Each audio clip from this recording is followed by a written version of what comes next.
Chapter 1.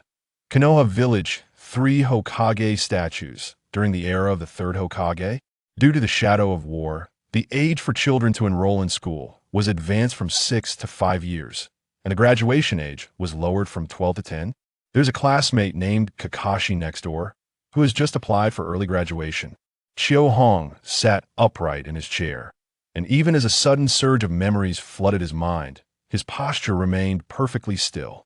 So, have I been reborn into this world after death, awakening latent memories?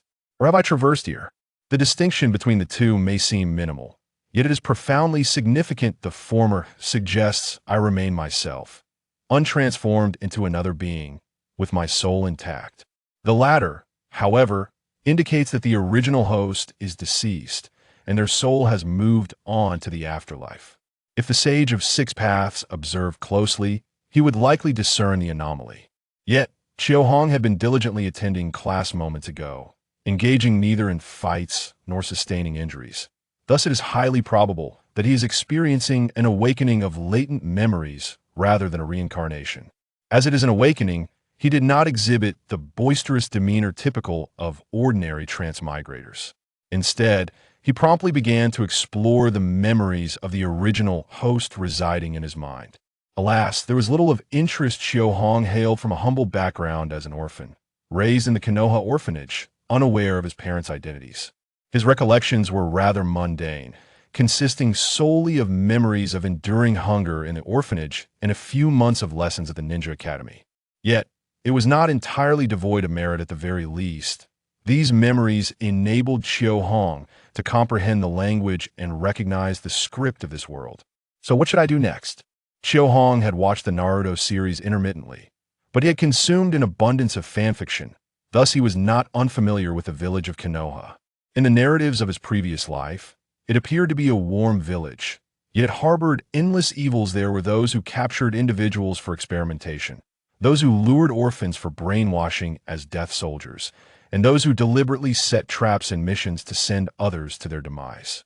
Many readers deem conspiracy theories unwholesome, yet without them, numerous events remain inexplicable. Conversely, when one incorporates conspiracy theories, all logic falls into place.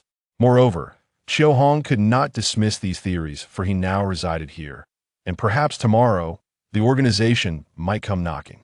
In such matters, it is far better to err on the side of caution. So what should my life be like? To live an unremarkable existence, concealing my talents? That is simply impossible, for the Third Great Ninja War is not far off. If you hide your abilities, upon graduation, you will be assigned to a team led by a Chunin, and on the battlefield, you will merely be cannon fodder. The epitome of this is represented by the likes of Hisashi, Might Guy, and Shiranui Gunma.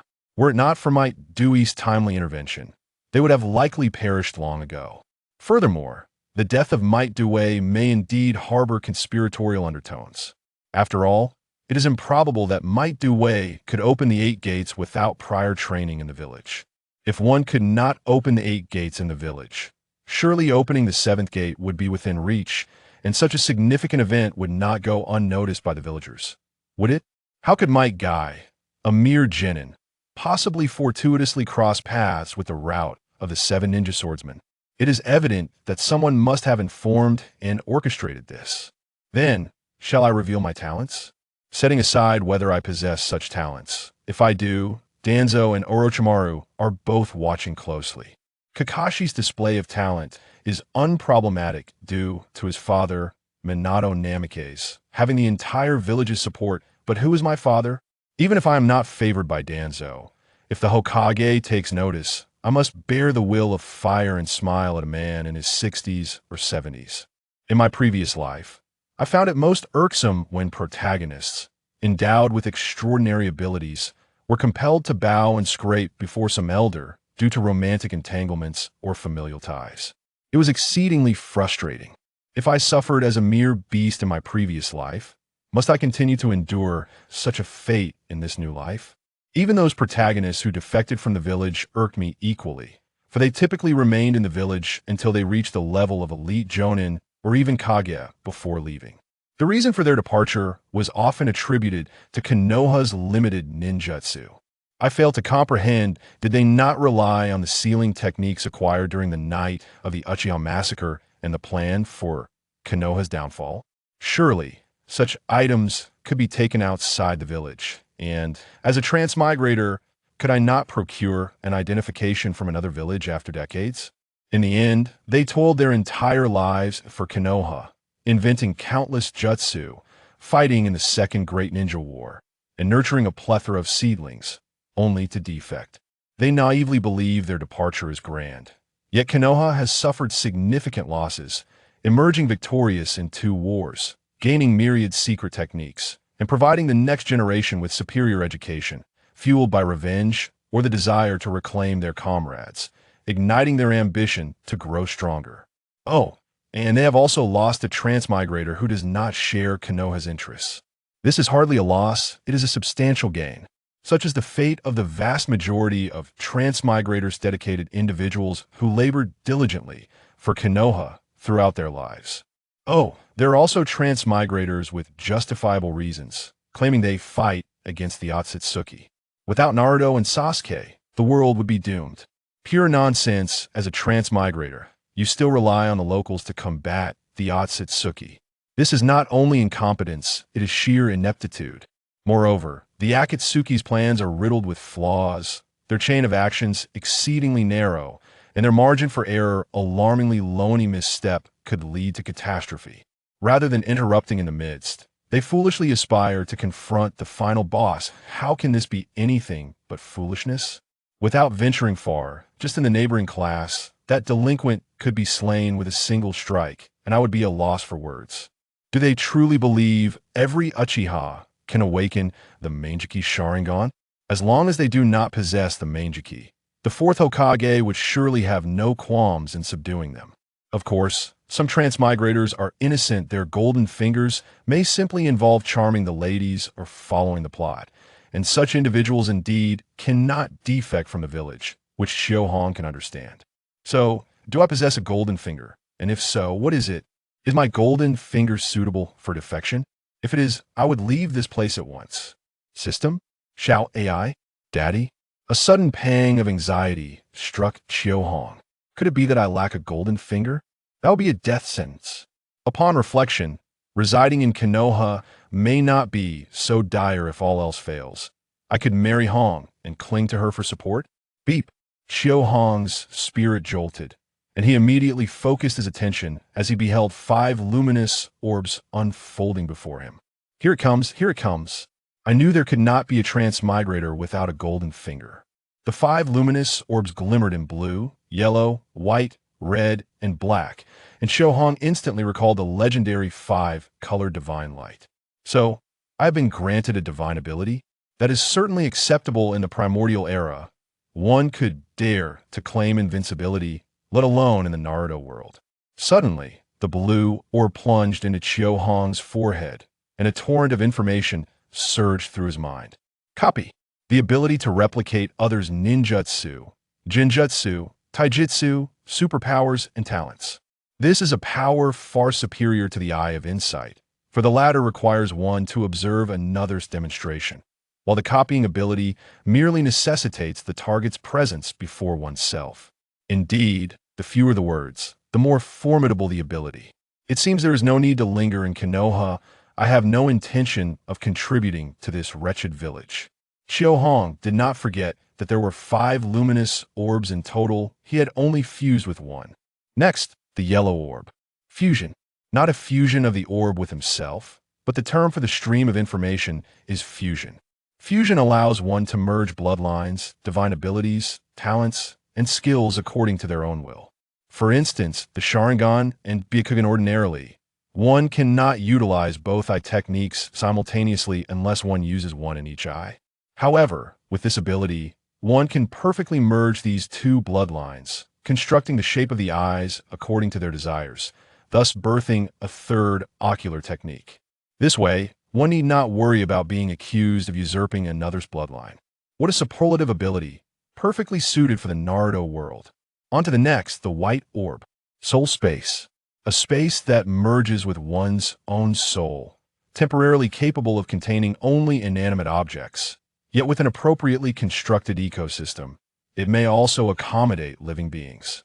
Currently, however, the space has a volume of only 1 cubic meter, which will expand with the growth of one's strength. Such a treasure. No need to pack items, I can take them directly. Next, the red orb. Heavenly insight. Within the limits of the body, one's comprehension reaches its peak. In an instant, Chiu Hong felt his mind clear. Past memories surged forth, encompassing not only the knowledge acquired in this life, but also the knowledge encountered and heard in his previous life, all coalescing in an instant. Yet, with this newfound clarity came an acute hunger. Heavenly insight relies on mental faculties, and employing one's intellect consumes energy. Currently, in the midst of class, Chiu Hong yearns for a morsel to appease his hunger, yet he is left with naught but to endure, striving to calm his mind and refrain from excessive contemplation. While others are eager to harness their extraordinary intellect to grasp profound truths, I find myself hindered by hunger, a rather peculiar predicament indeed.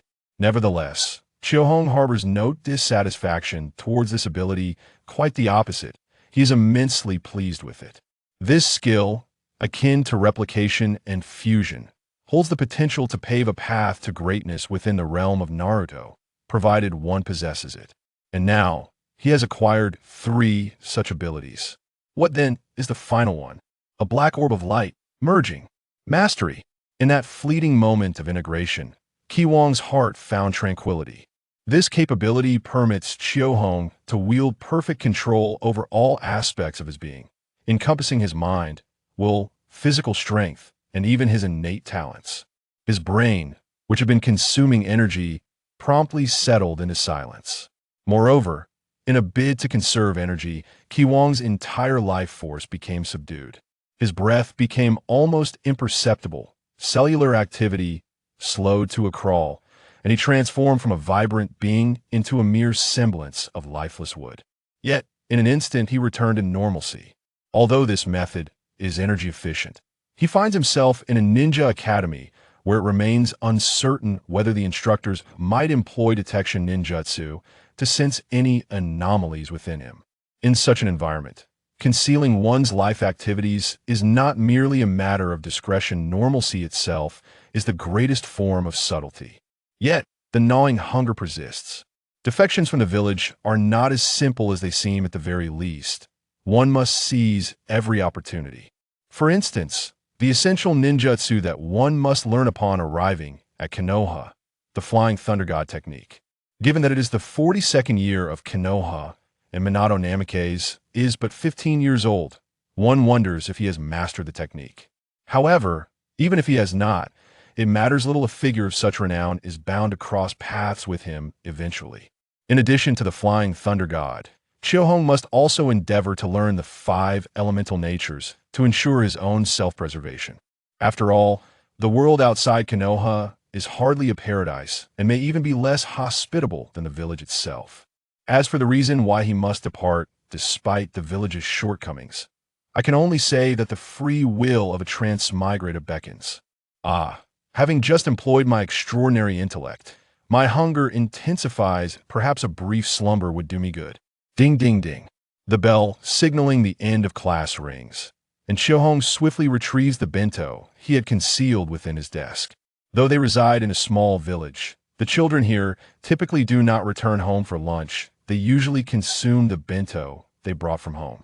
Ki Wong's bento is prepared by the head of the orphanage, though the current head is not yet Yakushi Nanoyu. Wait, a sudden thought strikes Chiu Hong. There's a girl at his orphanage, golden-haired with a round face. Isn't that Nanoyu? A wandering witch, capable of traversing multiple nations to gather intelligence without detection. Her wisdom is truly remarkable. Such a talent must not be snatched away by the roots. If she departs, she must be taken along.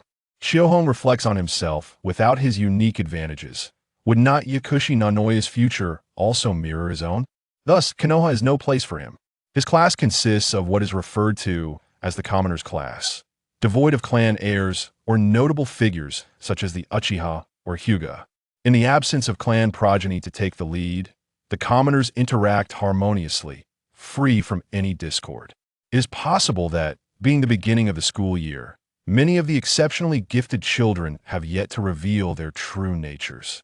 In any case, from the moment Shiohong opened his bento to the last bite, no one disturbed him. I'll come back to life.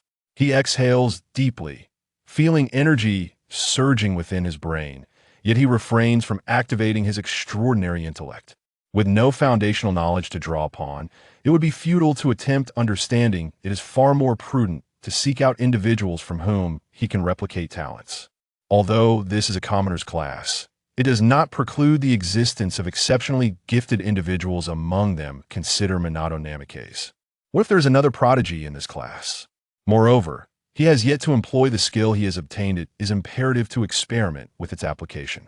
Shiohong turns his gaze to his desk mate, Sakurana, an unremarkable girl who is currently engrossed in drawing with her pencil. As Shiohong leans in to take a closer look, he is astonished to discover that her artwork is rather impressive. She depicts the scenery outside, and though it is evident she has never learned any sketching techniques, her representation of perspective and proportions is commendably clear. It appears she possesses a flair for the arts. Shiohong muses, intrigued, and decides to attempt replication. How does one go about this? He feels nothing. After a moment's contemplation, Shiohong places his hand upon Sakurana's leg. This is not an act of impropriety, but rather a discreet gesture that would go unnoticed by others. What are you doing? Sakurana glances at him, her tone somewhat irritable. She pays little mind to Kiwong's touch. From the world of ninjas, the ethos revolves around mutual survival rather than strict moral codes. Nothing much. I simply admire your drawing. As he speaks, Shiohong perceives several streams of information manifesting in his mind. This is rather abstract. I must articulate it into words. Shiohong activates his mastery of control, and these streams of information transform into text according to his understanding. Four-color vision. Sakurana's sensitivity to colors is heightened, enabling her to discern differences between hues with ease. Spatial scale sensitivity. Sakurana exhibits a heightened sensitivity to spatial dimensions. Note that spatial scale is not equivalent to space. It is a mathematical perception, unrelated to the spatial awareness of the Flying Thunder God technique. Fine motor control. Sakurana possesses exceptional control over her body. I see.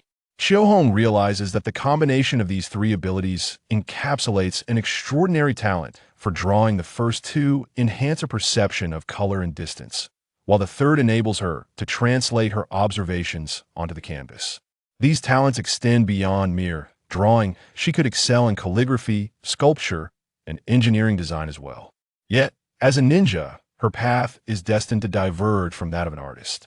Should she acquire the super beast imitation technique, there might still be a chance for her to ascend to the rank of jōnin. But as a member of a commoner family, where would she find the means to learn such skills? Thus, Sakurana's gifts seem destined to remain unrecognized. A sense of inexplicable regret washes over Shiohong, yet he can do nothing but sigh before initiating the replication process.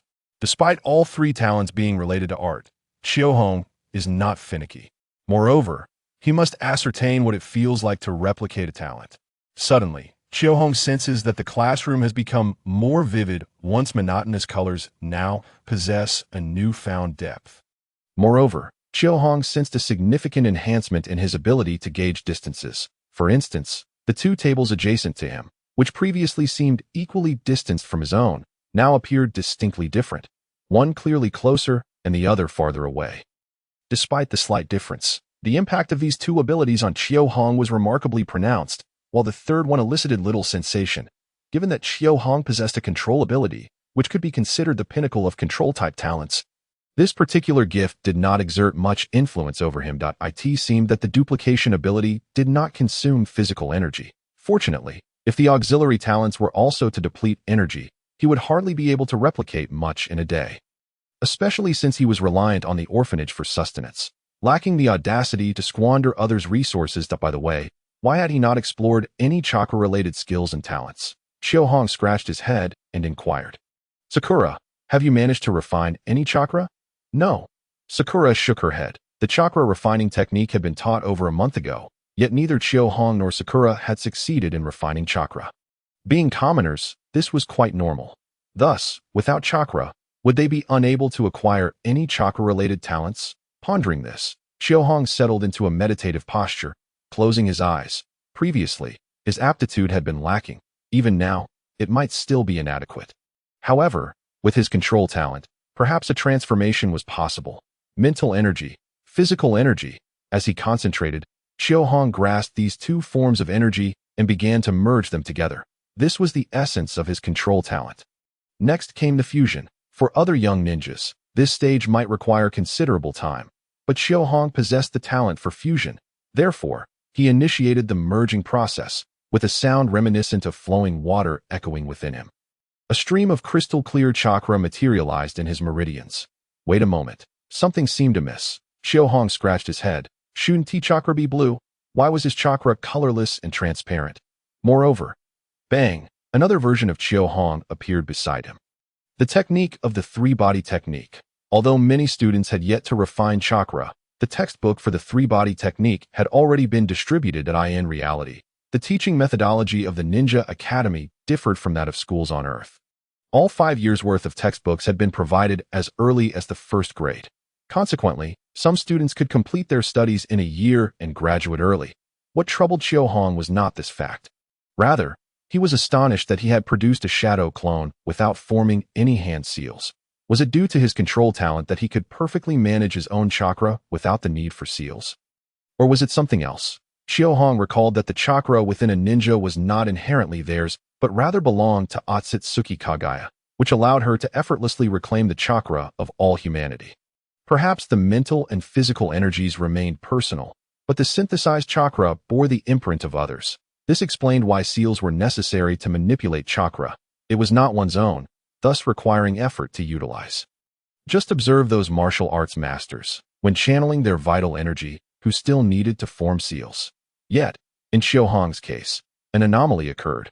Whether due to the fusion or the control, his chakra was entirely his own, granting him astonishing control and the ability to release ninjutsu without requiring hand seals. Have you mastered the shadow clone technique? A voice of astonishment rang out from ahead, followed by a chorus of exclamations. Who? Indeed, Xiaohong had learned the shadow clone technique. His heart skipped a beat, and his expression transformed into one of smugness. Humph, indeed, I am a rare talent in ninjutsu. Mastering a mere shadow clone technique is a piece of cake for me. Had Xiaohong displayed a hint of humility, perhaps he would have garnered some recognition from his peers. However, with his boastfulness, a classmate promptly retorted, "You're no genius. Kakashi next door learned the three-body technique before school even started. That was because he was taught at home. If I had studied at home, I would have learned it too." Xiaohong immediately protested. But what about Asuma, Kurenai, and the others? They only began learning the three-body technique after school started. Xiaohong was left speechless. And what about our classmate Ito Saikyo? He also mastered the shadow clone technique just the day before. Xiaohong was utterly at a loss for words, yet internally he felt elated. Yes, indeed. I am no genius. Please do not pay attention to me that it was purely an accident. He had not anticipated that he could release ninjutsu without forming hand seals, and this would not happen again. However, it seemed that he needed to expedite his plan to escape from Konoha, as concealing his talents was no simple feat, particularly in an environment surrounded by spies and operatives. The news of Xiaohong mastering the shadow clone technique quickly spread, largely due to the fact that this was merely an ordinary class. Wait, perhaps the geniuses in the ordinary class were even more dangerous. After all, the talented students in the advanced class were under the watchful eye of Sarutobi Hiruzen, which meant that Danzo might be compelled to select individuals from the ordinary class instead. Xiaohong felt as though he were developing a persecution complex. He could not remain in Konoha for another minute. However, now that he had the desire to leave, he found himself unable to do so, having yet to learn the Flying Thunder God technique. How could he escape by masquerading as a commoner among merchant caravans? Pure nonsense. Konoha was protected by barriers. What if those barriers could sense chakra? Furthermore, before departing, he must replicate the talents of Kakashi, Obito, and Rin. Yet, they were not in the same class, making it difficult for Xiaohong to reach them. So he decided to start with his own class. That he extended his finger and pointed at a classmate in front of him. What was his name again, Hongsher? That name carried a hint of a Wagakure. What's up? Hongsher turned around, questioning. Have you mastered the shadow clone technique yet?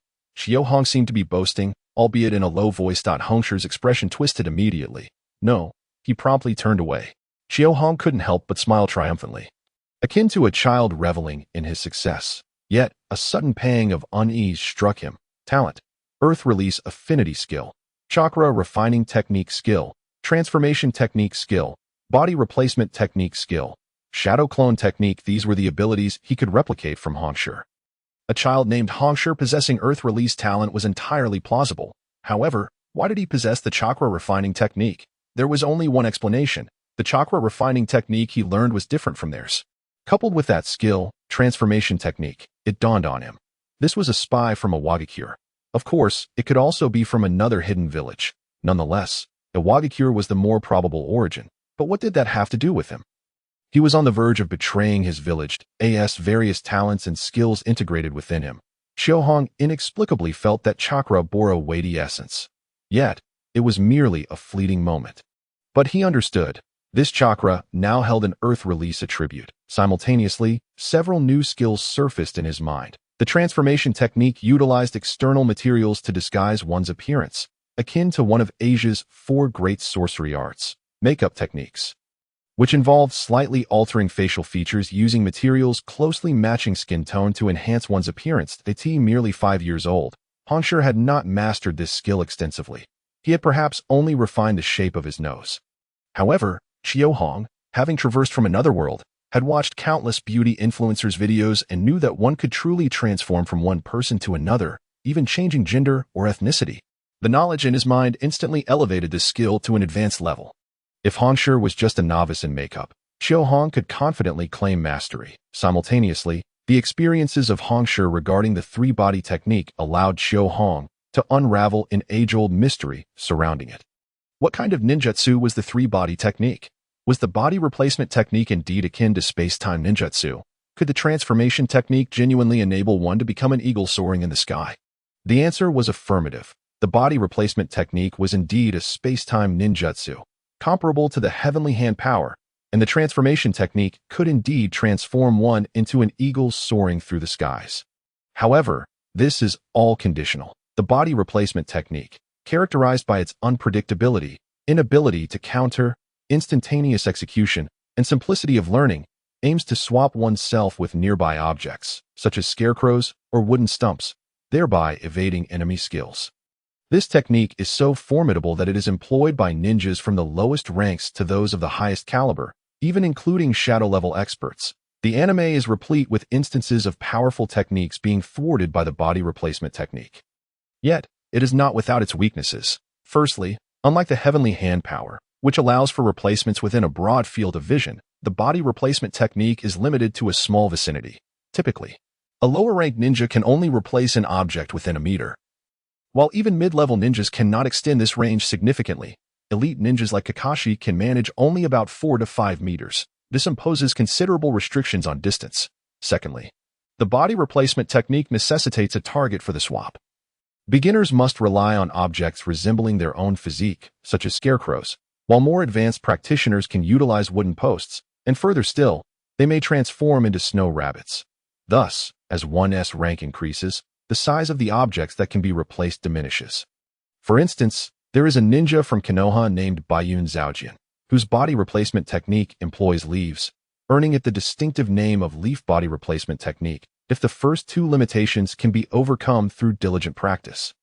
The third flaw presents a formidable challenge for most a space-time ninjutsu. The body replacement technique places a significant burden on the body.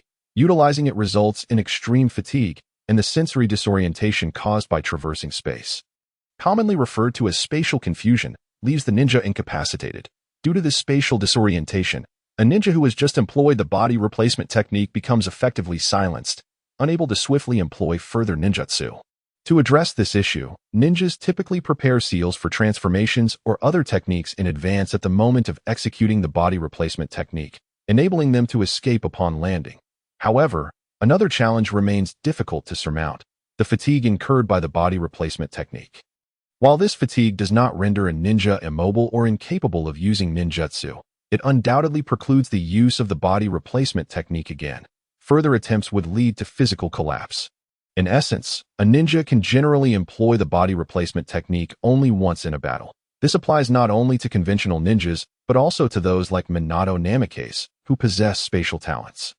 Thus, I maintain that the body replacement technique cannot possibly be without resolution. Having researched the body replacement technique, Shiohong now comprehends why those ninjas do not continuously resort to it for evading skills. It is not a matter of desire, but of capability. After concluding his study of the body replacement technique, Shiohong turned his attention to the transformation technique. The transformation technique is scarcely elaborated upon in Naruto, primarily utilized by Naruto Uzumaki, with little application by others. Yet, this seemingly simple technique has eluded the perception of even notable figures such as Irika Umino, Hiruzen Sarutobi, Zabuza Momochi, Niji Hyuga, and even Kagaya Akatsuki. This is quite astonishing. Kagaya, possessing the Byakugan and the Rinnegan with its 9 tomo, failed to see through it. Might the transformation technique rival the legendary 72 transformations? Furthermore, the transformation technique allows one to not only become a person but also to transform into shuriken and throw them. The Monkey King transformation into the Vajra Rui staff can even be wielded as a genuine weapon. This indicates that the transformation technique is not merely an illusory phantom, but represents an authentic physical transformation. This raises the question, why, despite its impressive capabilities, do we not see other ninjas transforming into birds? It is well known that flying ninjas are a rarity in the ninja world. If everyone could become a bird, wouldn't they simply take flight? The answer is that while transforming into a bird is possible, it is exceedingly difficult. The transformation technique utilizes chakra to alter one's form. The closer the transformation is to the original body, the less chakra is expended, and conversely, the more distant the transformation, the greater the chakra cost. In other words, transforming into another person requires minimal chakra expenditure. However, a child transforming into an adult or an adult into a child is generally beyond the capabilities of lower-ranked ninjas. More challenging transformations, such as turning into a stone or a shuriken, may exceed even the chakra reserves of high-ranking ninjas. Only Naruto, with his vast chakra reserves, can afford to transform into whatever he wishes. Kakashi would not engage in such frivolity. This suggests that chakra possesses significant properties. Shiohong pondered deeply. Were this power a local discovery, he would have difficulty believing in its extraordinary nature. However, chakra is a force inherited from extraterrestrial beings, placing the Otsutsuki clan on a level akin to celestial immortals in the realm of cultivation.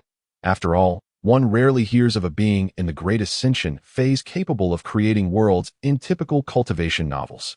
Thus, could Kagaya Otsutsuki's chakra be likened to the mana of celestial beings? Even if the chakra of ninjas differs from that of Kagaya, its essence remains, while it may not compare to the celestial level. It is certainly on par with the Golden Elixir stage. As for why chakra does not extend lifespan like Golden Elixir mana, this is quite normal. It is not one's own power. So why should it grant longevity? Wait a moment, does the chakra generated from my fusion skills possess such a high essence? Shiohong contemplated, unsure. Although he could also employ the shadow clone technique, it pales in comparison to the body replacement and transformation techniques, as the clones are mere ephemeral illusions, lacking in substantial power. Another possibility exists. Perhaps his fusion involves not only physical and mental energies, but also the essence of chakra that Kagaya left within humanity. This essence could be termed a chakra seed or something else entirely. If he has indeed fused with this, then his chakra capacity would be on par with that of other ninjas. The method of verification is straightforward. Simply determine whether he can utilize the body replacement or transformation techniques. Of course, he cannot perform these in class. He will seek a secluded spot to practice instead. Shiohong possesses an extraordinary aptitude, and even when suppressing it, his mind operates swiftly, allowing him to grasp the essentials of these two ninjutsu in an instant. He then reached out and poked the desk of the student in front of him. Get lost. The student, aware of Shiohong's intentions to show off, did not turn around and simply swatted Shiohong's hand away. Shiohong chuckled, achieving his objective. What was the student's name again? Never mind, it is inconsequential. Let us see what talents and skills he possesses. Natural affinity, chakra fine control, initial sage body, hidden. What? Shiohong's eyes gleamed.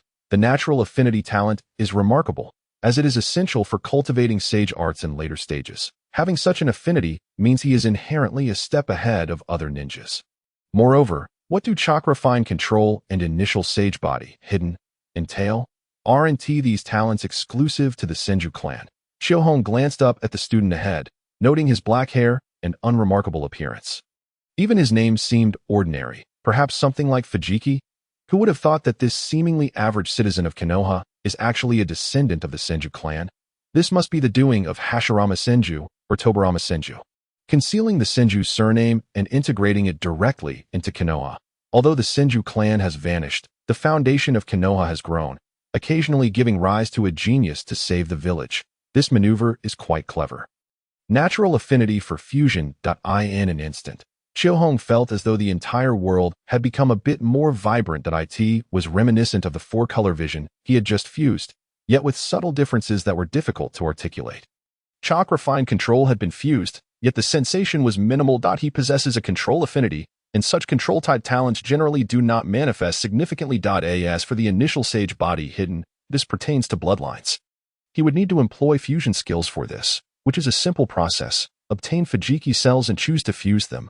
Acquiring cells is straightforward, a single hair will suffice. However, the question remains, do I truly need this? The paths available in Naruto are limited. One is the lineage-based route, tracing back to the Akatsuki clan. This involves fusing the bloodlines of the Uchiha and Senju clans to awaken the Rinnegan, or merging with the Byakugan to give birth to the Tenseigan. This is the path most traversed by transmigrators, as the Sharingan is undeniably impressive, and the Rinnegan carries a high degree of prestige. The second path is cultivation, generally suited for transmigrators with inherited legacies, allowing them to create their own techniques, though this is exceedingly difficult. Other routes, such as those involving insect path or divine path, are niche and less familiar to Hong, leaving little to draw upon. Thus, which path should I choose? Hong mused. His golden finger is so powerful that he could feasibly pursue either path, even without the cultivation techniques. One with exceptional comprehension can still create their own path. Furthermore, it is conceivable that he could merge two pursuits, cultivating while simultaneously harnessing the power of Tsutsuki, excelling in both endeavors. As for the concern that he might be struck down by celestial beings after ascension, such a fate is most unlikely. Celestial beings do not concern themselves with trivial matters. Although Tsutsuki hails from another world, he is still of human descent. If celestial beings can tolerate the presence of demon immortals, how could they possibly reject Tsutsuki? However, the crux of the matter lies in Hong's aversion to amalgamating peculiar bloodlines within his body. If I were to integrate the cells of Hashirama Senju in the future, should I have offspring, would that child be mine or Hashirama's? While one might overlook such concerns for the sake of power, my innate talent is sufficiently formidable that I need not traverse this path. Perhaps I could explore the route of merging the 7 chakra types. With my aptitude for fusion, I might genuinely carve out a third path. At this juncture, Hong merely mused briefly. He remains uncertain of the path he shall ultimately choose. The Senju cells could still be acquired. While he may choose not to utilize them, he cannot afford to be without them, as they may prove useful in the future. Two seemingly ordinary classmates have bestowed upon him the earth release attribute and the affinity for nature, respectively. This realization affirmed Hong's belief that every individual possesses their own unique brilliance. Even if one is not in an elite class, it does not preclude them from being elite. Should I fuse the talents of the entire class, it is possible that I could surpass Kakashi or even Minato Namikaze. The classroom layout in Konoha differs from that of my previous life. The desks are flanked by aisles, preventing Hong from reaching his classmates on either side. Thus, he could only replicate the talents of those seated in front and behind him. He also discerned a complication. This replication requires physical contact to take effect. Mere contact through clothing is insufficient, which poses a challenge. Among his classmates, it is one thing to reach out to a friend, but what justification would he have to touch someone from another class? Boys are somewhat manageable, even with strangers. A casual embrace and calling each other bro is not unusual. Yet what of the girls? Touching Sakura, for instance, would only be feasible after they had spent 3 months as desk partners, fostering familiarity. According to the typical development logic of Konoha ninjas, they might even become teammates or spouses in the future. But how does one approach a stranger? A girl like Akamichi is easygoing, yet attempting to touch Kurenai Yuhi would surely invite trouble. Thus, what exactly is the mechanism of this replication? Would contact through hair suffice? What about chakra contact? Let me first experiment with chakra. Hong manipulated his chakra to form a chakra thread at his fingertips. Ordinary ninjas have limited means to release chakra externally, typically from the top of their heads, palms, feet, fingertips, or mouths. Most water and fire techniques are expelled from the mouth. Techniques that manipulate hair usually involve the head. The Rasengan is executed from the palm. Wood release, climbing trees, and walking on water originate from the feet. As for the fingertips, due to the narrow meridians, few techniques utilize these 10 channels. Notable examples include the second Mizuki's water iron cannon technique and the puppet technique from Sunigakure. It seems no one has developed techniques from the toes. The chakra thread could be considered a relatively secretive technique. Perhaps it involves unique training methods, as it is primarily practiced by those from Sunigakure. Yet Shiohong found no difficulty in conjuring it. After a brief contemplation, he executed it effortlessly. Furthermore, his chakra is colorless and transparent, rendering his chakra threads exceedingly discreet. Unless one possesses Byakugan or specializes in sensory techniques, they are unlikely to perceive it. There are no Byakugan users in the class, and sensory ninjutsu isn't something one can casually employ, as it is quite taxing on the mind. Therefore, his experimentation with chakra threads here remains quite concealed. It appears I still require a technique to mask my chakra fluctuations, or perhaps my innate control ability suffices for this purpose. Shiohong is unaware of the principles behind sensory ninjutsu, but he understands the concepts of radar and vision. The principle of radar involves emitting electromagnetic waves, receiving them, and determining the shape of obstructing objects based on the variations of the returning waves. The eyes do not emit electromagnetic waves but receive them, enabling the observation of objects. Sensory ninjutsu could be likened to either radar principles or visual principles. The former can be termed active observation, while the latter can be termed passive observation. The method to counter active observation is straightforward. If chakra can reflect the chakra emitted by sensory ninjutsu, one should minimize the reflective area to achieve invisibility within sensory techniques. Countering passive observation is equally simple. By constricting one's chakra, refraining from emitting radiation, and not glowing, one naturally becomes undetectable. Chakra threads are primarily designed to guard against active observation. If one seeks to conceal chakra threads, they should render them exceedingly thin, ideally to the nanoscale. Concealing one's chakra serves to defend against both types of observation, necessitating extreme chakra constriction or complete cessation of chakra refinement, resulting in either a singular chakra point or the absence of chakra altogether, thus rendering oneself invisible. As nanobombs are already imperceptible to the naked eye, requiring the use of the Sharingan to detect them. The entirety of the Ninja Academy lacks any users of the three-tomo Sharingan. Therefore, if chakra threads can be thinned to the nanoscale, they will naturally evade detection. Both methods are undeniably challenging. Once chakra is successfully refined, there is no state of being devoid of chakra within a ninja's body. Even without actively refining it, the body's memory will instinctively perform this function. Thus, a ninja's body is perpetually infused with chakra, making it impossible to avoid refinement. As for extreme constriction, that is even more formidable. Controlling chakra necessitates forming hand seals. How can one constrict their own chakra? As for reducing chakra threads to the nanoscale, that seems even more implausible, as the sensory capabilities of ordinary ninjas cannot reach that scale. If they cannot perceive it, how could they manipulate it? Shiohong, however, can achieve the former, extreme internal constriction of chakra. Of course, he would not resort to this now, as it would clearly signal to others that something is amiss. He can also accomplish the latter. The observable limit of human eyes is 1,050 micrometers, while ninjas can perceive even smaller scales, reaching below 10 micrometers. Shiohong concentrated chakra into his eyes, further compressing this scale until he birthed a chakra thread with a diameter of approximately 800 nanometers at his fingertip. Admittedly, this scale is still somewhat large, but it suffices for his current needs. 2 chakra threads extended slowly, reaching toward the feet of the 2 classmates seated behind him. Thanks to the peculiar footwear of ninjas, each clad in sandals, he easily made contact with their bodies. How slightly inappropriate this seems.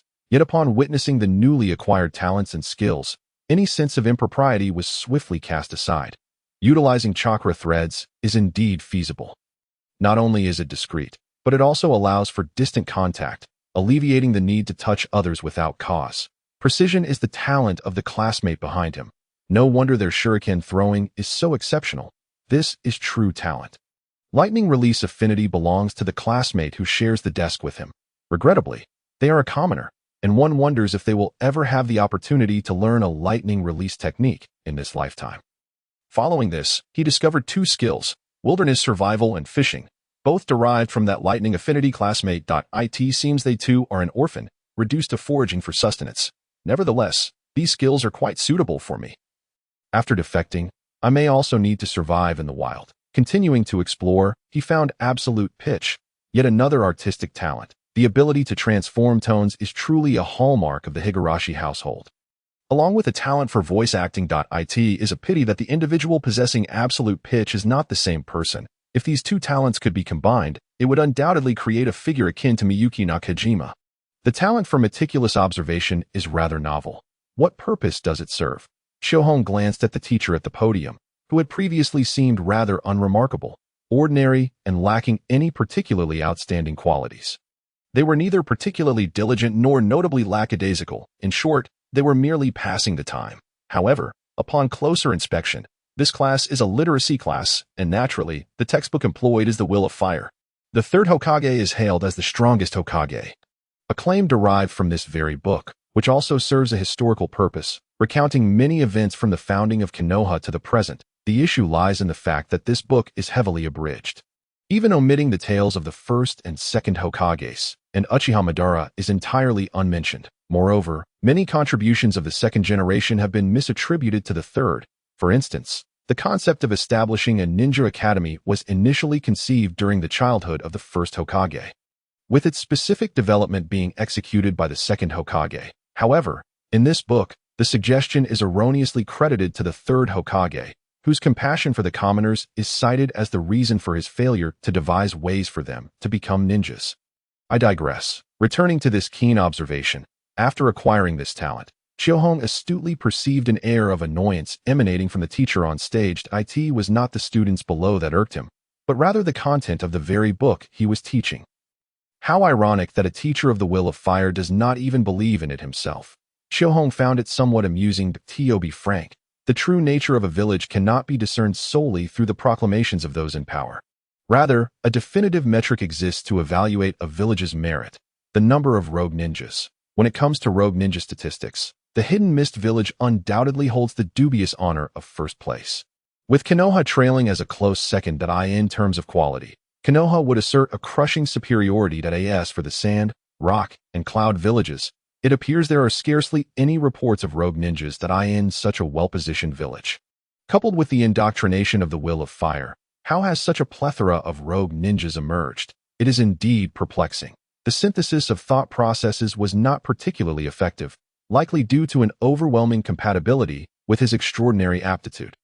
The affinity for water release now also includes an additional attribute. Wind release affinity has similarly expanded, bringing the total to 4 types. Did I initially possess only a fire attribute? Although shuriken throwing is a skill, it remains at a rudimentary level. Keen hearing is beneficial. Sharp vision is advantageous. Dynamic sight is useful. Through repeated replication, Shohong also discovered that while everyone possesses their unique strengths, the majority are attributes they do not desire. For instance, control-related talents are overshadowed by his own control aptitude, while wisdom-related talents are eclipsed by his remarkable insight. Only physical talents can be integrated successfully. However, with excessive fusion, the subsequent manifestations gradually diminish unless one encounters something superior to their previous integrations. Otherwise, similar attributes do not stack and simply remain dormant. Regarding skills, the outcomes are even more favorable. All are commoners, freshly enrolled, and the vast majority have yet to refine their chakra. Those who have managed to do so have merely learned the body flicker technique. This spy, Hongshi, stands out in this class as an exceptional talent. Among the 30 students, only one has mastered shuriken throwing, and even that is at a novice level, after Shohong has interacted with the entire class. He astonishingly acquires 16 talents. Among these, the visual talents include 4 types: 4-color vision, keen observation, sharp eyesight, and dynamic vision. Shohong felt that his current visual acuity rivaled that of a Tsutomu Uchiha. Unfortunately, his eyes cannot perceive the flow of chakra. Otherwise, combined with his remarkable insight, he could have become a replication ninja. Perhaps he should experiment with developing his own ocular techniques. The fanfiction often presents its own interpretations of bloodline development. For instance, the fusion of in release with the eyes could yield ocular techniques like the Byakugan and Sharingan. Conversely, the fusion of yang release with the body could lead to the development of physical bloodlines. such as the Shikatsumiyaku and Sage Body. Chiohong finds this perspective relatively agreeable. To paraphrase a saying of Gai Sensei, only overwhelming strength prevails. In the context of Naruto, it translates to only chakra reigns supreme. The Sharingan is not an innate ability. Kagaya Otsutsuki did not possess it initially. It manifested after consuming the chakra fruit. This implies that the Sharingan is an intrinsic power of chakra inherent to this planet, and one could potentially develop it through personal effort. Fusion with a bloodline should be approached with caution. It would be wise to first collect DNA and only merge if one is unable to develop it independently. Ding ding ding. The school day has concluded for lunch. Chiohong already feels hunger pangs, yet the issue is that he has finished his meal, observing his classmates either rushing to the restroom or retrieving their lunches. Chiohong scratches his head and also rises to use the restroom. While the restroom visit is incidental, Chiohong is more eager to encounter a classmate from the adjacent class. Is that not Toby?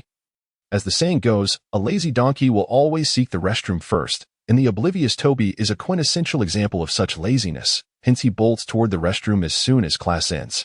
As he must pass through Chiohong's classroom to reach the restroom, Chiohong successfully brushes against Toby's arm. Suddenly, a flash of golden light appears before Chiohong. Well, not literally golden light, but he indeed feels as though he has drawn a legendary talent. The simple phrase Space Affinity eclipses the Uchiha bloodline below, occupying Chiohong's entire field of vision. Goodness, Toby, this gift is too grand. I find myself reluctant to eliminate you. Chiohong never anticipated that the talent he intended to manifest through Shirinui Gunma and the embodiment of Raijin would materialize from Toby instead. Yet, upon reflection, this is quite reasonable. Toby did not acquire spatial abilities only after awakening Kimui. Signs of such abilities were evident even when he awakened the two-tomo Sharingan. At that time, Toby's lower half was pinned under a rock, an affliction that would have incapacitated an ordinary person.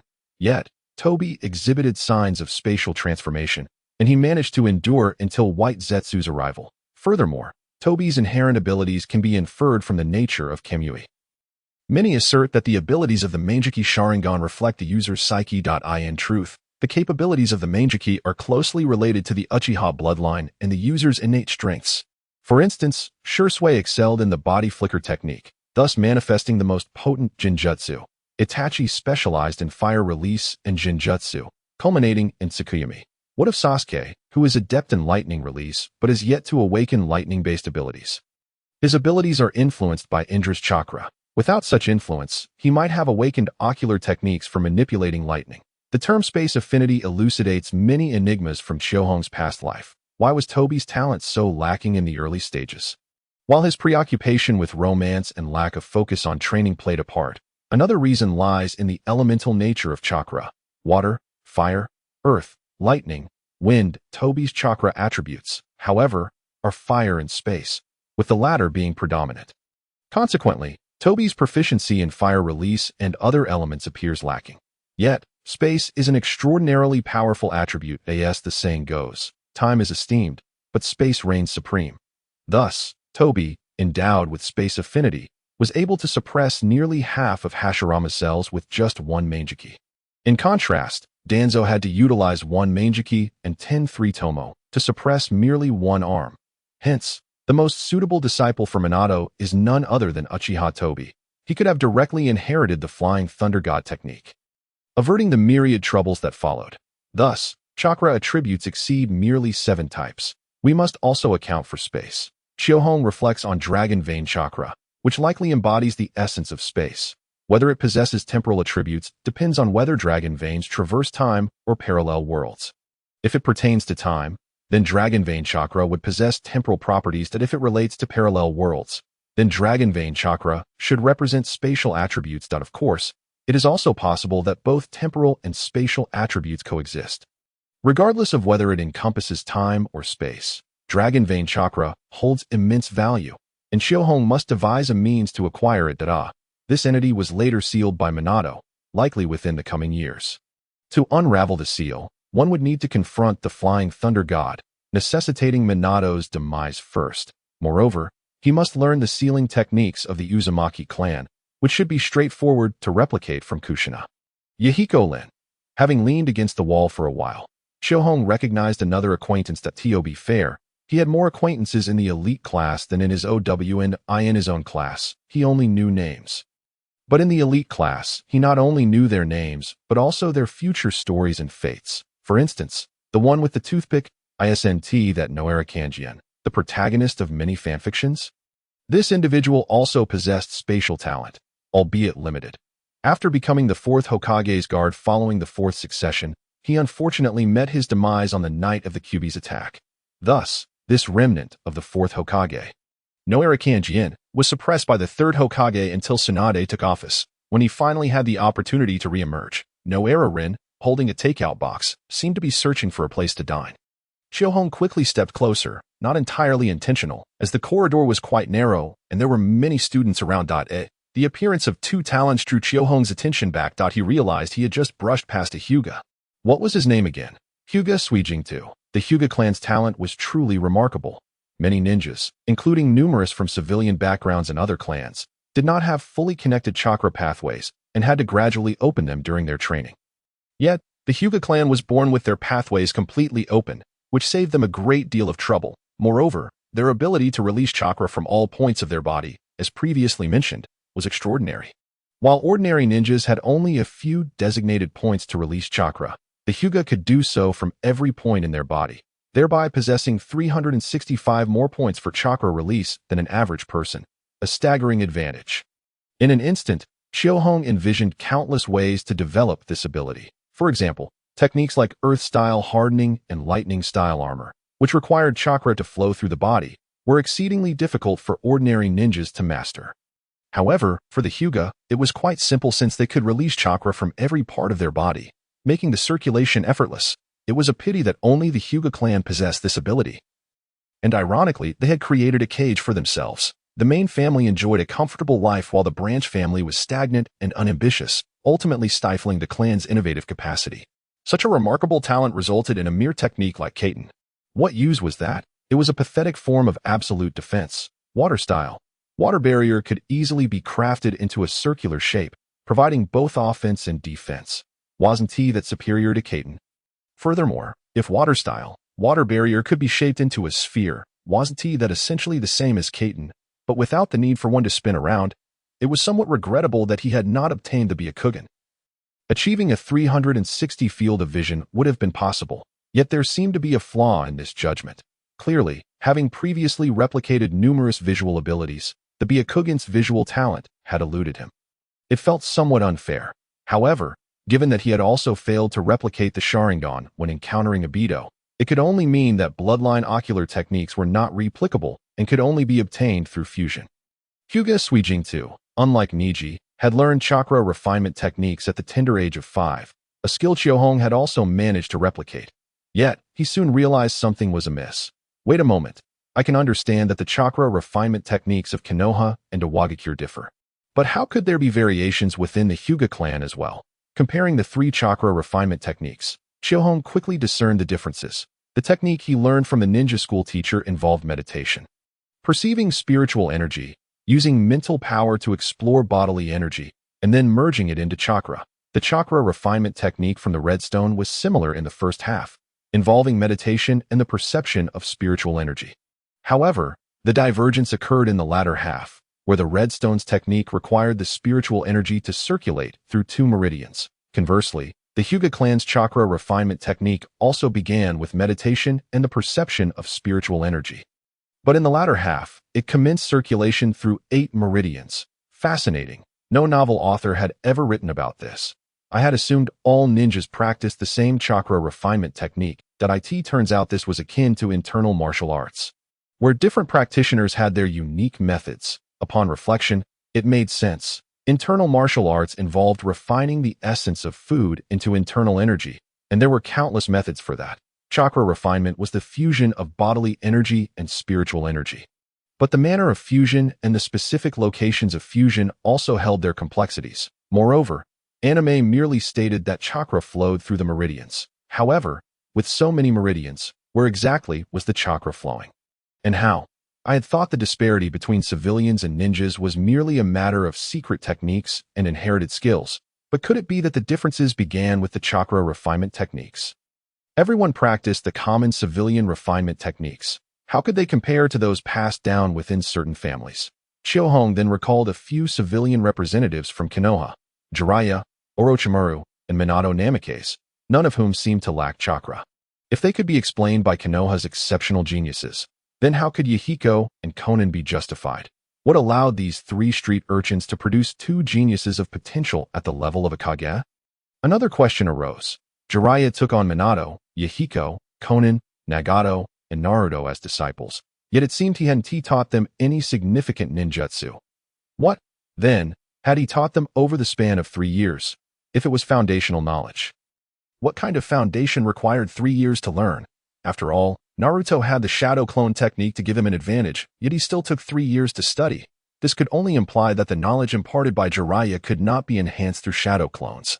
It required the physical body for training, and it took around 3 years to succeed. This also explained why both Jiraiya and Orochimaru held such deep affection for their teacher, and why the fourth Hokage was so loyal to Konoha. Even worrying about it after Orochimaru's betrayal, not only did he eliminate the troublesome fourth Kazekage, but he also granted his teacher a heroic funeral. This was the grace of imparting the way. Perhaps this was the core inheritance of the Hokage lineage, a foundational elite jōnin technique with a high probability of breaking through to Kage level. This technique must have originated from Senju Tobirama.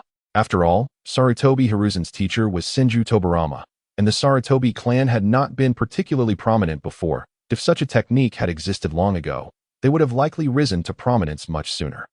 This technique must have been passed down to his eldest and second sons, but not to the Sarutobi clan members. Otherwise, during the Fourth Great Ninja War, the Sarutobi army would not have merely numbered 3,000 jōnin, but would have been 3,000 elite jōnin. The reason for not passing it to the clan was straightforward. If it were to be passed down, and a genius emerged within the clan who surpassed his own sons, what would he do? Outsider geniuses could be disposed of by Danzo, but how could he deal with his own? So, did the Senju clan ever learn this technique? Chiohong believed that Tsunade and Shinosuke had learned it, later passing it to Kat Dan and Shizen, but other Senju clan members likely did not. After all, Senju Tobirama had already dispersed his clan members throughout Konoha, and with his refusal to take his clan members as disciples, there was no reason for him to allow his family to produce a multitude of Kage-level ninjas to undermine the new Hokage. This was not about strengthening Konoha, it was about leading the Senju to their own demise. Senju Tobirama, a man of exceptional intellect, undoubtedly understood that an overly powerful clan was not beneficial, unless an agreement had been made during the village's founding that the Hokage would always belong to the Senju clan. But unfortunately, Senju Hashirama did not agree. Consequently, Sarutobi Hiruzen, a small clan controlling a larger one, became envious of talent, leading to the demise of the Senju and Uzumaki clans, and ultimately the Uchiha clan, until the Sarutobi became the largest clan. Case closed. The extermination of the Uchiha clan was entirely Hashirama's fault. This technique can be temporarily named Tobirama's divine art. Although it does not quite fit the style of Naruto, Chiohong was accustomed to it and would not spread it around. As for the inheritance of this divine art, Senju Tobirama passed it to Konoha's F4, Uchiha Kagami, and a Kimichi Torif. Sarutobi Hiruzen passed it to the legendary 3, Sarutobi Shinizuke, and Sarutobi Asuma. Uchiha Kagami passed it to Uchiha Shursui. Jiraiya passed it to Minato Namikaze, Yahiko, Nagato, Konin, and Naruto. Tsunade passed it to Shizune and Sakura. Orochimaru passed it to Anko. Based on the performances of all these successors, Chiohong deduced the characteristics of this technique.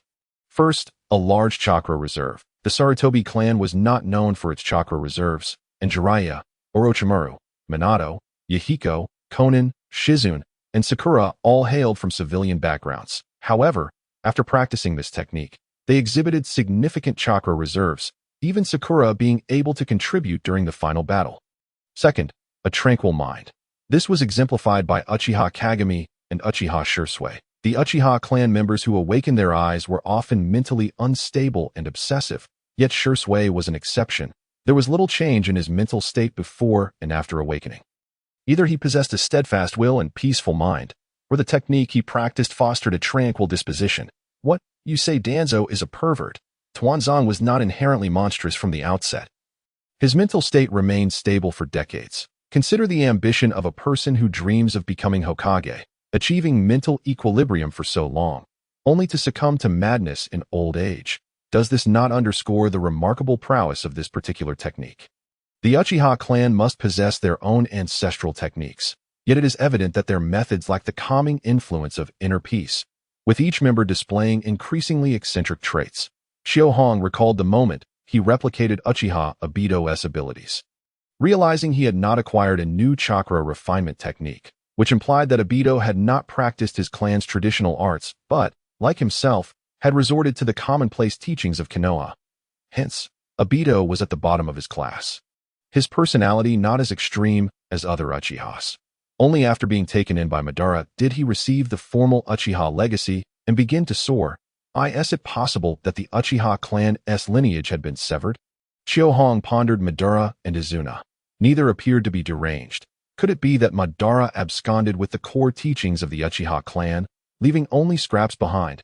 No, the techniques of Uchiha women must still exist.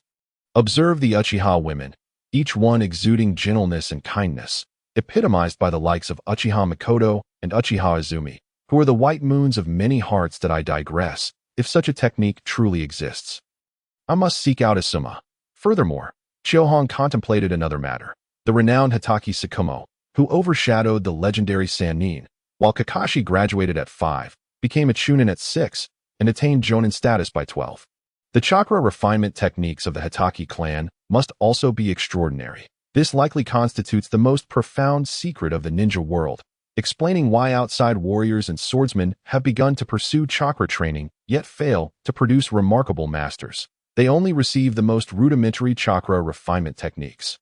Moreover, the most cunning aspect is that regardless of the technique, they all bear the name chakra refinement technique, a mere label that conceals the greatest secrets. If I lacked the talent for replication, I might not even notice the disparities in the techniques everyone practices. The life of a ninja is steeped in deception. Transformation and disguise are ingrained in their very essence. Consider an elderly gentleman of 80, who, despite employing Earth Release, hardening technique, insists on calling it Earth Spear. Never mind, I shall not dwell on such thoughts. The primary concern is encountering Rin.as, a character who has undeniably altered the course of the world. What extraordinary talents might Noera Rin possess? Emotional resonance, biological affinity, chakra refinement techniques, and healing arts. Yet the interaction with Noera Rin was uneventful, merely a fleeting encounter. Her talents and skills have now fallen into Shiohong's grasp. Unexpectedly, she too possesses her own chakra refinement technique, suggesting a lineage of nobility or a ninja clan heritage. This emotional resonance is intriguing. Previously, Shiohong acquired a skill for meticulous observation, akin to microexpression analysis, allowing him to perceive another's psychological state. Coupled with the ability to sense emotions through this resonance, it verges on a form of mind reading. Additionally, how does this biological affinity manifest? Is it akin to a magnetic field? Shiohong glanced toward the classroom, where Sarutobi Asuma was seated beside Yui Kurenai, lavishing her with attention, while Kakashi remained at his desk, seemingly uninterested in joining. The chakra threads could extend quite far. Yet in the bustling environment, Shiohong feared being inadvertently touched. Though the chakra threads lengthened the distance of contact, it remained somewhat inconvenient. Shiohong frowned, his thoughts drifting to the Hyuga clan. Their Byakugan undoubtedly operates as an active reconnaissance tool, emitting chakra waves from their eyes that rebound upon contact with others' chakra, functioning like radar. The reason it is not passive is that if it were, there would be no limit to the detection range. Ordinary eyes can see for dozens of kilometers, and under clear skies, even hundreds, let alone the Byakugan. If the Byakugan is indeed an active detection method, this implies a connection between one's own chakra and another's body. Thus, if he were to merge with the Byakugan, he could instantly perceive and replicate others' techniques without needing to employ chakra threads, which would be both cumbersome and conspicuous. Current Ninja Academy students may not notice. But what about when he encounters Minato Namikaze or Kushina Uzumaki in the future? That would be untenable. Now the question arises, should he merge with another's genetic material? The benefits of doing so would undoubtedly enhance his strength, extend his vision, and facilitate the use of abilities. The only drawback would be the dilution of his bloodline. Yet, upon reflection, Shiohong recognized that this issue was trivial since his arrival in this world. His bloodline had already been tainted, transitioning from a human heritage to that of a ninja.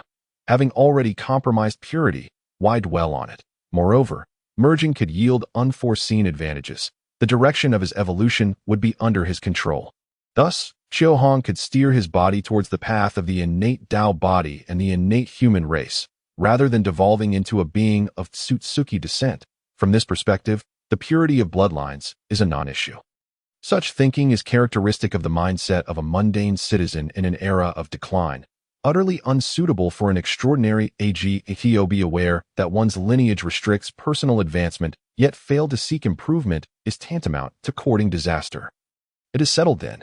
Merging is the course of action. Chio-Hong, not one to dither, resolved immediately to contemplate where to undertake this merger. The underground shelter beneath the Ninja Academy, situated at the foot of Hokage Rock, serves as a refuge for faculty and students, impervious even to pain's Shinra Tensei. However, being subterranean, it is dark and damp, rarely frequented by students, thus rendering it a rare haven of tranquility near the academy.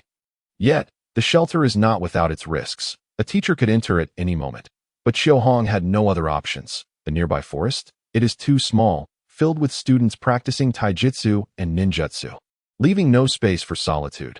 The woods beyond the village. Those are home to beasts even lower-ranked ninjas might struggle against. Chio-Hong had no desire for death. It be why the river? Ninja often practice water-walking techniques there. 2. After deliberation, Chio-Hong concluded that within Konoha, there exists no absolute sanctuary, only relative seclusion, unless he were to excavate a basement. Yet he currently resides in an orphanage, lacking even a personal dwelling to establish one. He could only hope that the act of merging his bloodline would not attract undue attention. Chio-Hong did not meticulously survey his surroundings. The more secretive one behaves, the more likely they are to draw scrutiny. It is far better to act openly, thus avoiding unwanted notice. Upon entering the shelter, Chio-Hong discovered its construction to be quite scientific, reminiscent of a mining cave in a video game, featuring a main tunnel with numerous side passages resembling a connected character for abundance. Finding a relatively deep cavern, Chio-Hong entered, reclined on the ground, and produced 2 strands of hair clutched tightly in his hand, one from Hinata Hizashi, the other from Uchiha Obito. Merging, but wait.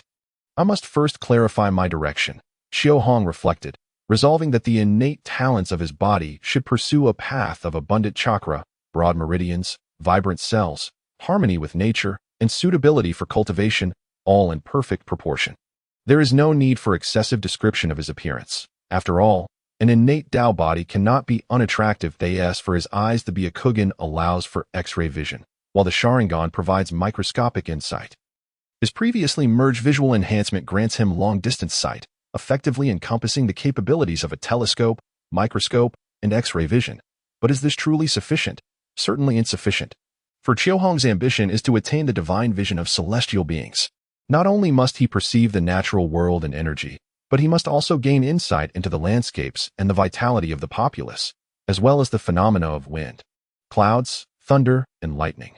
Furthermore, he aspires to observe the intricacies of cellular genetics. Ultimately, in the realm of natural sciences, he wishes to explore space, particles, and electromagnetic waves.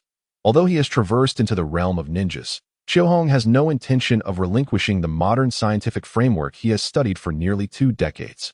Rather, he intends to amalgamate these 2 systems. A particularly crucial aspect of the modern scientific paradigm is observational technology, as the profundity of human technological advancement often hinges upon the scale of observation.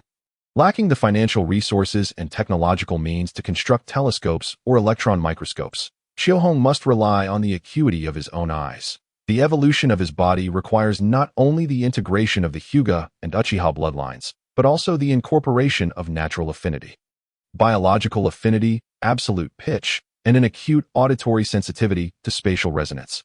These innate physical talents. After all, the panel is overly lengthy and complex. It is far more advantageous to seamlessly integrate these talents into his being, transforming them into instinctual abilities. As for his eyes, they must not only merge the powers of the Byakugan and Sharingan, but also incorporate talents related to spatial affinity, absolute pitch, and biological affinity. The essence of sound is vibration.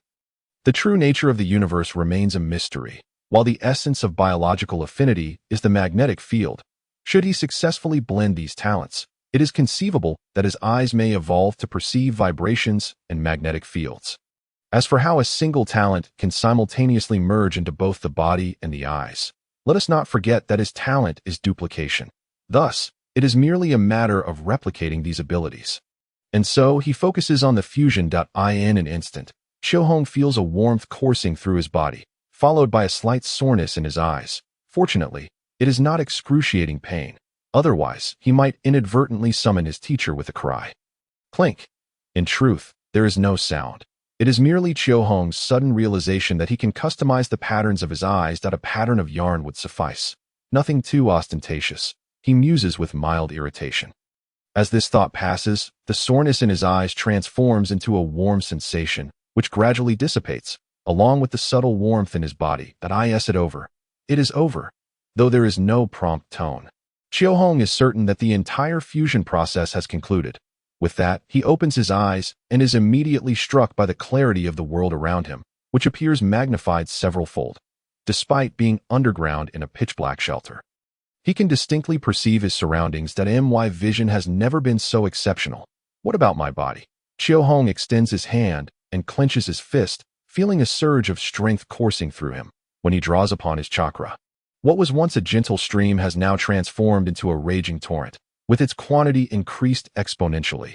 This is the power of the Hyuga, Uchiha, and Senju bloodlines combined.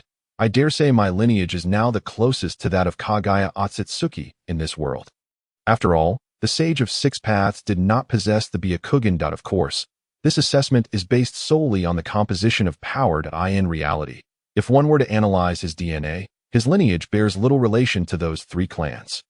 His genes have undergone directed evolution through the fusion of talents, and the trajectory of this evolution is not aligned with the Otsutsuki clan, but rather with the innate Tao body. In truth, Shohong is uncertain what the innate Tao body should precisely resemble.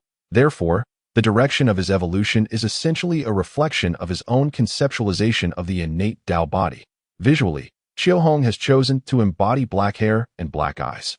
Presenting as a quintessential Han Chinese. In terms of talents, the innate Tao body is characterized by its interconnectedness with all meridians and its affinity for the natural way. What constitutes the Tao? Shohong knows not of its profound intricacies, but understands its most fundamental elements. The innate Tao body should resonate with the 5 elements of yin and yang, namely metal, wood, water, fire, and earth. Indeed, his physical constitution has transitioned from wind, water, fire, earth, and lightning to metal, wood, water, fire, and earth. However, this does not imply that he can no longer utilize wind and lightning techniques. In fact, the innate Tao body can wield all elemental powers. Not only can he command wind and lightning, but also ice, light, and darkness. This is the essence of the innate Tao body. To be attuned to all elements of the world is its most basic principle.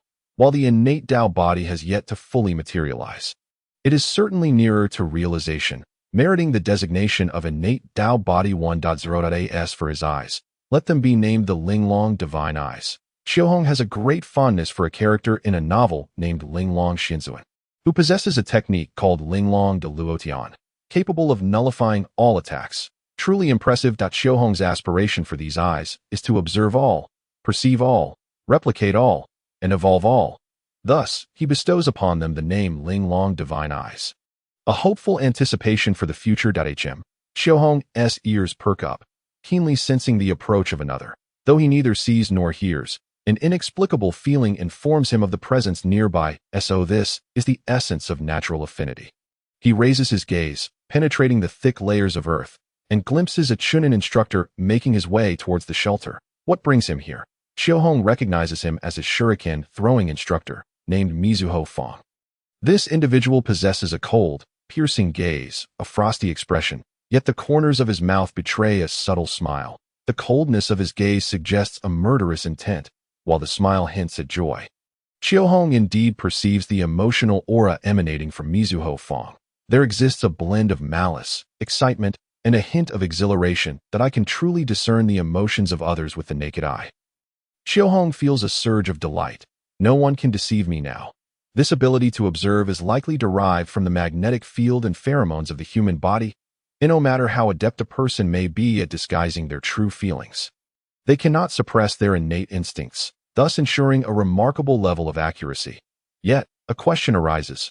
What does it mean that he carries a murderous intent while simultaneously feeling so elated? This is Chiohong's first experience observing another's emotions. The data is insufficient for a thorough analysis, but instinctively, he senses that this person intends to engage in a self-serving act to the detriment of another. Inflicting harm upon others can yield benefits for oneself. Hence this complex emotional state. But who does he intend to harm? Who resides within the shelter? Good grief, it appears he intends to target me. Chiohong is somewhat taken aback. He is hardly acquainted with Mizuho Fong and has no conflicts with him. So he cannot fathom why this individual would wish him harm. However, Chiohong remains unfazed. As his gaze shifts, a torrent of information floods towards Chiohong. This is the innate talent and skills possessed by Mizuho Fong. Yet, it appears somewhat chaotic. Let me organize this. An essential panel for a transmigrator cannot be lacking. It is merely a matter of presenting the flow of information in textual form. Absurdly simple. Name: Mizuho Fong. Age: 17. Occupation: instructor of shuriken throwing at the Ninja Academy rank. Jōnin talent: none. Skills: Chakra refinement technique. Shuriken throwing, earth release, heart cutting technique, earth release, earth wave technique, earth release, earth split technique, earth release, earth spike technique, earth release, earth wall technique, earth release, earth clone technique, leaf village flow sword technique. How is it that this fellow possesses no talents? It is no wonder he remains a chunin at the age of 17, while his skills are indeed numerous. With the surname Mizuho, could he be from the Mizuho clan? The F4 truly doles out generosity to their kin.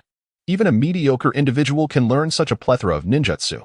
One must understand that other chunin typically possess only 2 or 3 techniques, with a singular talent of remarkable quality. For instance, the exceptional jōnin Yamanaka Aoi can single-handedly repel enemies with a mere fire technique.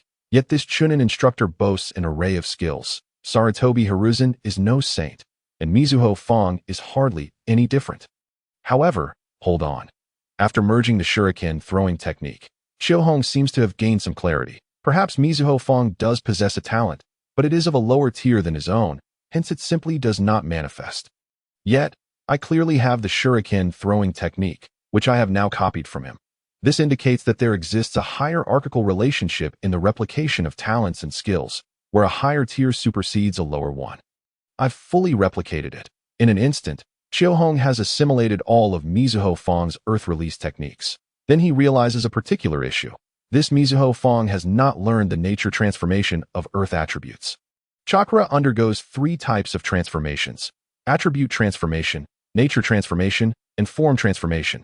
Attribute transformation entails converting non-attribute chakra into one of the 5 elemental attributes: wind, earth, lightning, water, or fire. Nature transformation delves deeper into the foundation established by attribute transformation. For instance, endowing wind-based chakra with cutting properties, while earth-based chakra possesses a heavy nature. Shape transformation entails altering the form of chakra, such as transforming the Great Fireball into the Great Fire Dragon. Ninjutsu that undergoes property changes exhibits a potency that can be several or even dozens of times greater than those without such changes. Taking wind release as an example, the wind release spiraling sphere integrates wind chakra but retains its power. Still classified as an A-rank ninjutsu. However, should wind release undergo a property change and gain cutting capabilities before being infused into the spiraling sphere, it transforms into the wind release spiraling sphere shuriken, elevating it to S-rank ninjutsu. The distinction of property changes is pivotal in differentiating chunin from jōnin, as jōnin not only possess an additional chakra attribute, but their ninjutsu potency is significantly enhanced due to these transformations. In contrast, the earth ninjutsu from Mizuho lacks any property change, rendering its power non-existent.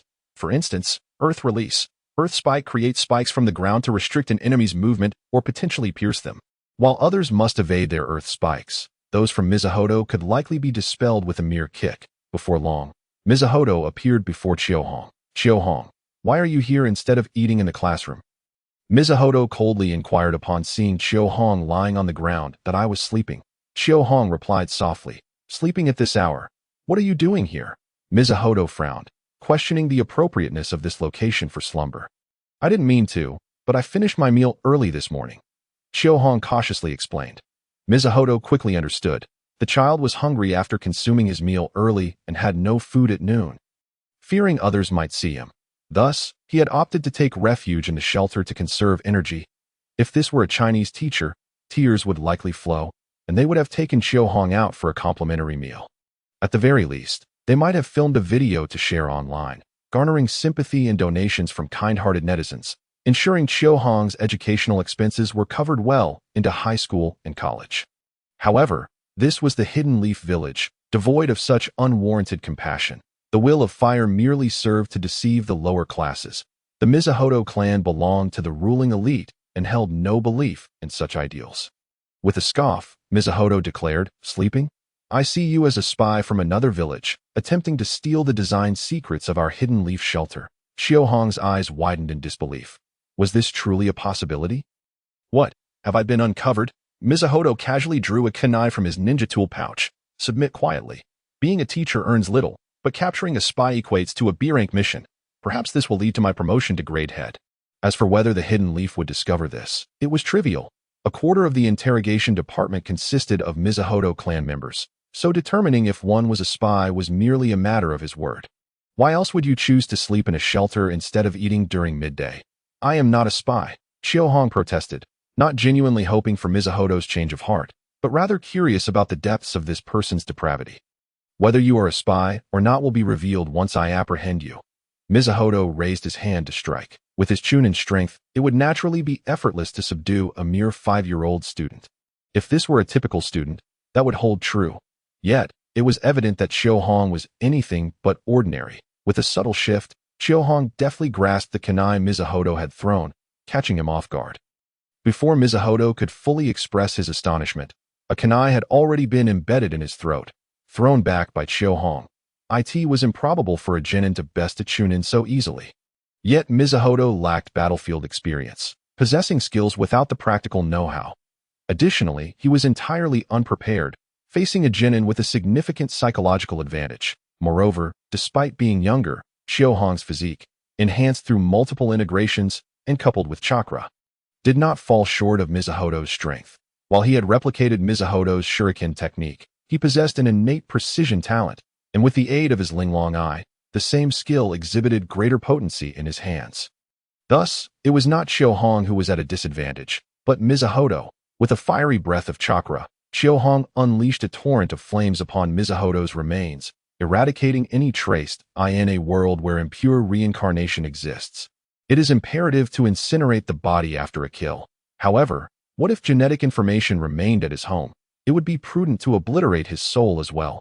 While cultivators possess means to annihilate souls, Xiaohong did not. Therefore, he widened his eyes, directing his gaze toward the Senju clan's territory. The Ninja Academy was situated in the heart of the Hidden Leaf Village, adjacent to the Hokage building, flanked by the Senju and Uchiha clan lands. Though Xiaohong's Linglong eye had just awakened, its 360 perception extended beyond 2 kilometers.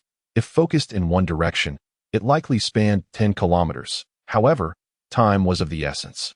He needed to swiftly devise a means to obliterate Mizuhoto's soul before it departed from his body. This window might only last a few seconds. Thus, who in this world possessed the capability to extinguish another's soul? Mizuhoto knew of 4 individuals. The first was Kato Dan, whose ethereal arts directly attacked the soul. The second, Orochimaru, capable of devouring souls within his space of impure reincarnation. The third, the outer path Geto Mazo, capable of summoning a soul dragon to consume souls. And the fourth, the Shinigami sealing technique, which, though unable to destroy souls, could imprison them. Suddenly, a thought struck Xiaohong. He had acquired 5 unique abilities, among which copying, merging, and controlling were frequently employed, while a profound insight had been temporarily sealed due to energy constraints. Apart from these 4, there was one more: soul space, a realm fused with his own soul, capable of temporarily accommodating inanimate objects. Was not Mizuhoto's corpse considered inanimate? Thus arose the question, did a soul qualify as inanimate or living? Testing the waters, he decided to employ multiple methods simultaneously. As he concentrated, Mizuhoto's body vanished from sight. Concurrently, the Linglong eye detected an immensely powerful chakra presence, Vortex Mizuhoto, along with the complete Ninetales residing within her. The Vortex clan possessed remarkable sensory abilities, and the complete Ninetales was adept at sensing good and evil. However, Vortex Mizuhoto would not casually activate her Kagura mind's eye, as the Ninetales' perception of morality would hold no merit in the Hidden Leaf Village, where not a single soul harbored goodwill towards the beast. The most significant malevolence was seated within the Hokage's office. Yet, in an instant, two panels materialized before Chōhong. Vortex Mizuhoto Age, Unknown Occupation. Jinchuriki of the Ninetales in the Hidden Leaf Village Talents. Physical Healing. Vortex Sage Body Skills. First Series Lantern Formation. First Square Elemental Seal. Second Law Formation. Second Path Sealing. Triad Barrier. For Symbol Sealing. 5 Element Sealing. 6 Direction Sealing. Perhaps due to Chōhong's limited exposure, it was his first time encountering a skill set so extensive that the panel could not display all of it. He quickly suggested, consolidate similar items. Thus, the skill panel transformed to Skills, Vortex Clan Sealing Techniques, Vortex Clan Barrier Techniques, Kagura Mind's Eye, Diamond Lock, In Sealing Technique. Impressive, truly a steadfast pillar of the Hidden Leaf, the wife of Senju Hashirama. And the princess of the Vortex Clan. Such an arsenal of abilities was staggering. There was no time for admiration. Chōhong promptly copied the skills and scoured the extensive list for what he required. The Soul Sealing Technique. The Soul Sealing Technique was specifically designed to seal souls, likely the technique utilized during the Fourth Great Ninja War to seal impure reincarnations. Extracting Mizuhoto's unburned corpse, Chōhong placed his hand upon its chest and softly intoned. Soul Sealing Technique. In truth, such techniques did not necessitate vocalization. The locals of the ninja world seldom adhered to this habit. The portrayal in anime primarily served to inform viewers of the skills being employed. Of course, some individuals enjoyed the flair of announcing their techniques. Having absorbed much anime, Chōhong had unconsciously adopted this mannerism. Regardless, in every anime, characters would inevitably call out their skill names during battles, making it challenging to remain unaffected. The soul remains. Upon witnessing the activation of the soul sealing mark, Chōhong was immediately convinced that Mizuto's soul had yet to depart from its corporeal vessel.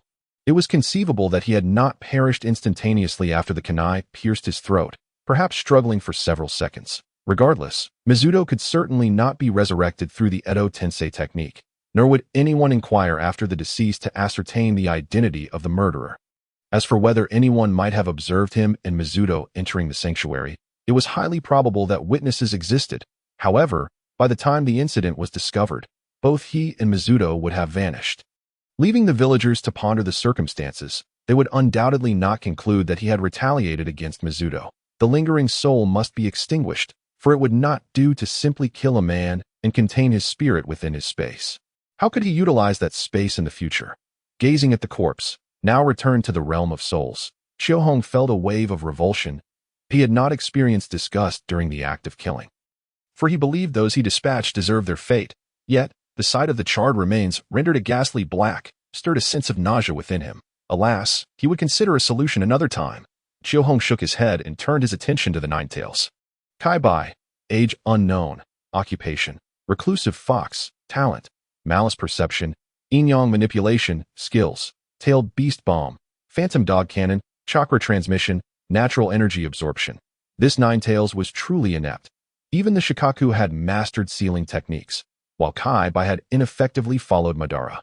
Hashirama and Uzumaki Mizuto, emerging with nothing to show for it, still clinging to its nascent abilities. Chōhong shook his head again, then commenced an examination of the Ninetales' innate skills. The Malice Perception required no elaboration, as it could be seamlessly fused with the Linglong eye, thus allowing for a richer emotional perception. Yin-Yang Manipulation was a unique ninjutsu of the Ninetales, akin to Shikaku's Wind and Magnet Release, or the Two Tails Blue Flames. It was a power distinctly possessed by tailed beasts. Upon further analysis, Chōhong discovered that Yin-Yang Manipulation resembled the concept of Taiji.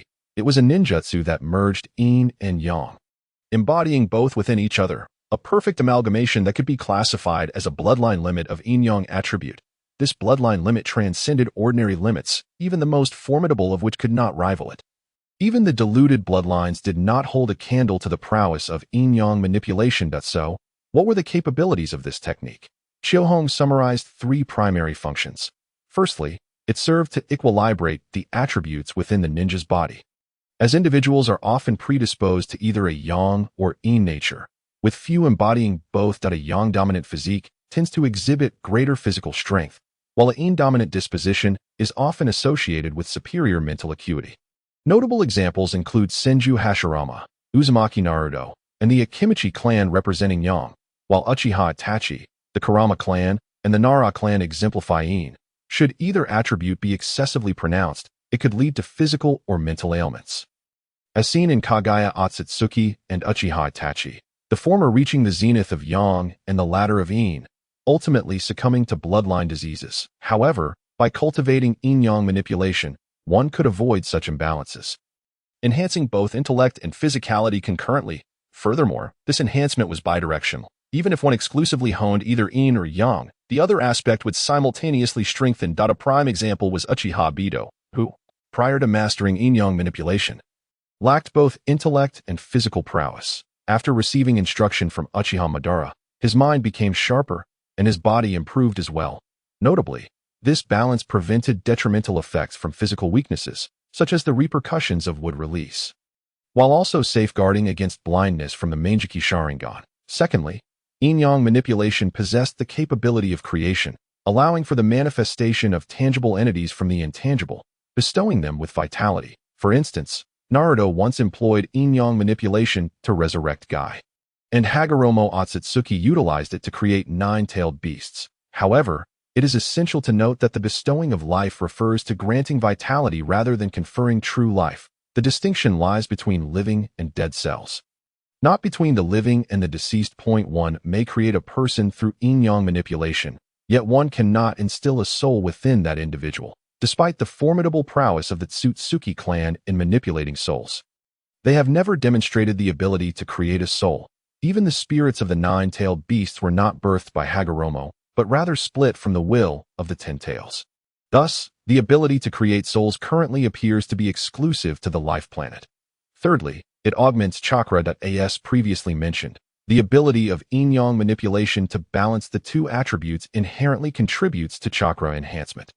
An individual endowed with yin-yang manipulation experiences a continuous and exponential growth of Chakra until it reaches the limits of their physical and mental capacities. However, as Chakra increases, so too do the body's and mind's limits, resulting in an exceedingly prolonged enhancement process with a remarkably high ceiling.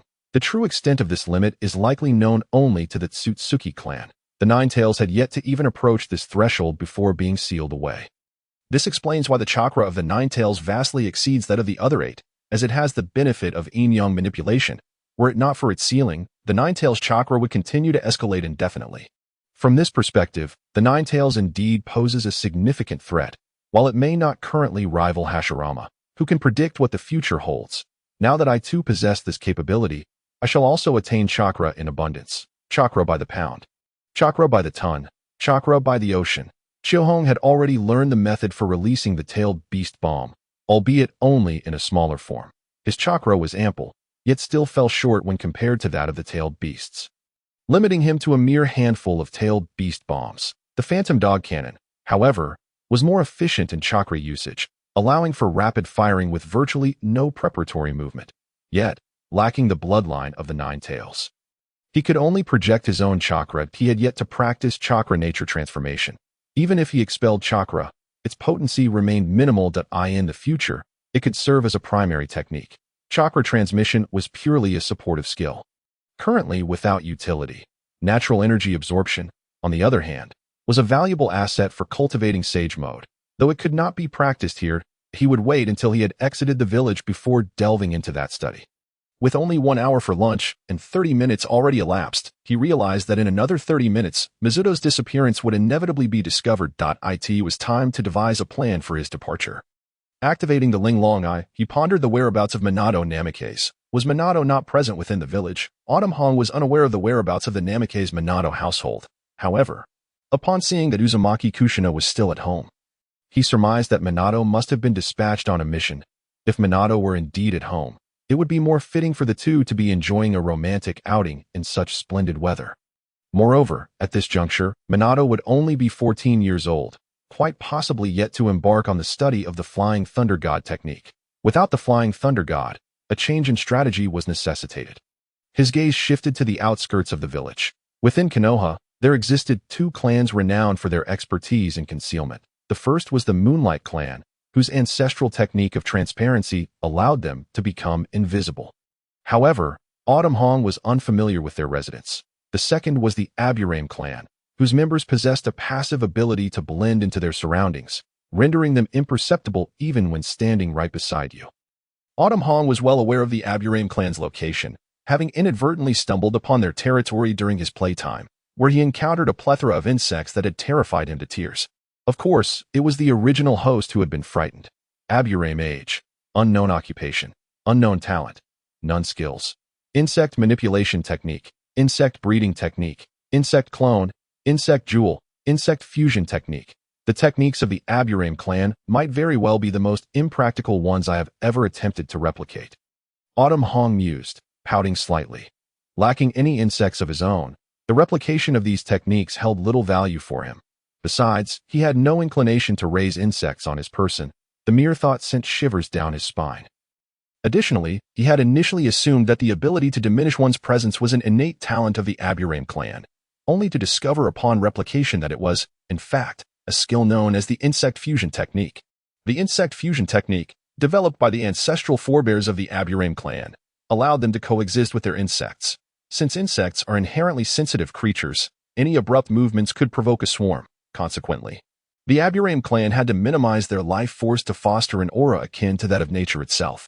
Insects mistakenly perceived the presence of the Aburame as part of their natural habitat, leading them to nest without hesitation.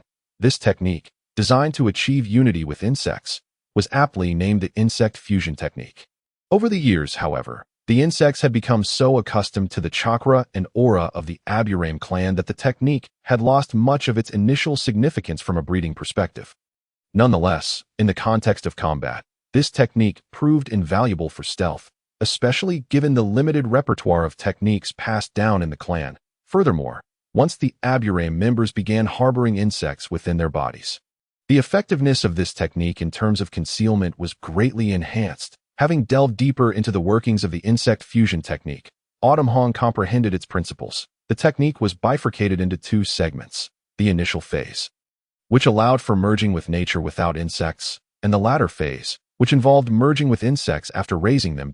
In the initial phase, the Aburame clan would lower their breathing frequency, extend their breathing rhythm, and minimize respiratory movements to reduce their life activities. Coupled with attire that enveloped their entire bodies and sunglasses to limit exposure to natural light, they effectively diminished their physical heat output. A body deprived of light would not radiate warmth. With slow and shallow breathing, their life activities would stabilize, further aided by their chakra, allowing them to maintain a remarkably subdued and tranquil state, akin to a stone dwelling in a dark, damp environment. As for the latter phase, the members of the Aburame clan harbored a multitude of insects, which gradually consumed their chakra and even their very essence, fragmenting their life force into minuscule units. These units were so diminutive that they nearly merged with the natural world, rendering them imperceptible to conventional sensory ninjutsu and even the Sharingan. This approach achieved a state akin to the unity of man and nature.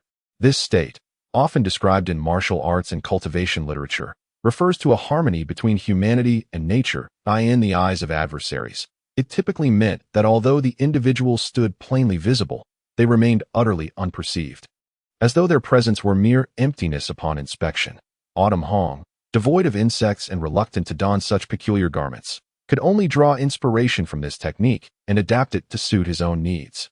Merging with nature was straightforward, possessing an innate affinity with nature due to his Taoist heritage. Calming his life activities was a simple endeavor, and mastering tranquil breathing was merely an introductory lesson in the path of cultivation. With his exceptional insight, Autumn Hong swiftly grasped the initial phase. Then came the latter phase. Though he lacked insects, he possessed cells.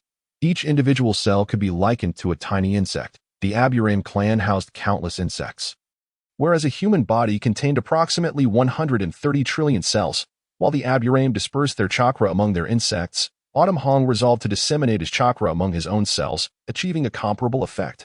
While he could not command every cell to absorb chakra, the process was not overly complicated, as cells naturally communicated information amongst themselves.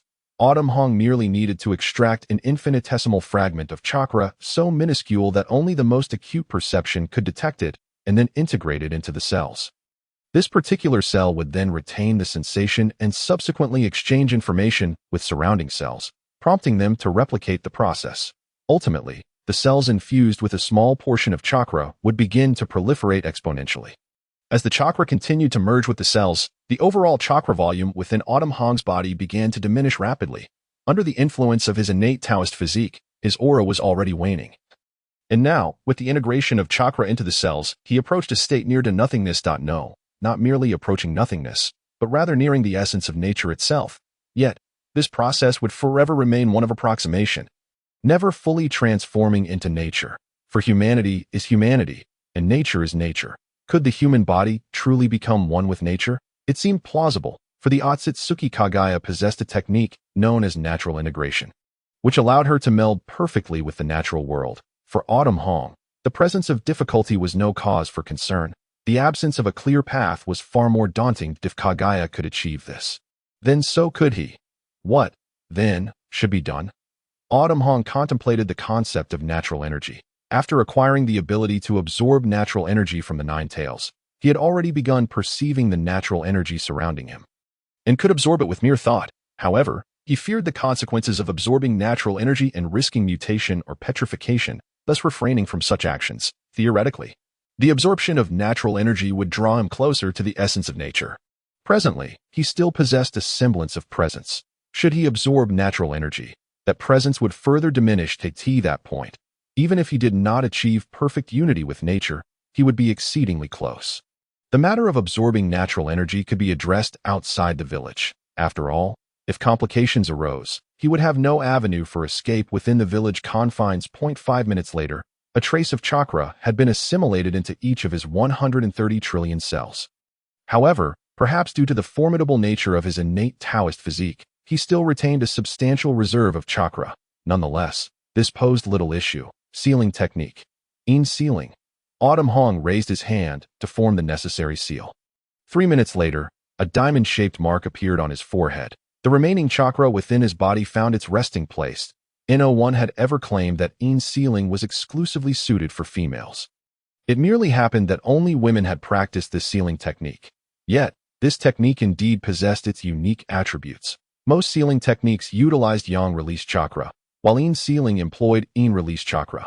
Consequently, the mark formed by in sealing could only be placed upon the forehead, as that was where in release was concentrated. Elsewhere was simply unfeasible. It is noteworthy that Tsunade possessed no in release. Thus, her in sealing was likely established by Uzumaki Mido.as for Haruno Sakura.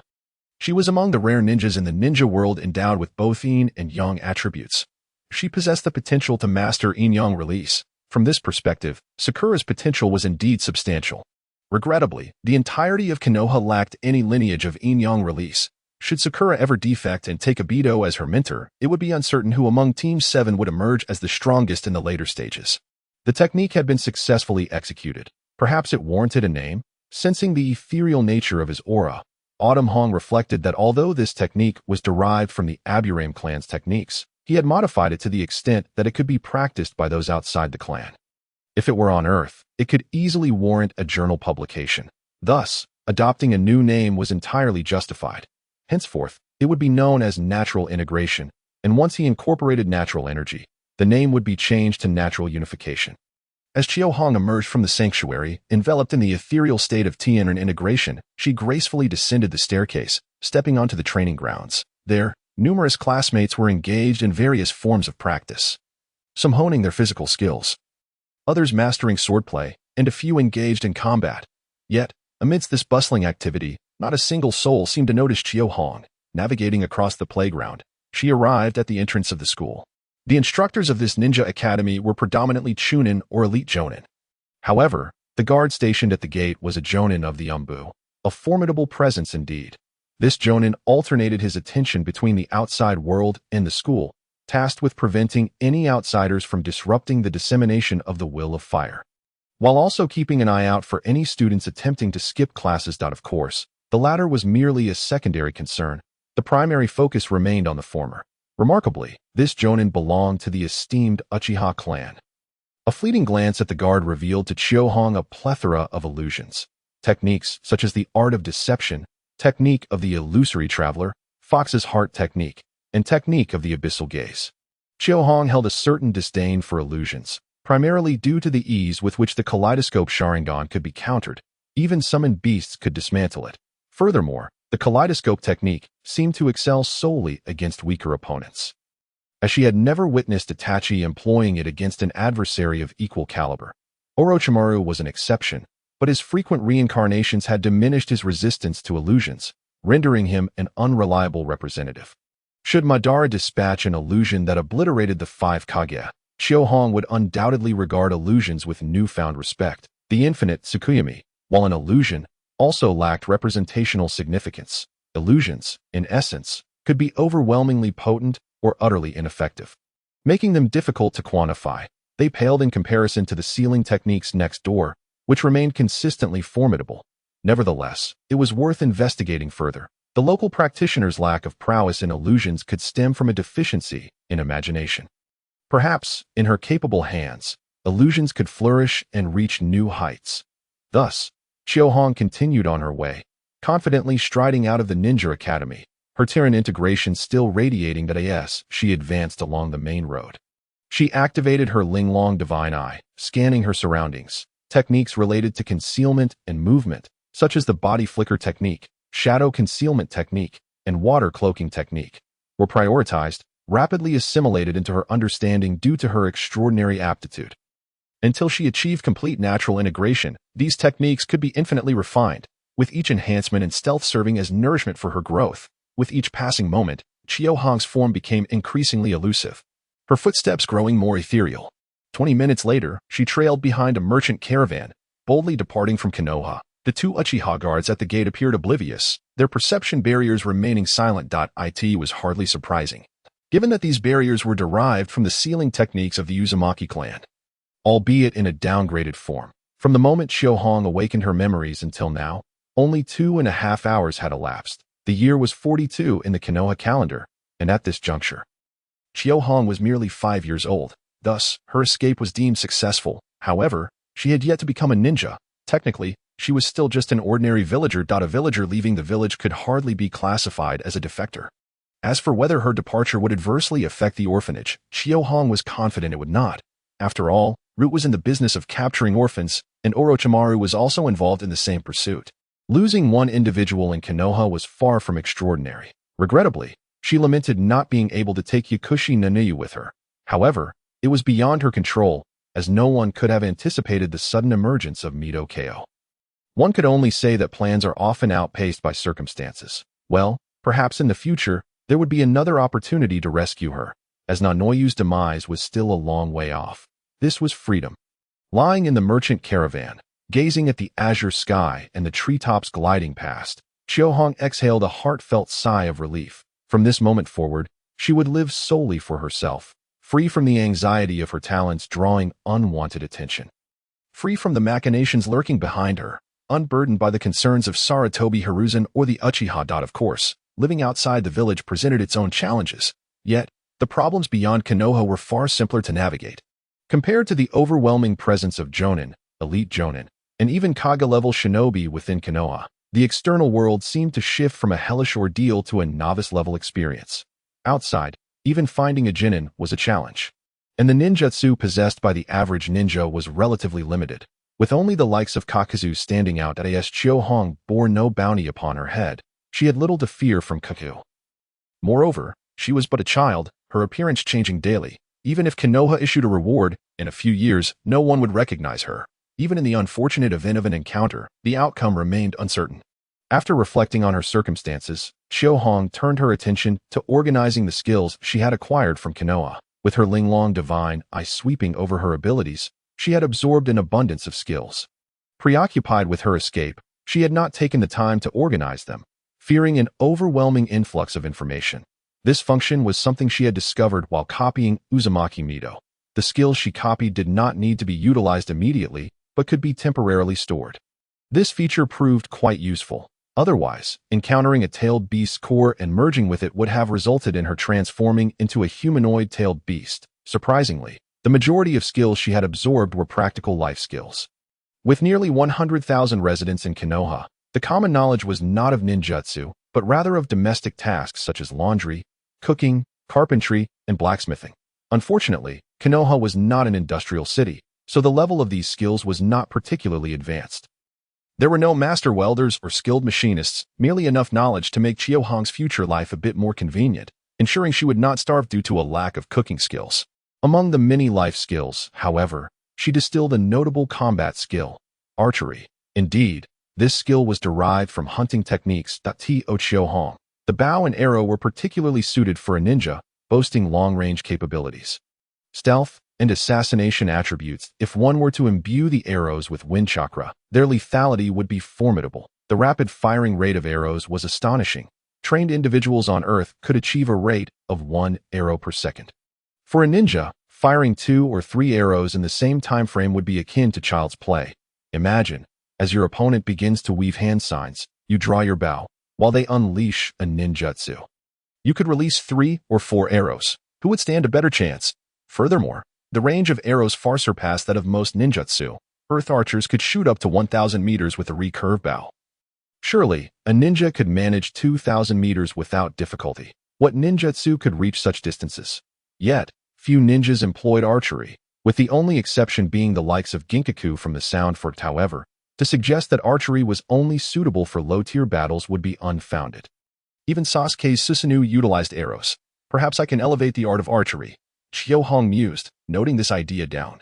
Next came the various elemental techniques: water release, fire release, earth release, wind release, and lightning release. Fire release was the most prevalent, followed by earth release, while lightning, water, and wind releases were rather rare. The ranks ranged from the lowest D to the highest A, yet there were no S-rank techniques among them. In addition, there was a 5-elemental Great Bomb technique, likely an auxiliary derived from Sarutobi Hiruzen. My Linglong Divine Eye is remarkably discreet. Not only did it allow me to spy on Uzumaki Mido without detection, but even the Third Hokage seemed unaware of my presence. Of course, this could be attributed to my brief glance rather than prolonged observation. Even the most perceptive ninja would find it challenging to sense a fleeting gaze. These elemental techniques were immensely beneficial to Chiohong. Although she did not require hand signs to release ninjutsu, the execution of ninjutsu involved both external hand seals and the internal flow of chakra. With these elemental techniques, she gained insight into how to manipulate chakra within her body to unleash ninjutsu without needing to experiment on her own. In addition to absorbing these ninjutsu, Chiohong also copied the ninjas' approaches to their development: the nature transformation of chakra, the slicing of wind, the resilience of earth, the searing heat of fire, the explosive penetration of lightning, and the constraining currents of water. With the vast array of ninjutsu she had gathered, Chiohong developed a profound understanding of chakra's nature transformation. This transformation was not a fixed rule, but rather a subjective attribute assigned to chakra based on the ninja's interpretation. Thus, a single chakra nature transformation was not immutable. Its development remained contingent on the individual's ingenuity. For instance, if one perceived water as a binding force, they might create techniques like the water whip or water wave. I firmly believe that water possesses a certain viscosity. This leads us to the concept of the water source candy. You consider the attribute of wind to be cutting. I, on the contrary, perceive the essence of wind as diffusion. Upon contemplation, Chiohong grasped the core of chakra's nature transformation in his cultivation. It is essential to understand that chakra embodies the power of creation and destruction, thus enabling it to accomplish all things. Only by believing in the omnipotence of chakra can one transcend the limitations of conventional thinking. Fusion. The knowledge of the 5 elemental ninjutsu surged into Chiohong's mind, overwhelming him momentarily before he vanished from the merchant caravan. When he reappeared, he found himself within a hollow of a tree in the forest. Such occurrences were beyond his expectations. Chiohong never anticipated that his mind would struggle to process the influx of information. Had he not acted swiftly, he might have jeopardized the unity of his being and exposed himself before the members of the caravan. It is worth noting that this caravan was not merely composed of merchants, but also included a ninja team escorting them. Fortunately, he was quick on his feet. Closing his eyes, he consumed 3 military rations. These were procured from Mido, who, despite being a teacher, was a ninja always prepared for combat missions. Naturally, military rations were kept on hand. Then he unleashed his extraordinary intellect, fully committing to digesting this newfound knowledge. As he concentrated, the principles of various ninjutsu, the flow of chakra, and hand seals materialized in his mind. Rapidly assimilated into his understanding under the influence of his remarkable comprehension. Time became indistinct. It could have been a brief moment or an eternity. Suddenly, Chiyohong opened his eyes, a kaleidoscope of colors flashing before settling into darkness. He had absorbed and digested thousands of 5 elemental ninjutsu, and at this moment, it would not be an exaggeration to claim he was the most proficient in the 5 elements within the entirety of Konoha, if not the entire ninja world.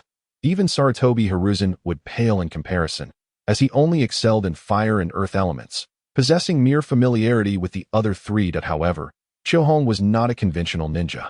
He would not become arrogant merely due to his extensive repertoire of ninjutsu. Having been raised in China, he had internalized the wisdom that pride invites loss, humility invites gain. Furthermore, as a member of the post-90s generation, he had been educated by various public intellectuals, leading him to excel in self-reflection. Thus, even after mastering the 5 elemental ninjutsu, Chiyohong remained humble, immediately turning his attention to his shortcomings. And indeed, there were shortcomings. The greatest limitation Chiyohong faced was that, no matter how many ninjutsu he mastered, one could only unleash one at a time. This was not truly a flaw, as most ninjas faced the same predicament. Even Kakashi, who possessed knowledge of thousands of ninjutsu, could only employ a few techniques in battle. Yet, Chiyohong could not come to terms with this limitation. What difference did it make if he knew thousands of techniques if he could not use them simultaneously? Thus, he pondered whether there existed a method to allow one to employ a multitude of ninjutsu concurrently. There was indeed such a technique in the ninja world, the multi-shadow clone technique, which would enable one to use 1,000 clones and thereby employ 1,000 techniques. However, this application bore little significance, as it still confined the individual to using only one ninjutsu at a time. After a moment's reflection, Chiyohong conceived another approach, the Seeking Ball, a technique enabling the simultaneous use of 7 elemental chakra types. However, Chiyohong lacked the proficiency to wield it, although he had grasped Yin-Yang release. It was merely at the rudimentary level, inherited from the Ninetales. The Seeking Ball required mastery of Yin-Yang release. At this thought, Chiyohong felt a surge of frustration towards the Ninetales, with its inherent Yin-Yang release. Even a century of casual practice should have sufficed to surpass Hashirama and Madara. Yet, it seemed the creature had squandered its time, exhibiting no progress in its abilities, aside from a passive increase in chakra. It had failed to develop any other functionalities. However, it is common for ferocious beasts that have existed for millennia to fall short when faced with cultivators who have dedicated decades to their craft. It appeared that the ninja world had no solutions to this dilemma. Fortunately, Chiyohong was not a local. His mind was open and expansive. He knew of a martial art called the Tianshan Plum Blossom Hand, a fundamental technique of the Shaoyao school, comprising 3 paths of palm techniques and 3 paths of grappling techniques. This included 6 paths of martial arts, capable of encompassing any technique or style within its framework. Additionally, there was a sword technique known as the Duga 9 swords, which could break through all forms of martial arts. Although Chiyohong did not practice either the Tianshan Plum Blossom Hand or the Duga 9 swords, he could draw inspiration from their principles. For instance, could I create 5 types of ninjutsu that completely integrate the 5 elemental techniques? Or could I ultimately unify the 5 elements into a single ninjutsu that encompasses the myriad concepts of ninjutsu within it? The templates were readily available. The 5-colored divine light. The 5-colored divine light was the innate divine power of Kong Xian, derived from his 5 primary feathers, manifesting in 5 colors: blue, yellow, red, black, and white. Within the 5 elements, nothing remains untouched, nothing remains unbroken.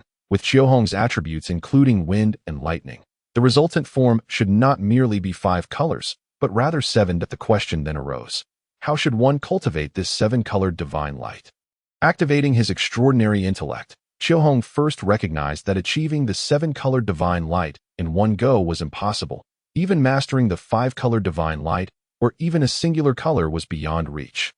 Merely transforming chakra into light was an unattainable feat. However, he could at least strive to convert chakra into a form that closely resembled light. The form of light is characterized by beams, high speed, and linearity. Water release. Water severing wave embodies this form. Techniques akin to water severing wave include fire release, dragon fire technique, sea rank, which emits a straight line of flame, earth release, earthstone needle, D rank, which launches a straight line of earth needle, wind release, vacuum wave, which releases a linear wave rope constructed of vacuum, boasting incredible cutting power. Lightning Release, Thunder Arrow, which fires arrows composed of lightning chakra to pierce enemies. Chiohong suddenly recognized a dilemma. The transformation of attack-type ninjutsu into different forms seemed rather meaningless, or rather, shaping ninjutsu into forms such as dragons, spheres, or wooden figures held little significance. His education had instilled in him the belief that in martial arts, speed is paramount. The principles of modern technological weapon development echoed this sentiment. The design of various weapons adheres to one principle: stable flight and minimal wind resistance. The same should apply to ninjutsu. Ninjutsu should evolve towards greater range and speed, rather than becoming overly elaborate. Chiohong was confident that his reasoning was sound, as evidenced by the second Hokage, the second Mizukage, the second Tsuchikage, and even Uchiha Madara, all of whom followed this path. Water Release, Water Severing Wave, Water Release, Water Iron Cannon, Dust Release, Storm Release, Light Fang, all adhered to the principles of simplicity in form, extended range, and rapid speed. Based on Water Severing Wave, the ninjutsu I aim to develop should be Water Release, Water Severing Wave, Fire Release, Fire Severing Wave, Earth Release, Earth Severing Wave, Wind Release, Wind Severing Wave, Lightning Release, Lightning Severing Wave, Wood Release, Wood Severing Wave, and Metal Shield. Metal Severing Wave? No, that is not the right direction. Chiohong raised his hand and shot forth a pure chakra beam. With attribute chakra, he then launched a wooden spike. Upon comparing the two, Chiohong discovered the issue that if he merely shot out chakra, the damage was minimal and the speed was slow. The wooden spike, on the other hand, was quick and inflicted significant damage. Yet, it did not align with his imagination. He envisioned shooting forth an energy wave rather than a wooden spike. Thus, how could he ensure that this chakra energy wave possessed both damage and speed? Chiohong contemplated two chakra attributes, wind and lightning. Wind inflicts high damage, while lightning boasts speed. That if he could merge the wind and lightning attributes into the wood attribute chakra, then this chakra would inherently possess both speed and power. However, such fusion would result in a blend of three chakra attributes. The protagonist's innate wood release is natural, not a fusion of water and earth.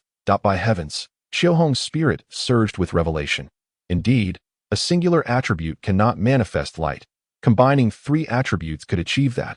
Wood attribute fused with wind and lightning would form blue divine light. Earth attribute fused with wind and lightning would yield yellow divine light. Water attribute fused with wind and lightning would produce black divine light. Fire attribute fused with wind and lightning would create red divine light. Metal attribute fused with wind and lightning would generate white divine light. Ultimately, it still amounted to five-colored divine light, yet it would be a divine power formed from the fusion of five distinct attributes. Naka's Dust Release was deemed invincible, capable of obliterating Madara's 25 Susanoo with a single strike. If I could merge five attributes into a single divine power, would that not allow me to annihilate 125 Susanoo with a single blow? Is there indeed potential in the five-color divine light composed of five types of bloodstains? Of course, there is. As for the process of fusion, it may be challenging for others, but for Chiohong, it is remarkably simple. Let us not forget that he possesses a talent for fusion. This ability is not limited to merging others' bloodlines. Chiohong is eager to experiment with it. However, as the chakra concentrated in his hand, Chiohong suddenly realized something amiss. It is not that the five-colored divine light lacks strength, but rather that old adage, when developing skills, one must not only consider one's own power but also take into account the capabilities of one's opponent. Otherwise, if the opponent is already playing with drones while you are still engrossed in tank research, that courting disaster. So, who are Chiohong's opponents? In the short term, there are Uchiha Ibito and Pain. In the long term, there are the Sage of Six Paths and Kagaya Otsutsuki. Can the five-colored divine light treat these individuals? Caught off guard, Ibito and Pain might be eliminated in an instant. However, if they are on guard, then it becomes a different story. The five-colored divine light cannot reach alternate dimensions and may even be absorbed by the Rinnegan. As for the Sage of Six Paths, it is even more hopeless. A single truth-seeking ball could pose an insurmountable challenge, let alone Kagaya Otsutsuki. How did Kong Xian counter those with spatial abilities or treasures? He seized the Linglong Pagoda when facing Li Jing and took the Dinghai Pearl and the Golden Bowl when confronting Randang. This indicates that the five-colored divine light is indeed effective against spatial treasures, or perhaps it inherently possesses spatial attributes, considering that the items he collected were not damaged. Nonetheless, Kang Xian's five-colored divine light is not invincible. It was struck on the right cheek, then the face, and finally the neck by Deng Chanyu's five-colored stones, which can be deemed a formidable artifact against Kang Xian. When facing Zhuan Ti, the five-colored divine light faltered as his treasures were taken by Zhuan Ti's seven treasures mysterious tree. This illustrates that the five-colored divine light is ineffective not only against items of the seven attributes but also against those of the five attributes. Of course, all this is derived from the tales of the investiture of the gods, which can be referenced but should not be regarded as an absolute truth. Otherwise, one might think that divine beings in those stories still ride on horseback to battle, which pales in comparison to the emperors of neighboring realms who can transform into steeds through their energy. My research into the five-colored divine light seems to suggest it can only destroy but cannot absorb. I must incorporate a spatial attribute to connect to my soul space. Furthermore, I must also add a yin-yang attribute. Otherwise, the five-colored divine light will not stand a chance against the truth-seeking ball, which would be a disgrace to my homeland's mythology. Yet, where to incorporate the yin-yang attribute, even if it is added? It merely transforms from 3 attributes to 6 attributes, still unable to contend with the truth-seeking ball. If a single spatial attribute could rival 2, my five-colored divine light would indeed possess 7 attributes. However, Qiuhong desires not a mere struggle for equality but a crushing superiority. Observe how Kang Xian faces his enemies. He never engages in a 50-50 standoff, but rather annihilates them instantly. Thus, Qiuhong must seek to integrate yet another attribute. Time? Where to find that? Electromagnetism, that belongs to the realm of science, seemingly at odds with the metaphysical. Let me try that shortly. Qiuhong suddenly recalled a type of power, the power of the mind. The power of the mind is distinct from both the soul and spiritual energy. This force exists in both the strong and the weak, with the strong not necessarily possessing a potent version and the weak not always being devoid of strength. The most renowned realm for the power of the mind is perhaps Marvel, but that does not imply it is absent in other worlds. The Naruto universe certainly possesses the power of the mind, as evidenced by the Sharingan, which encompasses aspects of this ability. Moreover, the power of the mind is not exclusive to Yin release, even Azura's mouth release may involve it. Additionally, the changes in chakra properties also pertain to the power of the mind.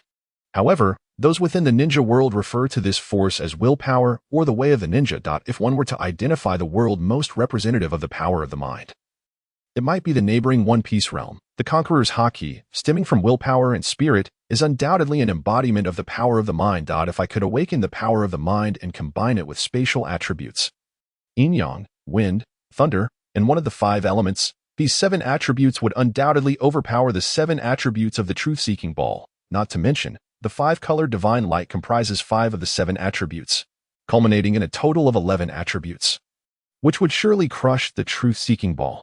Now the question arises, how does one awaken the power of the mind? At this moment, Qiuhong longs for the ability to traverse realms, to seek out Wang Yangming in the Ming dynasty for a copy. But alas, such travel is not within reach. Perhaps the technique of Baishinshin pertains to the power of the mind. This illusion is distinct from others. It alters the subconscious, rendering it imperceptible not only to the subject but also to outsiders, far surpassing Obito's method of manipulating the 4th Mizukage. The subconscious is the psychological activity that has occurred during a person's life but is not presently perceived. It constitutes the psychological processes that have occurred but have not reached the level of conscious awareness, forming the basis of all human psychological cognition alongside conscious thought. In a world of the extraordinary, the subconscious serves as the origin of the power of the mind. However, the vast majority of individuals possess a subconscious yet cannot awaken the power of the mind. Even among the Uchiha clan, who can activate various ocular techniques under the influence of the power of the mind, they too remain unable to awaken it, despite Qiuhong's remarkable talents and the theoretical knowledge from his past life. He too is at a loss regarding the awakening of the power of the mind. Thus, he shall first fuse the initial 6 attributes. As for the power of the mind, he will attempt it himself. If that fails, he will seek to replicate from Shui. Though he is uncertain if Shui has been born yet, Qiuhong has come to realize that he cannot remain in the land of fire, nor even on this continent. The flutter of a butterfly's wings in Asia can instigate a storm in South America. The longer he lingers in this world, the greater the impact he may have. At any moment, he might inadvertently affect Shui and Obito. Qiuhong desires Obito's eyes, as the Kamui allows him to extract the genes of others from afar. Now, he finds himself in need of Shui's eyes as well. Should he inadvertently influence events, leading to the two of them either not awakening their eyes or awakening them without Kimui or Baishinshin. That would pose a significant problem, but he steadies his mind, choosing not to dwell on such thoughts. First, he shall focus on fusing the three attributes of bloodstains. Raising his hand, the wind attribute chakra manifests at his fingertips. Then, it dissipates. Chiohong discovers a problem. He cannot multitask. Even handling two tasks simultaneously proves impossible. Thus, he can only manifest one type of chakra on a single hand. Damn it, Chiohong is speechless, yet a smile graces his face. He has uncovered a method to cultivate the power of the mind, multitasking. Although he cannot perform multiple tasks with his mind, this does not hinder Chiohong's fusion of the bloodstains. He can simply create two shadow clones, one main body and two sub-bodies. The three Kiwangs each conjure water, wind, and lightning chakra. The water chakra is azure, the wind chakra is colorless and transparent, and the lightning chakra sparkles with blue and white. With water as the primary focus, what purpose do the wind and lightning attributes serve? It matters not. He shall proceed towards the fusion of water attribute light escape. I have provided the theoretical direction. The success of this endeavor now hinges on the talent for fusion. With a thought, the three types of chakra converge, and then the talent activates in the blink of an eye. The three-colored chakra in his hand merges into a sphere of purple-black light. Has it succeeded? It seems so. The orb in his hand takes on the shape of water, possesses the lethality of lightning, yet is formless and fluid, akin to the wind. This is a ball of light, or perhaps termed the water divine light. Within the realm of cultivation, it could also be referred to as water thunder technique or water divine thunder. Chiohong distinctly feels that his water divine light differs from the dust release of a Wagakure. The latter is an unstable chakra that cannot be absorbed into the body, only constructed externally. Consequently, dust release cannot rely on bloodline inheritance but must be learned. Thus, while dust release is a bloodline technique, it is an imperfect one. Conversely, Chiohong's bloodline technique is perfect, capable of being passed down to future generations. Upon retracting the water divine light into his body, Chiohong feels a tremor throughout his being. As the water, wind, and lightning attributes within begin to merge, new chakra continuously forming. What the hell? As the autumn crane was startled, he was taken aback to discover that this fusion was complete and absolute. As if henceforth only this particular attribute of chakra could exist within him. This was the domineering nature of the bloodline elimination. With bloodline elimination, there was simply no space for other attribute chakras to exist. Not only bloodline elimination, but even ordinary bloodline limits functioned similarly, as the chakra of the bloodline limit instinctively repelled other attribute chakras, making it exceedingly difficult for bloodline ninja to utilize any attributes beyond the two that formed the bloodline limit.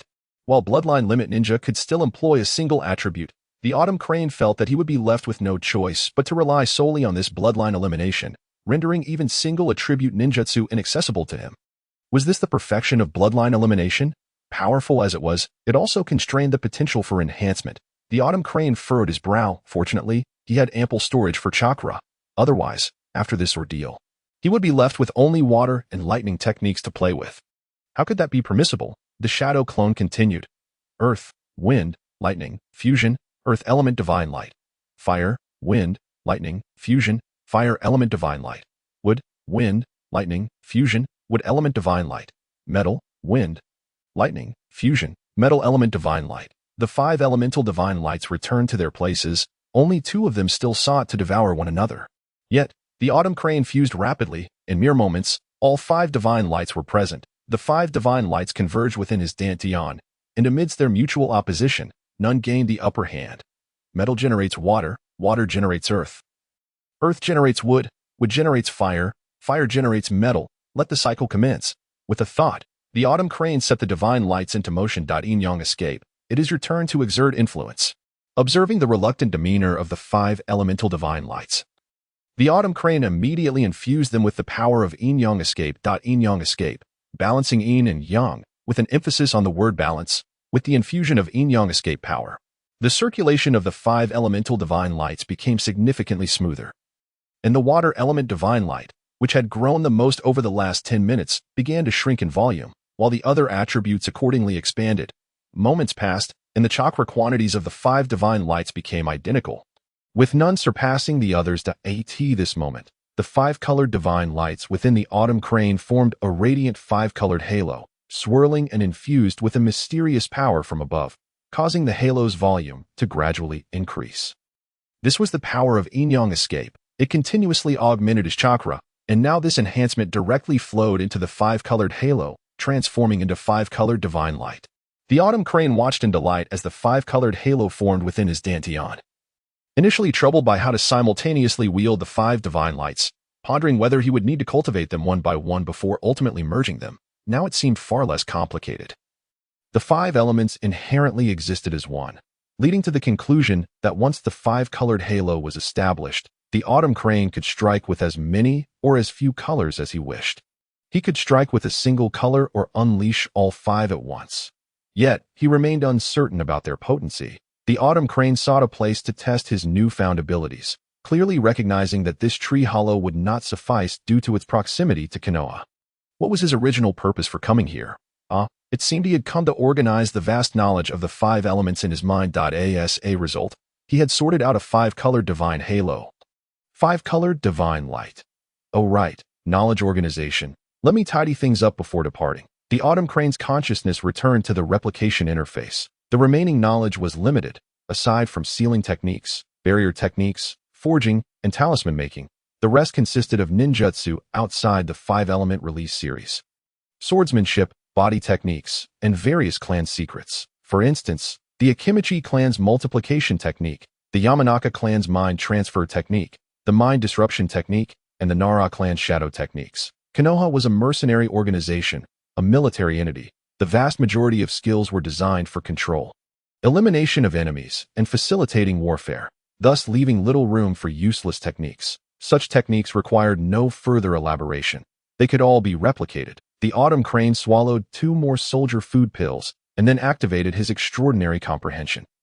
Swiftly absorbing all knowledge into his mind, the copying of knowledge had been completed. What remained was the fusion and absorption to make it his own, ultimately surpassing it. Suddenly, the Autumn Crane realized that his golden finger possessed some intriguing qualities. Copying, fusing, extraordinary comprehension. Was this not the 3 fundamental steps of scientific research? Reverse engineering, making it one's own, and innovating. Scholars had relied on this method to study firearms, tanks, and fighter jets, progressing from imitation to approximation and then to surpassing. So, I am not an innate Tao body, but rather an innate research saint body. Finally, let me grasp something before I depart. The Autumn Crane extracted all knowledge related to body flicker techniques. He aimed to develop a body flicker technique adept at long-distance travel, facilitating his journeys. The body flicker techniques passed down in Konoha were only 2, body flicker and elemental body flicker. The former relied on chakra to stimulate the legs, significantly enhancing their power and thereby accelerating movement speed. The latter harnessed elemental forces. For instance, wind release could slice through the air to reduce air resistance, while lightning release could activate cells to hasten bodily speed. Only these 2 elements offered substantial enhancements to speed, which was why the Autumn Crane had to employ both to expedite his own light release. However, after successfully merging the 5 divine lights, the Autumn Crane understood that within bloodline elimination, wind release served to grant chakra the ability to transmit energy, while lightning release functioned as a foundational particle structure. These 2 types of chakra indeed contributed to a remarkable increase in speed for other attributes. In reality, the bloodline limit formed by fusing wind and lightning release was known as swift release. The attributes of swift release were already fast enough. Thus, adding another attribute to create light release would naturally yield even greater speed. The Autumn Crane first merged dozens of body flicker techniques, grasping a method that significantly increased speed without harming the body. He then drew inspiration from the elemental body flicker concept to construct a technique wherein wood element existed externally while water element resided internally, allowing both divine lights to work in tandem. Water was the best for nourishing the body, so he activated the water light within. In truth, the metal element possessed the strongest cutting capability. Thus the metal light would yield the fastest external speed. However, the Autumn Crane required not only rapid speed but also minimal noise. Since the area was densely forested, he naturally opted for the wood light, combining body flicker with wood-water elemental body flicker. How fast would that be? The Autumn Crane was unsure, so he prepared to test it. And so, he began. The Autumn Crane melded into the nearby tree and activated his perception technique. Suddenly, the Autumn Crane sensed an infinite network of plant roots hidden beneath him, as if a giant web enveloped the entire land. With a thought, he found himself appearing dozens of kilometers away. This is the mayfly technique. The Autumn Crane's head emerged from a tree trunk. looking utterly bewildered. What the heck? He quickly scanned his skill list and indeed found this technique among them. Not only the mayfly technique, but also spore technique and disguise technique. Have I replicated to the point of becoming white Zetsu? The Autumn Crane was taken aback, but upon reflection, it seemed quite normal for Konoha to possess white Zetsu.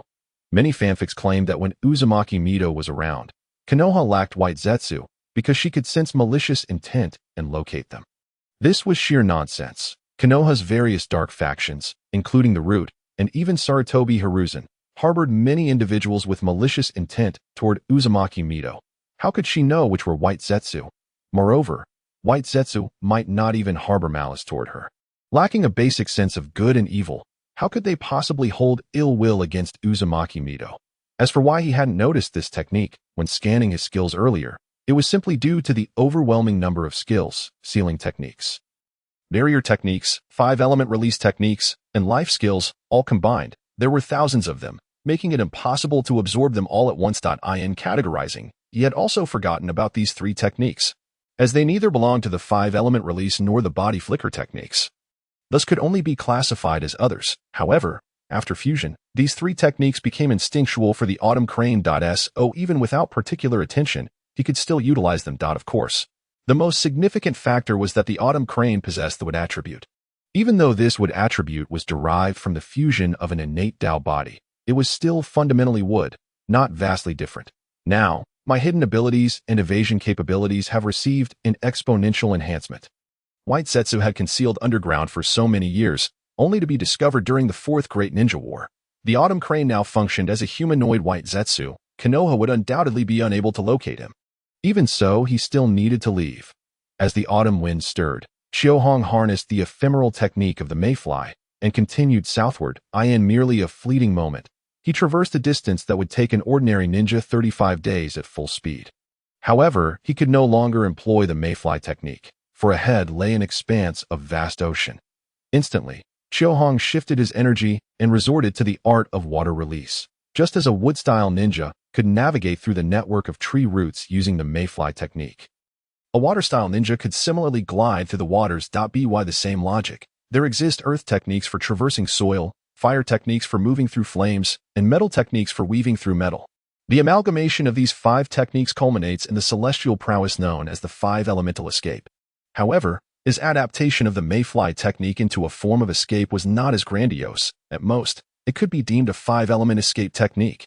The 5-elemental escape belongs to the realm of spatial techniques. For instance, with water release, there need not be a direct water connection between 2 locations. Merely the presence of water allows for traversal. Moreover, the practitioner can conceal themselves within the 5 elements. Even the faintest flicker of a candle could shelter a person within.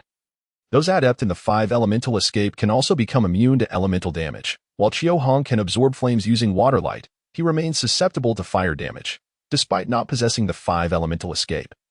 His speed remains remarkably swift, especially as the ocean is entirely comprised of water, unlike the land where certain areas lack tree roots, necessitating a surface emergence to continue his escape. Thus, his velocity in the sea surpasses that on land. After 1 minute, Chiohong emerged from the water, and a landmass appeared before him. Activating his Linglong eye to survey the island, he quickly discerned that this was the land of waves, not his intended destination. Therefore, he continued his escape. 20 minutes later, Chiohong once again beheld a landmass, significantly larger than the previous one, with an elongated coastline.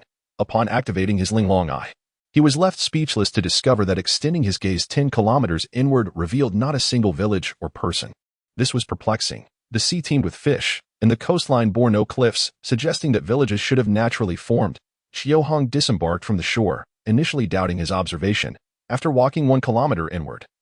Having fully left the beach behind, he dug into the soil with his hands. Confirming his assumptions, he found the earth to be remarkably fertile and devoid of salinization.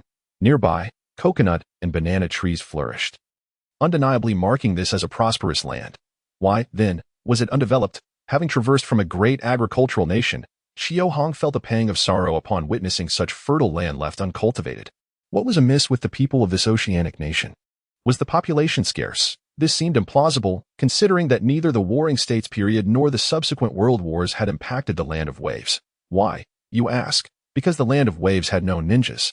Indeed, Chiohong's intended retreat lay in a country that had no part in the narrative of Naruto, merely mentioned in passing within the anime. It was a small nation composed of numerous islands of varying sizes.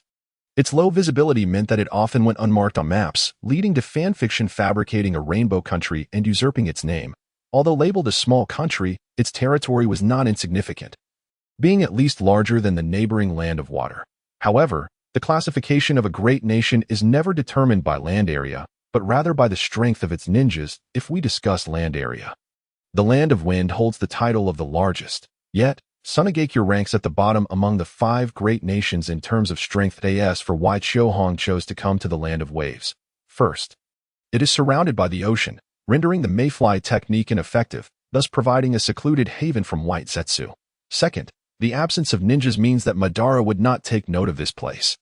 Third, the Land of Waves is vast, with a substantial population and immense developmental potential. Fourth, it is almost entirely unrelated to the plot, allowing him to remain inconspicuous without affecting narrative progression. Of course, the third point was Chiohong's previous perspective. Upon discovering such a prime coastal location devoid of villages, he felt uncertainty creeping in. In truth, there are other similar locations, such as the Land of Snow, which is also sizable and inhospitable to white Zetsu, boasting advanced technology. However, the potential for development in icy terrains is ultimately limited. Furthermore, the Land of Snow is a landlocked country bordered by the lands of wind and earth, making it susceptible to scrutiny, thus hindering his agricultural endeavors. This banana is incredibly unripe. Chiohong plucked 2 bananas from the roadside, took a bite, and promptly spat it out. Authentic wild bananas are utterly inedible. Climbing up a tree, he harvested 2 coconuts and began to ponder. How does one consume a coconut again? Come to think of it, I don't believe I've ever had coconut in my past life. A blade of energy coalesced at his fingertips, slicing the coconut open. I've inadvertently created a new technique, which I shall call the 10 Veins Divine Sword. Gazing at the crystalline liquid within, Chiohong fell into contemplation that if memory serves, the coconut water I drank should be milky white. Thus, a question arose. Why is the coconut water from this tree transparent? Could it be a reaction upon exposure to air? After all, apples do change color when they encounter oxygen. Sampling a taste revealed a subtle sweetness. This is not the flavor of the coconut water I drank. Chiohong's attention shifted to the milky white flesh enveloping the coconut water. What is this? He cut a piece to sample. Goodness, now this is the flavor of coconut water. Chiohong suddenly understood. The liquid at the center of the coconut was not coconut water. The true coconut water must be extracted from the surrounding milky white flesh. The color is right. The taste is right. It must be so. In the future, I could establish a coconut enterprise here. With no one within a 10-mile radius, Chiohong had no shortage of food. The coconut flesh could satiate his hunger. After consuming the flesh of 8 coconuts over the span of half an hour, Chiohong lay back on the beach, feeling utterly comfortable. No wonder so many people adore the waves and beaches. This sensation is genuinely delightful, the sand beneath him soft, and the sunlight warm upon his skin. In his previous life, he had been too preoccupied with work to ever experience this. With a deep sigh, Chiohong realized that he had only been in this world for less than a day. Thus, the events of his past life felt like mere yesterdays. Speaking of which, I don't believe I formatted the browser before I died. I wonder if the fingerprints on my corpse can still unlock the fingerprint lock? I hope not. As if summoned by thought, a corpse materialized before Chiohong. The body of Mizuki. This corpse could not remain unattended, despite the continued expansion of the soul space, now measuring 27 cubic meters. Having a corpse within was undeniably unsettling. Chiohong had intended to store some coconuts there, but how could he do so with a corpse present? Conventional ninja techniques offer scant means of handling souls, and those capable of such were now deceased. The thought of this made Chiohong grit his teeth in frustration. Amidst the myriad of rare jutsu in Konoha, the legacy had been severed by the likes of Danzo and Hiruzen Sarutobi, obliterating the transmission of knowledge. They utterly failed to grasp the essence of genetic diversity, biodiversity, or the concept of technological preservation. For the sake of a mere village chief position, they extinguished the last remaining heir of a unique soul technique. To draw a comparison, it would be akin to sacrificing the last of a rare protected species to secure a mayoral title. Moreover, the soul technique was the only one capable of directly assaulting the soul across the entire ninja world. It must be noted that a unique jutsu is not easily replicated. Consider the Kato clan, which specializes in soul techniques. Though not a bloodline limit, it is not far removed. Such secret arts require generations of unwavering training, infusing special chakra into the very fabric of their genes. Thus, even if the village acquired the soul transformation technique, no one in subsequent generations could master it, save for those who traversed realms. Reflecting upon the actions of Danzo and Hiruzen that led to the demise of Kato, Chiohong suddenly comprehended that perhaps the death of Kato was indeed a consequence of their machinations. These two had no means to counter soul attacks, and to prevent being killed, they would naturally have to eliminate Kato. What? You say Kato died on the battlefield? Then it was undoubtedly their doing. Had Chiohong been the village chief, such a unique ninja would never have been dispatched to the battlefield. Instead, he should have been arranged with a wife from the age of 16. Tasked with bearing children incessantly, with so many members of the Sarutobi clan, arranging a few wives for him would have been a trivial matter. The resulting offspring could take their mother's surname, and the Sarutobi clan would then possess the soul transformation technique. Of course, Tsunade and the like would be off limits. She is mine. Similarly, intermarriage with the Senju and Uchiha clans could yield Sharingan and Sage abilities over generations, far superior to merely assembling a 3,000-strong fire release unit. The bloodline of Sarutobi is hardly a precious one. There is no necessity for intra-clan marriages akin to the Hyuga clan. Fortunately, I managed to escape. Following such a village chief offers no promising future. The art of spirit transformation appears futile. The 5-elemental ninjutsu remains unachievable, and the efficacy of the 5-colored divine light, Chiohong, is uncertain. I fear that if I damage the corpse without affecting the soul, the spirit of Mito will depart. In such circumstances, human experimentation becomes inevitable. However, Chiohong currently lacks suitable subjects for such grim trials. Thus, I must resort to the means of sealing techniques. Sealing jutsu is certainly not limited to mere confinement. The Uzumaki clan is not known for its benevolence. In truth, the majority of the energy utilized in sealing techniques is derived from the very objects being sealed. For instance, when Uzumaki Mito sealed the Ninetales, she extracted its chakra to form a diamond seal for confinement. Once the energy of the sealed object is depleted, the sealing technique naturally unravels. It appears I might be able to merge the diamond seal with the 5-colored divine light. This way, any adversary struck by the 5-colored divine light would be directly suppressed, rendering escape impossible and leaving them at my mercy. Furthermore, the 5-colored divine light, being a form of illumination, possesses rapid speed, strong penetrative ability, and significant lethality, albeit lacking versatility. One cannot expect light to bend, after all. Yet, if I could integrate the diamond seal, it's worth noting that the diamond seal is not an ordinary technique. It is a sealing art that can only be awakened by the sage body of the Uzumaki clan, a form of bloodline limit that also involves the materialization of chakra. Throughout the entirety of Naruto, there are only 4 techniques that involve chakra materialization: Peacock Method, Susanoo, Diamond Seal, and Truth-Seeking Balls. Each of these is far from simple. Even the Peacock Method is a technique born from rare treasures. The Uzumaki Sage body is on par with the Sharingan in terms of bloodline limits, capable of controlling tailed beasts, just as the Diamond Seal can. Therefore, one might consider the Diamond Seal to be on the same level as Susanoo. It is quite possible. Should the 5-colored divine ring merge with the Diamond Seal, not only would it gain the ability to seal, but the 5-colored divine light would also acquire the power of materialization. The abstract serves its purpose, and the concrete serves its own.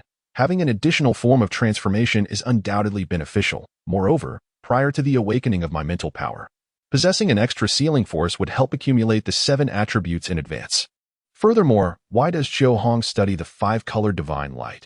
Is it not because he possesses an overwhelming array of skills that he struggles to manage? Merging the diamond seal with the 5-colored divine light is also aimed at simplifying his skill set.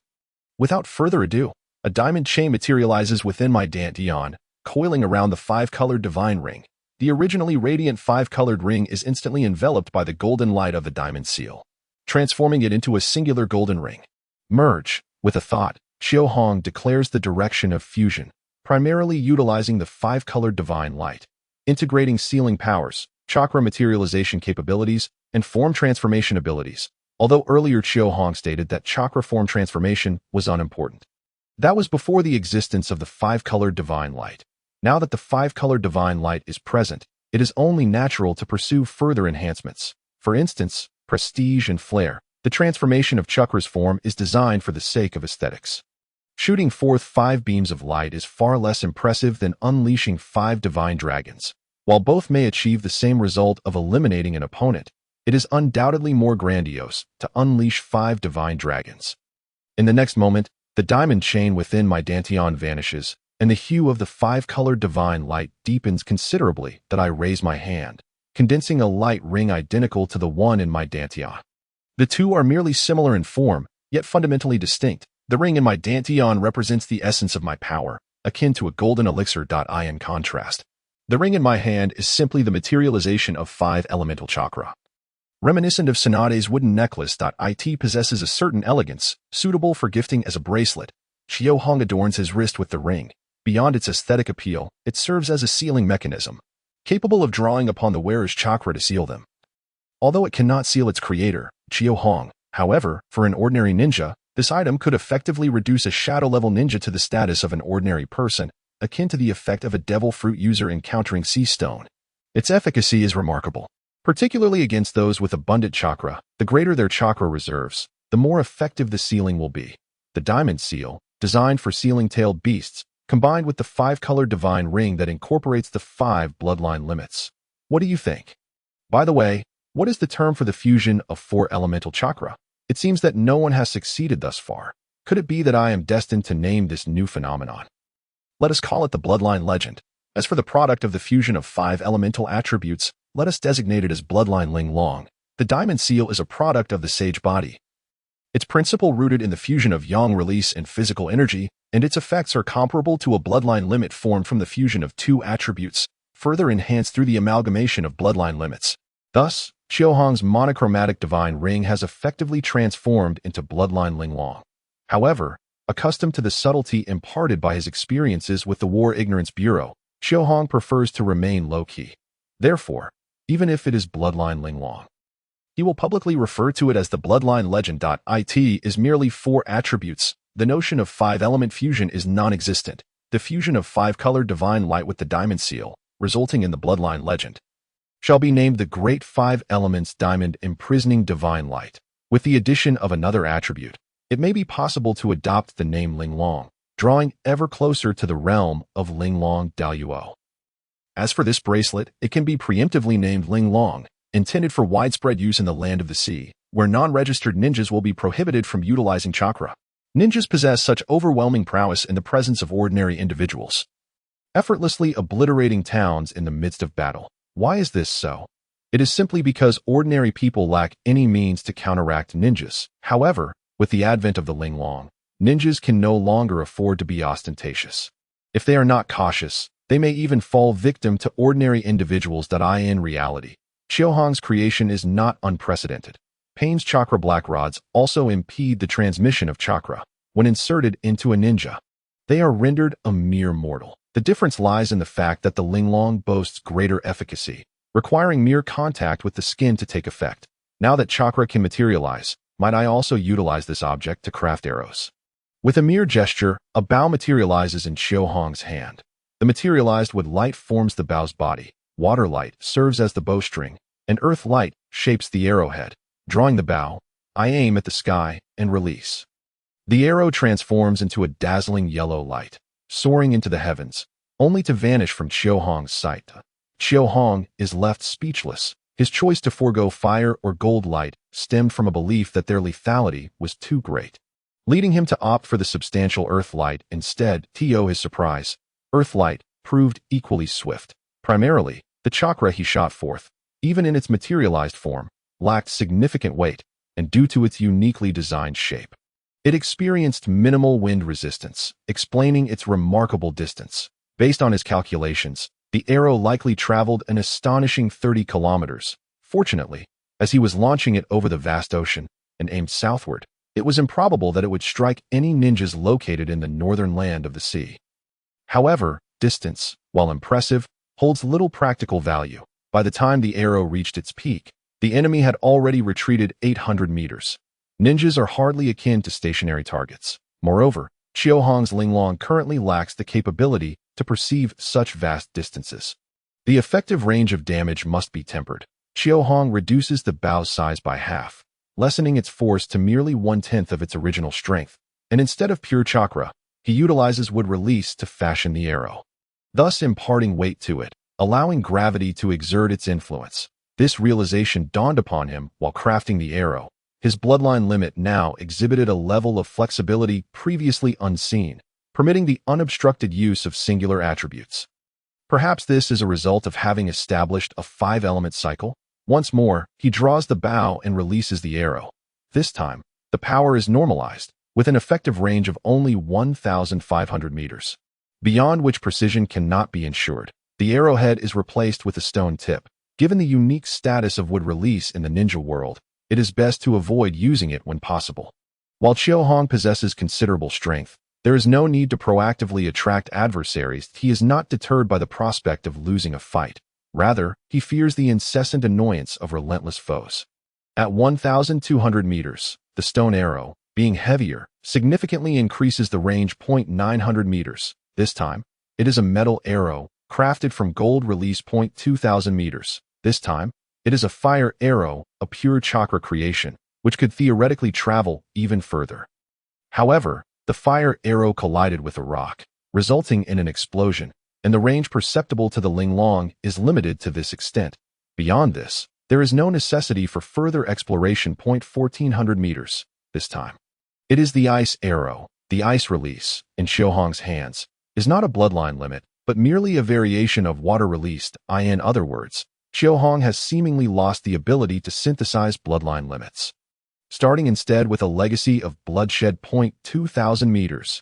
Yet another arrow that reaches the limits of visibility, and this time, the arrow flies with astonishing speed, nearly 3 times the speed of sound. Due to its supersonic flight, the enemy will inevitably be struck by the arrow before hearing the sound of the bowstring.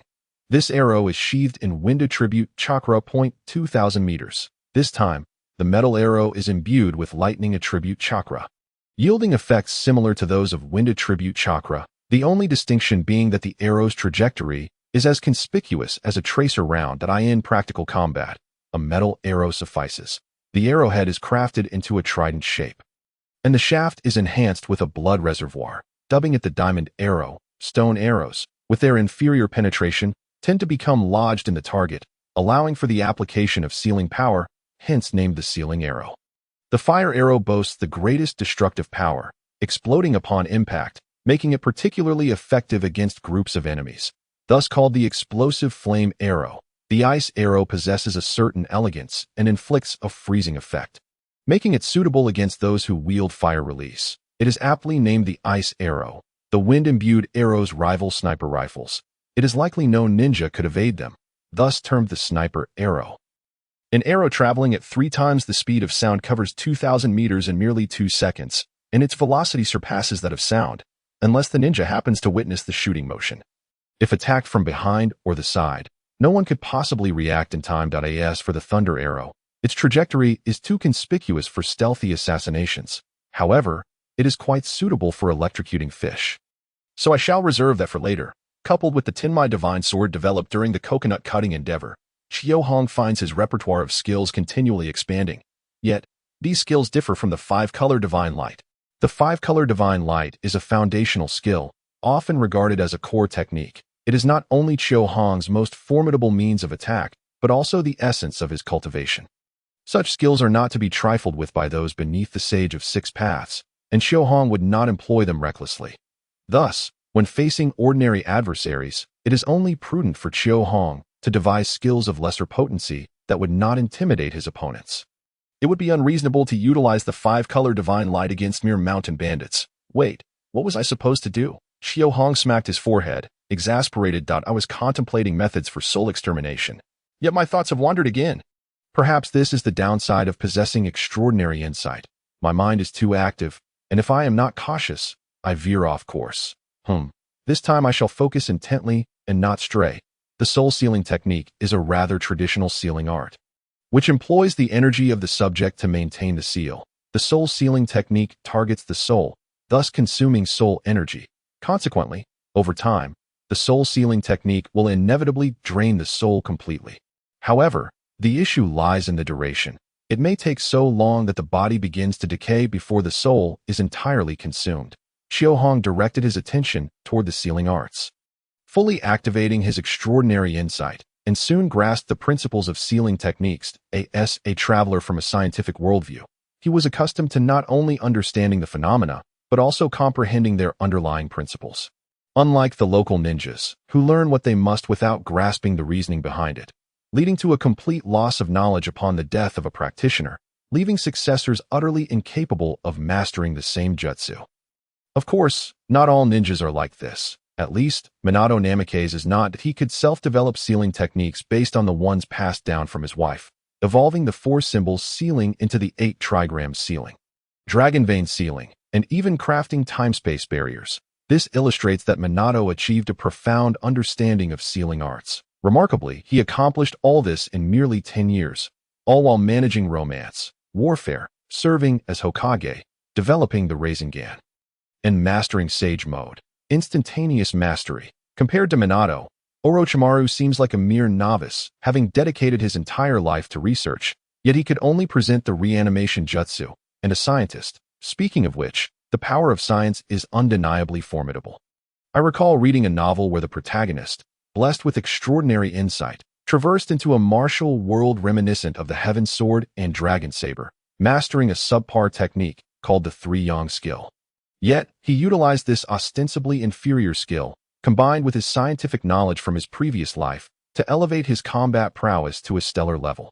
How did he achieve this? By harnessing the concept of photosynthesis to absorb sunlight, which is far more potent than any spiritual energy. Furthermore, spiritual energy can wane or vanish, while sunlight will continue to shine for another 5 billion years. Thus, the ultimate techniques must be those that can harness sunlight.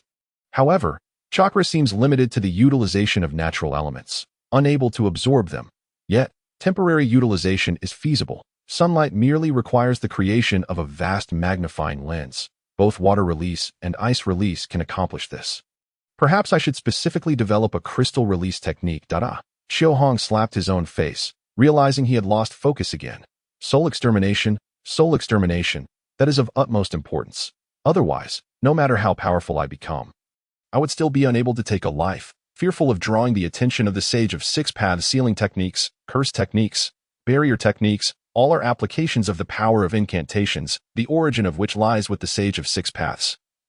It is uncertain where the sage obtained his knowledge. Perhaps it originated from Kagaya Otsutsuki or ancient legacies, such as Miyaboka Mountain.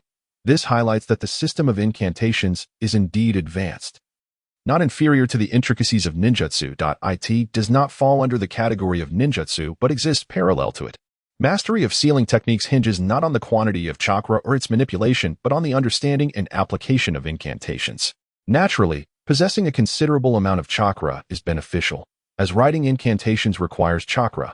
However, the essence of sealing techniques resides in the incantations themselves. Consequently, during the Fourth Great Ninja War, one could often witness powerful, even seemingly infinite chakra users among the reanimated corpses being sealed by mere sealing-class ninjas, some of whom were not even jōnin. Mastering incantations enables one to achieve numerous miraculous feats, such as creating barriers, curses, detection, attacks, summoning, creating time-space passages, and sealing the flames of Amaterasu. One could say that what ninjutsu can accomplish, sealing techniques can essentially achieve as well. This includes the 5 elemental ninjutsu, which sealing techniques can replicate through methods such as directly sealing seawater.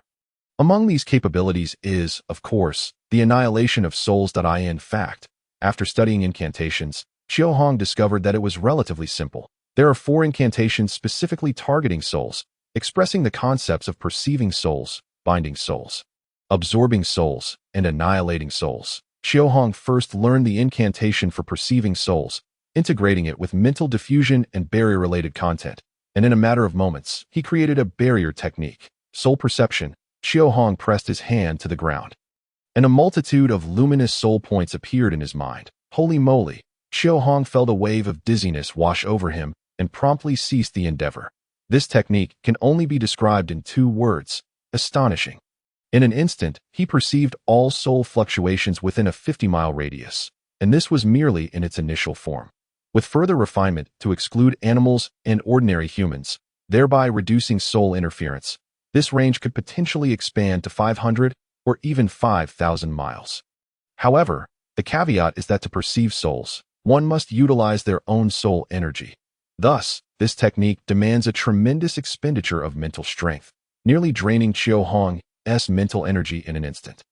Hashirama Senju also mastered sealing techniques and barrier techniques. I refuse to believe he does not possess similar abilities.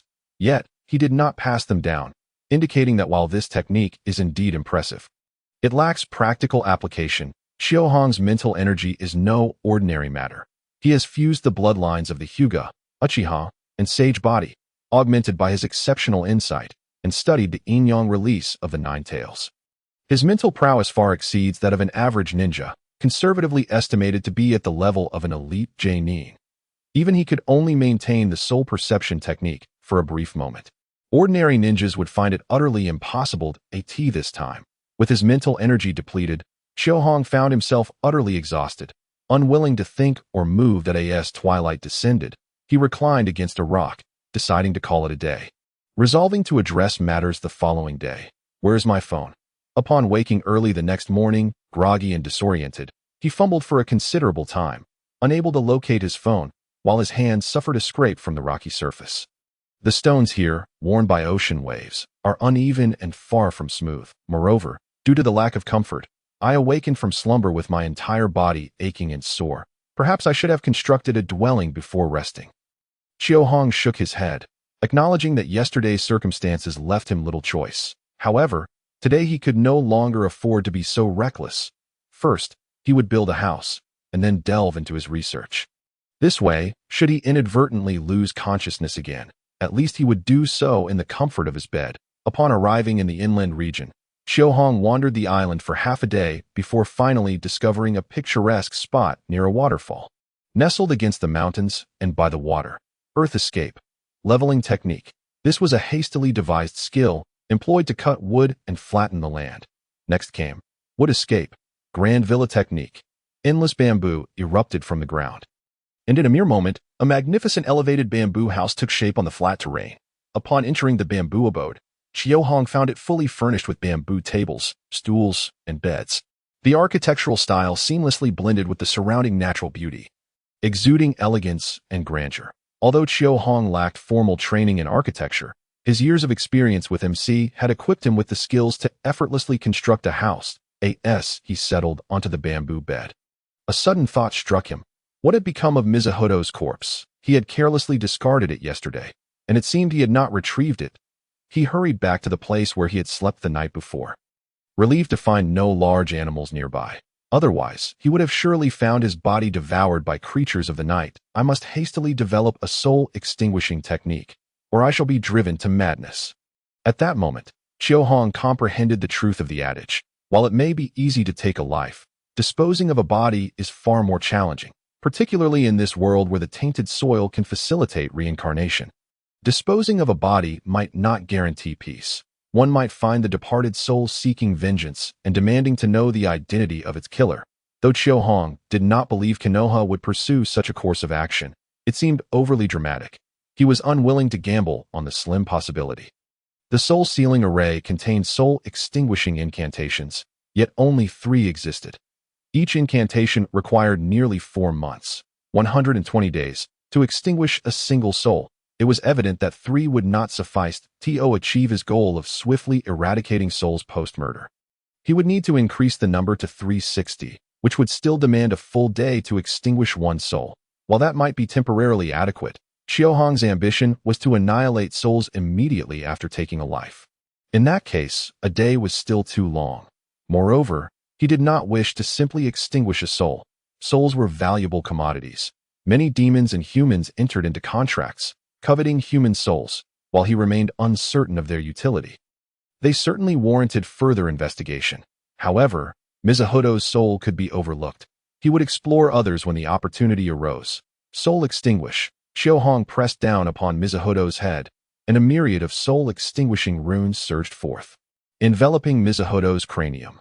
Then, observing the corpse on the ground, Chiyo Hong was left in a state of utter perplexity. He could not see the soul and was oblivious to what was transpiring. Yet, he could not employ the soul-sensing runes. I have an idea. Chiyo Hong conjured 2 soul-sensing incantations, positioning them near his own eyes, and silently intoned, merge. Instantly, the two incantations flew into his eyes, causing a warmth to wash over him, and suddenly the world before him transformed. It appeared as though the entire realm had been imbued with a hazy, gray hue. Initially, Hong experienced a brief moment of disorientation, but his exceptional intellect, coupled with previous visual enhancement experiences, allowed him to adapt swiftly to this new vision.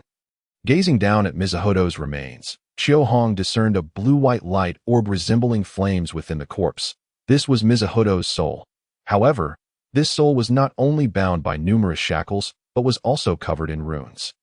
At that moment, under the influence of the runes, the blue-white flames were rapidly dissipating. Was this the effect of the soul extinguishing incantation? Yet, it seemed the soul was not being rendered into nothingness. Rather, it appeared to be fragmented into two distinct substances. Hong observed material drifting from behind the runes. This material was divided into two types. One was a colorful, black liquid, dissipating like candle smoke into the air. The other was a pitch-black substance, unmistakably malevolent in nature. Merely by observing with his eyes, Hong felt an overwhelming discomfort. Was this the manifestation of resentment? Hong blinked, uncertain of the nature of the colorful liquid. However, the black smoke felt inexplicably familiar to him. Why did he possess such familiarity with it? Yet, the feeling lingered, as if he had encountered it before. Where could that be? It was certainly not something he had seen before his transmigration. The world he had come from was devoid of souls. Thus, it must have been something he encountered after his arrival. He had not been in this world long, and although his mind was flooded with specialized knowledge, he had organized and categorized it all. In an instant, Hong pinpointed the source of this familiarity, the tailed beast core. The tailed beast core was a creation of yin and yang release.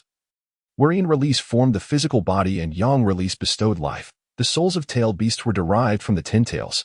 Tailed beasts possessed flesh, and thus their chakra naturally stemmed from the fusion of physical and spiritual energy.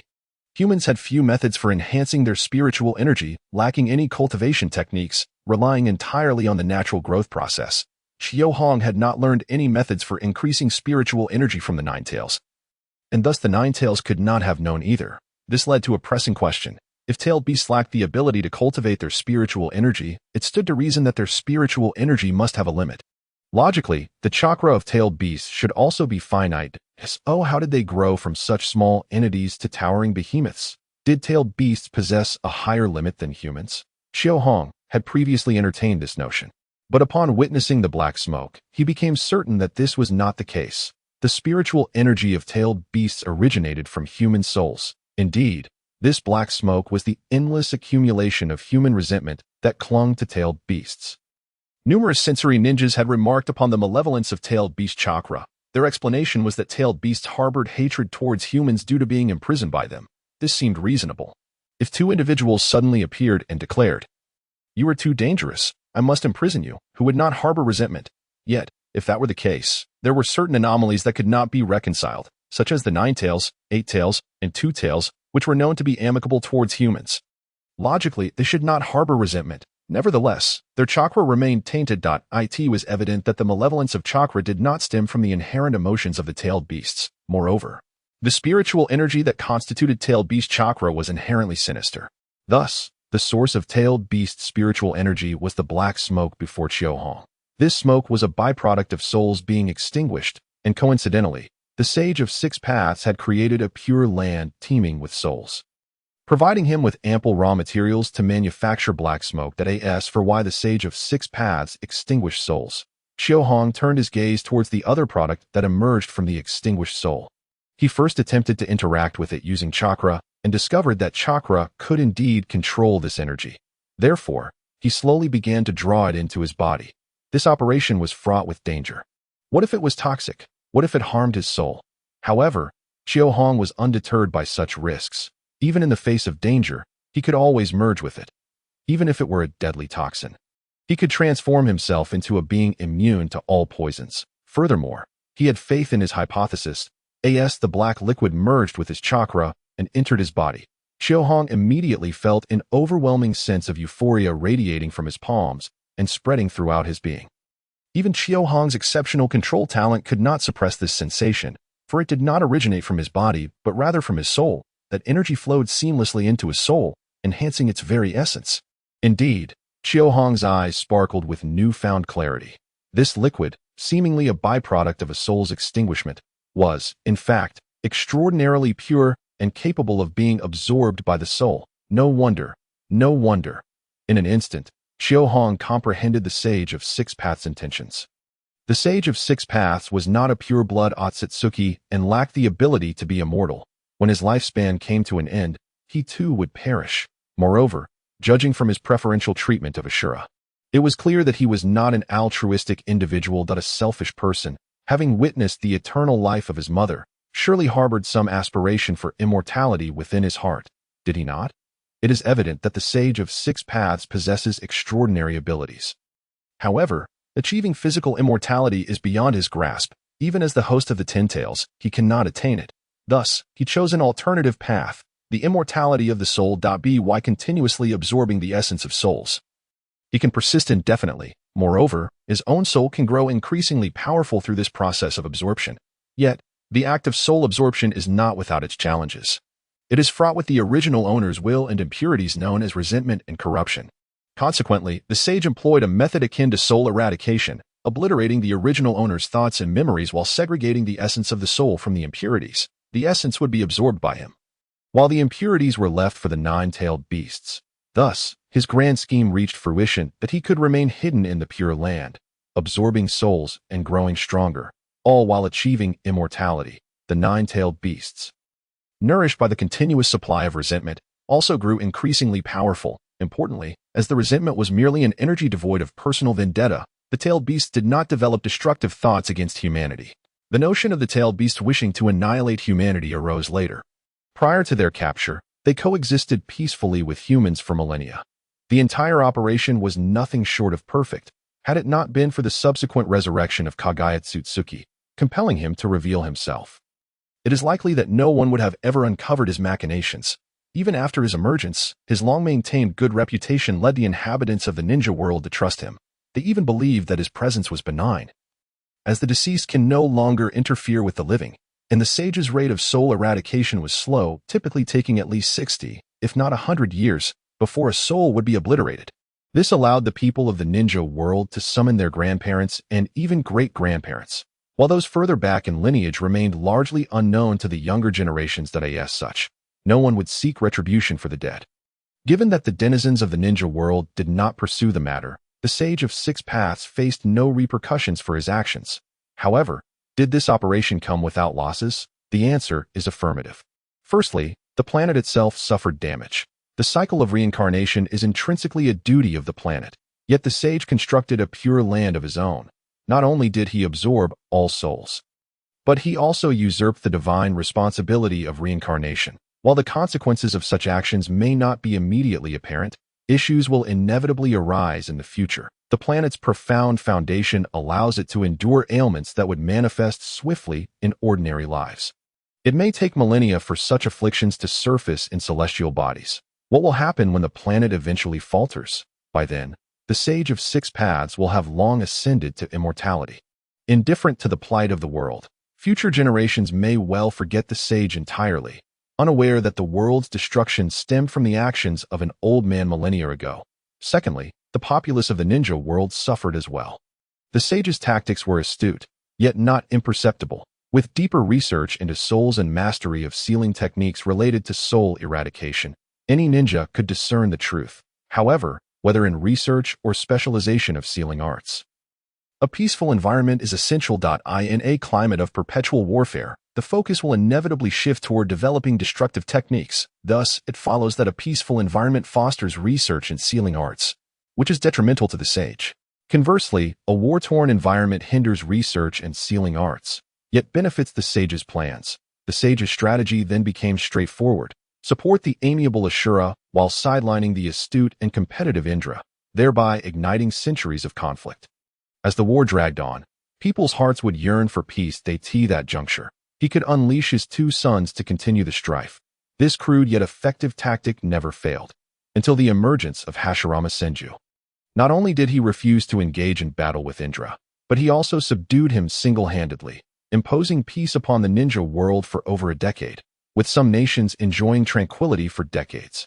With no need for warfare, Hashirama thrived, advancing his talents in sealing arts and forbidden techniques, ultimately creating the reanimation jutsu. The Uzumaki clan, enjoying an even longer period of peace, delved deeper into the realm of souls, developing the dead demon consuming seal. According to this narrative, the Uzumaki clan did not possess this technique during the Warring States period. Otherwise, they would have been contemporaries of Madara. These two techniques posed a significant threat to the Sage of Six Paths. The former could easily reveal discrepancies if one attempted to summon their ancestral spirits, while the latter directly competed with the Sage for souls. Thus, Hashirama met his demise, and the Uzumaki clan was annihilated. Moreover, Hashirama's immense strength posed a continual threat. As long as he lived, peace would endure within the ninja world. Therefore, Hashirama had to die. A man whose cells retained vitality 60 years later succumbed, despite his physical form remaining intact. The cause of death was undoubtedly his soul. Akahong does not believe that the Sage of Six Paths could not extract the soul of a living person, especially since Hashirama specialized in yang release and not yin release, rendering his soul comparatively weaker in contrast to Madara. Furthermore, Madara's body was intertwined with his son's essence, providing ample opportunity for the sage to intervene. Was this merely an overestimation on my part? Akahong shook his head. Indeed, it was not. A person's legacy is etched in memory, and even the most clandestine operations leave traces behind. The Zero Tails, created by Shinnon, have been confirmed to absorb humanity's negative emotions, which can indeed give rise to tailed beasts. Additionally, the Land of Grass bears evidence of the sage's research, the Box of Bliss. There is one crucial piece of evidence that a millennium ago, the Sage of Six Paths and his brother united to seal Kagaya after an arduous battle lasting over 3 months.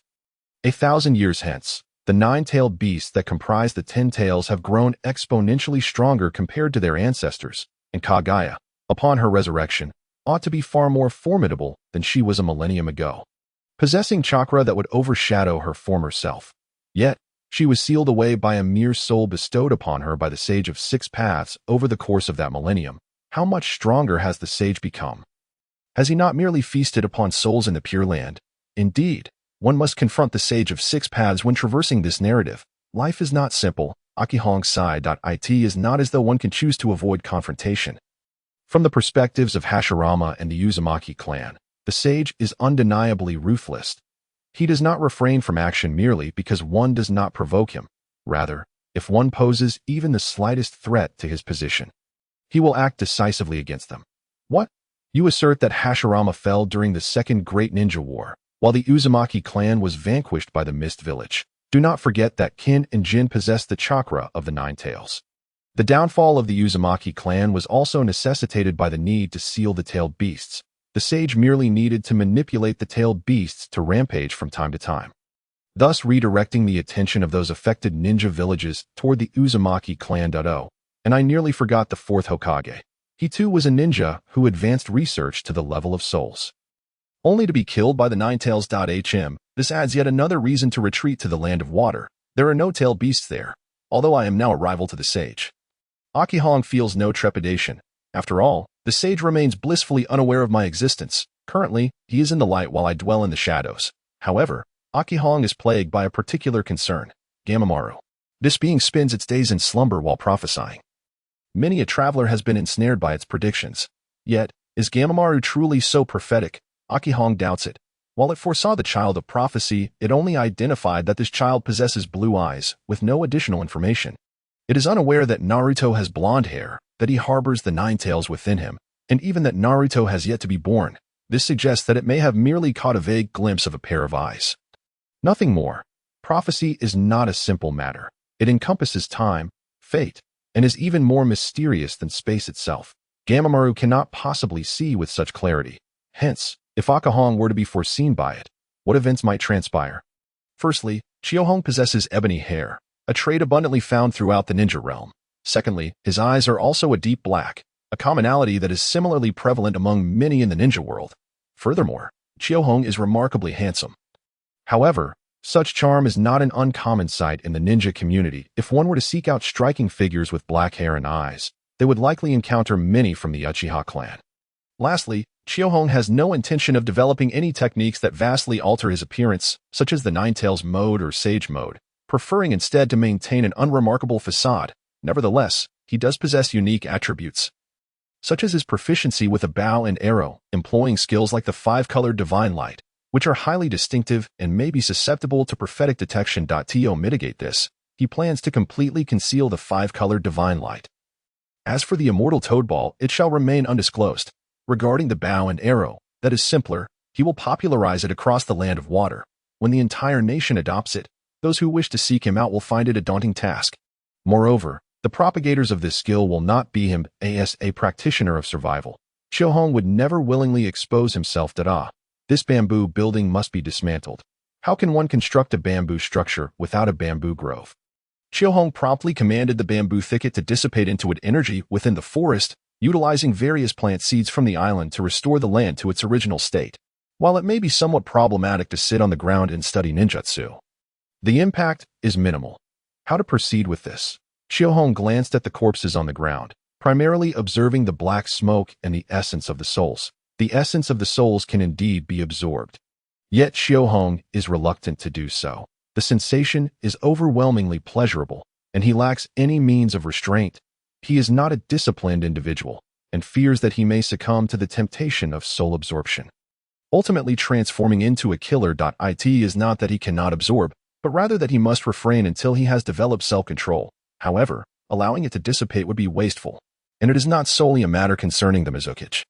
It also involves the subsequent handling of the souls. Knowing that the Sage of Six Paths absorbs souls, to then provide him with souls would be tantamount to aiding the enemy. Perhaps I could establish a Pure Land? Xiaohong mused he could create a smaller sanctuary solely for the souls of his subordinates, and with techniques like the Impure World Reincarnation, they could re-emerge for battle.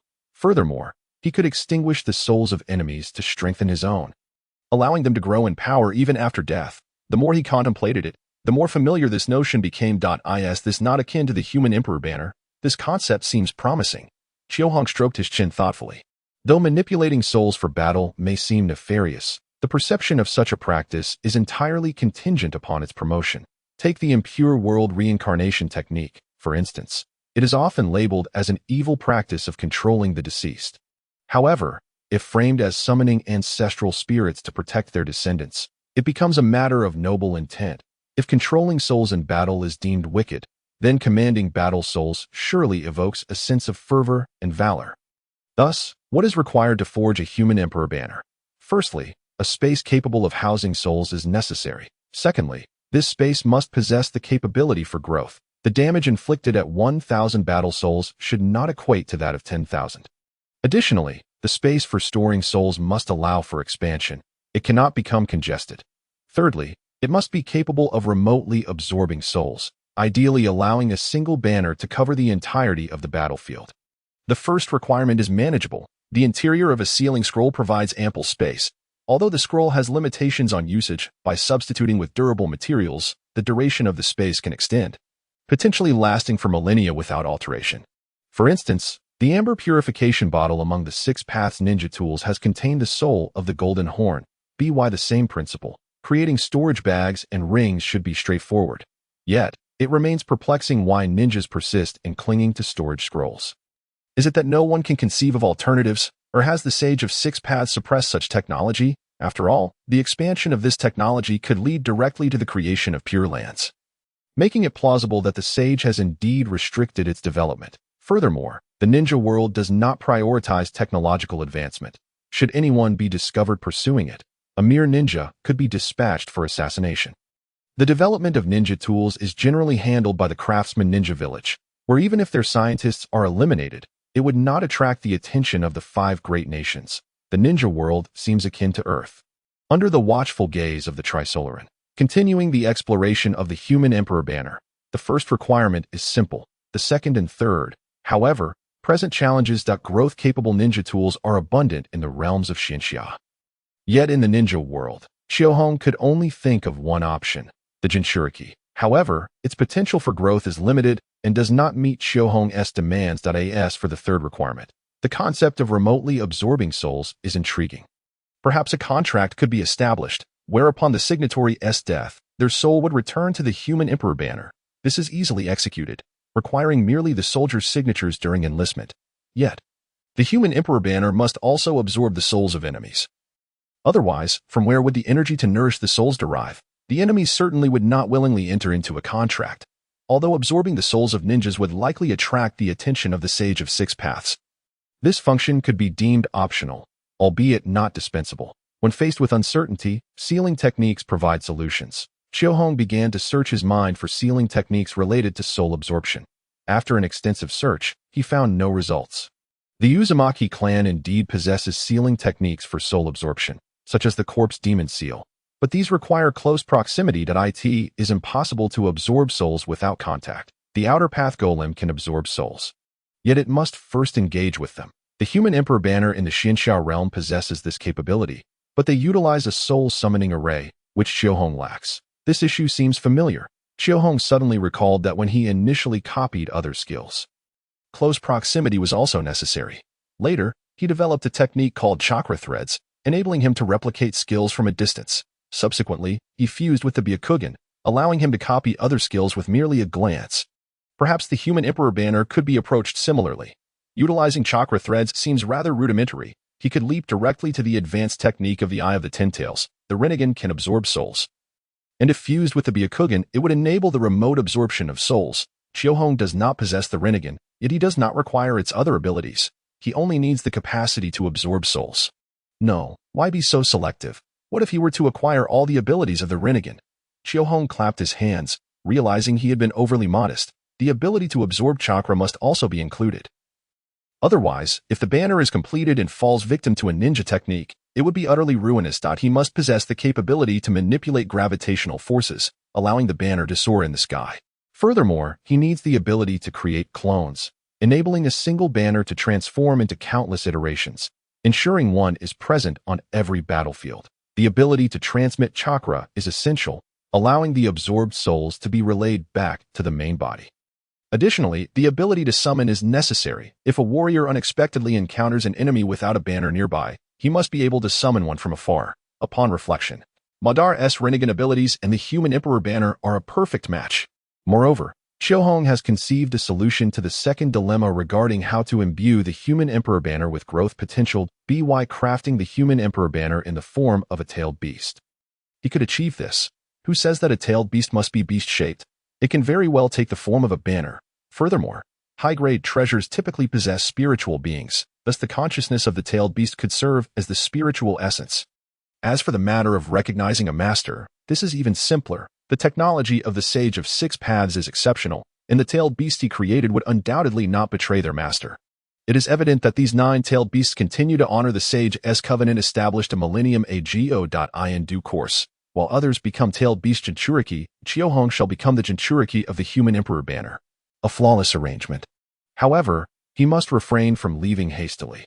While he can utilize the Mayfly technique to depart from Konoha, employing it again to seek Nagato would be impractical, as the density of white Zetsu protecting Nagato would likely surpass that of Konoha.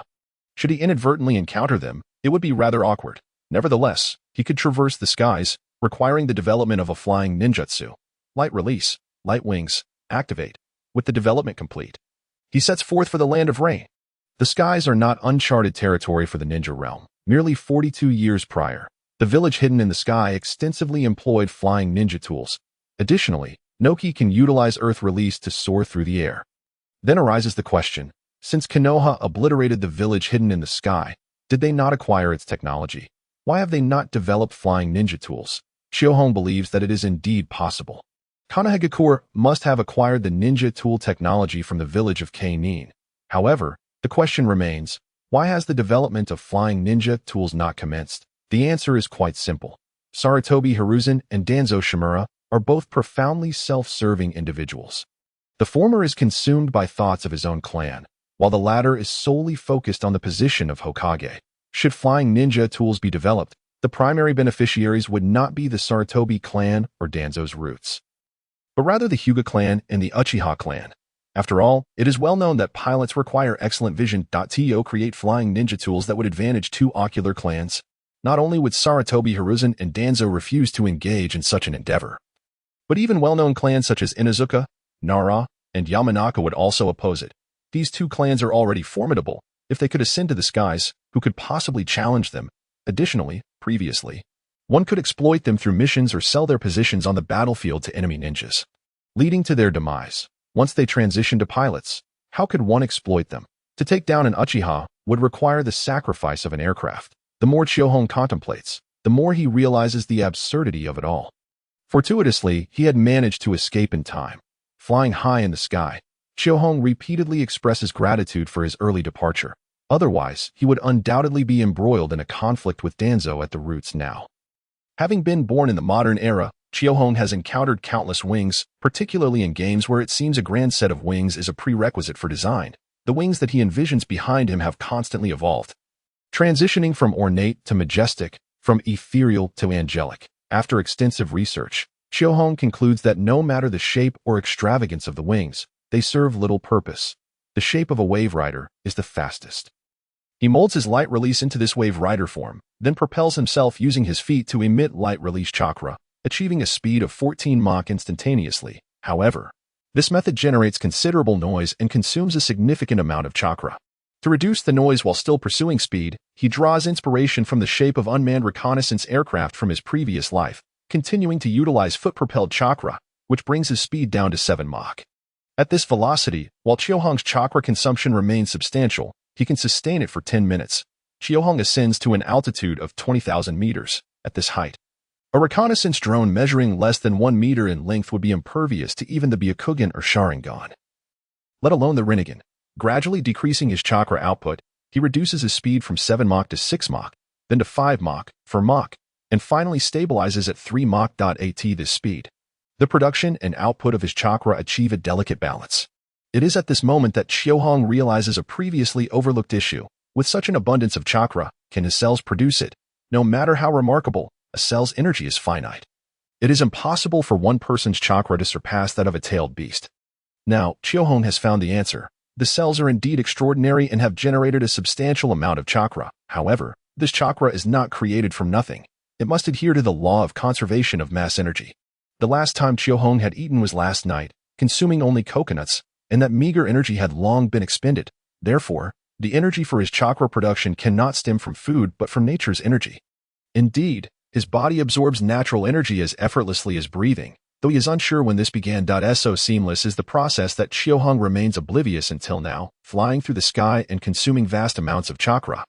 When he finally realizes, goodness, my body is actually absorbing natural energy. However, the natural energy he absorbs does not merge with the chakra within him to form Senjutsu chakra. Instead, it is absorbed by his cells, converted into bodily energy, and then continuously transformed by yin-yang release into chakra, merging into the multicolored halo within his dantian. Thus, this is the essence of the sage body. Chiyohong suddenly comprehends. The sage body is undoubtedly related to sages. Hence its name. What defines a sage? In the ninja world, those who can absorb natural energy and integrate Senjutsu chakra are termed sages. The sage body inherently possesses the capability to absorb natural energy. The ability to absorb natural energy makes one a natural sage body. This has no relation to the sheer volume of chakra one possesses. Although the Senju and Uzumaki clans are known for their abundant chakra, the Senju physique is distinct, as is the Uzumaki physique. The sage body is yet another category entirely, with the former two having some connection. The relationship between the Senju clan and the sage body resembles that between the Uchiha bloodline and the Sharingan, necessitating awakening and gradual development. In O Wonder Hashirama is so formidable. Chiyohong can only marveled. Hashirama's Senju bloodline is inherently pure, akin to Uchiha Itachi, and having awakened the sage body, he developed it to an extraordinarily high level. At this point, he is on par with the eternal Mangeki Sharingan, and it is no surprise that he can overpower Madara. Chiyohong also confirms that Hashirama's sage mode did not originate from the wet-bone forest but was indeed self-created. His sage body can absorb natural energy. As long as he attempts to merge the natural energy with his own chakra rather than convert it into chakra, he can naturally enter sage mode. If that is the case, then I too can achieve sage mode. Chiyohong ponders briefly, disregarding his altitude, and directly attempts to enter sage mode. Possessing the talent for control, he can perfectly manage the power within his body. With a mere thought, the natural energy absorbed no longer transforms into chakra. Instead, It flows outward through his cells into his meridians, converging in his middle dantian. Indeed, the lower dantian occupies a multicolored divine light. Thus, Senjutsu Chakra cannot synthesize here and must reside in the middle dantian. It seems that individuals in the ninja world do not possess the concepts of lower and middle dantian. However, Chiohong's physique is a fusion of his understanding of the innate Tao body, naturally incorporating these concepts. As for the upper dantian, Chiohong is unfamiliar, thus unaware of its existence within him. Now I understand why Senjutsu Chakra is so difficult to cultivate. After a brief attempt, Chiohong grasps the reason behind the challenge of mastering Senjutsu Chakra. It is because ninjas are accustomed to the fusion of bodily energy and mental energy into chakra, a form of muscle memory. Now, they are suddenly instructed not to merge but to incorporate a new natural energy, which contradicts the body's instinct. Moreover, the ratio is challenging to control. It is said to be 1:1:1. While chakra and bodily energy can be managed, how does one control natural energy? Fortunately, Chiohong possesses the talent for control. Whatever energy enters his body is under his jurisdiction. A torrent of natural energy flows into his middle dantian, immediately mixing with mental and bodily energy, and under the influence of his control talent, they align perfectly in a 1:1:1 ratio. Just like the first time he fused chakra, his body rapidly memorizes this sensation. And soon, without the need for his control talent, his body begins to incessantly synthesize Senjutsu Chakra. Sage mode achieved, Chiohong abruptly opens his eyes, simultaneously switching his chakra, transforming the chakra used for flight into Senjutsu Chakra. Consumption has drastically decreased, nearly tenfold. With the same ninjutsu, the consumption drops by a factor of 10, which naturally enhances its potency tenfold as well. Furthermore, Chiohong senses that his visual acuity has magnified significantly. What was once a precise observation range of 2 kilometers has now expanded to 20 kilometers. Though his hearing and smell cannot be tested in the sky, Chiohong is certain they have also improved considerably. But why is this the case? After some contemplation, Chiohong understands the reason. This is a form of unity between heaven and man. Pure chakra utilizes one's own energy, while Senjutsu Chakra harnesses the energy of the universe. This principle applies not only to energy but also to the body. Every movement can mobilize the forces of nature, resulting in exponential enhancements in speed, strength, attack power, and ninjutsu potency. As for the increase in perception, the unity of heaven and man naturally elevates awareness of the surrounding environment. This is fundamental. What Chiohong perceives extends beyond this. Previously, human activity consumed one's life energy. Even though Chiohong possesses the later developed celestial body and has an innate aptitude for control, his life energy continues to dissipate, albeit at a significantly slower rate compared to an ordinary individual. For instance, while the maximum human lifespan is typically around 120 years, Chiohong might extend his life to approximately 150 years. However, with the infusion of natural chakra, the vitality of the human body becomes intertwined with the energies of the universe, resulting in diminished personal energy expenditure and, consequently, a natural extension of lifespan. From a purely statistical perspective, the Sage mode has replaced 1/3 of the energy consumed throughout life. Therefore, it can be surmised that the Sage mode may extend human life by 13 years. Chiohong contemplated a term, the innate realm. Moreover, the data does not account for the full extent of the effects. As long as Sage Chakra is stored within the body, it will gradually nourish it, enhancing overall well-being. Take Jiraiya, for instance, despite being considered a mediocre student. Upon cultivating the Sage mode, he not only increased his chakra reserves, but also fortified his physique and vitality. This indicates that the benefits of Sage Chakra on lifespan likely exceed the mere 13 years. Is this where it concludes? For an ordinary ninja, it would be. However, for Chiohong, the journey does not end here. Within his dantian resides the formidable 5 elements diamond barrier divine light. What would transpire if I were to merge Sage Chakra with this artifact? The 5 elements diamond barrier divine light is a bloodline technique that Chiohong created by fusing the 5 elements of gold, wood, water, fire, and earth with the powers of wind, thunder, and diamond sealing. Sage Chakra, on the other hand, is an amalgamation of spiritual energy, bodily energy, and natural energy. The diamond sealing technique represents a bloodline limit formed by the fusion of yang release and bodily energy. If we were to incorporate spiritual energy and natural energy, the resulting 5-colored divine light would encompass 7 distinct attributes: gold, wood, water, fire, earth, and the aforementioned elemental forces of wind and thunder, along with spiritual energy, bodily energy, and natural energy. The 7 attributes are nothing more than a representation of the quest for enlightenment. Yet, Xiaohong's 7 attributes far surpass those of mere enlightenment, at the very least. One could argue that the natural energy he possesses is worth 2. After some contemplation, Xiaohong began synthesizing another type of chakra within his meridians, the Nara clan's shadow secret technique chakra, among the 7 attributes he previously identified. There was 1 yang and 2 portions of bodily energy, but only 1 portion of spiritual energy. After replicating the yin-yang release, Xiaohong understood the principle of yin-yang balance. Now, with an additional portion of yang and bodily energy, he needed to find an equivalent of yin and spiritual energy to achieve equilibrium. Such a specific chakra attribute is indeed rare. Fortunately, Xiaohong has the shadow secret technique to compensate for the deficiency in yin release. The slight lack of spiritual energy is inconsequential, as Xiaohong possesses yin-yang release, allowing for easy balance as long as the disparity is not too great. Thus, he proceeded with the fusion. Xiaohong first integrated the yin attribute chakra, and suddenly, the 5-colored divine ring within his dantian began to morph in shape. It transformed into various forms: bracelet, disc, band, and embodied strip. The 5-colored divine light now possessed the ability to change shapes. Previously, with the addition of yang release, the 5-colored divine light acquired the ability to switch between tangible and intangible states. Now, with the incorporation of yin release, it also gained the ability to transition between rigidity and softness. Xiaohong immediately applied this newfound capability to his wings. Previously, the wings were composed of rigid light, akin to sheets of steel. Regardless of how lifelike the construction was, they remained steel. But now, the wings had the capacity to soften, and the materials constituting them included not only steel but also feathers. Accompanied by strong air currents, the down danced gracefully within the winds. The harmony of rigidity and softness, along with the ability to transition between the 2 states, exemplified the power of yin release.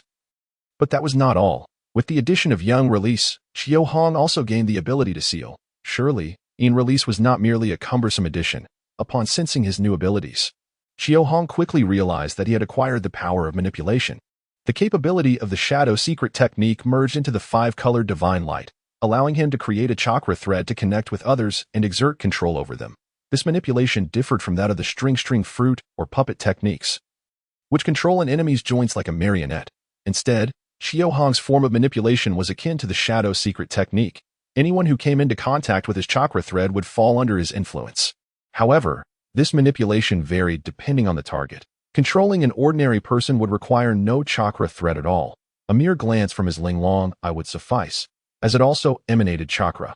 Yet, when it came to ninja, utilizing a chakra thread would be more prudent. Whether they were jōnin, nin, nin, or even higher ranks, it mattered little. The chakra thread possessed sealing capabilities, regardless of their rank. Once sealed, they would be no different from an ordinary person. A new name could be devised.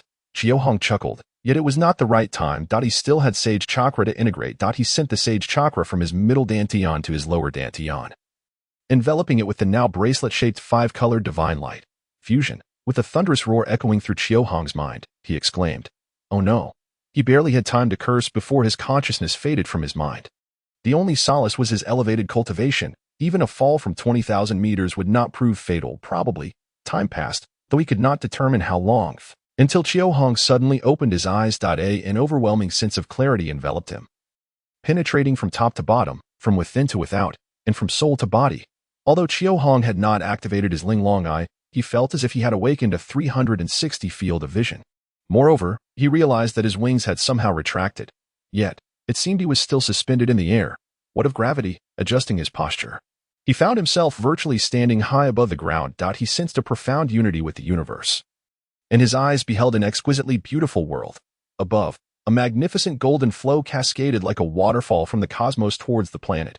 Upon entering the planet, it began to change colors, splitting into shades of blue and white as it surged into the earth, continuously transforming through an endless cycle, resembling a ceaseless waterfall of vibrant colors. This was natural energy, light attribute natural energy, transmuted by the planet into various forms. In an instant, Xiaohong comprehended the transformation occurring within him. He had acquired yet another sense, natural perception, without the need for conscious awareness. He could visually perceive the flow and transformation of natural energy. He also felt an astonishing capability to manipulate the natural energy within his range of perception.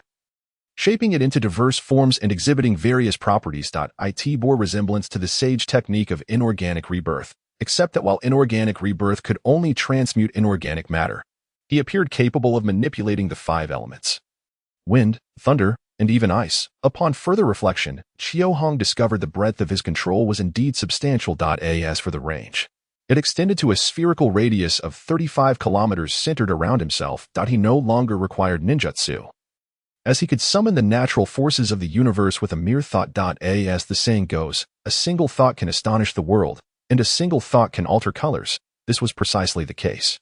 Yet, there was a peculiar point.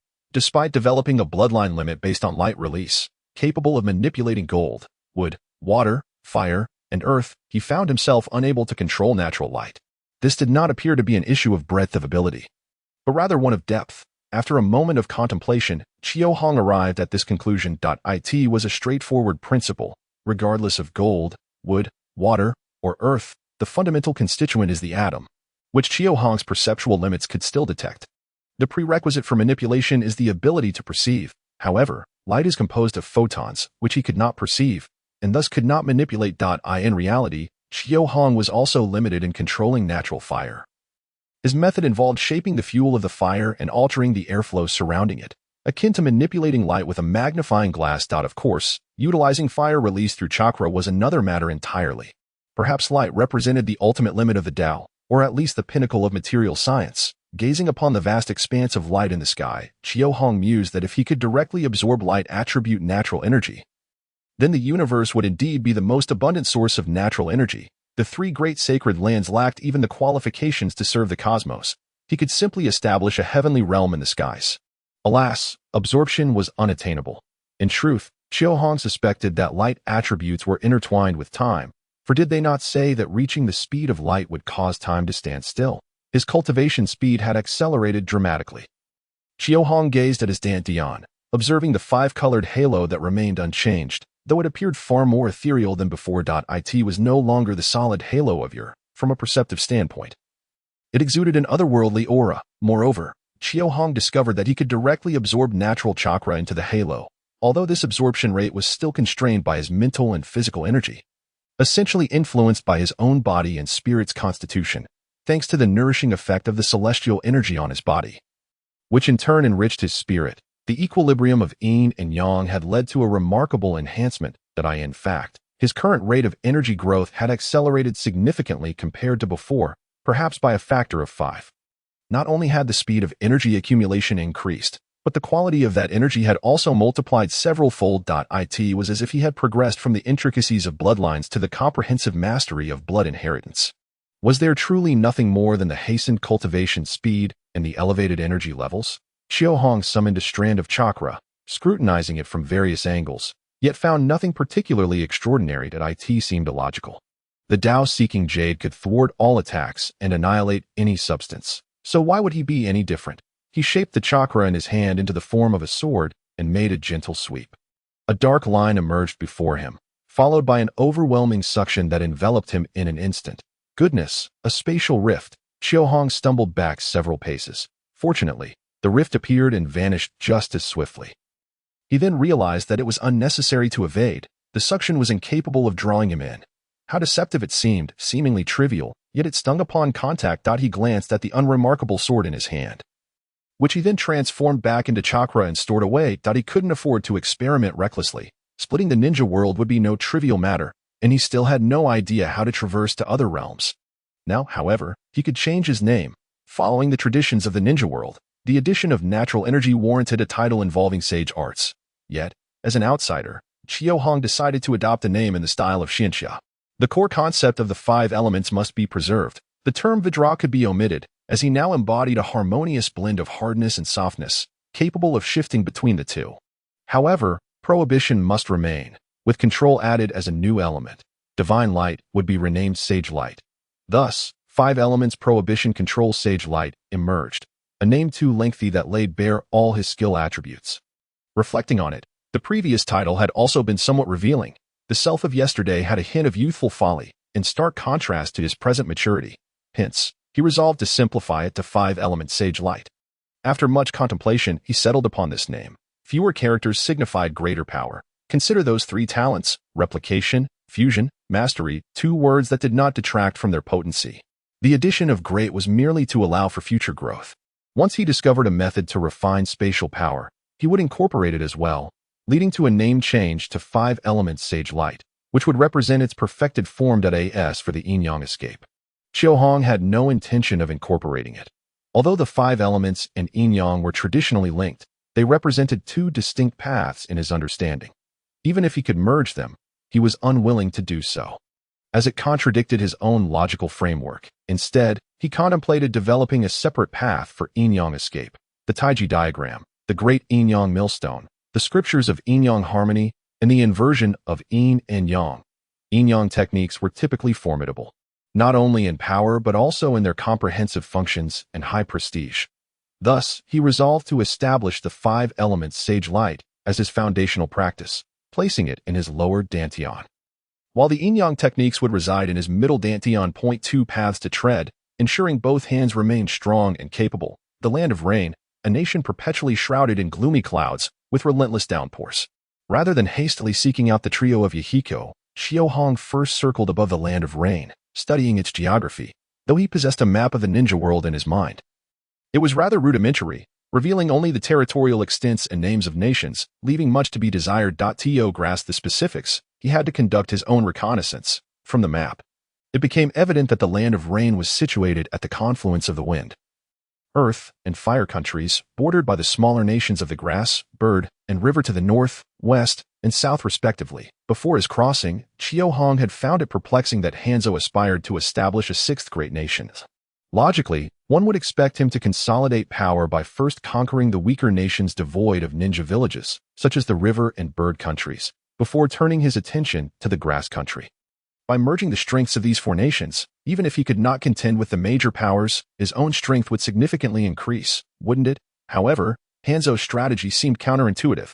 Instead of targeting these 3 smaller nations, he traversed through the Grass, Land of Water, and Land of Rice to assault a seemingly unrelated Iron country. This seemed utterly irrational. Yet, after circling above the Land of Rain, Xiaohong recognized that Hanzo's approach might have been dictated by necessity. The formidable mountains separating the Bird country from the Land of Rain, coupled with the Bird country's soaring average elevation of nearly 2,000 meters, posed a significant barrier. Although ninjas were unconcerned with such heights, an incursion into the Bird country would invite immediate retaliation from its neighboring nations, the Wind and Earth countries, allowing them to seize the high ground. As the saying goes, high strikes low, and the Rain village would then confront a towering wall, nearly 2,000 meters high, manned by sand or stone ninjas. The Bird country was thus off limits. What of the River country? The Land of Rain's persistent rainfall fed into the river systems, a portion of which flowed toward the River country. Consequently, the Land of Rain served as the upstream region for the River country, wielding the power to regulate its water flow. Additionally, while the Land of Rain had ninjas, the River country did not, a situation that inherently placed it within the sphere of influence of the Land of Rain. Attacking the River country would equate to waging war upon oneself. This elucidated why the Fire and Wind countries had engaged in conflict within the Land of Rain during the Second Shinobi World War. The River country was a territory of the Land of Rain. Without subduing it, the River country could not be claimed. Following the Second War, as the Rain village contracted its influence, battles between the Sand and Leaf villages erupted in the River country during the Third War. With the Bird country off limits, the River country as his own territory, and the 3 great nations untouchable, the only option left was to strike northward.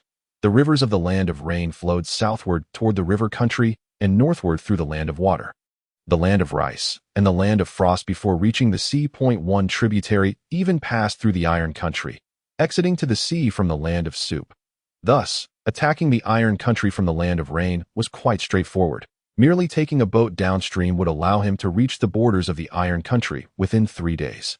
Assaulting the Iron country was not only convenient, but also offered the chance to acquire their forging techniques and seize some weaponry, an opportunity too good to pass up. Reflecting on history and cross-referencing it with his geographical knowledge of the ninja world, Xiaohong finally comprehended the rationale behind Hanzo's offensive against the Iron country. It was clear that Hanzo was not a fool. The course of the rivers had dictated his route of attack. However, this raised a question. Having traversed the Land of Water, the Land of Frost, and the Land of Rice, why did he not seize those nations along the way? The answer lay in Hanzo's identity as a ninja. Thus, other ninjas were his adversaries. The hidden waterfall village was reclusive, the hidden frost village pitifully weak, and the land of rice lacked any ninja villages, leaving Hanzo bereft of worthy opponents. What was there to fight? Unless he engaged in conflict with the daimyo, such actions would violate the taboos of the ninja world entirely.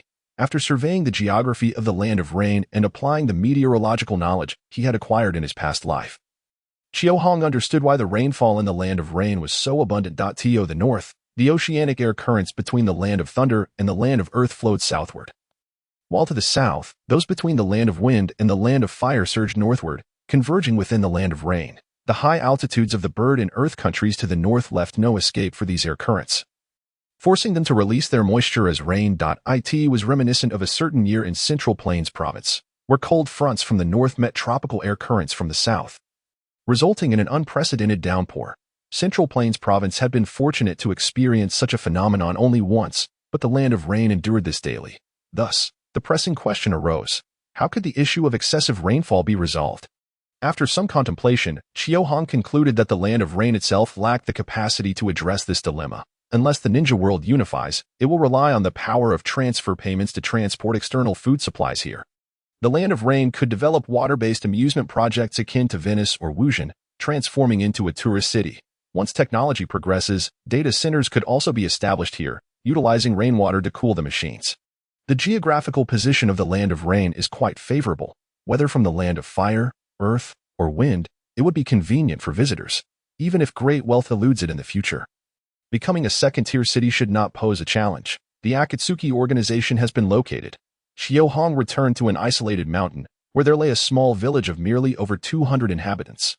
Unlike typical villages, this one had an exceptionally high proportion of ninjas, with nearly one-third of its members being of that ilk. However, their skills were rather modest, predominantly at the level of Chunin or below, with the sole jōnin being a bashful youth with striking red hair, Uzumaki Nagato. Chio-hong transformed into a soaring eagle, circling the skies above, employing his exquisite ocular prowess to scrutinize the Akatsuki below. His mystical vision was inherently subtle, and since the fusion of Sage Chakra and the five-colored divine light into the grand five elements celestial light, his power had become one with nature. Observing the world with his eyes felt akin to the gentle rustling of leaves in the wind, embodying the essence of the natural realm. Originally difficult to detect, he had become even more elusive. Even Nagato, with his Rinnegan, felt nothing, let alone Yahiko and Konan. Not just them. Even the black and white Zetsu lurking underground sensed nothing. Uzumaki Nagato's skills. Shinra Tensei, Bensho Tenin. Chio-hong gazed at Nagato's seemingly scant skill list, bewildered by its brevity. Although most of the skills Nagato possessed were already within his own repertoire, the Rinnegan's abilities should not be so limited. Where were the sealing techniques, soul absorption, and chakra transmission? Observing the trio, appearing roughly around 11 or 12 years old, Chio-hong fell into contemplation. Was it that their abilities had yet to awaken? Or had Abido not yet imparted his knowledge? With 3 to 4 years until the Fourth Great Ninja War and 6 to 7 years until Abido awakened. Perhaps it would be only then that Abido would come to teach Nagato how to wield the Rinnegan. I arrived too early. Chio-hong sighed, though he felt no disappointment. The ability to manipulate attraction and repulsion was still quite appealing. Speaking of which, I too have fused the 7 attributes. Why Haven T, I awakened the ability to control gravity and repulsion. After some reflection, Chio-hong surmised that the differing sources of their powers might be the cause. His strength was a product of his own fusion, with each ability developed step by step. But where did the Rinnegan's powers originate? Kaguya Otsutsuki possessed only the Byakugan until she consumed the chakra fruit, which granted her the Rinnegan. Thus, the Rinnegan was not a power of the Otsutsuki clan, but rather that of the Divine Tree. The Divine Tree's abilities derived from this very planet beneath their feet. Therefore, it was only natural that the Rinnegan's capabilities mirrored those of the planet itself, a celestial body. Controlling gravity and repulsion would indeed be normal. Sealing techniques? All chakra in the world emanates from the planet. Thus it can be absorbed. Soul absorption, the souls of all people originate from the planet, so naturally, they can be absorbed. Summoning techniques, all living beings derive from this planet. Thus can be commanded. Rinnegan's ability to awaken the technique of creating avatars is not surprising, given that this planet hosts numerous parallel worlds. Thus, while it appears to be the Rinnegan, it is in fact the star EYE. No wonder the Rinnegan does not lean towards combat as the Transmigration Eye does. For the Rinnegan's abilities stem from the planet, which surely does not seek to engage in battle with humanity. In contrast, the transmigration eye, deriving its power from the fusion of human and lunar forces, possesses formidable combat capabilities. According to this theory, the pure Byakugan of Earth cannot give birth to the transmigration eye. Such eyes can only manifest upon the moon. However, on Earth, the Byakugan can absorb the celestial energy of the planet, resulting in the emergence of a higher form of Byakugan, such as the pure eye, Konan talent, origami skills, paper ninjutsu. Chio-Hong replicated Conan's skills beside him, not merely as an afterthought, in his view. Conan's abilities were far more significant than those of Pain. Any modern individual understands the paramount importance of paper, as it is essential for education, office work, and even currency production. Yet, the paper manufacturing process is severely polluting, necessitating deforestation and contaminating water sources. In earlier times, a single paper mill could pollute an area spanning over 10 kilometers. However, should paper ninjutsu become widespread, everyone could become a paper factory. Not to mention that paper ninjutsu could also be combined with explosive tags. Pain spent years gathering tailed beasts to create an ultimate weapon, oblivious to the fact that the ultimate weapon lay right beside him. With only around 200,000 ninjas in the world, not all could be on the battlefield during the Fourth Great Ninja War, as some must defend their homes. With 600 billion explosive tags available, each individual could potentially receive 3 million tags. Not even Uchiha Madara or Senja Hashirama could withstand such an overwhelming number of explosive tags. Therefore, Pain did not need to collect tailed beasts. He could simply supply all chakra to Conan and focus solely on producing explosive tags. Unexpectedly, paper ninjutsu turned out to be a bloodline limit, a fusion of water and earth, somewhat akin to wood release. Upon meticulous examination of paper ninjutsu, Chio-Hong discerned that this bloodline limit closely resembled wood release. In this narrative, paper ninjutsu is indeed a bloodline limit. While the term controlling paper secret technique refers to the technique of a young girl. However, upon further reflection, what is paper made from? It derived from wood fibers. Thus, paper ninjutsu life force, wood release. Is that problematic? A bloodline limit that had been severed from its lineage within this village has surprisingly been replicated by a girl from another village. How embarrassing for Konoha. Chio-Hong found himself at a loss. Perhaps this was the limitation of the perceptions held by the great village ninjas. Having encountered wood release, they had solidified their impressions of it, rendering them incapable of developing anything further. In contrast, Conan, having never seen wood release, possessed no reverence for it. Coupled with her affection for origami, she stumbled upon the discovery of paper ninjutsu. Chio-Hong then turned his gaze towards Yahiko, and as his exquisite ocular prowess swept over him, he found nothing worth replicating. Yahiko was merely an ordinary individual, possessing skills and talents that Chio-Hong already had. Undeterred, Chio-Hong anticipated this outcome. Fortunately, there were other abilities to be copied nearby. He looked towards the distant black and white Zetsu, employing his exquisite ocular prowess once more. Black Zetsu talent, none skills, spiritual possession, spiritual fusion, spiritual assimilation. White Zetsu talent, humanoid physique, a unique constitution that lies between plant and animal, requiring no sustenance. Capable of photosynthesis and digesting decayed matter skills. Possession technique, spore clone. Chio-Hong furrowed his brow. Something is amiss. How could Black Zetsu, with such a unique body, lack a talent? I don't expect you to possess the ultimate yin-yang release. But surely there must be some form of ultimate yin release. Moreover, isn't Black Zetsu's body supposed to be immortal and indestructible? Scratching his head, could it be that he was being overly optimistic? Yet, it was true that no one had ever claimed Black Zetsu was indestructible. It simply had never been attempted to eradicate it. These three spiritual secret techniques are quite commendable, being novel to him. He will take them back for further study. Additionally, the white Zetsu that merged with Black Zetsu is evidently the special white Zetsu, Abido, who grants buffs when attached to Yamato. Thus, he possesses two skills that Chio-Hong does not know.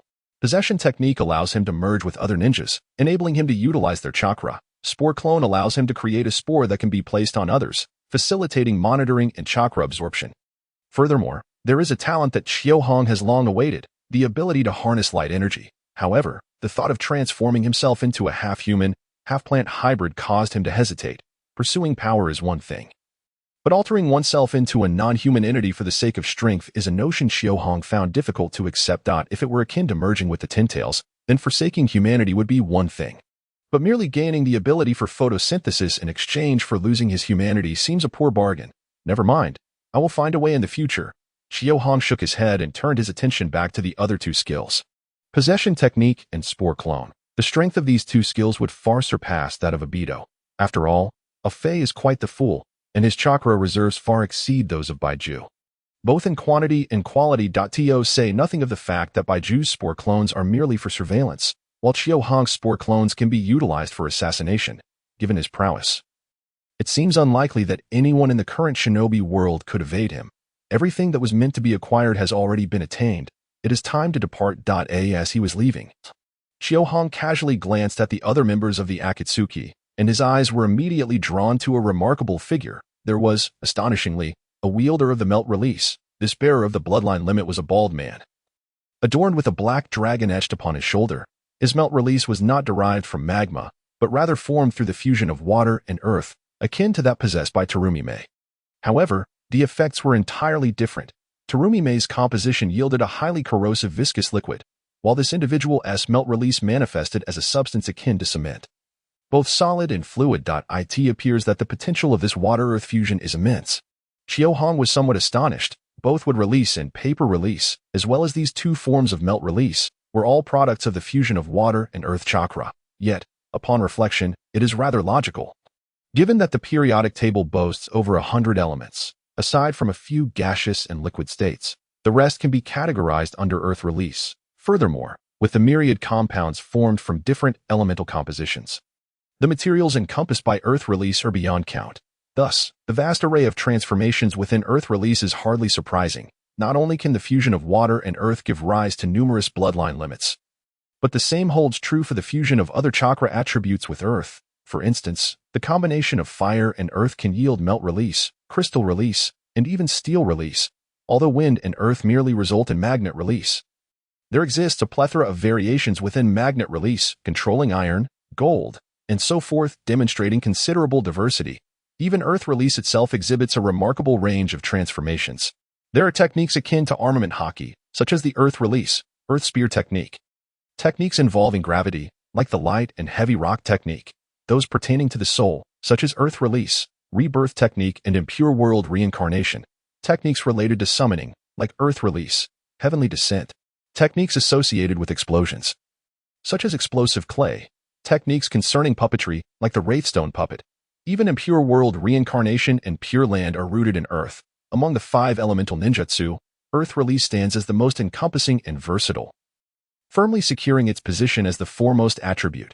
The earth bears the weight of virtue, and earth release is indeed deserving of such a title. While claiming earth release to be the strongest among the 5 might spark controversy, it is undoubtedly the most beneficial attribute for a nation. Hence, a ninja like Inoki, while capable in times of war, becomes a burden in times of peace. His mind is consumed solely by warfare, devoid of any constructive thought. Despite the multitude of earth-release ninjas in Iwagakure, none engage in infrastructure development or real estate ventures. All are instead fervently dedicated to the battlefield. Inoki resorts to war as a solution to problems, invading the land of rain in the Second Great Ninja War, and attacking the land of wind before engaging Konoha in the Third Great Ninja War, much like the Third and Fourth Hokage of Kumogakure.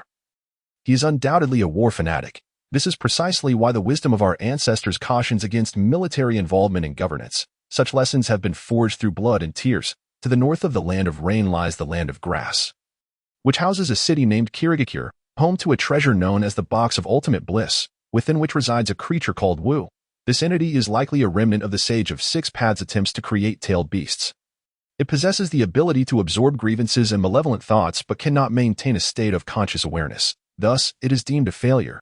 Qiu Hong has little regard for this Wu but finds the box that contains it intriguing. The box offers a vast space that can accommodate souls. Is this not reminiscent of the needs of the Emperor's banner? However, Qiu Hong refrains from acting on the Box of Ultimate Bliss at this moment, for it is a creation of the Sage of Six Paths, and one can never know if he is watching. That said, given my strength, should I truly fear him? Qiu Hong suddenly pondered this question, recalling how he had effortlessly subdued Kagaya Otsutsuki. Very well, for now, I shall proceed with caution. Qiu Hong does not fear the Sage of Six Paths, primarily because engaging him holds little significance. What would be the purpose of battling him? One cannot simply seek out a fight without cause. That would be no different from the mindless denizens of the shinobi world. Upon arriving at the land of grass, Qiu Hong found himself hovering above the village, guided by an overwhelming sense of vitality. Indeed, it was vitality, not chakra. The source of this vitality astonishingly did not refine chakra. Thus, her physical healing abilities rely entirely on her own life force. He came upon a dilapidated house. Its entrance reduced to half, with a conspicuous footprint visible. Inside, the place could only be described as barren. Apart from a stove and a bed, there was naught else. Upon the bed lay a girl who appeared to be merely 11 or 12 years old, with parched red hair, clad in a tattered red dress, her hair disheveled and her complexion pallid, one arm exposed. Her arm was riddled with bite marks. Upon noticing Chiao Hong's entrance, the girl's expression remained unchanged. She instinctively extended her arm. "What is your name?" Chiao Hong inquired softly, refraining from advancing. "Huh." The girl was taken aback, her eyes gradually lighting up. Ever since her peculiar physical characteristics had been discovered, everyone had regarded her solely as a tool for healing injuries. Tools do not require names, do they? Chiao Hong was the first to ask her for her name, although he might share the same intentions as the other grass ninjas, to utilize her as a medicinal asset. This slight distinction was sufficient. A soul trapped in hell requires but a glimmer of light to begin to flourish. Kagura, Uzumaki Kagura. The name struck Chiao Hong with sudden realization. It dawned on him. Was this not the same Kagura associated with the Kagura's heart eye? The name derived from none other than Uzumaki Karen, alone in the world. Where had her lineage come from? If not from her mother, it was entirely natural to inherit the same abilities as her mother and name them after her. As for how Chiao Hong managed to replicate the Kagura's heart eye from Uzumaki Sui, that too was a matter of course. The name of this skill is not its official designation but rather a product of Chiao Hong's replication ability, which he named based on his understanding of the technique. He deemed it the Kagura's heart eye, hence the skill replicated from Uzumaki Sui. It bore the same name. In truth, Kagura's heart eye is not the official title of the technique. The official title belongs to the original wielder of this technique within the Uzumaki clan. Regardless of what this technique was once called, it shall henceforth be known as the Kagura's heart eye.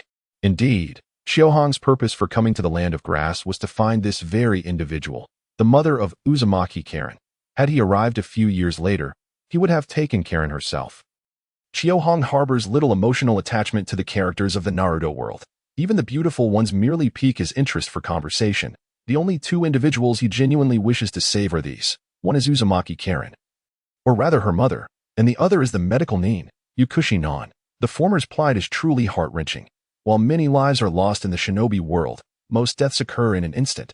Yet, a fate worse than death, one of prolonged torment, stretches over decades for only these two. Yukushi Non embodies the perfect representation of truth, goodness, and beauty within Chinese traditional culture. A kind soul, pure in her desire to care for orphans, ought not to perish at the hands of villains. Extending his hand, Chiao Hong grasped the frail hand of Uzumaki Kagura. "Come with me." "What?" Uzumaki Kagura was taken aback, immediately shaking her head. "No, we can't. They will catch up. And we will die." After all, Chiao Hong currently appeared as a mere 5-year-old child, and with a 10-year-old girl attempting to flee the land of grass. What a ridiculous notion. Chiao Hong merely smiled. Uttering no further words, celestial light surged from his hand, enveloping Kagura. In the next moment, Kagura felt a flash before her eyes, and she found herself atop a grand peacock. Beside her stood the young boy. "I am Chiao Hong. From now on, you shall refer to me as President," Chiao Hong declared calmly. "President?" Kagura's mouth fell open in astonishment, quickly turning to look below. She suddenly realized they were soaring high in the sky, moving at an astonishing speed.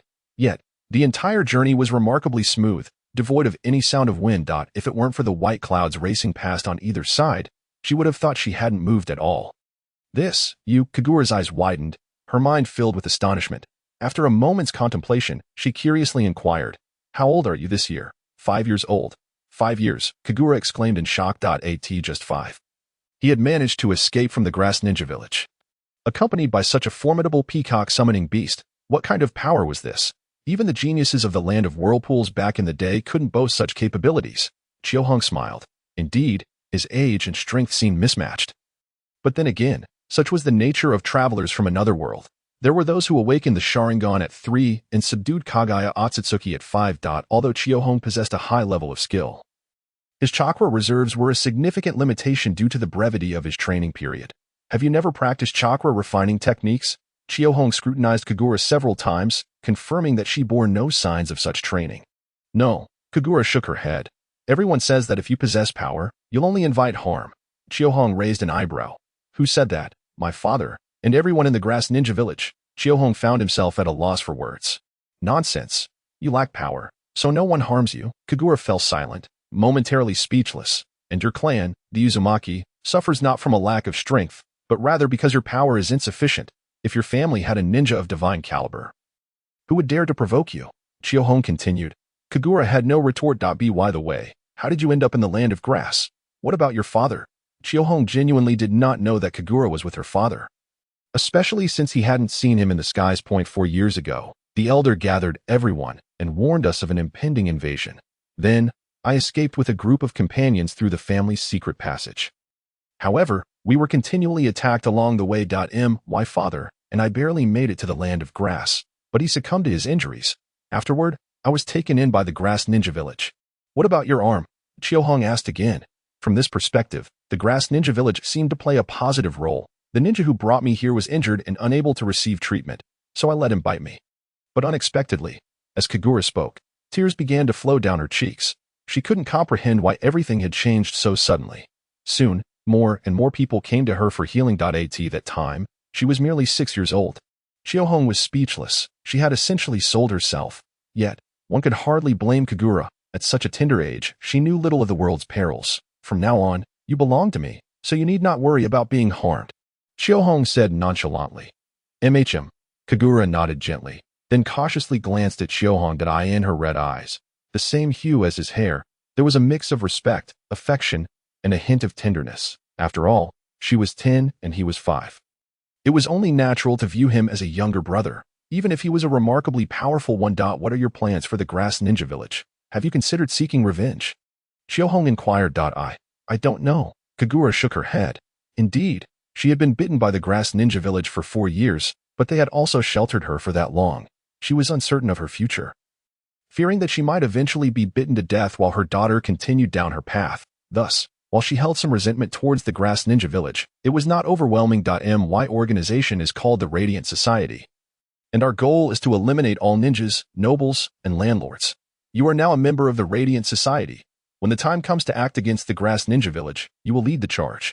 Kagura nodded earnestly, though she did not fully grasp the reason behind eradicating ninjas, nobles, and landlords. However, as long as Chiohong said so, she believed she could accomplish it, no matter the rationale. This was the Uzumaki clan's ancestral trait of unwavering devotion. Regardless of gender, once they fell in love, their hearts remained steadfast. Can you read? Chiohong asked again. Kagura nodded vigorously. The Uzumaki clan placed great importance on sealing techniques, thus valuing basic education highly. Kagura had begun learning to read at the age of 3. This chakra refining technique is for you. Chiohong raised his hand and touched Kagura's forehead, causing her to feel a surge of memories flooding her mind. Illusions could read, add, and modify memories. Yet it seemed that no one employed illusions to transmit training methods, preferring instead cumbersome scrolls. He could not fathom why. What Chiohong imparted to Kagura was the chakra refining technique practiced by the Uzumaki clan, an authentic method of their lineage. Speaking of which, Chiohong had acquired over 70 sets of chakra refining techniques from Konoha, initially intending to study them and create the most perfect technique. However, after harmonizing his chakra channels, he found little change in its flow. It wasn't that he couldn't conduct research. Rather, using himself as a test subject proved impractical. He needed to allow others to practice and monitor the changes in their chakra flow, collecting enough data before embarking on the creation process. It was too cumbersome. It was far easier to pass down the chakra refining technique and let them explore it on their own. He could not handle everything alone. At that moment, Chiohong's eyes widened, fixated on the meditating Kagura. He had not forgotten that the source of chakra was Kagaya Akatsuki, and that the Sage of Six Paths held certain powers. This implied that the Sage of Six Paths could potentially monitor him through chakra and manipulate Kagura, thereby interfering with his attempts to build a faction. Chiohong would not leave such a significant vulnerability unaddressed. So he aimed to tackle the issue at its root. When he awakened his chakra, he had utilized a fusion ability, likely merging the contingency plans of the Sage of Six Paths and Kagaya Akatsuki. The chakra that resulted from this fusion was entirely his own, allowing Chiohong to release ninjutsu without hand signs and manipulate chakra with perfection. However, Chiohong was uncertain if this was merely a coincidence. So he needed to conduct another experiment with Kagura. The Uzumaki clan inherently possessed abundant chakra, with few lacking the talent for it. And given that Uzumaki Karen was able to awaken her healing abilities after being bitten for so many years, one could only imagine how remarkable Kagura's potential was. Furthermore, Kagura might not even be a pure blood. Her talents were likely inherited from the Uzumaki lineage. Thus, Kagura was also a prodigy. And it wouldn't take her long to refine her chakra. Sitting atop the peacock, Kagura found that despite its rapid flight, the barrier set by Chiohong rendered the experience more stable than riding a bullet train. In just a moment, Chiohong sensed a surge of spiritual energy manifesting within Kagura. That was fast, Chiohong exclaimed, surprised. Prior to his transmigration, this body had taken a month to feel any spiritual energy at all. It was evident that the Uzumaki clan was exceptional. The disparity between them and ordinary people was akin to that between humans and dogs. As the spiritual energy emerged, the birth of chakra became nearly assured, for the Uzumaki clan's bodies were never lacking in vital energy. He watched as the spiritual energy collided with a surge of physical energy. And naturally, a brand new energy appeared within Kagura. Indeed, it has appeared. Chiohong keenly observed a faint yet immensely powerful will participating in the process of Chakra's birth. This was the will of Kagaya Otsutsuki. Without Kagaya Otsutsuki, chakra as an energy source would not even exist in this world. Even if humanity could perceive spiritual and physical energy, they would only be able to synthesize something akin to internal energy. To combine the elements of wind, water, fire, earth, and lightning into chakra, that was nothing short of a dream. Thus, how could one eliminate this will? Chiohong pondered for a moment before deciding to attempt the sage mode. He summoned a pure stream of water-based natural energy and infused it into Kagura through her palm. Channel the chakra towards your arm, Chiohong instructed softly. Kagura immediately attempted to manipulate the chakra.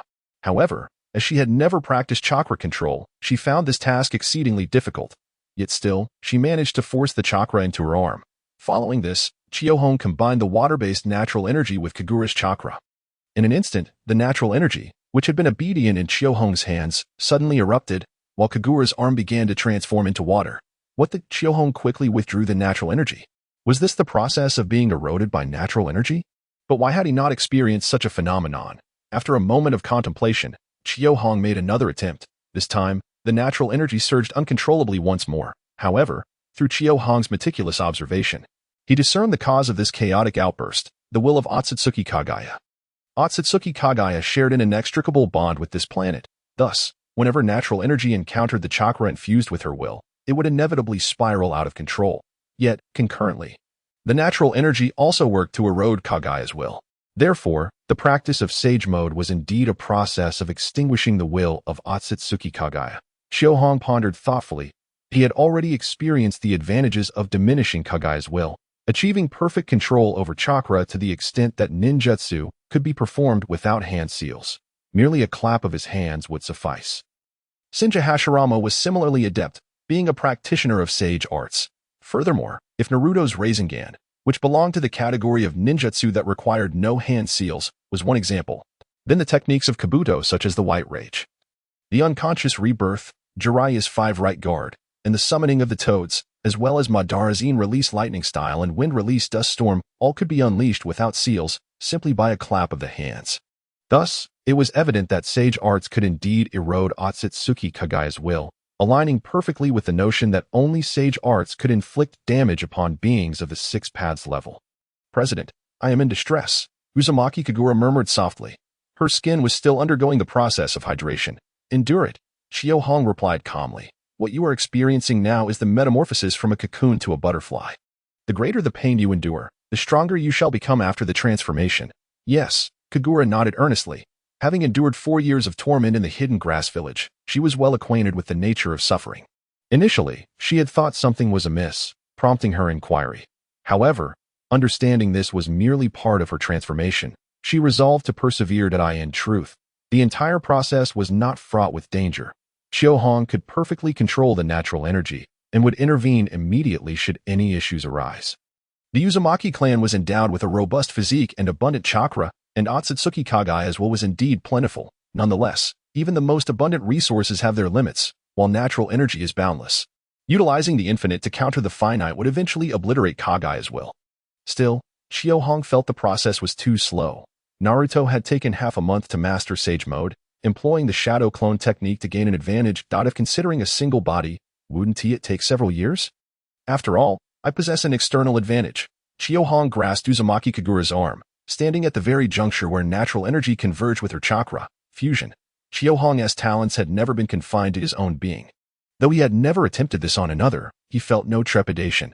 Unlike Orochimaru, who had crudely transplanted would release into experimental subjects without theoretical backing, Xiaohong had thoroughly validated his theories before proceeding. As his Linglong eye activated, Xiaohong was astonished to witness a mysterious force emanating from his palm, flowing into Kagura's arm through her skin cells, enveloping the mass of natural energy and chakra. This was the manifestation of the power of fusion.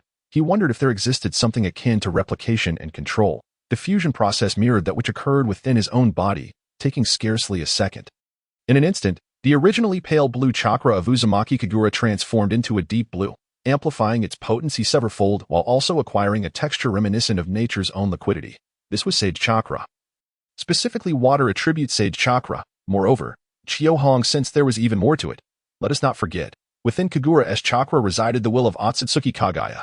Thus, Xiaohong had, in fact, integrated Kagaya's will into her being. What consequences might arise from the will of an entity comparable to a celestial deity merging with a mortal? Xiaohong observed with keen interest. Before him, the bite marks on Uzumaki Kagura's arm rapidly faded, her skin becoming taut, smooth, and hydrated, while her crimson hair began to lose its red hue, gradually shifting to a brilliant blue from the roots. The sage chakra within her commenced a natural process of circulation. Following the path laid out by the chakra refinement technique, drawing in all surrounding chakra and assimilating it as part of the sage chakra. As her chakra swelled, Kagura's spirit surged concurrently, enhancing her cognitive abilities, memory, and comprehension at an astonishing rate. The chakra refinement technique she had just learned reached perfection in an instant, and what had felt somewhat sluggish before now flowed with the ease of her own body. Simultaneously, Kagura suddenly sensed her thoughts transcending a certain threshold, the scenery within a 50-kilometer radius flooding her mind's eye. Her mind's eye. The bloodline within her began to revive vigorously, and Kagura seemed to sense something. With a thought, a brilliant blue chain extended from her back, winding around her arm. The diamond blockade might as well be renamed the water cloud chain. Kagura gently opened her eyes, her once fiery red gaze now transformed into a serene azure. Previously, Kagura had appeared somewhat gaunt, her vitality drained over years of life absorption, and her hair had taken on an unhealthy, dull hue. Yet now, her skin was radiant, her long hair flowed with luster, and her eyes sparkled like deep springs, giving her the ethereal appearance of a nymph from a lake, exuding an aura of youthful vitality. "President," Kagura exclaimed as she opened her arms and embraced Xiaohong. "I believe I have succeeded." "Indeed, you have succeeded," Xiaohong replied with a gentle smile. "However, it seems that due to my intervention, your Uzumaki bloodline has transformed into a type of sage body associated with water. You may find yourself limited to water release in the future." This was not Xiaohong's intention. He merely considered that water attribute natural energy was the most accommodating and gentle, causing the least harm to the human body. He had not anticipated that the fusion of natural energy and chakra would yield such an outcome. That is of no concern. Kagura harbored no resentment towards Xiaohong. Rather, she felt immense gratitude. "As long as I can assist you, I shall wield any ninjutsu." Furthermore, the Uzumaki clan had historically been incapable of utilizing water release. Ah, that is indeed true. The Uzumaki clan was primarily engaged in sealing techniques. However, as Uzumaki is water, and your current physique embodies water, it is quite fitting with your surname. Xiaohong chuckled. Kagura nodded, softly stating, "You may call me Kagura." "May I inquire your surname, President?" "I am surnamed Zhou." Xiaohong replied with a smile. In this life, he bore no surname, but in his previous life, he was Zhou. "Zhou, how is that written?" Xiaohong manifested the character in water before Kagura's eyes. Having never seen it before, she remarked, "How beautiful." Unfamiliar with the character, Kagura dismissed it, reasoning that it was quite normal for someone who had only attended 3 years of school to encounter obscure characters. However, she recognized that she could not afford to remain ignorant of this character in the future, as she would eventually take on her husband's surname. "Zhou Kagura, it sounds delightful." In the aftermath of his transmigration, Xiaohong found himself deep in thought. Even with his enhanced cognitive abilities and computing power, he still felt a sense of inadequacy. Thus, it was only during the return journey that he began to contemplate what he ought to pursue. Firstly, the pursuit of immortality and omniscience was a given. Having arrived in a world conducive to cultivation, one could hardly forsake the quest for longevity. Yet, to a certain extent, this goal had already been achieved.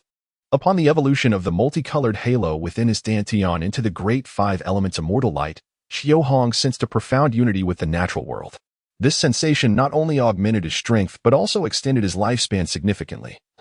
alleviating concerns about mortality for at least a millennium. As for why the Sage of Six Paths, despite his mastery of sage arts, did not achieve longevity, that remained a mystery to Chiyo Hong. Perhaps there were distinctions in their respective sage arts. It might require examining a Sage of Six Paths to uncover the truth. Straying from the main topic, now that the minor goal of immortality had been attained, Chiyo Hong yearned to embark on new endeavors. For instance, to fulfill the dreams of a certain individual. In his previous life, there was a person who endeavored to create an ideal world free from exploitation and oppression, where all were equal. Yet, human effort is finite, and he succeeded only halfway. As the successor of this individual, Chiyo Hong wished to test whether such a world could be born under the guidance of a sage. Moreover, this endeavor does not conflict with Chiyo Hong's own aspirations. His ability to replicate is capable of emulating the innate talents and skills that already exist in the world. However, the dilemma lies in the fact that ninjas have been born for millennia. Yet the techniques they have invented are rather mundane and lack much worth replicating. Chiyo Hong seeks to liberate thought and unleash productivity in order to explore new possibilities. Having witnessed the explosive energy that emerges from the liberation of thought and the empowerment of education, he knows it is a miracle capable of allowing a nation to catch up to and surpass the achievements of centuries of industrial revolutions in merely 80 years. In the realm of ninjas, can this miracle be replicated? There is no need for many. Currently, there are 300,000 ninjas in the ninja world, of which 99.99 are combat-oriented. While the number of research-oriented ninjas may be fewer than 300, I only need to cultivate 500,000 ninjas, including about 50,000 research-type ninjas, and provide them with a conducive environment for research. And they could create a new generation of ninjas more brilliant than the millennia-old ninja civilization. As for whether such a multitude of ninjas can achieve this, consider this. At the time of nation building, the total number of engineering and science talents was only 300. Yet by 2024, the annual graduation of engineering and science students nationwide reached 7 million. Often, scarcity is not a natural law, but rather a construct of human design. Transformation technique. Chiyo Hong activated the transformation technique. His chakra is abundant, and his perception is finely tuned. The transformation he executed is indistinguishable even to the Byakugan. Furthermore, due to the vast amount of chakra sustained by Sage Chakra, it is not easily disrupted. Chiyo Hong transformed into a young man clad in white linen, with a basket slung at his waist, once transformed into her water spirit form. Kagura's appearance had already undergone a significant change, thus she required no further transformation. She simply tied her hair into a ponytail with a rope and followed closely behind Chiyo Hong. Now, their identities are that of a traveling physician and his apprentice. "Are you familiar with the land of the sea?" Chiyo Hong inquired. Kagura shook her head. "If you hadn't brought me here, I wouldn't have even heard of this place." Chiyo Hong was speechless, for he too was in the same predicament. The land of the sea had only appeared on maps, and not a single person from the land of the sea, nor any ninja from there, had appeared in the Naruto series. Thus, he was equally uninformed about the specifics. When he attempted a soul perception technique yesterday, he had sensed a village nearby, initially believing the area to be uninhabited. From a distance, Chiyo Hong discerned the rising smoke, which appeared to be black. What could they be doing? Kagura asked, her keen eyesight aided by a technique he had developed for her, which utilized water to form two convex lenses, allowing her to see. It certainly did not resemble cooking. It appeared more akin to the burning of coal. On a grand scale, Chiyo Hong was uncertain, as in the world he hailed from, such coal burning was long condemned by environmental authorities. After crossing into this world, he found himself unaware of the source of coal in Konoha. However, given that Konoha was surrounded by forests, it was likely not lacking in this resource. As for using the Linglong technique to observe, that would lack substance. When playing a role, one must embody that role truly. He was here to conduct research, not to show off. After traversing through the woods for over 2 hours, the ground beneath began to form a path, which gradually widened, revealing traces of cart tracks.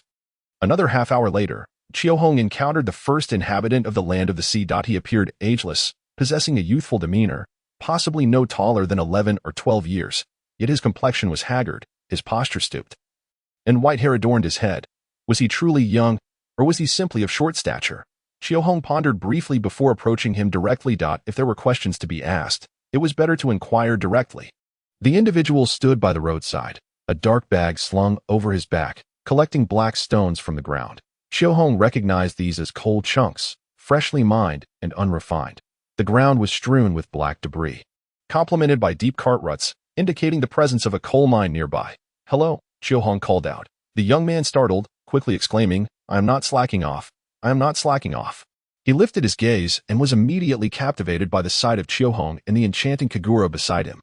His eyes widened in awe. He had never encountered such a beautiful woman, surpassing even the daughters of noble families in the city. What are you staring at? Keep looking, and I shall have your eyes. Kagura retorted, indignant. Am I someone you can gaze upon? I belong solely to Lord Chiohong. Chiohong was taken aback. Was this her true nature? Cheyenne did not seem so brazen, however, reflecting on it. While Kagura had faced bullying in the land of grass, she had grown up as a cherished child in the land of whirlpools, thus her proud disposition was understandable. In contrast, Cheyenne had endured oppression in the land of grass, which naturally fostered a timid character. Environment indeed shapes individuals. Do not be alarmed. My good fellow, we are traveling physicians visiting for the first time. Chiohong smiled. May I ask you a few questions? As he spoke, he produced a piece of silver metal from his pocket. I do not inquire without compensation. Upon completion of my questions, this silver will be yours. With the power of gold release, any metal can be fashioned by oneself. Oh, the young man's eyes sparkled, and he nodded eagerly. All right, ask away, but do not ask too many. I still have work to do. Chiohong nodded, asking, what is your name, and how old are you? I am called Tanchiru, and I am 11 years old. Oh, Chiohong was taken aback. He was merely 11 years old and already toiling. His hair turned white from hardship. What is your occupation? Chiohong gestured toward the bag on Tanchiru's back. I must clean up the coal scattered by the roadside and deliver it to the coal factory. Tanchiru replied, how much can you earn from a sack of coal? Chiohong inquired further. 1 copper coin. After a moment's thought, Chiohong asked, and how much does a meal cost you? 3 copper coins. How many sacks can you collect in a day? 5 sacks. Sometimes, if luck is on my side, I can gather 6 sacks. So, after a day's work, I can barely afford 2 meals. Very well, continue with your work. Chiohong handed over the silver coin. Tanchiru excitedly accepted the silver and tucked it away in his pocket before resuming his collection of coal. Despite his youth, he was not foolish. He understood the principle of being cautious when possessing valuable items. Boss, shall we not take any action? Kagura inquired, observing Tanchiru laboring diligently, though her own circumstances were not ideal. It did not hinder her compassionate heart.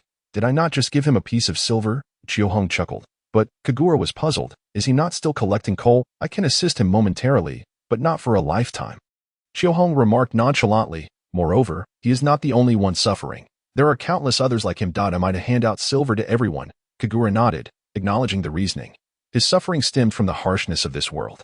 Hence, to truly rescue him, one must first change the very nature of this world. Chiohong gazed ahead at the town shrouded in coal dust, forming a rough impression of the land of the sea. It seemed to be a nation already embarking on the path of industrial revolution. At the very least, it had begun to understand the process of converting coal into coke.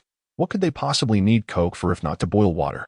Surely, it must be for steel production. Thus, the land of the sea likely possessed a foundational coal and steel industry. As for more advanced technologies, such as steam engines, further observation was necessary. As the two entered the small town, they found it modest yet complete, featuring inns and eateries. However, the air was thick with coal dust, rendering the food a dull gray, and even the beds in the inns appeared blackened. Clearly, these accommodations were not intended for nobility, but rather for the common folk. This place should have been uninhabited. Chiohong mused, observing the sparse houses. It must have arisen due to the nearby coal mine, where someone established a rough processing factory to convert coal into coke. This was not mere speculation. Chiohong had already spotted a factory sign reading Hydro Coal Coke Company Limited. There were many people here, but each appeared hurried, and Chiohong attempted to engage a few of them. Yet, there was no one willing to converse with Chiohong like Tanchilang. After merely 3 attempts, Chiohong understood why these individuals refrained from engaging in conversation with him. It was because others had already approached. 3 young men clad in black uniforms, armed with clubs, exuded an air of menace. This demeanor was all too familiar to Chiohong. It resembled that of street thugs or the puppet soldiers of the Republic. What brings you two here? Do you not realize this is the territory of the Jōnin family? The leader spoke to Chiohong, yet his gaze was fixated on Shinla. Chiohong couldn't help but chuckle. He had not anticipated that rescuing Shinla would yield such an effect. Truly, a case of beauty bringing calamity. We are itinerant doctors, and we genuinely had no idea this was Jōnin territory. Chiohong replied. No matter where you come from or what your intentions are, once you step foot here, you shall not leave. The man chuckled. As luck would have it, we are in need of a doctor here. You shall serve as the physician for the Jōnin family. As for your little companion, our master is about to take a concubine. and I find her quite suitable. I shall recommend her to him. I guarantee you a life of luxury and riches. Chiohong felt helpless. Initially, he had intended to follow in the footsteps of his predecessors, conducting a discreet investigation before taking action. Yet, he found himself unable to proceed even with the first step. Enough of this, let us overturn the table. Chiohong waved his hand, and the three men fell to the ground in unison. In fact, as the trio approached Chiohong, the workers and passers-by on the street had already begun to take notice, their faces reflecting anger and concern. This was also why Chiohong acted decisively. His conscience had not yet eroded, leaving room for salvation. If one were to be the type who relished in the suffering of others, perhaps they could still be rescued, but their priority would need to be relegated. What is happening? What is happening? Just as the three men collapsed, another individual resembling a supervisor emerged with more than a dozen lackeys from an unknown direction. What are you two doing here? Causing chaos. Chiohong did not hasten to respond. He waited until several workers gathered around before addressing the question. You inquire about my actions. Very well. I shall inform you. I am from the Guanghua Society, dedicated to advocating for the welfare of workers. Now tell me, with such severe coal dust pollution, why are masks not provided for the workers? Are you aware that the workers here are afflicted with pneumoconiosis? Unable to reach the age of 30, the workers were taken aback. They were aware they might not live past 30, but they had no idea it was due to pneumoconiosis. No one had ever informed them. The supervisor, however, dismissed it with a scoff, bellowing, "What are you shouting about? Do you know how much a mask costs? Their monthly wages wouldn't even suffice to purchase one. As for this pneumoconiosis, it's utter nonsense. I work here too, and I am perfectly fine. Do you not experience frequent fevers, coughs, phlegm, fatigue, diminished appetite, or weight loss?"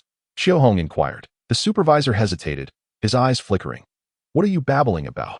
That is not the case.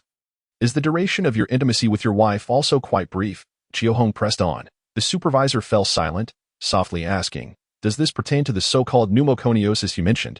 Chiohong nodded. "These are indeed symptoms of pneumoconiosis, particularly in its later stages. You are afflicted as well, and quite severely. Is that so?" The supervisor suddenly became convinced of the existence of pneumoconiosis. After all, no man would wish to believe he was inadequate. It had to be attributed to other reasons. To shift the blame onto pneumoconiosis was undoubtedly preferable. Not only did his attitude shift, but the thugs behind him also ceased to appear menacing. They had been under the supervisor's command for 5 or 6 years, and the conditions he exhibited were mirrored in their own lives. The Sea Nation was rife with brothels, yet this town lacked any. Why? Because the entire town had no use for them. They had indeed speculated that it might be a flaw of the town, yet there was nothing they could do. They suspected the town's circumstances, and those above them shared the same suspicion. Consequently, no one aspired to be transferred here. Those who managed to transfer were merely the unloved and unappreciated. They could only endure the sorrow and bide their time. As for marital issues, they would temporarily set them aside. Until today, with the arrival of an itinerant doctor, they finally grasped that their plight was not merely a consequence of the town but rather due to pneumoconiosis. What precisely is this pneumoconiosis, and is it treatable? One could not help but inquire. The supervisor's face darkened. What are you prattling on about? He then turned to Chiohong, his expression instantly morphing into one of obsequiousness. How about we discuss this in my office? No need for an office. I shall speak right here. Chiohong replied calmly, yet his voice resonated. We all possess noses for a reason. We require them to inhale a vital substance for our survival, known as oxygen. However, in this town's air, alongside oxygen, lies a plethora of coal dust. This coal dust is also inhaled and accumulates within our bodies, leading to pneumoconiosis. Your coughing, spitting blood, fatigue, and malaise are all symptoms of this affliction. Pneumoconiosis will also shorten your lifespan.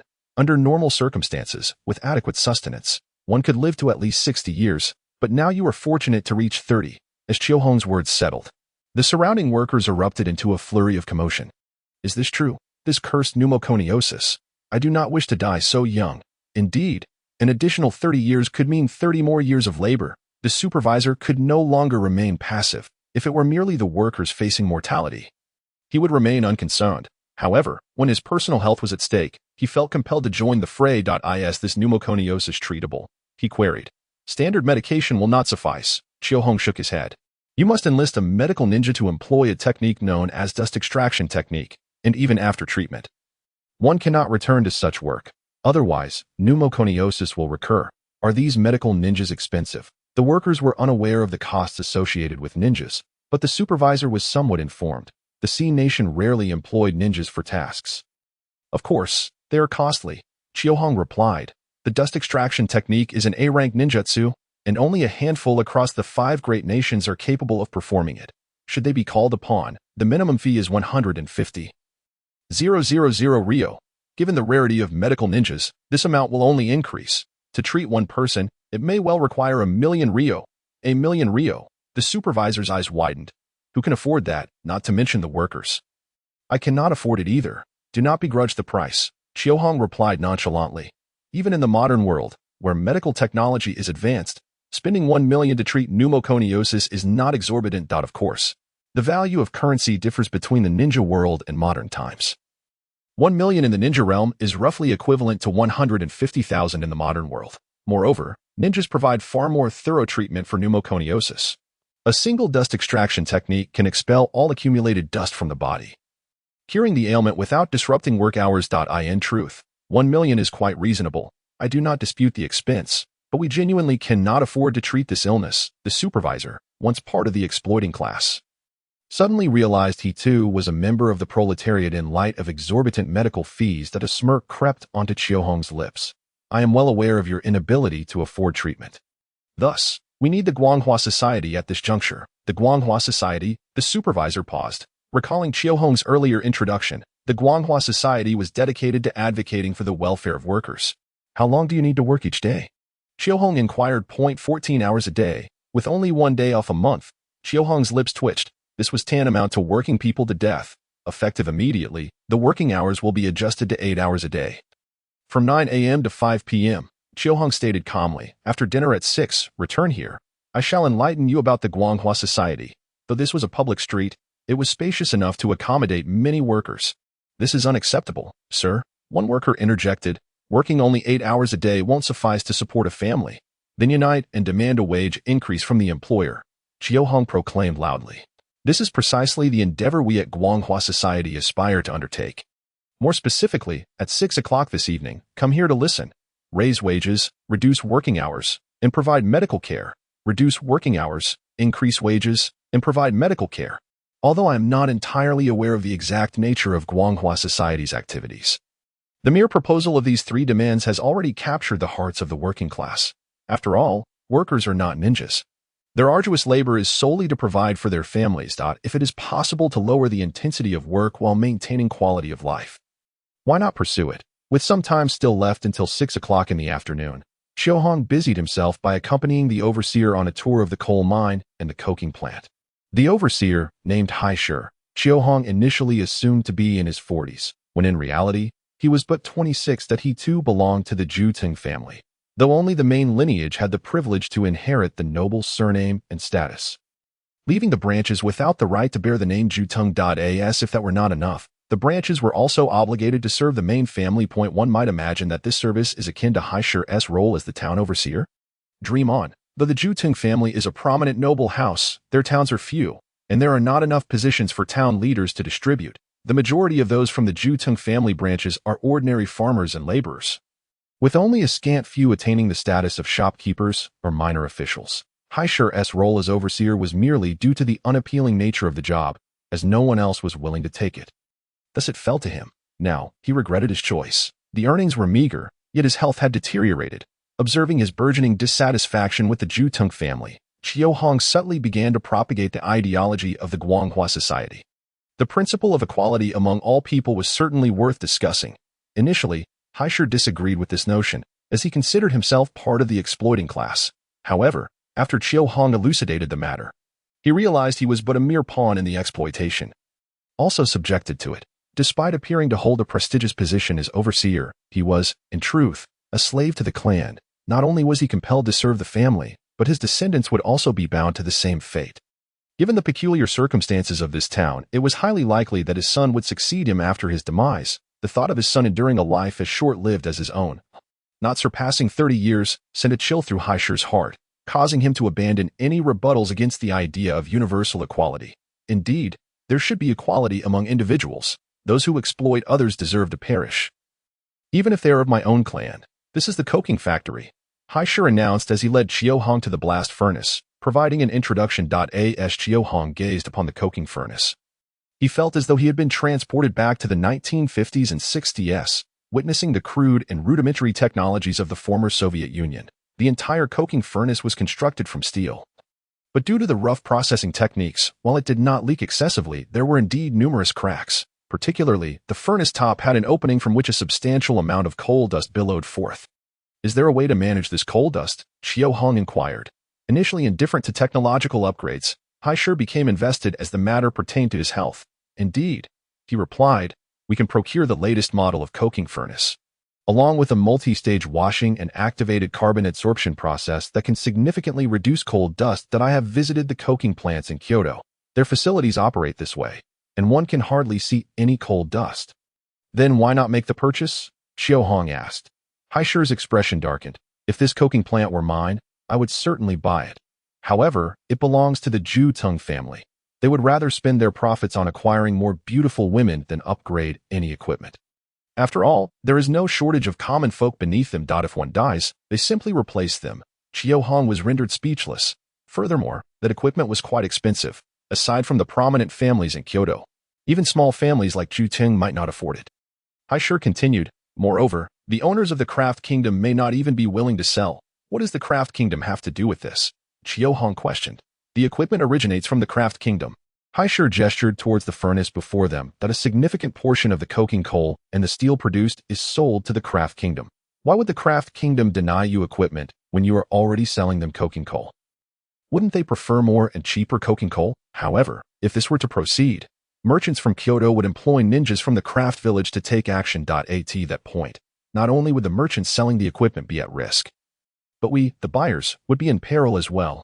Do you have any countermeasures? Perhaps hiring a Konoha ninja as a bodyguard? Countermeasures are futile. Haishur shook his head.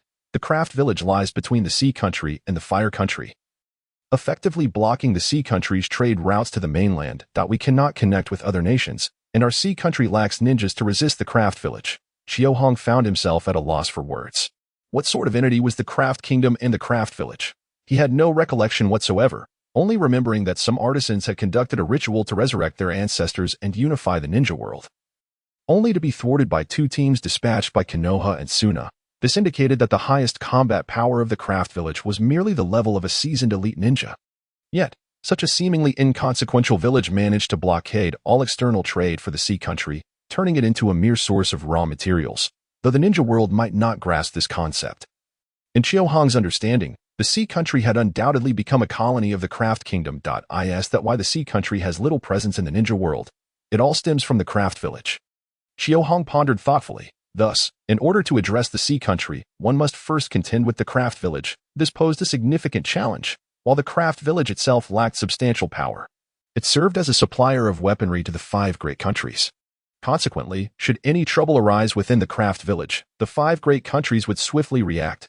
Additionally, in such a crucial supply hub, Chio-hong was dubious that there wouldn't be spies lurking about. Therefore, secretly replacing the head of the craft village would be exceedingly difficult. Easily detected by spies. Did I choose the wrong location? Chio-hong scratched his head. He had selected the sea country precisely because of its seclusion and lack of external communication. Now, having discovered the reason behind the sea country's isolation, he felt somewhat exasperated. Wouldn't the water country have been a better choice? At least the water country's seclusion was genuine. For over a decade, the outside world remained oblivious to the happenings in the Mist Village. However, the sea country had its advantages as well. The craft village's advanced technology could be readily adopted without needing to start from scratch. Therefore, controlling the craft village would grant dominion over the Craft Kingdom, and subsequently over the sea country. But how to seize control of the craft village? Prior to this, Chio-hong had no means. He could not use the heavenly deities, nor would any jinjutsu escape the notice of the ninjas. But who was he? He was Chio-hong. Lacking a viable option, he would simply develop one. As for the concept, an idea already sparked in Chio-hong's mind. This was a commonly employed technique among illusion-type ninjas, sealing memories, altering memories, and implanting new memories. Ninja villages also engage in espionage, yet each village possesses methods for reading memories. What, then, should one do? Seal the spy's own memories and implant some memories for reading. Thus, even if their memories are accessed, the spy's identity would remain undetected. However, such a method is ultimately limited to illusions. While the memories may be sealed, the spy still knows their true identity, and the false memories remain mere fabrications. This approach could only temporarily cope with the memory-reading ninjas, failing to fundamentally alter a person's worldview. What Qiu Hong aimed to do was to completely erase an individual's memories and then implant entirely new ones. A person's worldview and cognition are predominantly formed by their memories. Thus, by manipulating memories, one could reshape an individual's perspective and modify their personal understanding. Even convincing Zhang San that he is Li Si is achievable. However, this could not be accomplished through illusionary means. It necessitated biological methods. Since human memories are stored within brain cells, to thoroughly erase a memory, one must intervene in the memory cells of the brain. Perform surgery on someone. The effects were rather crude, lacking the finesse characteristic of a celestial being's methods. Qiu Hong dispatched a clone to deal with Haishur, while the original took it upon himself to capture a notoriously villainous official from the town and brought him to the seaside to commence experiments. Such individuals were not uncommon in the town. Even Haishur had a history of having killed workers. However, due to the official's prominent position, any action against him could trigger widespread repercussions, rendering immediate action impractical. Constructing a facility on the surface was certainly out of the question. Thus, Qiu Hong devised an alternative approach by establishing an underground laboratory, a nod to the traditional practices of the ninja world. His objective was to explore the correlation between brain cells and memory, an inquiry he had stumbled upon while perusing short videos in his past life, now merely requiring verification. What if the cerebral functions of ninja world inhabitants differed from those of Earthlings? Firstly, the brain structure was found to be identical to that of Earthlings. Secondly, the functions of brain cells were examined. The regions associated with memory included the hippocampus, responsible for converting short-term memory into long-term memory; the cerebral cortex, which managed immediate memory and information processing; the temporal lobe, tasked with semantic and emotional memory; and the amygdala, which governed emotional memory. Each region was methodically experimented upon with the villain as the subject. The experimental methodology was simple: excise the relevant areas and observe his reactions. Remarkably, the research conducted on Earth seamlessly transitioned to the ninja world. Was there truly no connection between the two realms? Qiu Hong was astonished to discover that the basic anatomy of ninja world inhabitants was strikingly similar to that of Earthlings. Perhaps the ninja world was merely another Earth, enhanced with chakra energy? Shaking his head, he dismissed such thoughts as irrelevant to his current endeavors. Having established the relationship between brain cells and memory, he proceeded to the next phase. Qiu Hong activated his Linglong and, with great caution, manipulated his chakra within his own brain to extract 10 cells from each of the 4 relevant types. He then divided them into 2 portions, placing them before him. Fusion. What transformations would occur upon merging the brain and memory-related cells? The fusion transpired in an instant, and when Qiu Hong reopened his eyes, he perceived an expansion in his visual field. This sensation had manifested multiple times before, allowing him to adapt swiftly. Next, he sought to discern the nature of these newfound perceptions. This visual phenomenon only emerged when gazing at sentient beings and was concentrated in the brain region. Thus, the conclusion became evident. What he witnessed was the memory of humanity. The fusion ability was truly remarkable. And with the Linglong eye, such alterations were possible. The broader the imagination, the more profound the transformations. With his extraordinary insight, he quickly acclimated to these new eyes. They not only allowed him to perceive memories but also facilitated the extraction, insertion, modification, and even fabrication of memories through the application of his precise techniques. This led him to contemplate the memory fruit next door, although the operational ease of the memory fruit was unmatched. Functionally, he had acquired all its capabilities. After some contemplation, he proceeded to excise a segment of the villain's memory and insert another, subsequently awakening him. The once malevolent glint in the villain's eyes momentarily dulled, only to be replaced by a newfound determination. "President," he exclaimed, ready to fulfill his mission. Yes, as he turned, the fierce glint returned, and he appeared unchanged from before. Yet Qiu Hong understood that this was merely an act. Deep within, this man had become the most steadfast warrior of the Guanghua society. As for placing a memory seal to guard against mind-reading techniques employed by illusionist ninjas, Qiu Hong deemed it unnecessary. For this individual bore no recollection of him. The president bore the visage of Haishur, necessitating Qiu Hong's intervention with him as well. Moments later, Haishur's gaze became resolute. He reflected upon the past 5 years. From his initial fervor to his disillusionment. From sharing the workers' struggles to ultimately achieving enlightenment. This world should not harbor exploitation and oppression. relationships between individuals ought to be founded on equality. Clenching his fists, Haisher declared, from this day forth, I shall establish the Guanghua Society, dedicated to eradicating exploitation and oppression, and creating a world of equality for all. Meanwhile, Chōhong completed the modifications to the memories of other workers. They had neither encountered doctors nor seen any herbalists. The architect of the Guanghua Society was Haisher, and it was he who encouraged them to speak in the streets. The moment all memories were altered, Chōhong felt an unparalleled clarity within his heart. The path of survival drew nearer, and he suddenly grasped a profound truth. Lurking in the shadows to instigate change was not true survival. Authentic survival was to exist without presence while events unfolded nonetheless. Why are we leaving? Is the Guanghua Society no longer active? Kagura inquired, her brow furrowed as she watched the town recede into the distance. Despite her disdain for the dusty locale, she found herself puzzled. Of course it's active, but the current Guanghua Society is no longer our concern. Chōhong replied nonchalantly. Kagura paused, her eyes sharpening with intensity. Has your position been usurped? What value is there in such a thing? Chōhong shook his head, his gaze shifting to the side at Uzumaki Kagura. He had saved her, and she expressed gratitude, even vowing to dedicate herself to him. Yet, this did not imply an absence of conflict between them. Their worldviews fundamentally diverged. Chōhong was aware of the Sage of Six Paths, of Kagaya Otsutsuki, and of the Otsutsuki clan. He sought longevity, wisdom, and eternity. Conversely, Kagura knew nothing of these matters. Her pursuits might differ from Chōhong's. Perhaps she yearned for love. This issue needed resolution sooner rather than later, for it would inevitably lead to complications, akin to the Uchiha next door, each one a riddle, harboring their grievances until they cried. You do not understand me, and ultimately resorted to slaughtering their kin. Kagura, let me share a tale of history with you. Chōhong suggested with a smile, although he was now capable of manipulating memories. He deemed it unnecessary to wield such powers against his own. All right. Though unsure of why Chōhong wished to change the subject, she was eager to listen to the words of an adult. In a time long past, before Chakra existed on this planet, before the advent of ninjas, individuals cultivated natural energy, and those endowed with power were known as sages, onmyoji, and priestesses. Then one day, a divine tree descended from the heavens. History not only reveals the rise and fall of civilizations but also broadens one's perspective and nurtures one's heart. For instance, Kagura had initially contemplated reclaiming the position of president.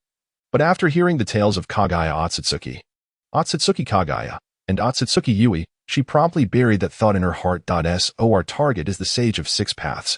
Upon concluding Chōhong's analysis of the sage, Kagura's teeth ground together in vexation.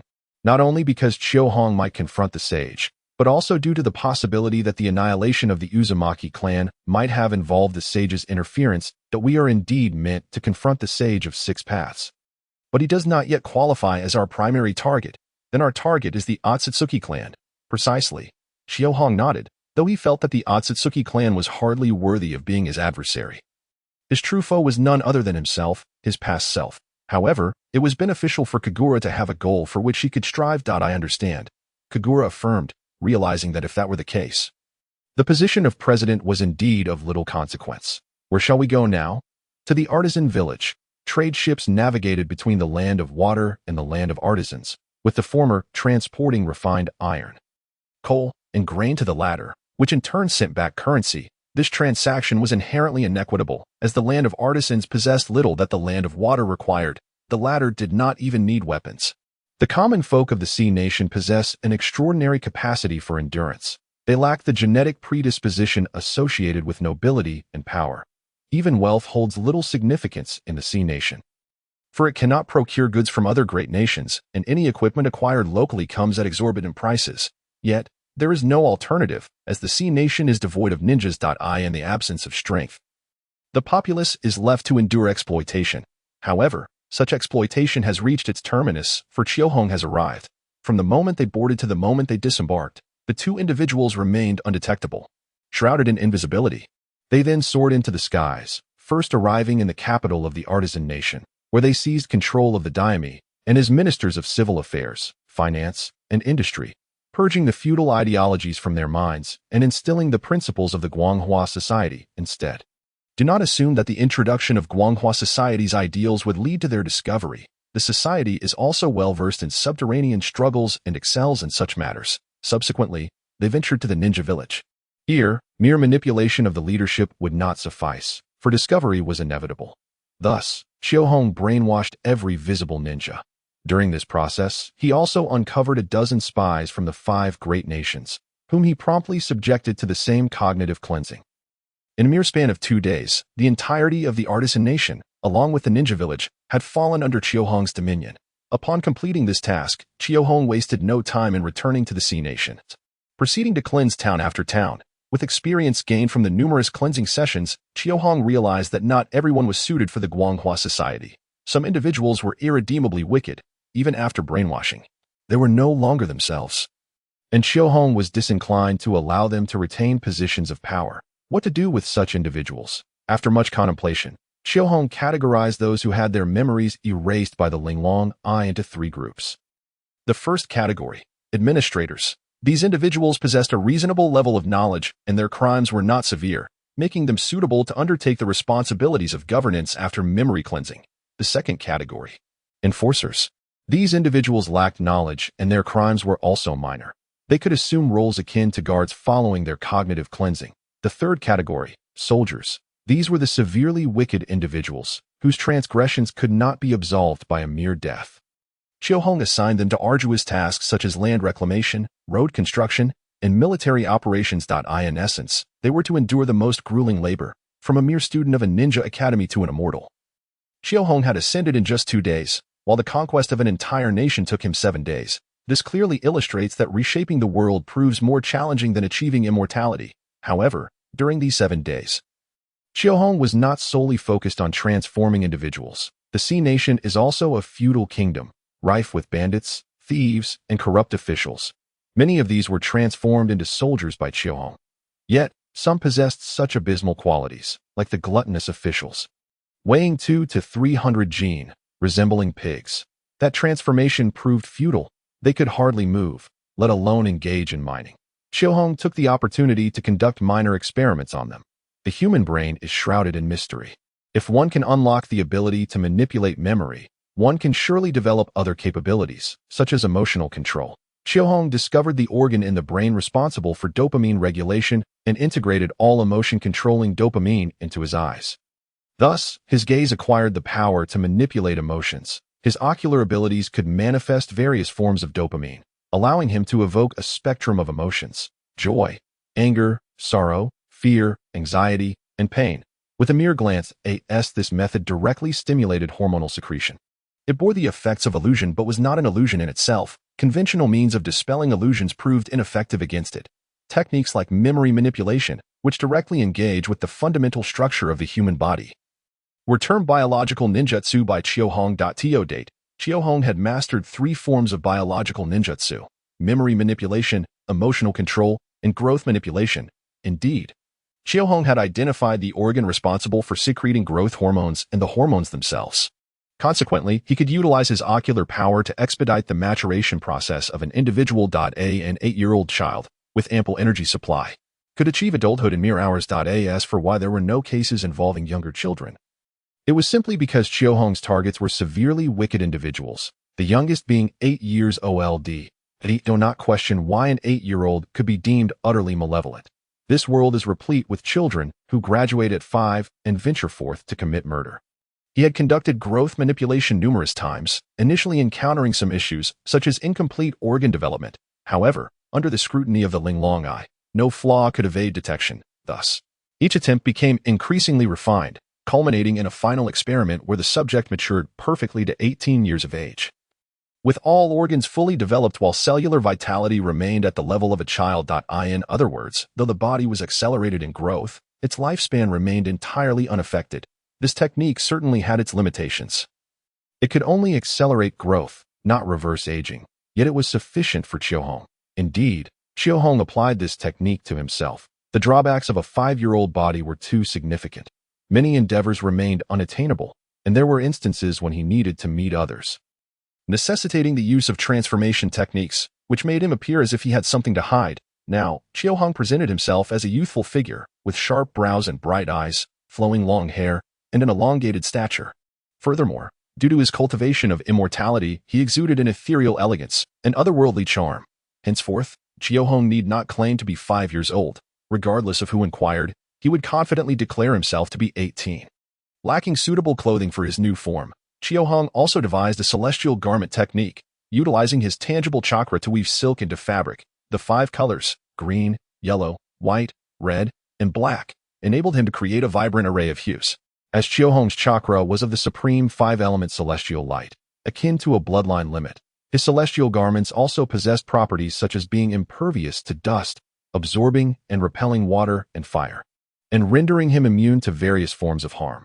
Naturally, Chiohong was a modest individual, so he crafted a simple t-shirt and shorts for casual wear. While ornate hanfu could be created, he deemed it unnecessary. Moreover, Chiohong observed that during the growth process, his appearance began to diverge from that of this realm, gradually aligning more closely with his previous life's visage. This phenomenon might be referred to as the manifestation of the heart. For the soul is primarily defined by its past appearance. Thus, the post-acceleration appearance was predominantly based on his previous life, enhanced by the virtues of this life. How should one describe it? It can only be encapsulated in the word handsome. Perhaps 7 is a number imbued with special significance. Consider the 7 fairies, the 7 warriors, the 7 warlords of the sea, and the 7 deadly sins, as well as the 7 continents. The transformation of personnel in the Sea Nation and Artisan Nation, along with the restructuring of their territories, also took 7 days. After this week, all was settled. Had it not been for the need to eliminate the daimyos, which could incite the ire of other great nations, these 2 daimyos would have already met their demise at Chiohong's hands. Nevertheless, these 2 daimyos have now joined the Guanghua society, becoming mere pawns. Contemplating the future political framework, Chiohong decided to adopt the system of Liyue to avoid attracting the attention of the river crab divine beasts. Although they still utilize the names of the Sea Nation and Artisan Nation for now, in the future, even the names will be changed to Liyue, perhaps the Liyue People's Republic. Beneath Chiohong, the Liyue's 7 stars will oversee finance, military affairs, education, infrastructure, discipline inspection, judicial matters, and agriculture. The 7 stars roughly correspond to ministerial-level positions. Below the 7 stars, an additional 8 departments will manage technology, trade, cultural broadcasting, meteorology, healthcare, statistics, and security. The 8 departments are akin to sub-ministerial positions. The main island of the Sea Nation comprises 5 islands, and combined with the Artisan Nation, there are 6 major islands, with a total area of merely 184,000 square kilometers, approximately equivalent to a province like Qinchuan. For a provincial-level region, even if it were a nation, such an array of departments suffices for the time being. Among these, Chiohong, under the name of the Daimi brothers, has taken on the role of the military supervisor. The Yaoguang Star, as well as the head of the technology sector. He also established an administrative office, presided over by Kagura, although Kagura is only 10 years old and has not received formal education. This nascent Liyue is starting from scratch and will gradually develop, especially with Chiohong's unwavering support. Additionally, Chiohong has adopted a new name, Zhouhong, which signifies eternity. The name Chiohong has already become known in Konoha. Although one's age and appearance may have transformed over time, who can say that there isn't someone with a keen imagination who insists on connecting the two? After all, the inhabitants of Konoha are generally bespectacled. And with Tsunade around, everyone appears to her as if they were her brother. The name Kagura need not be altered, for it is as common as Zhang Wei, frequently borne by many young women. As long as one does not reveal the surname Uzumaki, it hardly attracts attention.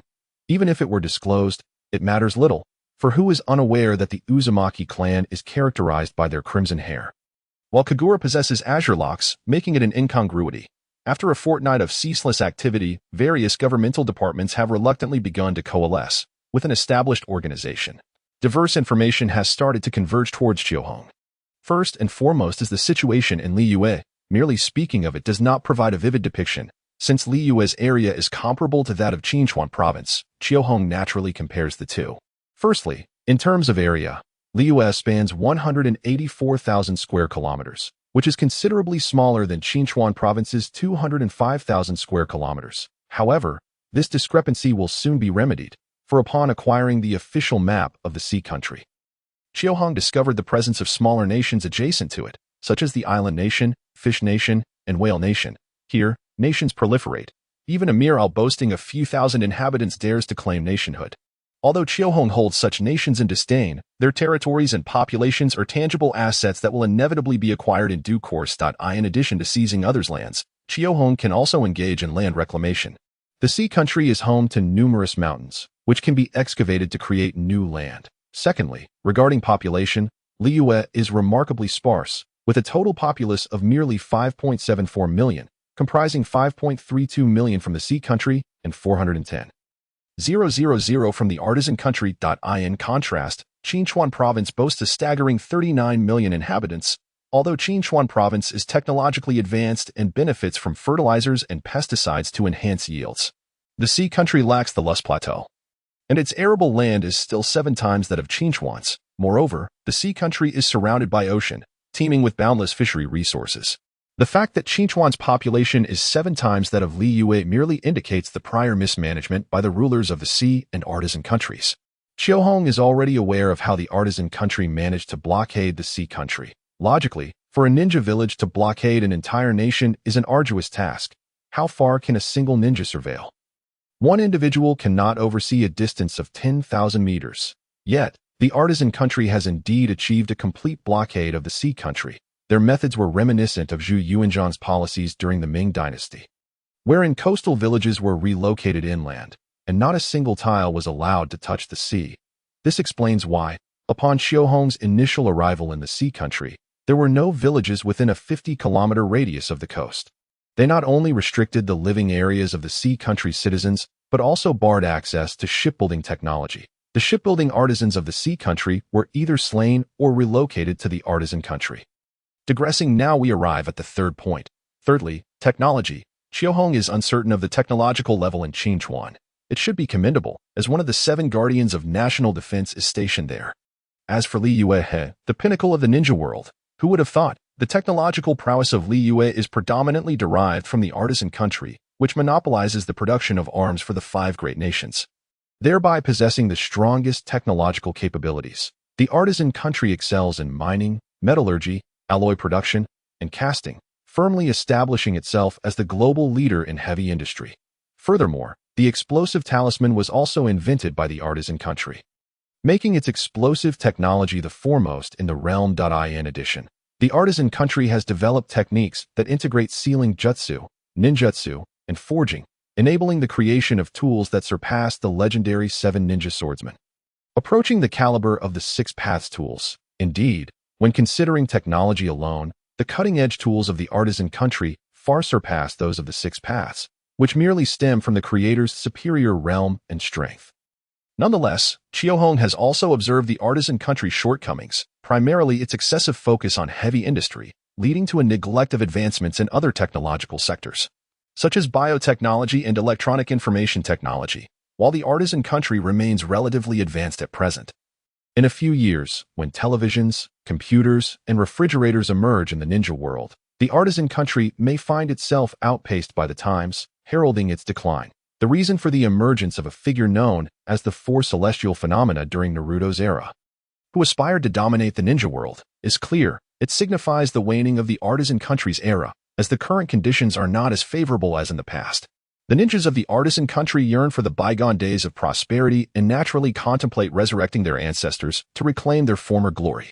However, with Qiuhong at the helm, Liyue shall surely not suffer technological deficiencies. The goal is to foster a flourishing environment of diverse innovation and vigorous competition. In summary, the developmental potential of Liyue is indeed considerable. Even without fertilizers, the existing arable land can sustain a population of 40 million. Should high-yield seeds and fertilizer technology be introduced, Liyue's population could swell to 100 million. Population is the foundation of all endeavors. Without a sufficient populace, machinery cannot operate, nor can an adequate number of technological talents emerge. Even if one can bask in temporary glory, such prosperity is bound to fade. From this perspective, the Land of Fire poses a genuine threat. As it occupies the most fertile territory and boasts the largest population, such a nation, apart from its strength, has no other recourse. Once powerful, it will inevitably influence surrounding nations, even without aggressive incursions. The siphoning effect alone will weigh heavily on neighboring countries. Thus, it is only natural for other nations to unite in their assault against the Land of Fire. Even Qiuhong is contemplating joining the fray during the Third Great Ninja War, upon consolidating the power of the artisan country. Qiuhong has also discerned that the division into 2 nations, the sea country and the artisan country, is indeed quite anomalous. However, after merging these two, The resultant model bears a striking resemblance to the key city model Chiohong encountered in his past life. This entails pooling the resources of an entire province to nurture a provincial capital. The benefits of such an approach, Chiohong previously could not comprehend, as he was not from a provincial capital. Yet, after witnessing the sea country sustain the artisan country with national resources, Chiohong has come to appreciate the advantages of this strategy. Firstly, it allows for the concentration of provincial talent in critical fields to achieve significant breakthroughs, thereby outpacing competitors and reaping substantial profits. Secondly, the proliferation of technological advancements can permeate the production sector, leading to the establishment of numerous enterprises and the creation of abundant job opportunities. Thirdly, the funds accrued can flow throughout the nation via these job opportunities, enabling citizens in other regions to partake in the benefits derived from the development of the key city. This can be seen as a form of enriching the affluent to uplift the less fortunate. What was previously unachievable by the land of artisans is now within the grasp of Chiohong. He commenced by restructuring the research and development paradigm of the land of artisans that in the past. The apprenticeship system prevailed, where a master would mentor several apprentices. To prevent the scenario where the apprentice might outshine and subsequently undermine the master would inevitably withhold certain knowledge from the apprentice. This led to technological breakthroughs, albeit at a painstakingly slow pace, heavily reliant on rare geniuses that appeared only once in several decades. Chiohong first categorized the artisans of the land of artisans into distinct groups. Those skilled in practical tasks were designated as skilled workers, classified from level 1, the lowest, to level 9, the highest. Those proficient in technical skills were termed technicians, with levels ranging from 1 to 10. Meanwhile, individuals excelling in research were referred to as engineers, classified from levels 1 to 5. Subsequently, he established a direct academy under the Ministry of Science and Technology, where engineers and technicians were organized according to their specializations, forming subdepartments for mechanics, electronics, materials, metallurgy, and more. Furthermore, he founded a university named Liyue University of Technology, staffed by these engineers to educate new disciples. Talent was to be sifted through a structured educational system encompassing elementary, middle, and higher education, contrasting starkly with the previous haphazard recruitment of apprentices. The responsibility for the educational institutions was entrusted to the Qixing. With the educational framework set in motion, Chiohong then turned his attention to streamlining the technologies of the land of artisans and the village of shinobi. Civilian-capable technologies were disseminated, encouraging those versed in these skills to invest in factories at suitable locations in the Sea Country, with funding provided by the Liyue government. The Tianquan Star, responsible for financial affairs, was in the process of establishing a bank and issuing currency, creating an opportune moment for these factory investors. Moreover, Chiohong did not sequester military technologies. Instead, he established a military science research institute dedicated to the advancement of military technologies. Alongside this, he created another university focused on military engineering, aptly named Liyue Industrial University. Once the technological initiatives were underway, Chiohong shifted his focus to military affairs. The first order of business was to ascertain the strength of his forces. After thorough enumeration, he discovered that he commanded a total of 70,000 soldiers, which included 1,700 ninjas, 4,700 samurai, while the remainder comprised soldiers reformed from bandits and tyrants. Most of the ninjas hailed from the village of shinobi, many of whom possessed chakra and technical prowess. However, this chakra originated from Akatsuki Ideology, and it was possible that Sage of Six Paths could exert control over it. Chiohong harbored concerns that the changes in Liyue would become apparent to the Sage of Six Paths through the ninjas of the village of shinobi. Thus, he merely altered the memories of the ninjas without changing their duties. Nonetheless, this issue would need addressing eventually. Not only did the challenges of the village of shinobi require resolution, but future soldiers would also need to master chakra refining techniques, as Chiohong could not rely on ordinary individuals to counter ninjas. He had already conceived a solution. If Akatsuki Ideology could infuse her chakra into all living things, saturating the ninjas with her essence, then Chiohong could surely do the same. After all, who among them was not a sage in their own right? However, the specific methods required experimentation. Despite the experiments, essential tasks could not be neglected. Following the preliminary establishment of the military department, Chiohong's first action was to recruit soldiers, with a population of 5.74 million in Liyue. The majority being young adults, the elderly and infirm could hardly withstand the pressures imposed by the daimyos of two nations. If pushed to the extreme, drafting 200,000 soldiers from the populace would not be impossible. While such an approach might be deemed militaristic and detrimental to economic development, Xiaohong opted to conscript 300,000 soldiers. His intention was not to wage war, but to educate. The ordinary citizens of the sea country and the land of artisans faced a greater challenge than merely learning chakra refining techniques. Many could not even read. Placing a book on chakra refining before them would yield no comprehension. Although the Ministry of Education was establishing schools for children and youth, the education of adults remained an unanswered question. Xiaohong recalled historical precedents where armies established universities. A farmer, after several years of military service, often emerged proficient in foreign languages, driving, and mechanical repairs, experiencing a transformation in demeanor and perspective. Xiaohong aimed to replicate this model. A crucial consideration was the curriculum, teaching the language of the ninja world, that would render Xiaohong's journey meaningless. Therefore, the textbooks issued to the military and the Ministry of Education were written in Mandarin, containing lessons in poetry that Xiaohong had previously studied.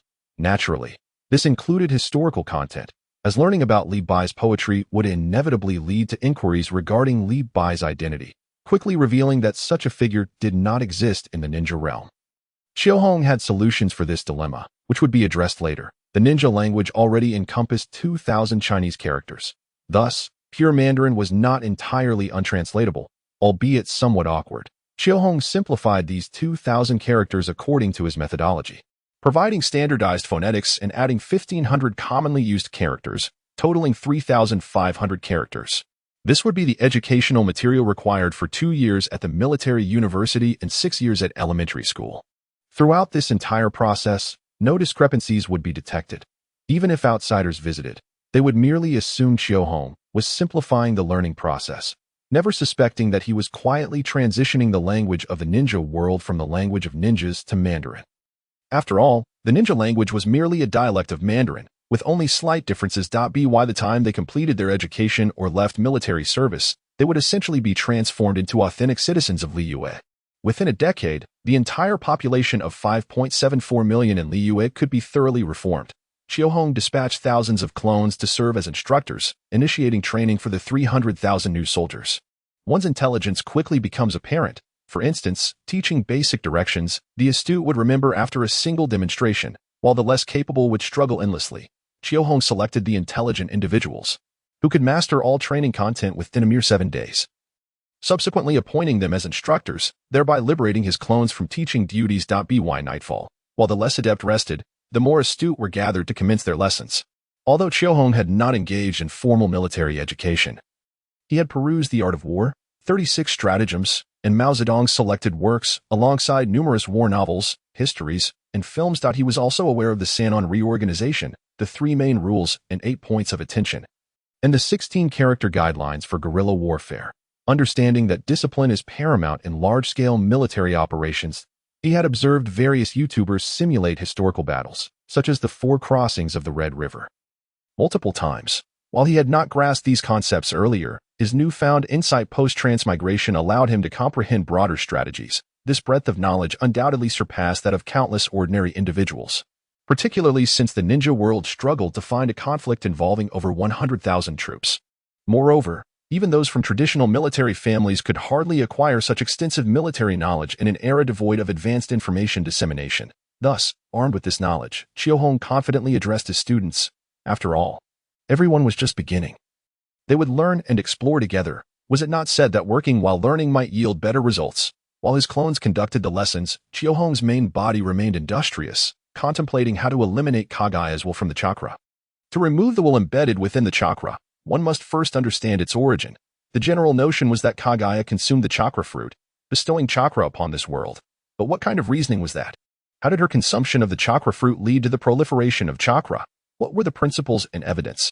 While a lengthy thesis was unnecessary, at least the causes and effects should be elucidated. In truth, no one could clarify this, not even Sage of Six Paths, who might be equally perplexed. The locals of the ninja world could not provide an explanation, so Xiaohong turned to the cultivation knowledge from his previous life for answers. First, the Akatsuki clan did not possess immortality. While they could resurrect using the contract, one could only speculate whether the revived entity was a mere copy. Furthermore, the concept of contracts originated from Boruto, and it was uncertain whether such notions existed in this world. Kagaya's immortality stemmed from the chakra fruit. After consuming it, she gained the ability to evade death, rendering her unkillable, only sealable. Additionally, Naruto once remarked that he sensed Kagaya much like he perceived the natural world. What could this suggest? Indeed, it hinted at the concept of fruit position or Dao fruit. It is a force that, once acquired, grants dominion over the realms of heaven and earth, and such mastery over these powers is what we refer to as divinity. For instance, the deities of wind, thunder, and the celestial emperor. In a strict sense, a holy position is also a form of fruit position. Those who have attained such a fruit position have become an integral part of the cosmic order and, as a result, possess the ability of immortality. Thus, the chakra fruit can be considered a type of fruit position, and the reason for Kagaya Otsutsuki's immortality lies in her status as a sage of the ninja world. Having merged with the very laws that govern it, she embodies the essence of the ninja realm. To eliminate her, one would first need to obliterate the planet beneath their feet. This is also why every inhabitant of the ninja world possesses the potential to refine chakra. Since Kagaya is a part of the cosmic laws, this aspect can be termed the chakra laws. Naturally, all who cultivate chakra carry within them the will of Kagaya. If it were merely the will of Kagaya, it would be manageable, considering that the lady is currently imprisoned upon the moon. However, the problem arises with the Sage of Six Paths, who was born from Kagaya and wields a portion of the world's authority, the authority of the Six Paths. With this power, he can govern the cycle of reincarnation and quietly develop within the realm of the afterlife. Were he to remain obedient in the underworld, it would be acceptable, but he chose to unleash his two sons into the world of the living, causing turmoil among humanity. Alas, their insatiable greed makes it exceedingly difficult for travelers from other realms to navigate this chaos. Upon comprehending the origin of Kagaya's will, one can seek targeted methods to eradicate it. In truth, Chiyohong possesses a solution, fusion. However, this ability is a closely guarded secret, employed on Kagura merely for testing purposes. Should it be used on a larger scale, Chiyohong fears awakening the Sage of Six Paths. Thus, an alternative approach must be devised that can be presented openly. The ninja world offers three methods to counteract Kagaya's will. First, taijutsu, which even Kagaya herself can be struck upon the head by Sakura's fist. Naturally, Kagaya's will would be influenced by physical techniques. The essence of taijutsu lies in the collision of electron clouds, which are inherently related to one of the four fundamental forces, electromagnetism. Therefore, theoretically, employing electrical methods can counter the will of Kagaya embedded within chakra. Here, electricity refers not to lightning but to the natural phenomenon of thunder. Second, the power of yin-yang from the Six Paths. This is not a viable option. Third, the ocular techniques of the Uchiha clan, which is quite peculiar, as Kagaya seems to fear the techniques Amaterasu and Kamui. Theoretically, as the progenitor of chakra, Kagaya ought to be able to absorb Amaterasu directly, yet she cannot. What lies behind this? Amaterasu is a divine name. Could it truly be connected to the deities of ancient times? Both the Sharingan and Rinnegan did not originate from the Otsutsuki clan, but rather were birthed from the natural energies extracted by the divine tree from the ninja world, the native powers of the ninja realm. The existence of such powers in the ninja world raises suspicions that deities may indeed have existed. These deities might have long perished, potentially at the hands of Kagaya herself, although they could be slain by Kagaya. Their power levels remain consistent, allowing them to still inflict harm upon her. Sasuke Uchiha has stated that Susanoo is the third power, divine power, the yin-yang power of the Six Paths, and electromagnetism. Among these three forces, the one most readily mastered by Chiyohong is electromagnetism. He merely needs to construct a generator, flip a switch, and initiate fusion. However, Chiyohong cannot possess mere surface-level understanding as the inhabitants of the ninja world do. He must grasp why these three forces can combat Kagaya. What do these three forces have in common? In conjunction with Chiyohong's previous realization that Kagaya's essence is that of a sage of the ninja realm, it follows that beneath the sage, all are mere ants. Only a sage can contend with another sage. Therefore, the powers capable of opposing Kagaya must also be of equivalent authority.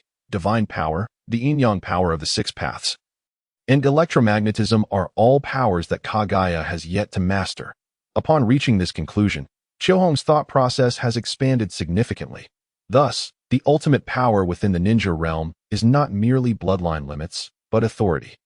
This concept resembles divine office. Once mastered, one can obtain an unending reservoir of power. Now, does my great five elements immortal light pertain to authority? It is close, yet no, and it cannot. This path has already been traversed by Kagaya Otsutsuki. Although her attributes differ from my own, they are fundamentally both chakra. As long as one follows the path of chakra, an inevitable collision with Kagaya is unavoidable. Unless Kagaya is slain, I shall never grasp the authority of Chakra. However, the great five elements immortal light involves not only Chakra, but also the five elements. The five elements of the ninja realm differ from those of Chiohong. Pursuing the path of the five elements should still be feasible. The path of Yin-Yang is similar. Although the pinnacle of the Yin-Yang path has been reached by the Sage of Six Paths, the Yin-Yang path encompasses myriad possibilities, and a mere Sage of Six Paths cannot comprehend it all. He has traversed a certain distance, yet Chiohong may still surpass him. The future remains uncertain. The authority of Senjutsu, however, likely already has its master. This authority should not be held by a single individual, but rather shared among the three sages of the three great sacred lands. A fruit position is not something just anyone can wield. Their essence of life is too low. Thus, the three of them united can barely grasp one if one wishes to control the authority of Senjutsu. An inevitable confrontation with them is required. Chiohong fears not even the Sage of Six Paths. Thus, he will not fear the three great sacred lands. Time and space. Chiohong contemplated these two forces, which they have yet to master. Even though Kagura can open portals to different dimensions, she merely utilizes them, far from possessing mastery over spatial authority. Otherwise, she would not have been wounded by Kamui. Therefore, the path of space holds great promise. Next is electromagnetism. Utilizing physical techniques against the seven ninja swordsmen and even against Kagura herself, it is evident that the Akatsuki clan engages in physical combat. The essence of taijutsu is the collision of electron clouds. Fundamentally an application of electromagnetism. Since taijutsu can counter the Akatsuki clan, it implies that they have not mastered the authority of electromagnetism. This power is likely beyond anyone's control, as it is one of the four fundamental forces.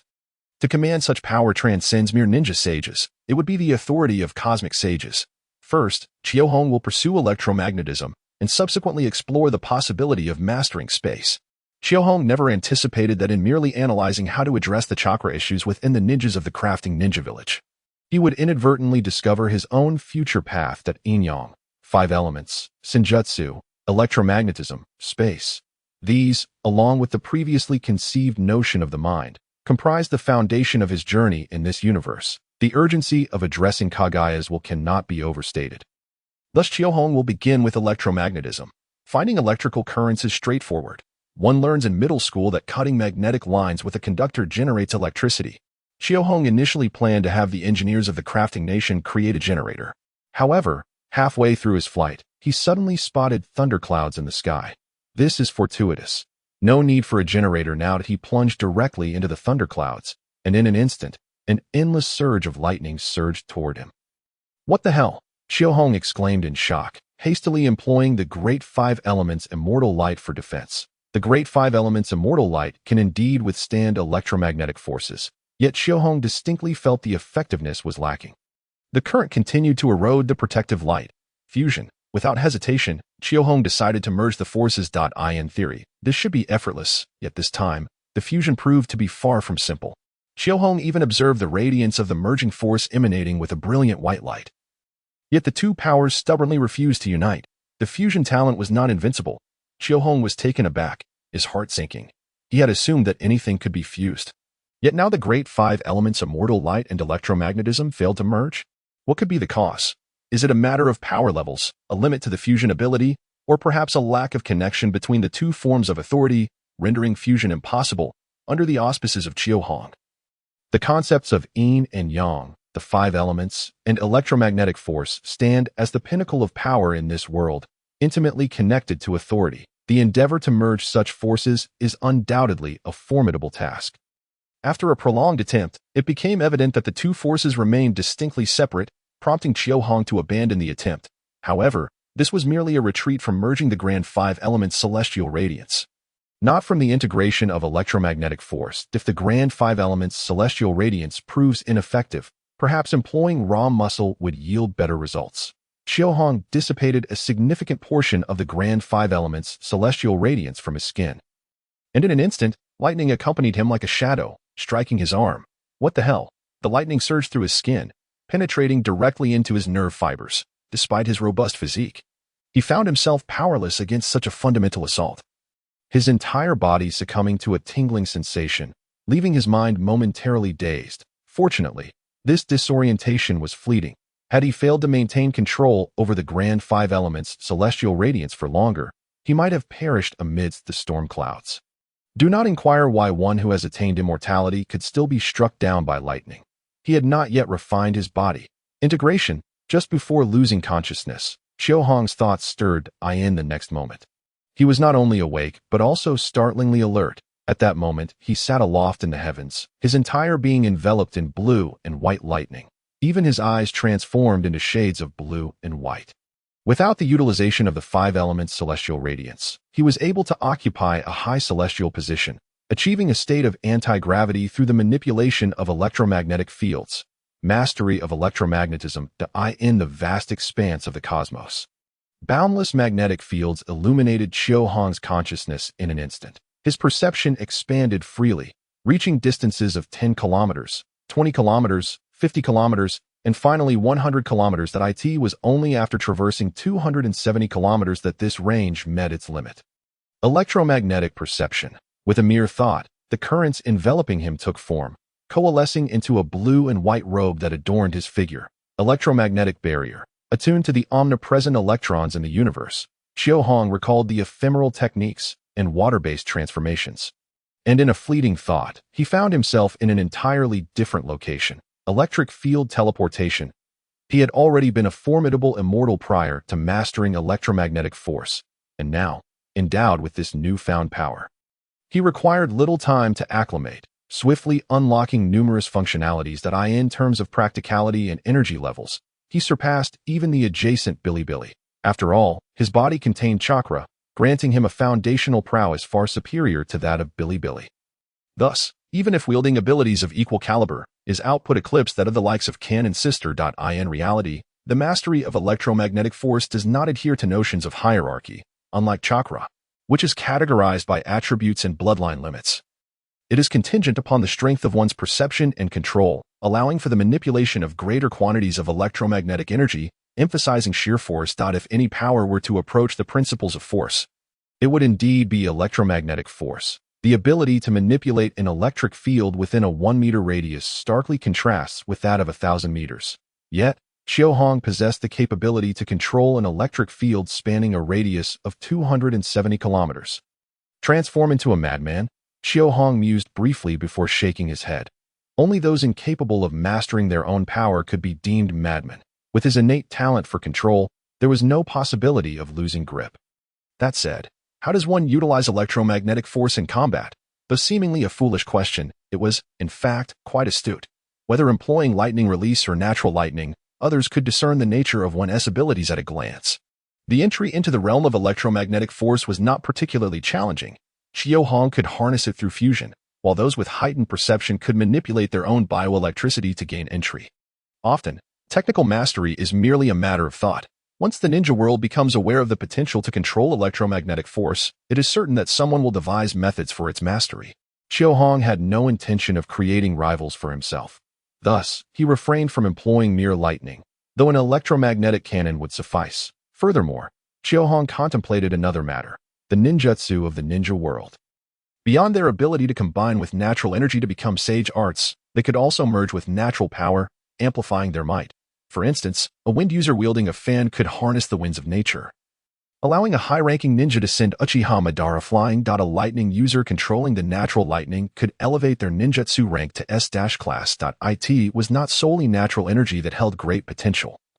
Natural power was equally formidable.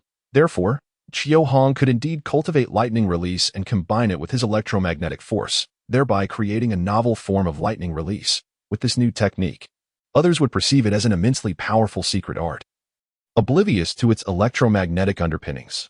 Armed with electromagnetic force, he could devise a means to counter the will of Otsutsuki. Xiaohong's current mastery of electromagnetic force was integrated with his body.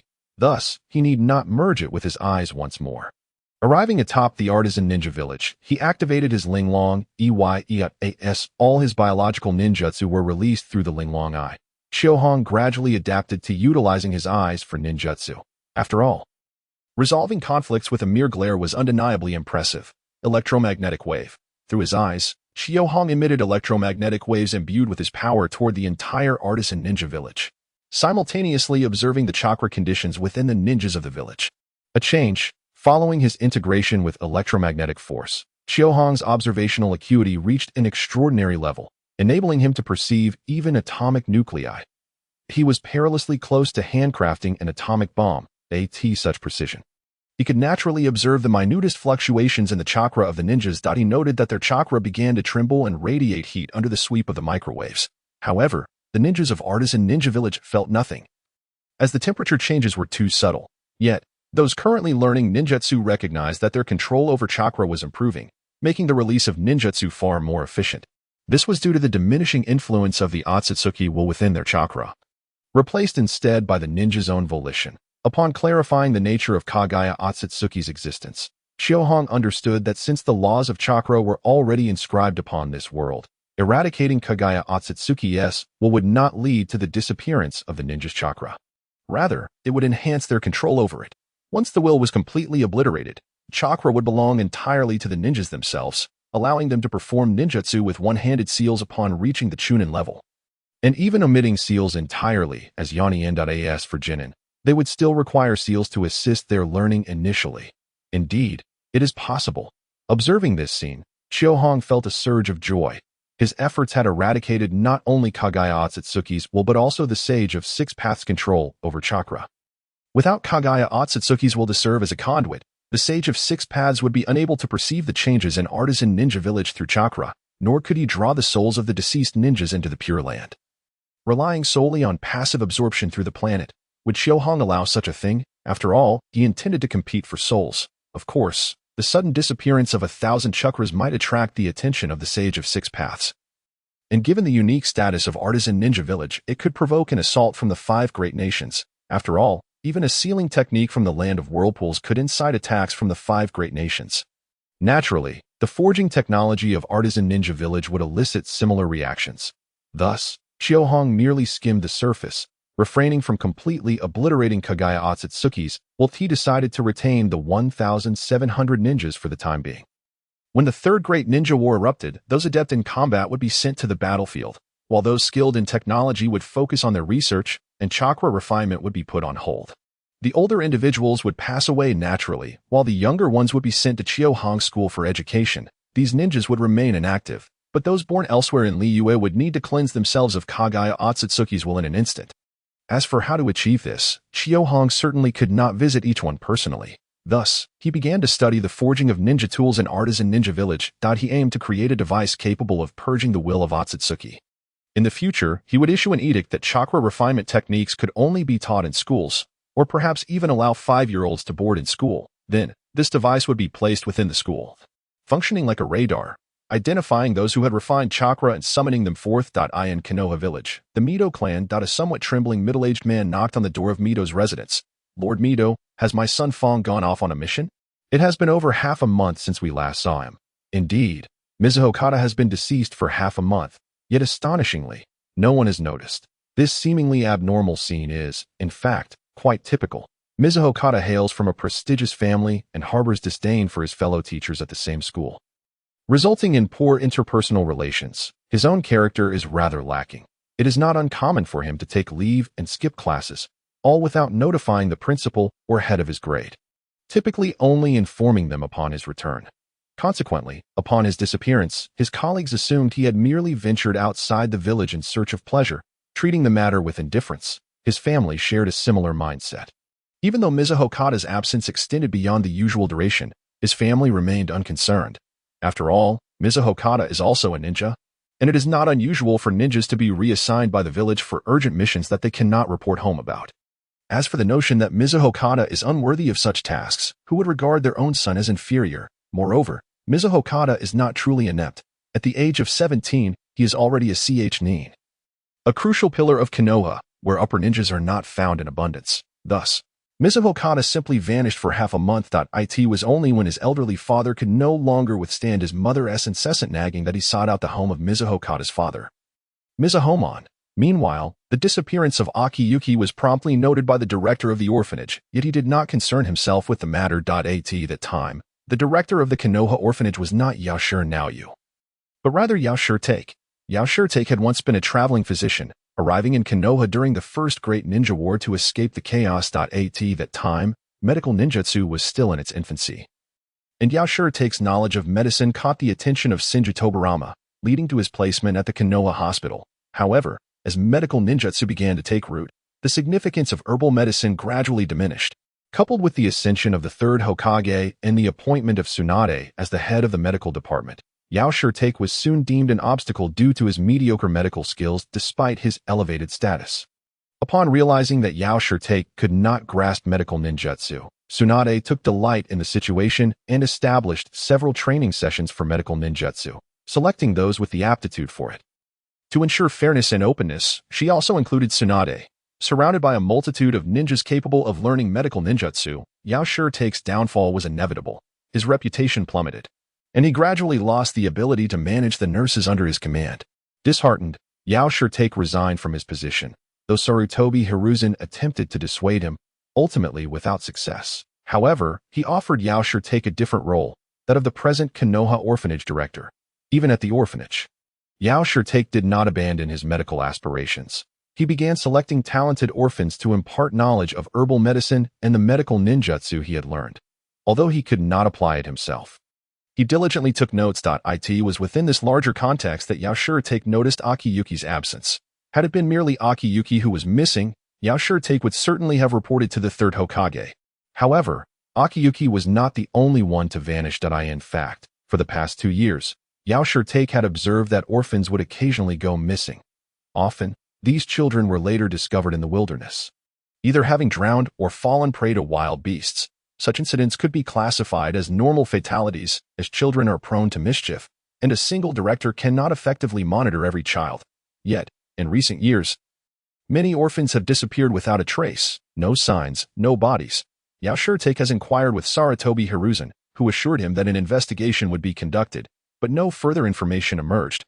After several attempts, Yaoshiritake ceased his inquiries. Upon arriving in Konoha, he had genuinely believed in the village's proclaimed will of fire. However, after experiencing a political power struggle and interacting with Sarutobi Hiruzen on multiple occasions, Yaoshiritake came to understand that this so-called will of fire bore no distinction from the samurai code of the Land of Rain. Both served merely to manipulate the lower classes into sacrificing themselves for the sake of power and status. In such a village, the disappearance of several orphans seems rather commonplace, does it not? Moreover, it is not only disappearances that plague the orphanage. A brooding high-ranking official frequently visits, selecting children under the pretense of nurturing the roots of Konoha. Some of those taken are never seen again, while others return with a dullness in their eyes, devoid of life. Let us assume they are deceased. Yaoshiritake sighed inwardly, lamenting Akiyuki's fate, for he was a good child, obedient and earnest. He spoke softly. Now you must cherish Konoha. To love Konoha is to live. To disregard it is to vanish without a trace. The young now nodded firmly, her eyes brimming with anticipation. I, too, shall grow swiftly and contribute to Konoha. The Ninja Academy buzzed with excitement today, as a 5-year-old child applied for graduation. Sarutobi Hiruzen observed Kakashi, who, wielding a short blade, executed a graceful somersault in midair, evading an attack from a nin while simultaneously inflicting a gash upon the nin's arm.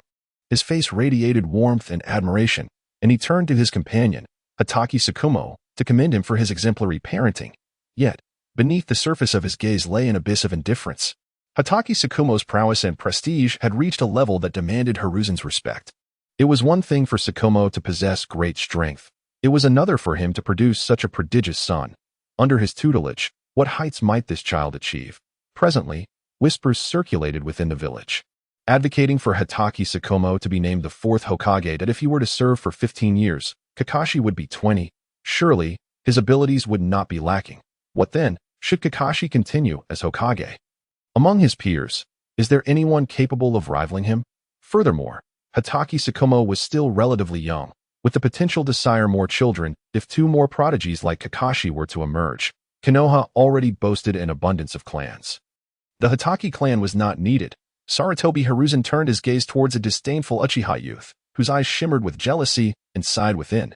This generation of Uchiha lacks ambition, although the nin initially underestimated him. He quickly adopted a more cautious approach. Yet, it was too late. His injured arm hindered his ability to form seals, and he dared not unleash his full strength in the presence of Akatsuki Sakumo, resorting instead to a timid style of combat. Unbeknownst to him, 5 minutes had already elapsed. Ding ding ding. The bell rang, and the jōnin retreated several steps, a forced smile gracing his face as he formed the sign of reconciliation. Indeed, the son of the Hatake clan is remarkably strong. Yet, internally, he lamented, 5 minutes to subdue a mere Ninja Academy student, and a 5-year-old at that. Oh, woe is me. My future is bleak. Kakashi also formed the sign of reconciliation. But he did not spare a glance at his opponent. Instead, he turned to the Third Hokage and his father. The Third Hokage wore a broad smile, as did Kakashi's father. Yet, for reasons unknown, their smiles bore an uncanny resemblance to that of the jōnin. How could this be? No father would fail to take pride in his son. Moreover, you have always denied my graduation. Today, I shall prove my worth as a ninja through my own strength. Lord Third Hokage, Kakashi exclaimed with enthusiasm as he approached Sarutobi Hiruzen. Excellent. You have done well. Sarutobi Hiruzen patted Kakashi on the head, exclaiming, Hatake Sakumo, you have nurtured a genius for Konoha. I have done little. It is all his own effort. Hatake Sakumo replied gently. Oh, is that so? Sarutobi Hiruzen's smile widened. So, he is a self-taught genius as well.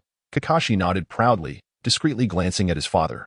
See, father, you may not acknowledge me, but the Third Hokage does. Truly, the Third Hokage possesses discerning vision. From this day forth, you shall be a jōnin of Konoha, Hiruzen declared, retrieving a forehead protector from his pocket and placing it on Kakashi's brow. Where the leaves dance, the fire shall flourish eternally. The flame shall continue to illuminate the village and nurture the budding leaves. You are the new sprout of Konoha. It is through the continuous emergence of new sprouts that the Sarutobi clan thrives. Regrettably, the Sarutobi clan lacks a formidable lineage. Due to their reluctance to act openly, their strength has not been sufficiently honed, resulting in only one jōnin, Shinobu, being cultivated thus far. What? You say the talented branch family member was sent to the battlefield and subsequently vanished. I have done all this for Konoha, even sending our own prodigies to the battlefield, who could possibly voice their objections. As the ceremony concluded, Sarutobi Hizashi returned to his office, only to find Mito Gaiden seated on the sofa. With no sign of T-Rin Koharu, what could be the reason for their simultaneous absence? Gaiden, is there something amiss? He inquired. One of my nephews has gone missing, and I wanted to ask if you had assigned him any tasks. Your nephew? What is his name? Mito Gaiden questioned. Sarutobi Hizashi scoffed. Am I to dispatch a family genius to the battlefield? Your Mito clan seems only adept at logistical support that is also prone to corruption. He continued, yet the funds remain untouched, leaving Mito Gaiden, despite his years in high office, unable to significantly bolster the clan's strength, those from humble beginnings, lacking the heritage and vision of an ancient clan.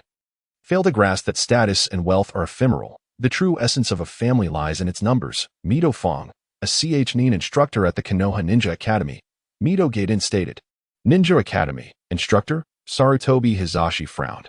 There have been many ninjas cultivated in recent years, and we still have several who lack assignments. Why would we draw upon an academy instructor? But he has been missing for half a month. Mito Gaiden insisted. Calm yourself, Sarutobi Hizashi exclaimed, slapping the table. Please summon Elder Danzo. Mito Gaiden was taken aback, then resumed his seat. Moments later, the door swung open as Danzo entered. Now, Danzo was one-eyed. Yet his arm remained intact. Perhaps it had been injured during the battle against Pain? Monkey, what is it that summoned me? Danzo inquired. This is not my matter. You should address them. Sarutobi Hizashi gestured towards Mito Gaiden. Mito Gaiden spoke up. Danzo, has your route taken my nephew, Mito Fong? Mito Fong, who? Danzo replied. The jōnin instructor at the academy. How old is he? 17. Danzo's lips curled in disdain. What would I want with him? I seek either 5-year-old orphans or the prodigies of prominent clans. Why would I require a 17-year-old jōnin from the Mito clan? But he has been missing for half a month. Mito Gaiden reiterated urgently. What do you imply? Danzo roared in anger. So, you insinuate that a mere disappearance in the village is my doing. Danzo, that's not what he meant. He is merely anxious. Sarutobi Hizashi interjected hastily. Have you received any unusual information or noticed any peculiar activities in recent days? He did not suspect Danzo's involvement, but rather that of a spy. Perhaps Mito Fong had uncovered traces of espionage and, eager to make a name for himself, had rushed in alone, ultimately leading to his demise. Such scenarios were common. Ninjas often operated solo or in small teams, accustomed to risking their lives without calling for backup. After all, wasn't that how Tsukuyomi Shurden met his end? Of course, Sarutobi Hizashi had no intention of altering their ways. If the ninjas united, the role of Hokage would become exceedingly difficult. Danzo appeared contemplative, then his gaze sharpened. It must have been the Uchiha. The Uchiha. Sarutobi Hizashi blinked in surprise. How does this involve them? Half a month ago, a Konoha villager harassed a woman and was nearly beaten to death by the Uchiha guard. Subsequently, the assailant was captured by my route and spent a night in our prison. Danzo clarified. That Konoha villager was from the Mito clan. Sarutobi Hizashi nodded. He was aware of this incident. Nonsense. What harassment? That was merely a case of amorous pursuit. Danzo scoffed. Your so-called pursuit involved a drunken man groping a woman. Do you even know who the woman was? That was Uchiha Makoto, the fiancée of Fugaku. While he harbored disdain for the Uchiha, Danzo would never stoop to such behavior. Fortunately, he did not succeed. Otherwise, he could have been burned alive by fire release. Uchiha Makoto, being a jōnin, would certainly not be easily assaulted by a mere civilian. Yet, the act was less harmful than it was deeply insulting. The reaction of the Uchiha guard was justified. Their inaction would have been far more problematic. So you suspect that upon his release from root prison, that man retaliated against the Mito clan. Targeting Mito Fong, Sarutobi Hizashi inquired. Without a doubt, Danzo affirmed confidently. Then, let us conclude this matter here, Sarutobi Hizashi said, rubbing his temples. What? Mito Gate On's eyes widened. Just like that. No further inquiry. How would you pursue it? Would you confront them? Would anyone acknowledge your claims? Do you possess any evidence? And why on earth would you harass the clan leader's wife? Does the Mito clan lack women? Sarutobi Hizashi replied irritably. Mito Gate In fell silent, unsure of the rationale behind that clan members' actions. Ninjas may lack wealth, but they still held a higher social status than civilians, making it quite feasible to marry a commoner. Even a common beauty. Even if that clan member had not trained in Chakra, he was still a commoner. Yet, simply bearing the Mito surname, they would hardly find themselves lacking in women, with Sarutobi Hizashi remaining obstinate. Mito Gaiden turned to Danzo. Retaliation is acceptable. You may strike them, but murder is wrong, especially in secrecy. The Uchiha clearly disregard the laws of Konoha. We must show them that there are consequences for their arrogance. Danzo stated coldly. If we let this slide, we would only encourage the Uchiha's hubris, and who knows how many more of our clan members might vanish into the shadows. Consider this, Sarutobi Hizashi sighed. Handing a document to Danzo. Sand Village ninjas are appearing en masse in the Land of Rivers. Danzo frowned. The Land of Rivers lay between the Land of Fire and the Land of Wind. Once a stronghold of the Rain Village, this region was rich in water and fertile land, making it a prime location in the Land of Fire and even more valuable to the Land of Wind. Moreover, with the numerous rivers in the Land of Rivers, if the Wind Country were to construct a canal to divert water into the Land of Rivers, it would greatly alleviate their sandstorms and significantly increase arable land. Consequently, the strength of the Sand Village would be enhanced as well. Konoha still required the Uchiha's strength. Sarutobi Hizashi took a drag from his cigarette. The war had only ended a few years ago. Were they to engage again? Yet, this was not entirely unexpected. The Second War had been relatively minor, and since the battlefield was in the Rain Country, each village had only sustained personnel losses while economically profiting from plundering the Rain Country. Years had passed, and the resources plundered had been largely consumed. Everyone's strengths had been restored. Those with provisions and weaponry naturally began to consider expansion. I will lead a team to the Land of Rivers and drive the Sand Village out. Danzo declared, pushing the Uchiha from his mind. His arm remained intact, and his thirst for the Senja cells was not as desperate. Though he harbored hatred for the Uchiha, he had yet to reach the point of extermination. Then it shall be entrusted to you. Sarutobi Hizashi nodded, then turned to Mito Gate In. You shall accompany him. The resources of the Land of Rivers must not be left for the Sand Village.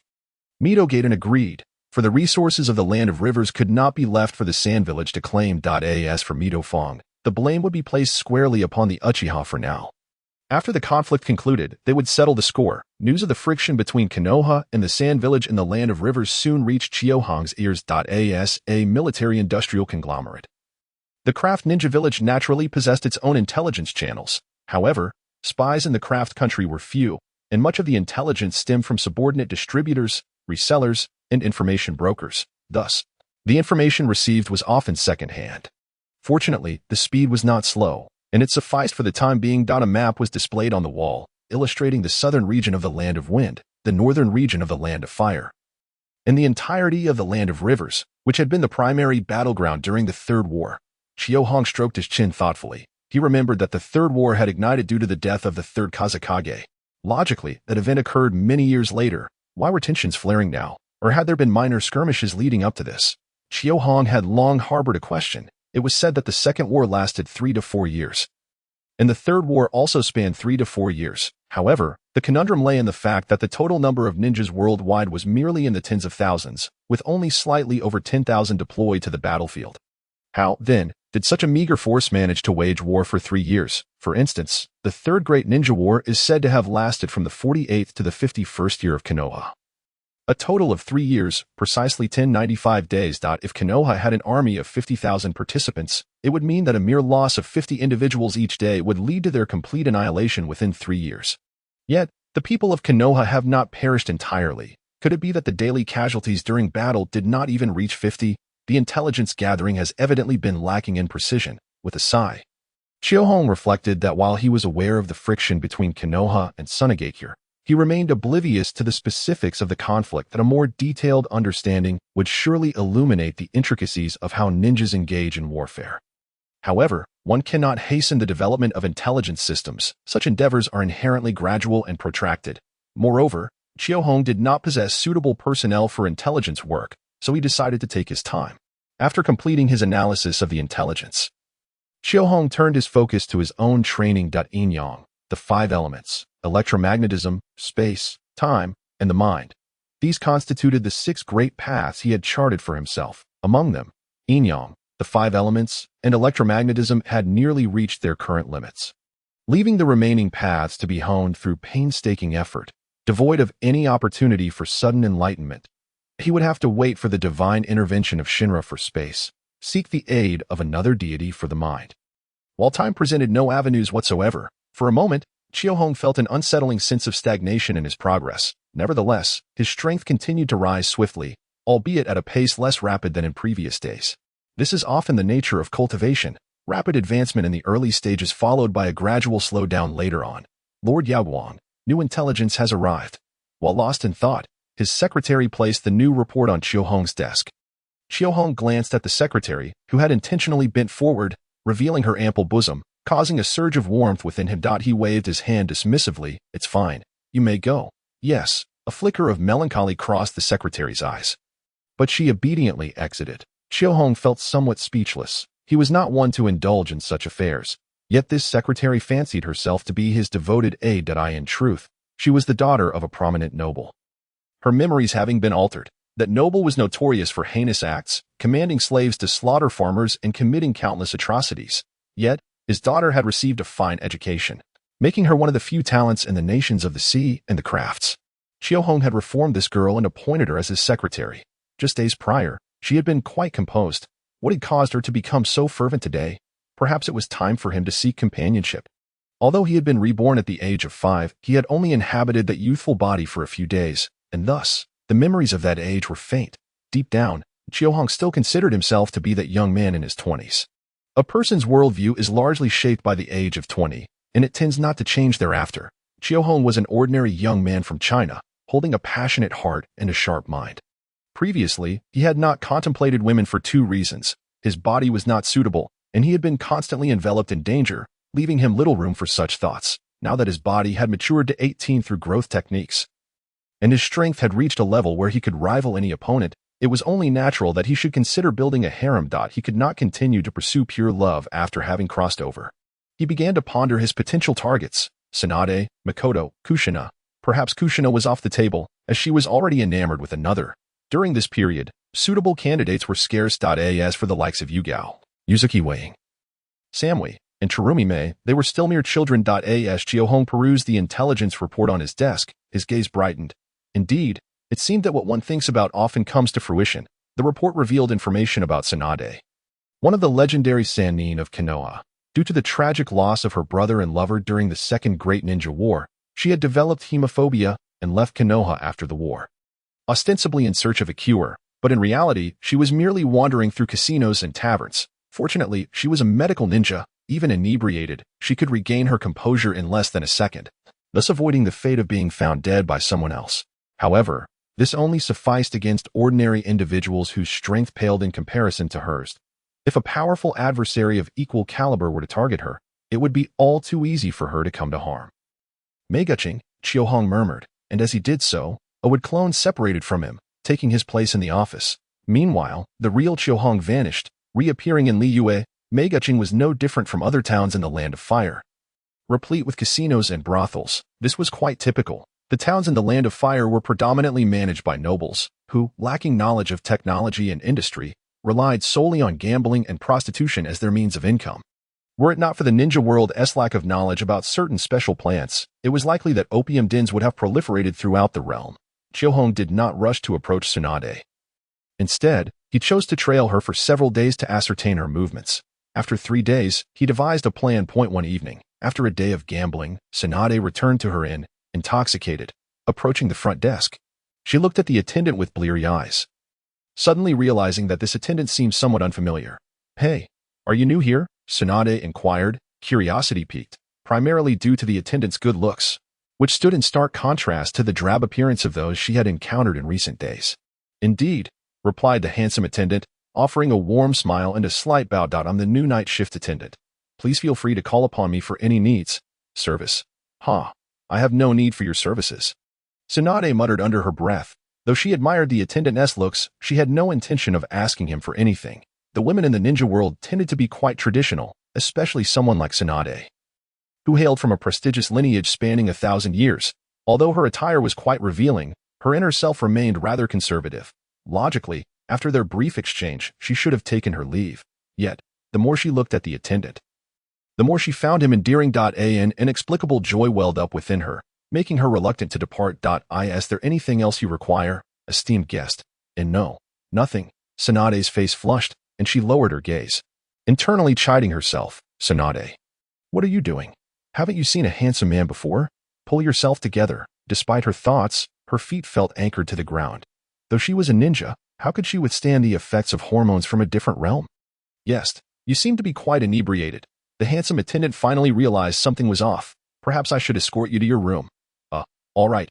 The words of rejection that had risen to her lips inexplicably transformed into acquiescence. The attendant's smile widened as he stepped away from the counter, gently linking his arm with Tsunade's. A warm and soft sensation enveloped her as he drew closer, feeling the heat radiating from the man. Tsunade's cheeks reddened further, her mind caught in a tumultuous battle. One voice urged, "I cannot betray Dan. I must not get close to other men." While another insisted, "Dan has been gone for 3 years. That chapter is long closed. You should embrace a new life." Yet another voice lamented, "I am a cursed individual, destined to bring misfortune to those who draw near." The counter-argument proclaimed, "But he is merely an attendant.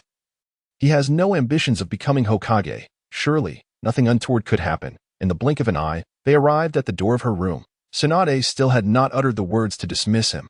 As the attendant helped her sit on the edge of the bed, he feigned a departure. Suddenly, Tsunade grasped his wrist with a delicate hand. "Will you stay with me?" Tsunade herself was astonished by her own words. As if a profound loneliness had engulfed her in that fleeting moment. She had been forging ahead alone for nearly 3 years.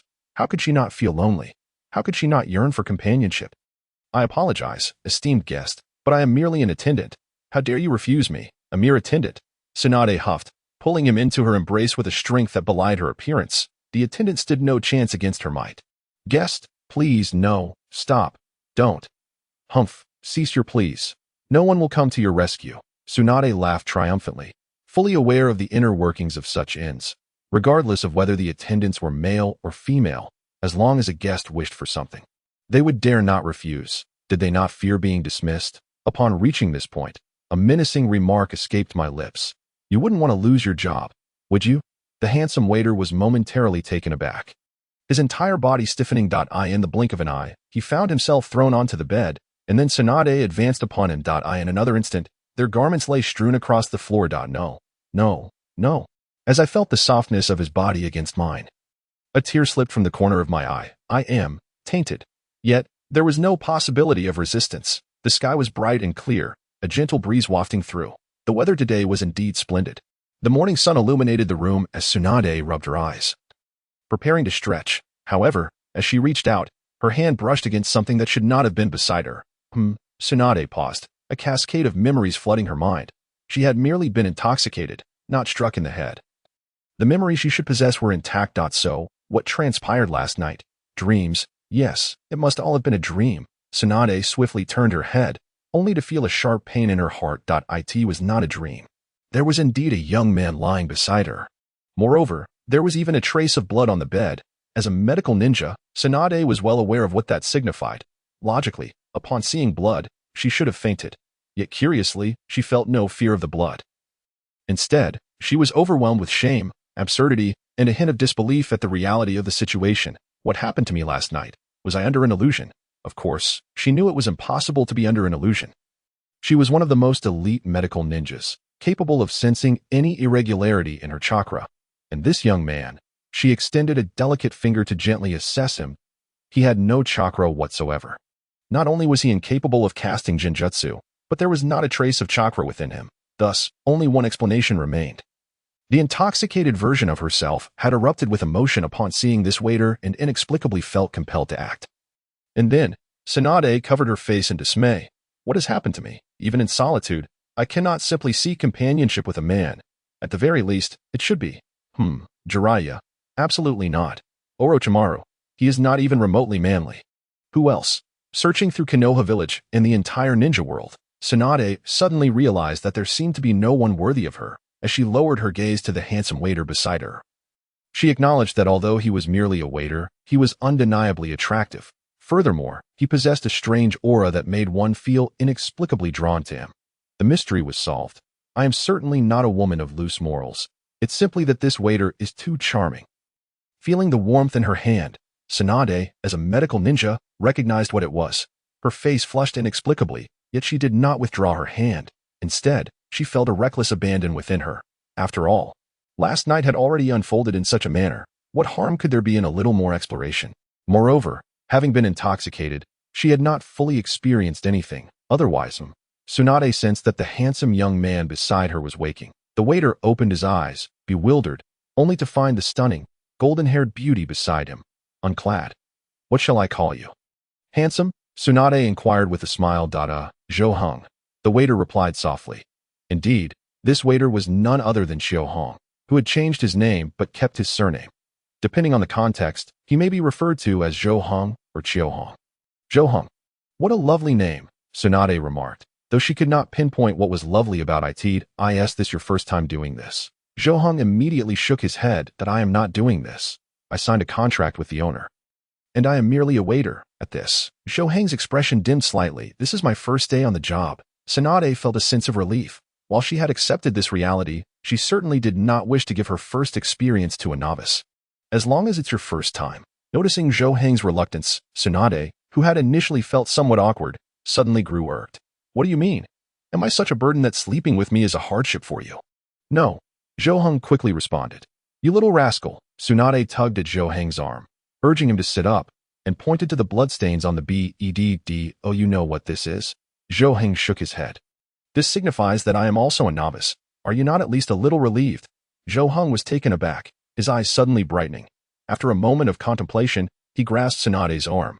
Sister, if you do not mind me, I shall take responsibility. Tsunade blinked. Sister, wait.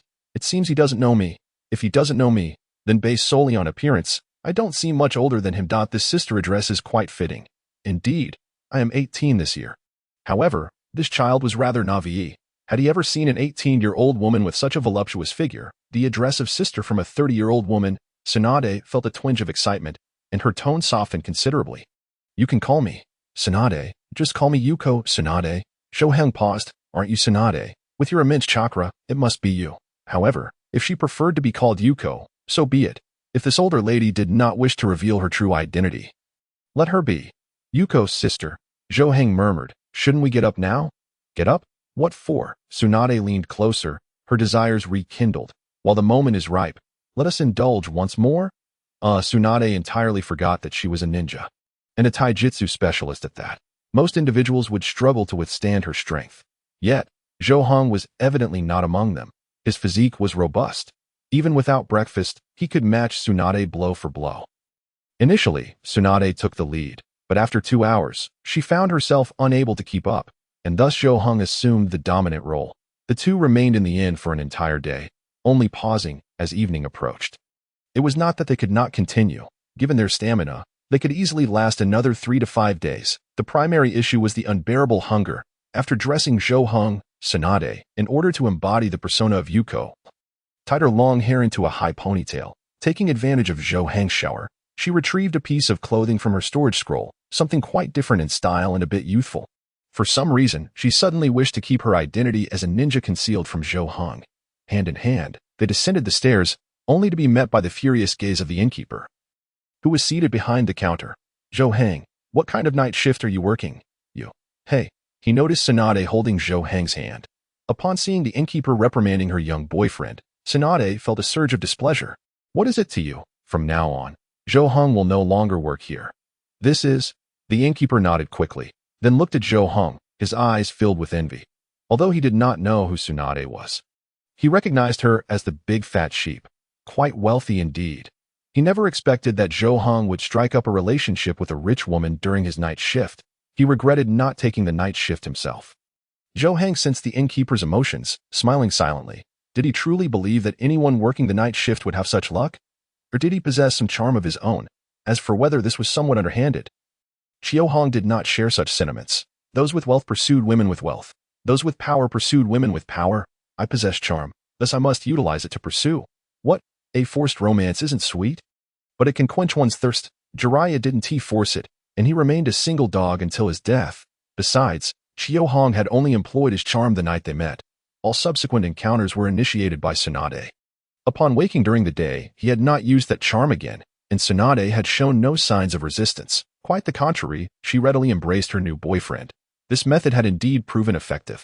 After all, how else could one pursue a relationship with a 30-year-old woman?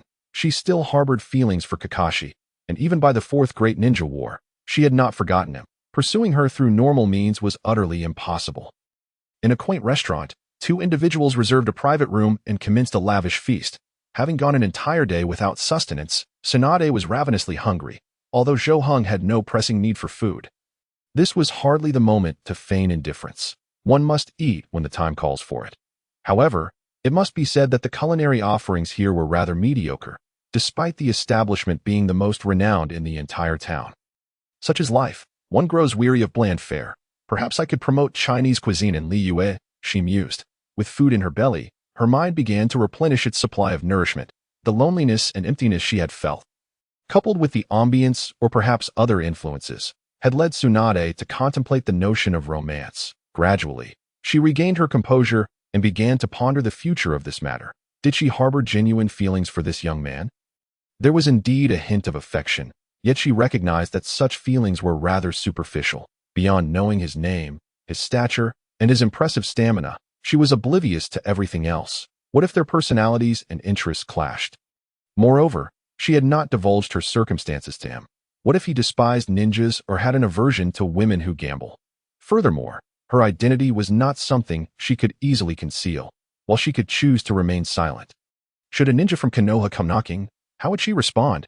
Tsunade was acutely aware of Konoha's ways. The deaths of Shinji and Dan were shrouded in suspicion, although Zhou Hang was not a ninja. Who could predict the moral compass of Konoha's higher-ups? Would they not take action against him? Breaking up with Zhou Hang was out of the question. That would mean she had wasted a night in vain. Not only was she reluctant to part ways, but remaining together also afforded her some measure of protection for him. If they were to separate, she feared he would not survive the night. Even if she were to learn of his demise, there would be no recourse. They could easily claim he was slain in a skirmish with rogue ninjas. Tsunade lightly tapped the table and inquired softly, "Hongji, do you have any plans?" After all, Zhou Hang had already lost his job due to her circumstances. Should they return to Konoha? Although it was perilous, Zhou Hang lacked chakra, which might ironically serve as a safeguard for him.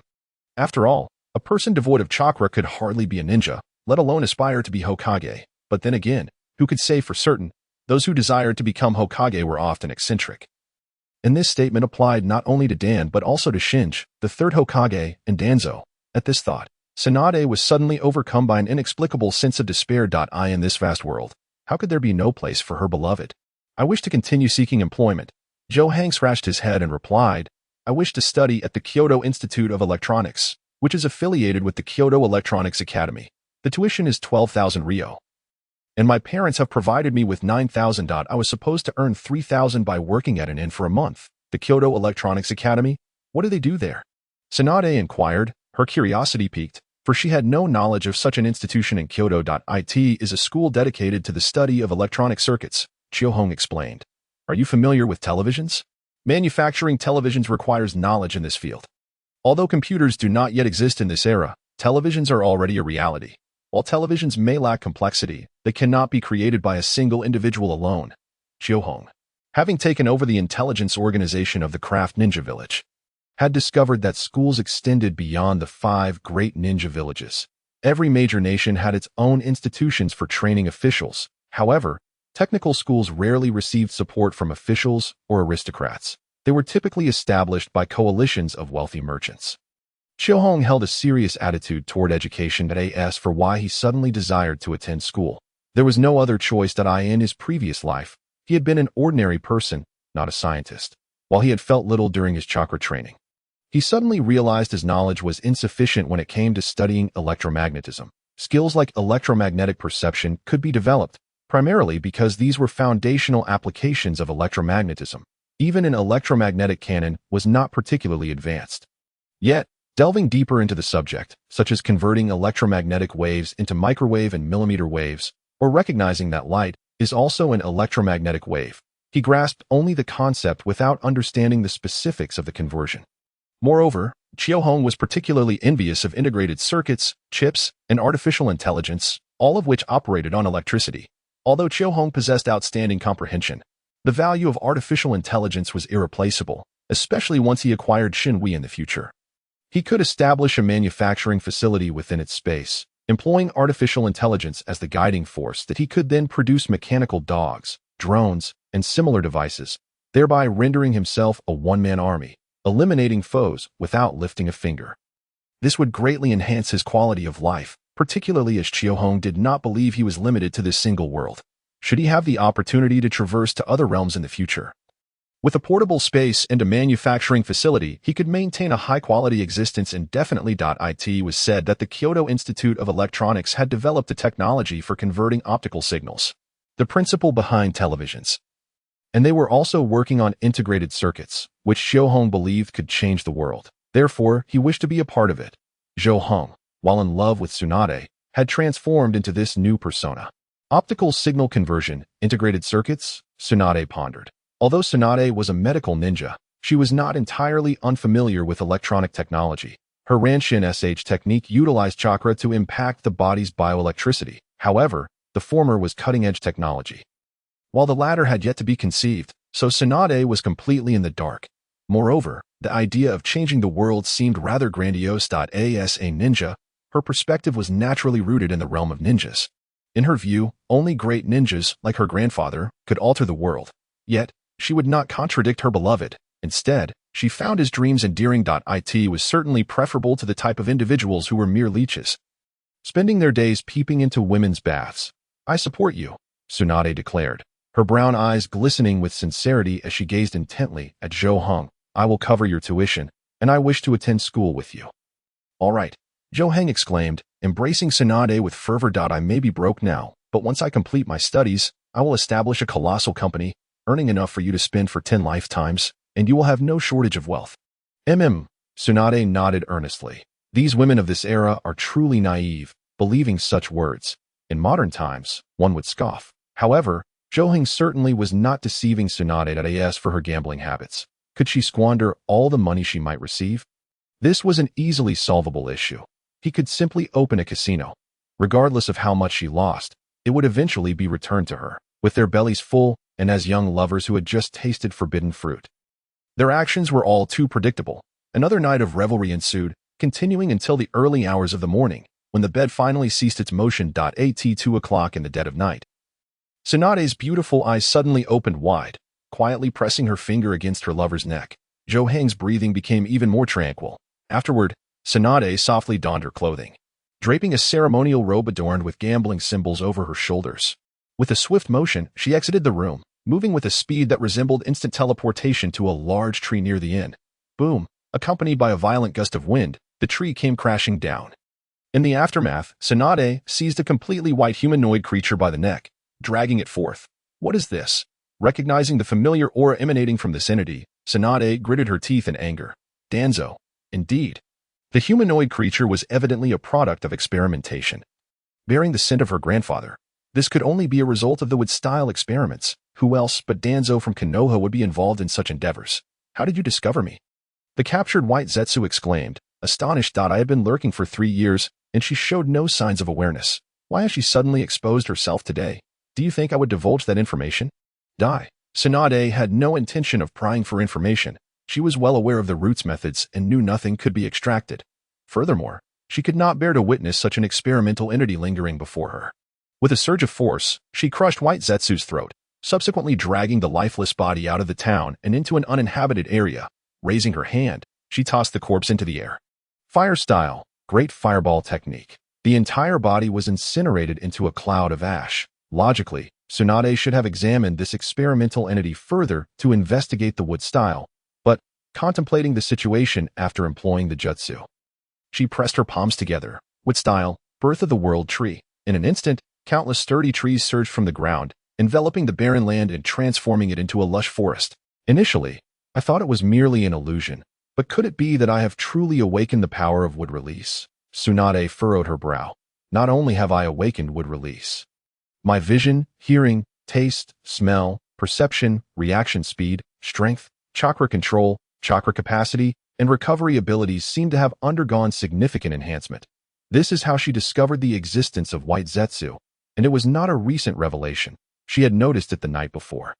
The suddenness of this sensation had led Tsunade to initially suspect it was a mere illusion, only to confirm today that it was indeed real.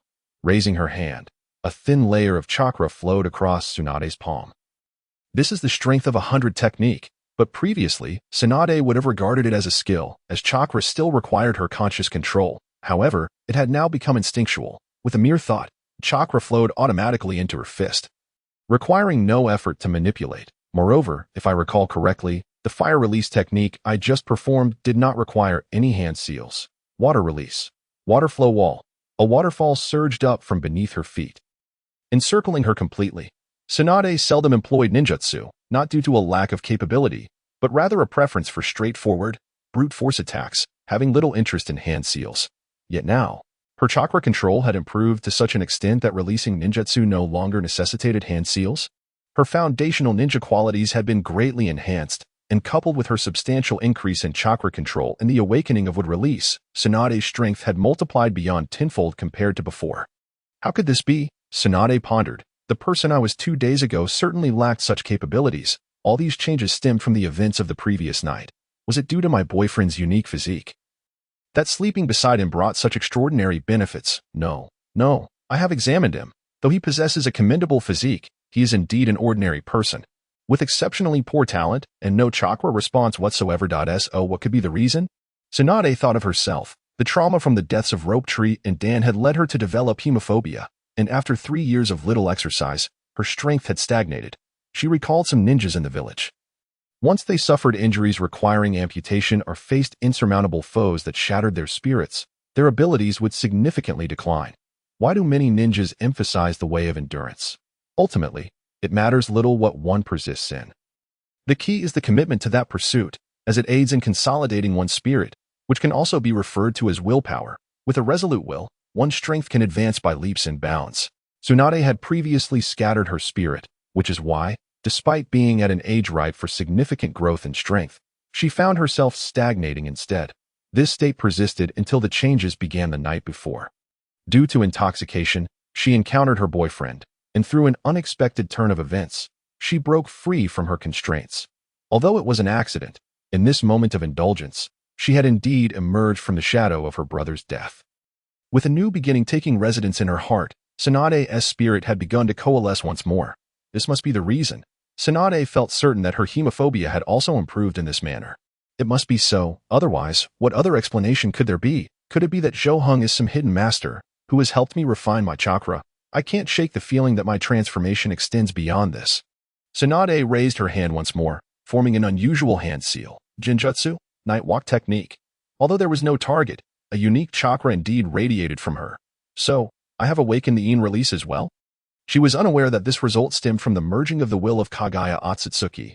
She merely felt that the rewards from this night of sleep were immense. Had she known earlier? No, knowing earlier would have been futile. She had wandered the land of fire for 3 years. Yet, the only man to ignite her feelings was Zhou. Did she truly believe she could be swayed by any handsome face? Logically, her gains should have ended here. However, Tsunade had one more idea yet to be explored. With her hands clasped together, she closed her eyes to sense her surroundings. Sure enough, she perceived an omnipresent energy around her. Natural energy. Having contracted with the wet-bone forest, she was well aware of the methods for cultivating sage arts. However, her previous self lacked the aptitude for such training. But now, my chakra capacity has increased significantly, and my chakra control has undergone a qualitative transformation. Perhaps I now possess the potential to cultivate sage arts.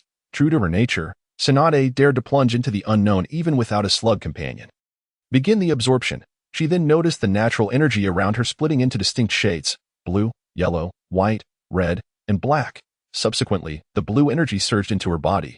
Tsunade felt no discomfort, nor did she encounter any issues merging with the natural energy. It harmoniously fused with her chakra, transforming into a brand new energy.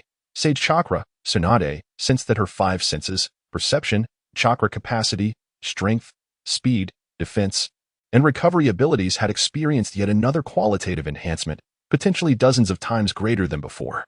Thus, entering sage mode was surprisingly straightforward. Nonetheless, it was indeed formidable. No wonder Jiraiya always appeared so carefree. With such power, he could afford to be nonchalant. Having emerged from the shadows, her strength had already surged several dozen times. And now, entering sage mode amplified it further. Therefore, my strength has increased 100-fold compared to 2 days ago. With such power, no one in the Hidden Leaf Village could rival me, even among contemporary ninjas. It seemed none could match my prowess, not even my grandmother. After all, would release counters the Ninetales. Tsunade pondered. It seemed only her grandfather could match her in skill, though he was no longer present. It was possible to simulate his abilities through data. Grandfather was a sage, and so am I now. Grandfather could use wood release, and so can I. Grandfather practiced sage arts, and so do I. While grandfather may not have possessed Yin release, I do. Have I surpassed my grandfather? Am I now the new god of ninjas? Quietly assisting Tsunade in regulating the natural energy, Chiohong nodded in affirmation. Indeed, you are the new generation's god of ninjas. There was no denying it. Tsunade's solid foundation, exceptional talent, and powerful lineage had culminated in her abilities being fully realized. Thus, after merging with the will of Kaguya Otsutsuki, her strength experienced a remarkable leap. Unlike Kaguya, who, despite sharing a strong lineage, needed gradual development, when morning arrived, Chiohong awoke to find Tsunade reclining beside him in a captivating pose, a peculiar smile gracing her face. That you're awake so early? Chiohong inquired, astonished. Humph. Tsunade did not respond, thinking to herself that she hadn't actually slept at all. She had simply sensed his impending wakefulness and hurried back, shedding her clothes to lie beside him. You smug little brat, revel in your delight. You have yet to realize that your girlfriend is now the strongest in the ninja world. However, such thoughts need not be shared with him, since he is not a ninja. There is no need to draw him into this realm. In any case, with my strength, no one can harm him, so let him live as an ordinary person. Contemplating this, Tsunade embraced her boyfriend and pressed a kiss to his lips.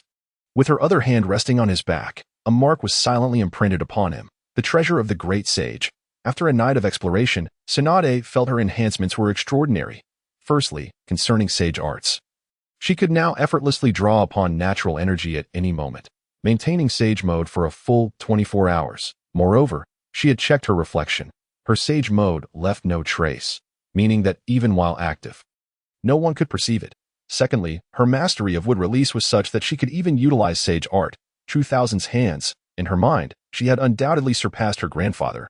Little did she know that her grandfather was merely a Fade, capable of being overwhelmed even by Madara and Sage of Six Paths mode.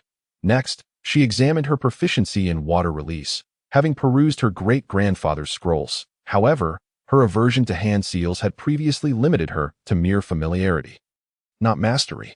Yet now, releasing ninjutsu no longer required hand seals. With a clap of her hands, she could unleash whatever she desired. Thus, all of her great-grandfather's water release techniques could be effortlessly executed, and in sage mode. Their power was tremendously amplified. She had even surpassed her great-grandfather, easily outpacing her second great-grandfather. Subsequently, Tsunade attempted her teacher's 5-release Great Bomb. How should she put it? The power was formidable, but this was primarily due to her vast chakra reserves and the enhancement of sage arts. If her teacher were to employ it, its potency would undoubtedly pale in comparison to her own.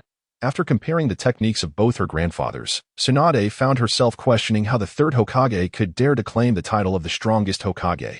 This 5-release great bomb could hardly rival even a toe of the true Thousand's hands. Setting aside her ninjutsu, Tsunade once again attempted to practice the sealing techniques and forbidden arts. There was no need for her to return to the village to consult the sealing scrolls. After all, they were part of her family's legacy, already embedded in her mind. What once appeared to be an insurmountable challenge. The sealing arts and forbidden techniques now seemed effortlessly within her grasp. This even included the Flying Thunder God technique, a creation of her great-uncle that had eluded mastery by anyone else. It felt as though her enhancement was not limited to her chakra control. Rather, her intellect appeared to have sharpened as well. Unbeknownst to Tsunade, she had unwittingly gathered the essence of the ninjutsu from the first, second, third, and fourth Hokages, coupled with her own status as the fifth Hokage. She embodied the quintessence of the 5 Hokages. Moreover, she also possessed the sealing techniques of the Uzumaki clan. The enhancement of her learning ability and comprehension must be attributed to the influence of release. It seemed that those who wielded release were inherently more astute. Even Jiraiya, known for his cleverness, was capable of penning novels. Zhou sensed the temporal and spatial marks left upon his body. Something he would have been unable to perceive in the past. Was this not a fortuitous replication of Tsunade's Flying Thunder God technique? Zhou was surprised to discover that Tsunade was familiar with it and had mastered it in a mere 10 minutes. It seemed that the will of Kaguya Otsutsuki was a universal remedy, as the benefits of its fusion extended beyond mere chakra control, seemingly giving rise to both release and spatial talent. Could there be an innate aptitude for ocular techniques as well? It was not beyond the realm of possibility that one day Tsunade might awaken the Sharingan, given that the Sage of 6 Paths was her ancestor. As for the Flying Thunder God mark, Zhou dismissed it. It was evident that this mark was not intended to harm him but rather to offer protection. Thus, the Flying Thunder God technique turned out to be a variant of reverse summoning technique. The difference lay in the fact that the summoning was no longer performed with one's own summoning beast, but with the Flying Thunder God mark. Consequently, mastering the Flying Thunder God required 2 essential elements. The first, and most crucial, spatial awareness. The second, sealing techniques, which facilitated the setting of temporal and spatial marks. Armed with these 2 components, learning the Flying Thunder God would become remarkably simple, akin to the grand technique of Chienkuin de Peo. Those with aptitude would find it exceedingly easy to grasp, while those without would struggle to even begin. However, as reverse summoning was also a spatial ninjutsu, the pathway to the spatial arts, previously sought after by Chiohong, had finally opened a door. Breakfast, sure. Upon arriving at the restaurant, once again, it was Tsunade who paid. Zhou scratched his head, feeling like a kept man. There's no need to feel that way. You are one. Tsunade chuckled. Zhou grinned, not contradicting her, confident in his ability to reciprocate Tsunade's generosity, and thus felt no embarrassment. So, what shall we do next? Tsunade inquired. While the daily adventures in their lodgings were undeniably joyful, this lifestyle did seem rather absurd. Moreover, a hotel could never compare to the comforts of home. The soundproofing was inadequate, and often, Tsunade found herself stifling her emotions, afraid to raise her voice. How about we head to Kyoto early? Zhou suggested. It would be good to buy some books and do some studying ahead of time. Great. Tsunade nodded. I just so happen to have a place in Kyoto, so we won't need to stay in a hotel anymore. Zhou mouth twitched, and he curiously asked, I've never asked, what does your family do? They seem quite affluent. What? Are you considering marrying into my family? Tsunade retorted with a playful glint in her eyes. It's not out of the question. I'm the only girl left in my family. Zhou rolled his eyes. I have no intention of marrying in, but if we have children in the future, we could choose a boy to inherit your family name. Tsunade paused, her eyes suddenly misty. What kind of world was this, where male superiority prevailed and women took their husbands' surnames upon marriage? This meant that if Tsunade were to unite with Zhou, she would have to be called Tsunade Zhou. Even though she was Tsunade, the foremost figure in the ninja world, she could not defy the societal norms that pressed down upon her. How could such a world allow children to carry their mother's surname? Yet, she was taken aback that her young boyfriend held such a notion. Moreover, Tsunade sensed that he was not jesting. He genuinely meant it. As for my family's surname, let's not dwell on that. Tsunade, touched yet resolute, shook her head. Our family has long abandoned our ancestral surname since my grandfather's time. Thus, Tsunade did not carry the name Shinju Tsunade, nor did Shinjuro carry the name Shinju Shinjuro. They were simply Tsunade and Shinjuro, without any surname. That sounds like quite the story. Zhou inquired, intrigued. There is indeed a tale, though I cannot divulge it just yet. Tsunade was unaware of Zhou Heng's perspective on ninjas.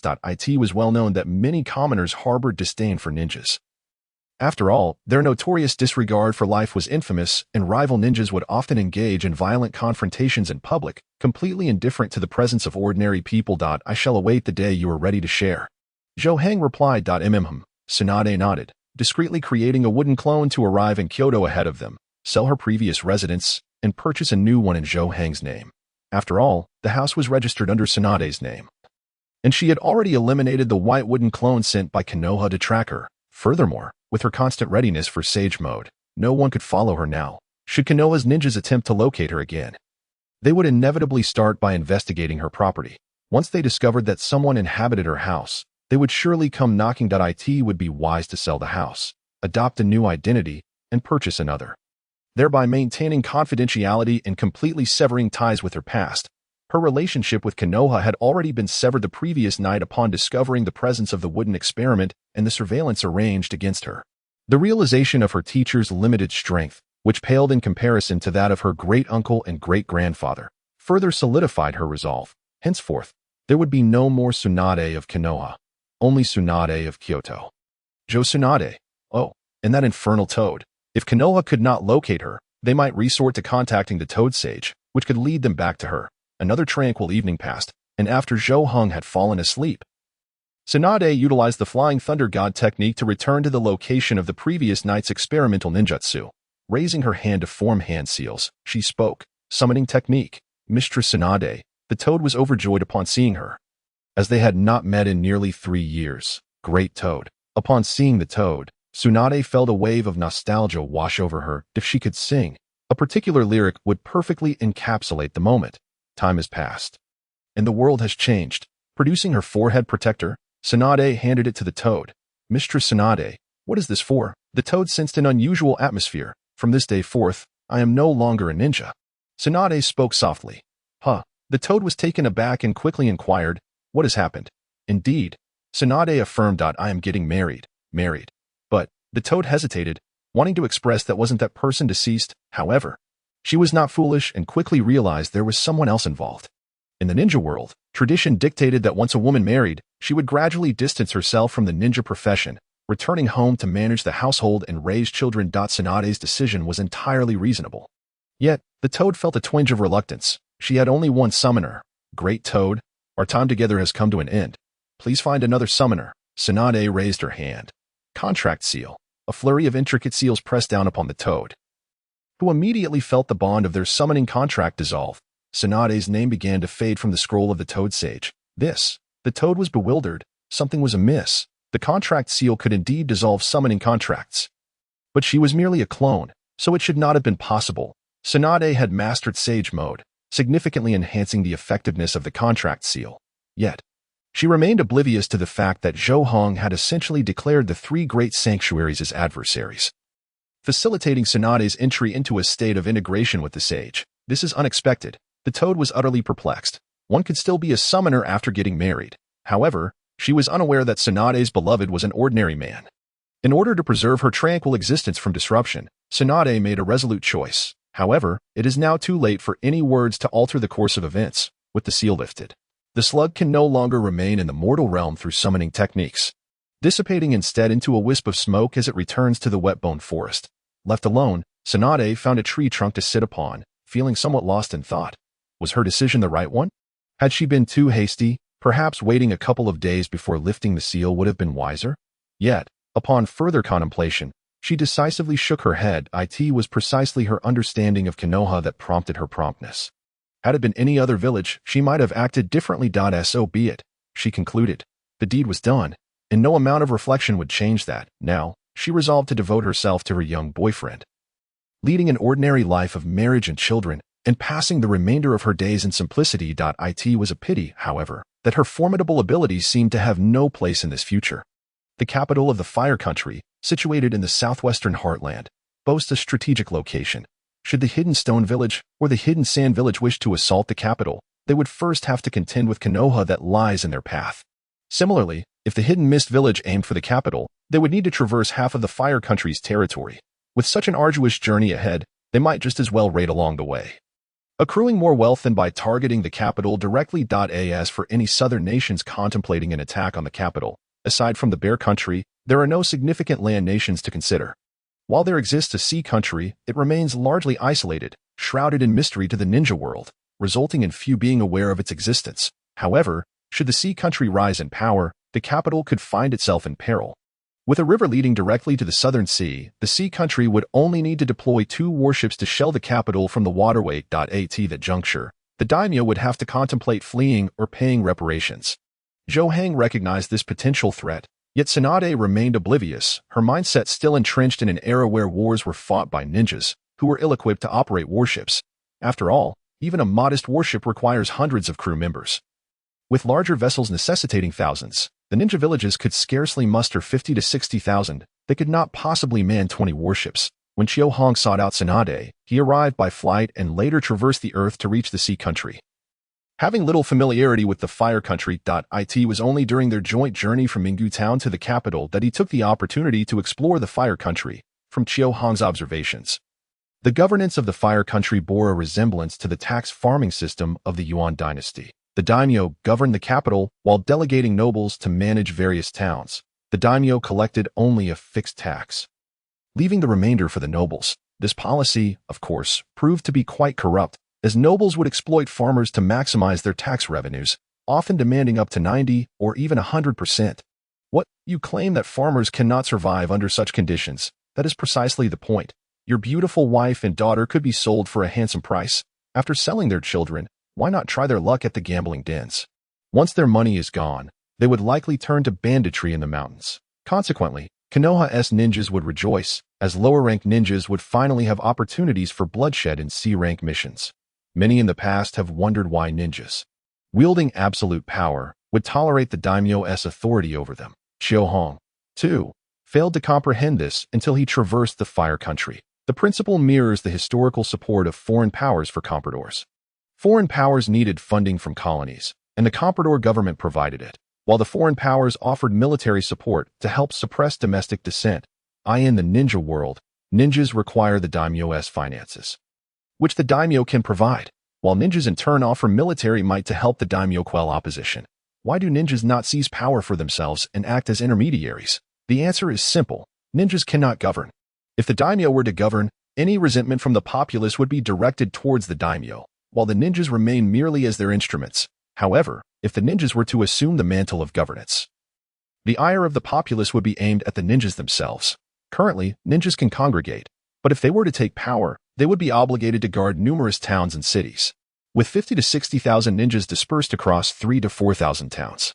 How many could occupy each? With such a limited number of upper ninjas, even major cities would be inadequately staffed, relegating lower ninjas to the smaller towns. Can lower ninjas truly manage? Do they genuinely believe themselves invincible? A group of ordinary people, armed with bows and arrows, can indeed kill ninjas, especially when the ninjas are scattered across various towns. As ordinary people become increasingly acquainted with ninjas, they will soon realize that without chakra, ninjas are nothing of consequence. That would herald the end of the ninjas. Thus, a political system emerged where the daimyo collected taxes while ninjas suppressed dissent. What are ninjas? After all, although they possess mercenary traits, they frequently operate as assassins. What kind of government requires the maintenance of 30 to 50,000 assassins? It must be one that is backward, corrupt, and rife with opposition, much like Chiang Kai-shek's government in Nanjing. A corrupt government and assassins are a match made in heaven. Should the daimyo disappear and ordinary people take charge of the fire country, the ninjas would soon find themselves facing a dilemma. Ordinary people would have no need for them. As long as the ordinary populace organizes, all bandits and brigands would be eliminated. When the roads are safe, who would be foolish enough to hire ninjas as guards? Thus, ninjas require the corrupt daimyo to create an environment in which they can survive. While the daimyo needs ninjas to deal with domestic troublemakers, they exist in a symbiotic relationship, each dependent on the other. As for who devised this system, it was likely not Senju Hashirama, as he lacked the foresight that time. The village was newly established, and many systems were just beginning to take shape. Clearly, it was Senju Tobarama who initiated this development, for the Umbu was established by him, serving as the organization responsible for underhanded dealings. Hence, this system began to take root during Tobarama's era by the time of the Third Hokage. The Umbu's numbers had likely become insufficient. necessitating the establishment of root. Thus, the interdependent dynamic between the Fire Country's daimyo and Konoha was firmly established. This also elucidates why Danzo's repeated schemes were overlooked by Sarutobi Hiruzen. It was not merely a friendship from their school days that warranted such tolerance. It signifies that Konoha could hardly afford to lose Root. As the leader of Konoha, the head of an assassination organization, akin to a figure like Dai Chunfeng, the third Hokage could not be a benevolent and gentle soul. A kind-hearted person simply cannot occupy such a position. This also explains why, despite the ascension of the fourth Hokage, the Umbu and Root remained under the control of the third Hokage and Danzo. They were uncertain whether the fourth Hokage could accept this reality and needed to proceed with caution, gradually assessing and guiding him. But must Konoha village remain in such a state? Clearly, the answer is no. This system persisted only until the death of the third Hokage. Tsunade, unable to tolerate it, not only halted Root's activities but also appointed individuals like Kakashi and Yuzuki Yugao, those not known for their ruthlessness, to lead the Umbu. As the 6th and 7th Hokage took office, Tsunade's policies were continued. The daimyo, stripped of Konoha's support, was well aware of the need for change. Just look at how advanced Konoha's technology became afterward. This is the creativity that ordinary people unleashed once freed from the oppression of ninjas. Therefore, the true savior of the ninja world, the prophesied child, has never been Nagato, Minato, or Naruto. It has always been Tsunade. With Tsunade's arrival, the skies cleared. Why do you gaze at me in such a manner? Tsunade suddenly noticed her boyfriend looking at her with a peculiar expression. Cautiously glancing around, she muttered, "This isn't the place. There are too many people on the street. Just bear with it a bit longer. We're almost home." Johung was at a loss for words. What was this woman thinking? Did she think he was looking at her for that reason? The ancient adage rings true. Women in their 30s are like wolves, and in their 40s, like tigers. Nonetheless, Johung found himself instinctively quickening his pace. 18 years old, and he was hardly any better. It had been quite some time since he had been here, yet it was reassuring to see that it had been well maintained. Tsunade led Johung to a 2-story small apartment. This building was quite unusual, constructed of concrete. However, while cement is utilized for constructing houses, it is not employed in road repairs. Yet, upon reflecting on the feudal lords, one might liken them to Principal Chang. And it begins to seem quite normal. This building was recently purchased by Tsunade while she and her companion were still en route. She had made a deliberate choice, opting for a size that was neither too large, risking exposure of her identity, nor too small, rendering it uncomfortable to reside in. The 2-story structure strikes the perfect balance, suitable for accommodating 3 or 4 children in the future. It is indeed a splendid location, being in close proximity to the Electronic Institute, just across the street. Johung marveled. Tsunade replied, "Hee, I specifically sought out a place near that Electronic Institute. How could it not be close? However, are you certain there are no issues with this Electronic Institute? It appears rather small." Tsunade remarked. Her shadow clone had previously scouted the location, revealing that the Electronic Institute's area was roughly equivalent to 2 connected apartments, housing a total of 4 classrooms, 2 on each floor. This is certainly the right place. Johung affirmed. In these times, televisions are remarkably lucrative, yet the profits do not trickle down to the scientists. These scholars have also realized that to continue their research, they must cultivate a significant number of students. Unfortunately, the affluent nobles who profited immensely from technology prefer to squander their wealth on courtesans rather than invest a single coin into education. If one fails to comprehend this, they need only examine Principal Chang's golden decade when numerous universities were plagued by unpaid salaries. In such an environment, the civilian scientists of the ninja world managed to establish schools against all odds. The Electronic Institute, despite appearing to be 2 separate apartments, is indeed a conversion of 2 interconnected apartments. However, merely establishing a school is insufficient. The scientists face a second dilemma, a lack of students. The feudal lords show little interest in education, and there are no primary, secondary, or tertiary institutions scattered throughout the area. The parents here do not prioritize education, yet the knowledge imparted at the Electronic Institute is of such a high caliber that it is inaccessible to the average person. Consequently, the admission standards of the institute were repeatedly lowered. Initially requiring higher education experience, akin to noble academies, it was later modified to merely 10 years of schooling. There was no further room for reduction, lest the curriculum become unlearnable. Johung and Tsunade spent an entire day procuring various furnishings and bedding. And once settled, they ventured to the Electronic Institute the following day. Is anyone there? Johung rapped on the door. which led to a room cluttered with miscellaneous items. To Tsunade, it appeared to be mere clutter. But to Chōhong, it was a disarray of electronic components. Amidst the heap, a bespectacled young man dressed in a lab coat was rummaging for something. Is anyone there? Chōhong called out again. Yes, yes. The young man quickly rose. First noticing the ethereal-looking Chōhong, followed by the golden-haired, brown-eyed Tsunade, whose appearance did not resemble that of a typical student. Who might you be? He inquired, puzzled by their star-like looks rather than a scholarly demeanor. I am here to register for classes, Chōhong declared, producing a registration form provided by the distributor under the Craft Ninja Village.io. But the registration period is a month away. You have arrived too early. The young man adjusted his glasses. Can I start studying early? Chōhong asked. I lack a foundation and fear I may fall behind in the coursework. Oh, that is permissible, the young man nodded. Please hand me the form. Additionally, the registration fee is 24,000 ryo, but the new textbooks have yet to be printed. Would you like to use the ones from previous students? Yes, Chōhong nodded, considering that the previously used textbooks might contain notes. Very well, the young man agreed, standing up and rummaging through the clutter to retrieve a bookcase, then began extracting books from it as he worked. He explained, I apologize. These components just arrived today, and I am in the midst of organizing. It is not usually this chaotic here. We can help you. Chōhong offered. No. No. The young man quickly waved his hands. You are unfamiliar with these items and might damage them. These components are quite delicate. Tsunade remained speechless, noting that they lay scattered on the ground, seemingly lacking any fragility. Are you the only one registering? The young man asked Chōhong, mistakenly assuming they were a pair. I am merely accompanying him for registration. Tsunade responded, but then reconsidered. What if there were women in the classroom?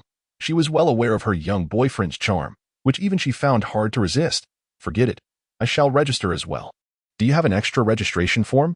Are you certain you wish to enroll? The young man queried, somewhat astonished. Our courses are quite challenging, and it is difficult for the average person to succeed. Are you looking down on me? Tsunade retorted, I am a renowned genius ninja, a prodigious talent. Let us hope so. The young man, accustomed to hearing grandiose declarations at the outset, remained silent in the middle, only to later hear nonsensical ramblings from students, feeling Tsunade might be yet another of those. However, the young man noticed the boy beside her, whose keen gaze suggested he was not overwhelmed by the scattered components. There was a possibility of success. These are the first-year textbooks, the young man declared, producing a thick stack of books from the bookcase. Chōhong took a look, and his mouth began to twitch.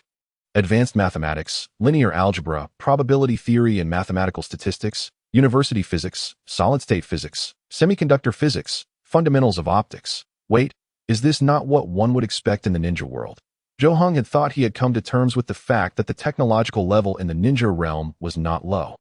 Yet, when faced with textbooks resembling those on Earth, he found it hard to maintain his composure.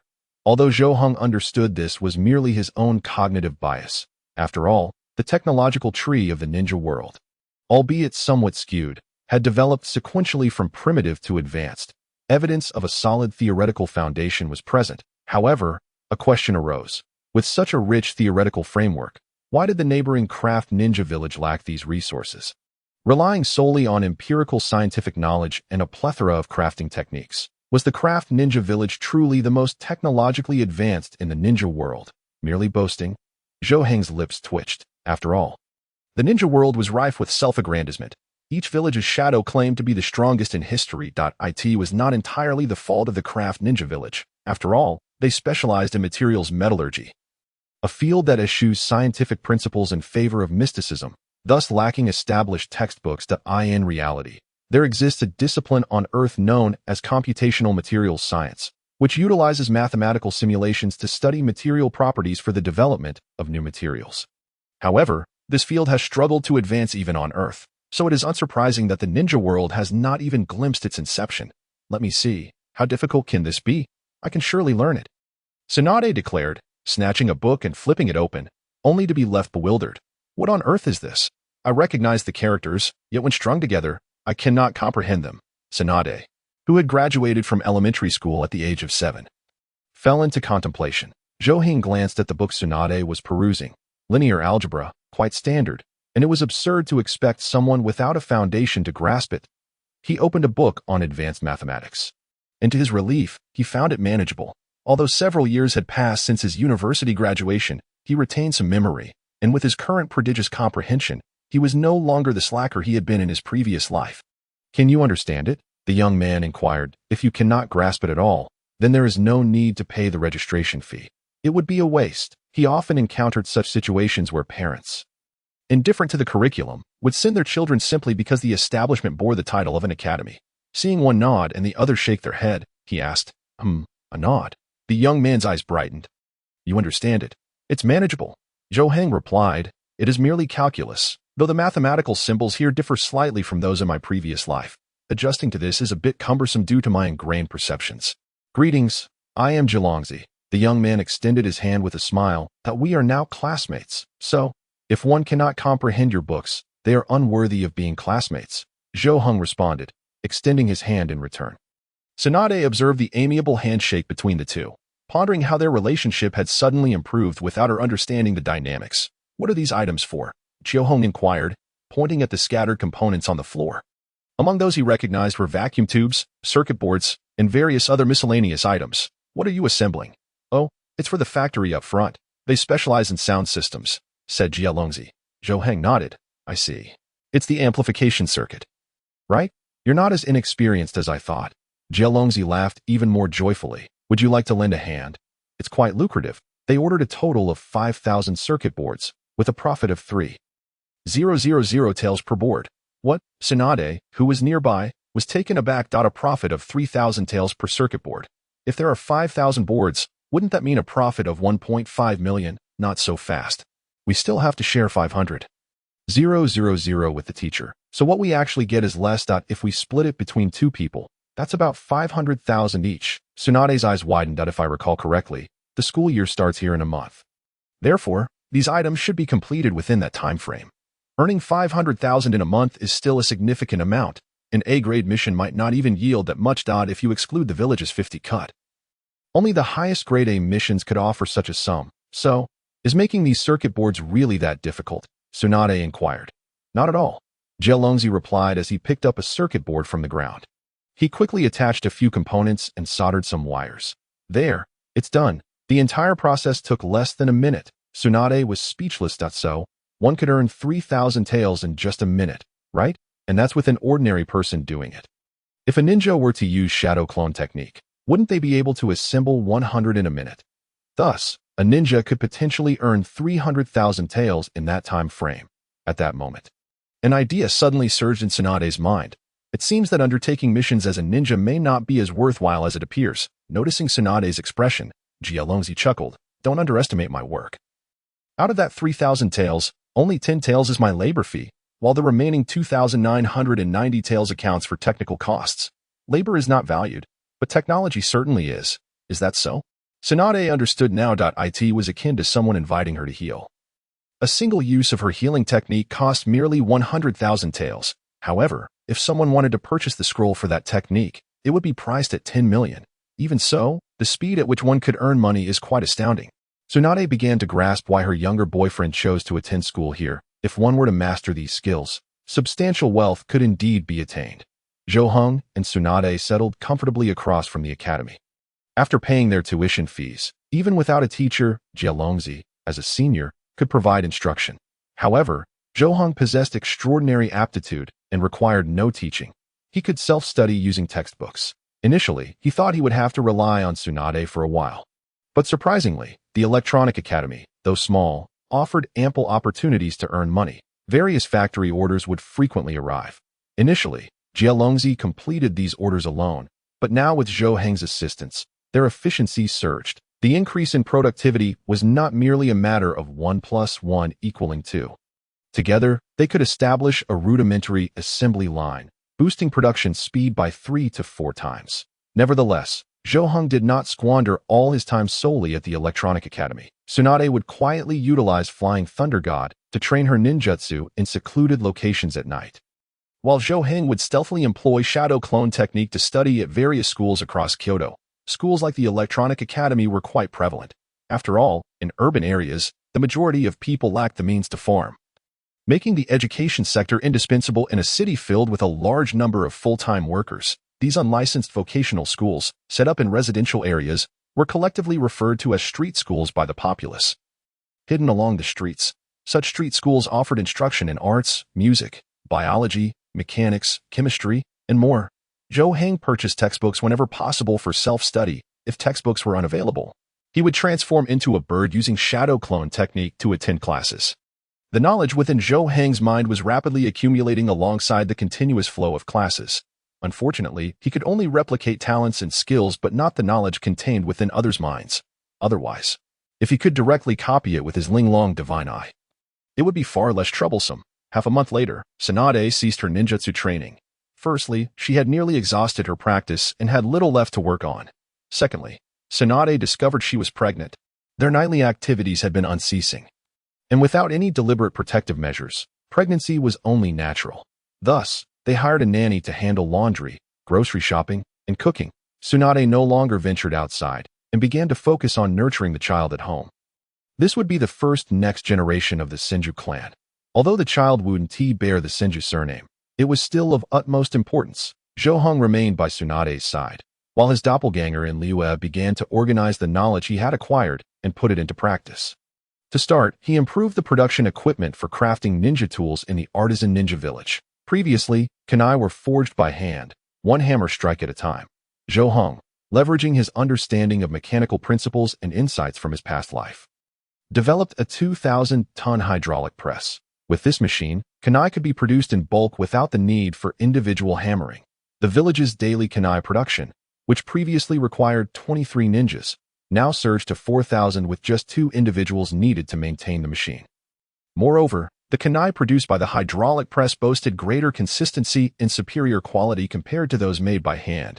Subsequently, Zhou Heng tailored his inventions to local conditions, creating hydroelectric generators, tidal power generators, and wind turbines. Liyue, with its numerous rivers and strong coastal winds, provided an ideal setting for these 3 types of power generation equipment. With electricity in place, it was only natural to develop electrical machinery. Thus, electric lathes, boring machines, and cutting machines were created. Coupling these with punch plates, Zhou Heng invented an automatic lathe capable of cutting metal sheets into shuriken. He also designed an automatic inkjet printer, which, when combined with punch plates and chakra-infused metal wires, birthed the first fully automatic explosive tag printing machine in the ninja world. This machine required both a generator and a ninja's chakra to operate, with a daily output of 3,000 explosive tags. With the introduction of advanced machinery, the Artisan Ninja Village's productivity skyrocketed. Orders for weapons from the 5 great ninja villages, which would have taken nearly a year to fulfill, could now be completed in just over 10 days. The remaining time was dedicated to producing more lathes. A nation's industrial strength largely hinges on the number of lathes it possesses, as lathes are the mother machines of industry. The reason Zhou Heng's homeland became a manufacturing powerhouse was due to its possession of 10 million various lathes. As a significant number of lathes were produced, the factories designed by Zhou Heng could also be established nationwide. The mass production of lathes was the artisan's responsibility. Zhou Heng did not mindlessly create outdated lathes. Instead, he utilized his Linglong divine eye to enhance the precision of each lathe, striving to ensure that every new lathe produced surpassed the last in accuracy. After prolonged observation with his Linglong divine eye, Zhou Heng was astonished to discover that his eyesight had evolved. The spatial measurement function he had previously fused from Sakura had genuinely transformed into the Void Ruler. His eyes could automatically measure the length, width, height, and circumference of metal objects with a precision of 0.001 millimeters. It could even be likened to a laser rangefinder. This revelation made Zhou Heng realize that his fused eyes, or rather, his bloodline, were not at their limit but still retained the potential for further evolution, growing stronger with usage. The evolution of his eyes was a minor detail. Through extensive research on generators, wires, and electrical appliances, Zhou Heng also discovered a new application for electromagnetic force, alternating current. Indeed, while he had previously only been able to generate direct current, he could now produce alternating current. The distinction between the two is significant. It is worth noting that lightning can reach voltages of up to 200 million volts. However, due to its direct current nature, it often resulted in situations where it didn't kill its targets. It is essential to understand that the targets were not superhumans like pirates or ninjas, but ordinary people from Earth. Even some individuals have survived being struck by lightning 2 or 3 times. However, alternating current is a different matter. A mere 220 volts can prove fatal. Furthermore, Zhou Heng has acquired the remarkable ability to precisely control the voltage of the electric current he releases. Naturally, direct current is typically measured in volts, while alternating current is measured in frequency, expressed in hertz. In the case of direct current, the higher the voltage, the greater its impact. For alternating current, the most effective frequency is maintained at 2050 Hz. Exceeding this threshold diverges from the human life frequency, resulting in a significant decline in lethality. Additionally, when the frequency surpasses 20,000 Hz, it produces an effect akin to the nurturing of electrical currents, which surprisingly proves beneficial to the human body. This underscores the value of education. In May of the 43rd year of Konoha, Zhou and Tsunade welcomed their first child, a son whom Zhou named Zhou. Should they have more children, they would follow the sequence of Zhou, Zhou-san, and so forth, culminating in Zhou-ri, all based on homophonic puns. In truth, he was not particularly eager for children, considering that his mental age was merely 18, leaving him unprepared for fatherhood. Moreover, as an immortal, what need had he for offspring? Yet Tsunade was keen to have children, as she was already 30 years old, and delaying further could lead to menopause. Besides, she was unaware that she too could attain immortality. Perhaps this was the consequence of Zhou pretense of being an ordinary person. Tsunade had distanced herself from the ninja world for his sake, leaving him unable to disclose their shared immortality. Alongside Zhou Yi's birth came the first computer in the ninja world, a vacuum tube computer that Zhou assembled in Liyue. Although he had learned the technology in the Land of Fire, he felt a twinge of guilt assembling a computer in Liyue, as if he were pilfering technology from the Land of Fire. However, given that the Land of Fire was an enemy nation, he had no choice. He could not aid the enemy. While he knew that the Land of Fire would eventually possess computers and laptops, gaining a slight edge was still advantageous. Drawing on his experience with assembling the vacuum tube computer, Zhou invented a method of applying electromagnetic force, the electronic abacus.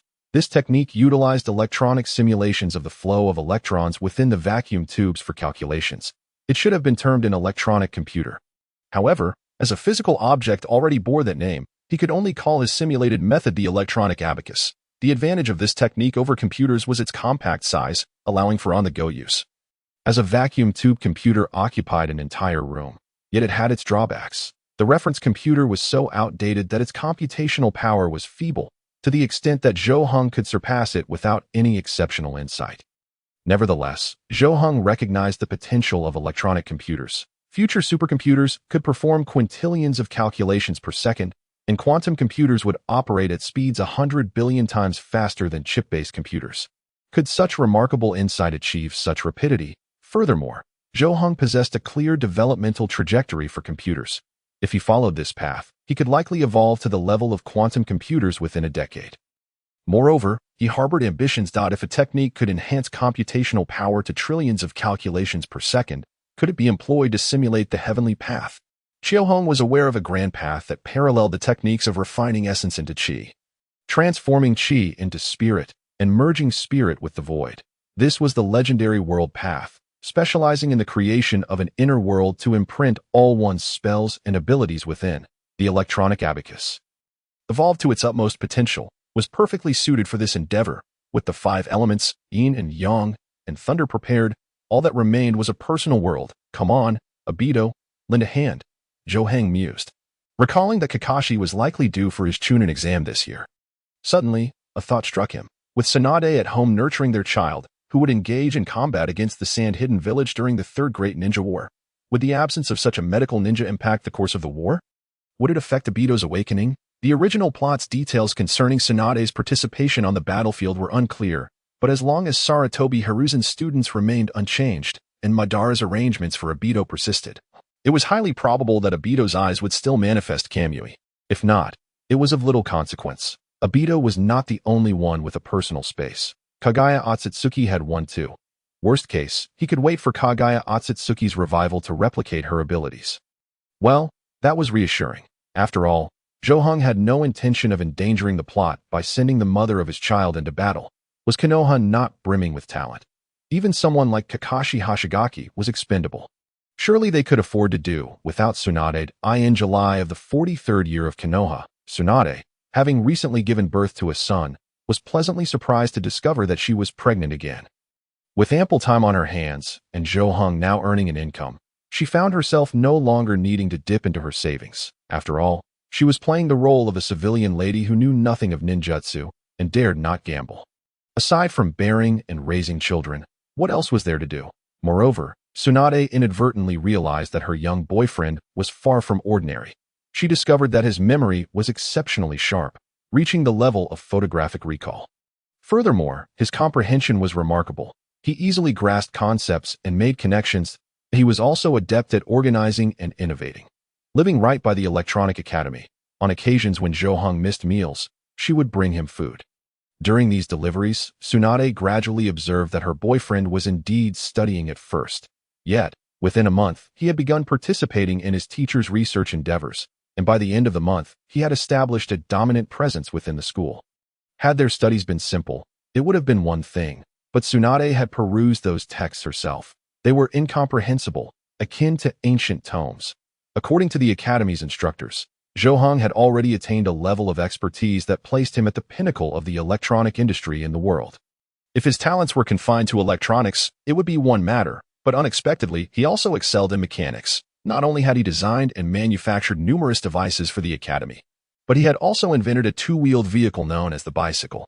He casually opened a bicycle factory, which within 6 months sold 2,000 units, each priced at 1,500 Rio, netting a profit of 500 Rio per unit. A total profit of 1 million Rio. This was despite the factory's modest beginnings.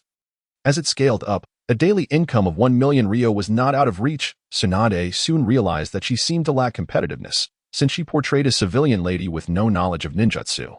She could only compete with commoners, and she found herself lacking in attributes beyond her beauty and ample bosom. As Zhou abilities increasingly came to light, his allure grew immensely. Tsunade had witnessed beautiful women delivering flowers to him at school. And the factory was rife with female workers who looked at Zhou as if he were a feast. Tsunade had no doubt that, should Zhou express interest, these women would eagerly flock to him. Faced with such competition, the battle-hardened Tsunade, who remained unfazed even when grievously injured, found herself somewhat at a loss. The seasoned ninja was confronted with a new dilemma. I can fight, but I cannot engage in court intrigue. Fortunately, Zhou was a naive young man, blissfully oblivious to the advances of these women, returning home punctually each day. Even in her advanced state of pregnancy, Tsunade never faltered in her responsibilities, faced with such a husband. What could she do but fulfill her duties as a wife? However, she soon realized that she was not as ineffectual as she had believed. Zhou, engrossed in his technological pursuits, had delegated all financial and managerial matters of the company to others. How could this be permissible? Thus, Tsunade took it upon herself to manage these affairs. While learning from Zhou, she also acquired knowledge in mathematics and management, finding it quite simple to oversee a small factory. A year passed, during which she gave birth, and the company flourished, profiting more and more. Zhou was finally relieved of the burden of relying on his wife's reputation. He purchased a grand villa to accommodate his wife and child. And a year later, he concluded his studies at the Electronic Academy, enabling him to spend his days at home with Tsunade. This transpired in the 5th month of the 43rd year of Konoha. Now, in the 7th month of the same year, while Tsunade was pregnant, Kakashi had been promoted to Chunin, and Sakumo Hatake received a mission to return important intelligence from Iwagakure, sensing a sudden influx of information through his brainwaves. Zhou merely shifted his gaze and continued with his tasks. This was an application of electromagnetic force derived from radio technology. Zhou himself was akin to a human radio, capable of sending and receiving signals. Albeit with limited power, he had always been curious as to why, despite the existence of television and radio, ninjas had not developed radio technology. It should be noted that the technical requirements for radios were not particularly high. And given that ninjas frequently engaged in combat, it seemed illogical for them to eschew such technology. Upon entering the Electronic Academy, he understood that while the technology itself was not complex, it had been expressly prohibited by the feudal lords. The noble class and ninjas conspired to suppress technological advancement. The reasons for their suppression differed between the two groups. Nobles suppressed technology to avoid excessive investment, to prevent the peasantry from gaining strength to resist them, and to ensure that more ninjas perished during conflicts. Thus, they not only stifled technologies beneficial to the peasantry, but also those advantageous to ninjas. For the ninjas, their primary focus was to suppress the emergence of weapon technology, with other forms of technological advancement being a secondary concern. After all, There were few within the ninja ranks who understood technology, and many were unaware of which innovations could be applied to weaponry. Returning to Sakumo Hatake, there were numerous accounts regarding his death in the previous life. Point 1. The incident itself was devoid of conspiracy. Sakumo Hatake abandoned his mission, resulting in significant losses for the nation. And out of guilt, he took his own life. Point 2. The Third Hokage and Danzo conspired together, and upon discovering the darkness within Konoha, Sakumo committed suicide as a form of protest. Point 3. Sakumo could not bear the betrayal of a ninja he had saved, leading him to question the convictions he had held for over a decade, ultimately resulting in his suicide. Zhou believed the second account to be true. After all, chakra is a fusion of spiritual and physical energy, and a ninja lacking a strong will would never ascend to the rank of Hokage. To drive a powerful ninja to take their own life, Zhou could conceive of no other reason than a shattered resolve. Zhou did not intend to interfere in this matter, but he still needed to pay a visit. After all, when he departed, Sakumo was not in the village, thus he had not learned Sakumo's sword techniques. Once Sakumo passed away, those techniques would be lost to history. I'm back, Tsunade announced as she entered, only to find Zhou seated in the courtyard, his legs crossed, with a peculiar device placed on a small table before him, which appeared to be for rolling medicinal pills. At it again with the alchemy, Tsunade thought to herself, puzzled as to why her boyfriend had suddenly shifted his focus from electronics to herbal studies. Unbeknownst to her, Zhou had already received warnings from the feudal lords, and due to the suppression of technological advancements in the Land of Fire, he had relocated his entire electronic enterprise to Liyue. Even mechanical work was off the table in the Land of Fire. However, alchemy was worth pursuing, as this world was rich in natural energy. Logically, the herbs in this world should possess unique properties. Moreover, it seemed the ninja world did not place much emphasis on herbalism. Zhou had explored the deep mountains of the Land of Fire, where clusters of ginseng and reishi mushrooms lay untouched. Ah, this cheer-replenishing pill should be finished, Zhou declared, producing a dark pill and offering it to Tsunade. Give it a try. Tsunade understood the purpose of this pill. The feudal lord had observed her boyfriend's intelligence and requested that he develop a remedy to restore a man's vitality. He was unconcerned with the fact that electronics and alchemy belonged to different domains. Isn't this for men? Tsunade inquired, slightly bemused. This is primarily for replenishing vital energy, so it can be used by both men and women. Zhou replied. Is that so? Tsunade nodded and promptly swallowed the pill. She was well aware of her boyfriend's character. He would never offer her a pill he was uncertain about, especially considering she was currently pregnant. In fact, Zhou had merely boiled the herbs and rolled them into pills, but in truth, he was adjusting the properties of the medicine using his Linglong eye. The ingredients were all simple tonics, and with the assistance of the Linglong eye, it would be nearly impossible for the pills to turn out poorly. As soon as Tsunade consumed the pill, she felt a wave of warmth surge through her abdomen, and her fatigue evaporated, as though her chakra reserves had slightly increased. It was worth noting that she was currently in a sage body, perpetually in sage mode, with an abundance of chakra. In this state, the fact that she could still increase her chakra level spoke volumes about the effectiveness of the pill. This remedy was vastly superior to standard military rations. A single pill could fully replenish the chakra of an average chunin, while an elite ninja would require only 2 or 3. The best part was its diminutive size. 10 of these pills together would barely equal 1 military ration in volume, and they were far more palatable. Well, I no longer consider myself a ninja. Why would I need military rations? Tsunade mused, realizing the pill's remarkable efficacy. Suddenly, she paused, her eyes sparkling with mischief as she approached Zhou, her hand trailing along his abdominal muscles. Having been together for so long, they could communicate their intentions with a mere glance. Zhou, bewildered, thought, wait, it's only 6 o'clock, and you're pregnant. Why did you make me take this? Tsunade chuckled. It's harmless. As a medical ninja, she was in excellent health.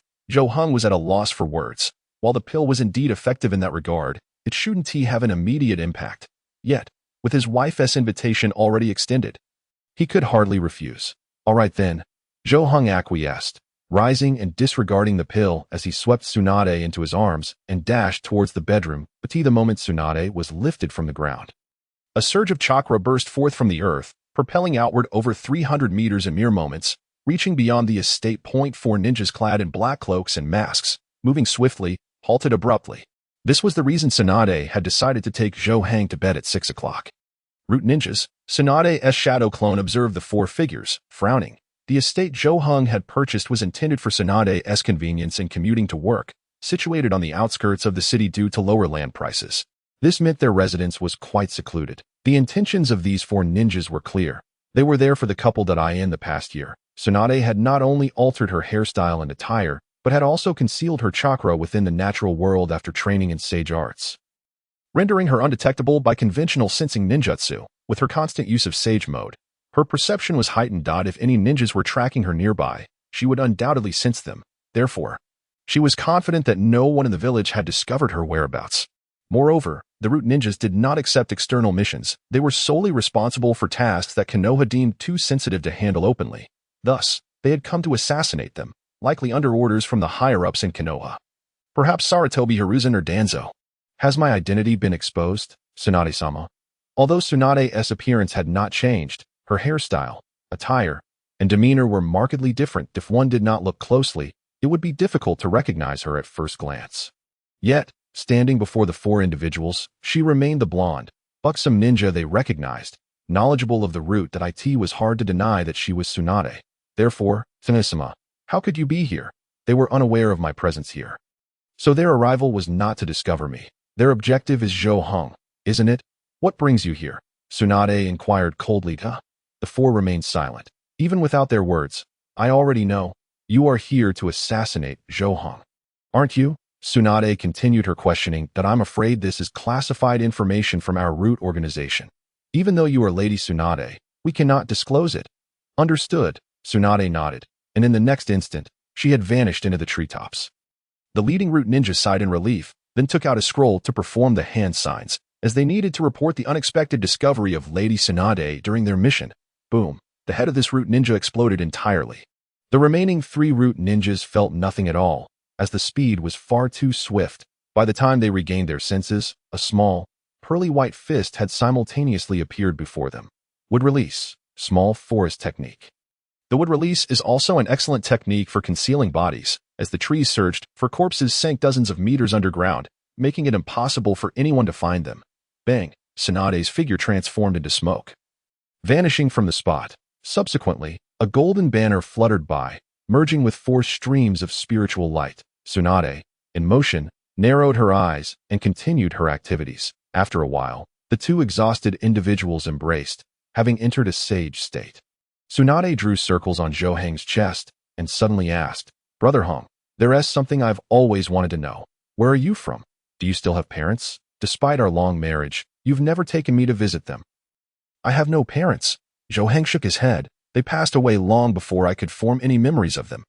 Tsunade was taken aback, her face immediately reflecting a look of sympathy. In truth, she had already suspected this. She refrained from asking earlier for fear of stirring Zhou Heng's sorrow. The reason she brought it up today was, of course, significant. Should we perhaps pay our respects to them? Tsunade inquired further. No need for that. Zhou Heng shook his head. Since I have no memories of them, I naturally do not know where they are buried. Tsunade was rendered speechless. So, what you really want is to see where I grew up, right? Zhou Heng asked with a smile. Tsunade paused, then quickly nodded. Indeed, he was quite clever. Such a small secret was not something she could easily hide from him. I've actually been hesitating about whether to tell you this. Zhou Heng pondered for a moment and cautiously asked, Do you mind that I am a foreigner? Tsunade was momentarily taken aback, then rolled her eyes dramatically. I've already borne your child. What do you think? However, she truly hadn't expected him to be a foreigner. Which country are you from? It wouldn't happen to be the land of wind, would it? I'd rather not deal with sandstorms. Yet, deep down, she felt a pang of concern. What if he hailed from a country hostile to Konoha? If war broke out between their nations, whom would she assist? Not at all. Zhou Heng shook his head. I am from the land of sea. Have you heard of it? The land of sea, next to the land of crafts? Tsunade felt relieved. Fortunately, it was not one of the 5 great nations. The land of sea held no animosity towards Konoha. That's right, but now there's no distinction between the land of sea and the land of crafts. Zhou Heng explained. These two nations have merged. The current nation is called Liyue. Is that so? I had no idea, Tsunade exclaimed in surprise, but upon reflection, she realized that she had been wandering in the land of fire, cut off from the news, so it was understandable. Was it the land of crafts that annexed the land of sea? Tsunade asked. After all, it was common to assume such given that the land of sea had no ninjas. Not quite. Zhou shook his head. It was an organization called the Guanghua Society that occupied these two nations and then merged them into one. Guanghua Society. Another organization she hadn't heard of. So you left your homeland to seek refuge? Tsunade queried. Zhou rolled his eyes. Why would you think that? The Guanghua Society is not some evil organization. Why would I need to seek refuge? Didn't you say that the Guanghua Society occupied these two nations? But the Guanghua Society improved the lives of the citizens in these two nations. Zhou responded. So when the Guanghua Society announced its intention to occupy these nations, the people welcomed it wholeheartedly. That vibrant and flourishing atmosphere you've surely never witnessed. Is that so? Tsunade was taken aback. Her brow furrowing. You're not telling me you're a member of that Guanghua Society, are you? I indeed am. Zhou nodded. However, I didn't intend to deceive you. It's just that our organization has rules against casually revealing our identities outside. Then why are you willing to tell me now? Didn't you say it? You've borne my child. What reason do I have to hide anything from you? Plus, you mentioned wanting to return with me. I certainly have to inform you. Otherwise, how could I bring you over without disclosing anything? You claim you haven't deceived me. Yet you've been doing so for a year. I haven't deceived you. I simply didn't say anything. I don't care. Tsunade sprang up. Just wait and see how I deal with you. Zhou was speechless. Was she punishing him or rewarding him? However, Tsunade surprisingly held no ill will towards the Guanghua Society. It made sense. In the shinobi world, various organizations abound, and adding one more, the Guanghua Society, was inconsequential. The reputation of organizations had been tarnished by the Akatsuki. By that time, upon hearing the mention of any organization, people would immediately suspect it was involved in terrorism or some grand conspiracy. Now, however, the attitude towards organizations was at least neutral, if not positive. Moreover, due to the principle of love for what one cherishes, Tsunade had a favorable impression of the Guanghua Society. After all, an organization that even such a talented husband had joined could not be simple. Following another exhilarating battle, the storm finally subsided. What is your mission in the Land of Fire? Tsunade suddenly asked, as she didn't believe Zhou would be a spy, considering she had been keeping a close watch on him for a year. She merely wanted to know if this mission was significant enough to warrant an immediate return. Especially since the news of the root ninja's deaths wouldn't remain concealed for long. If they didn't leave, another wave would come. I have no mission, Zhou replied. How can you have no mission?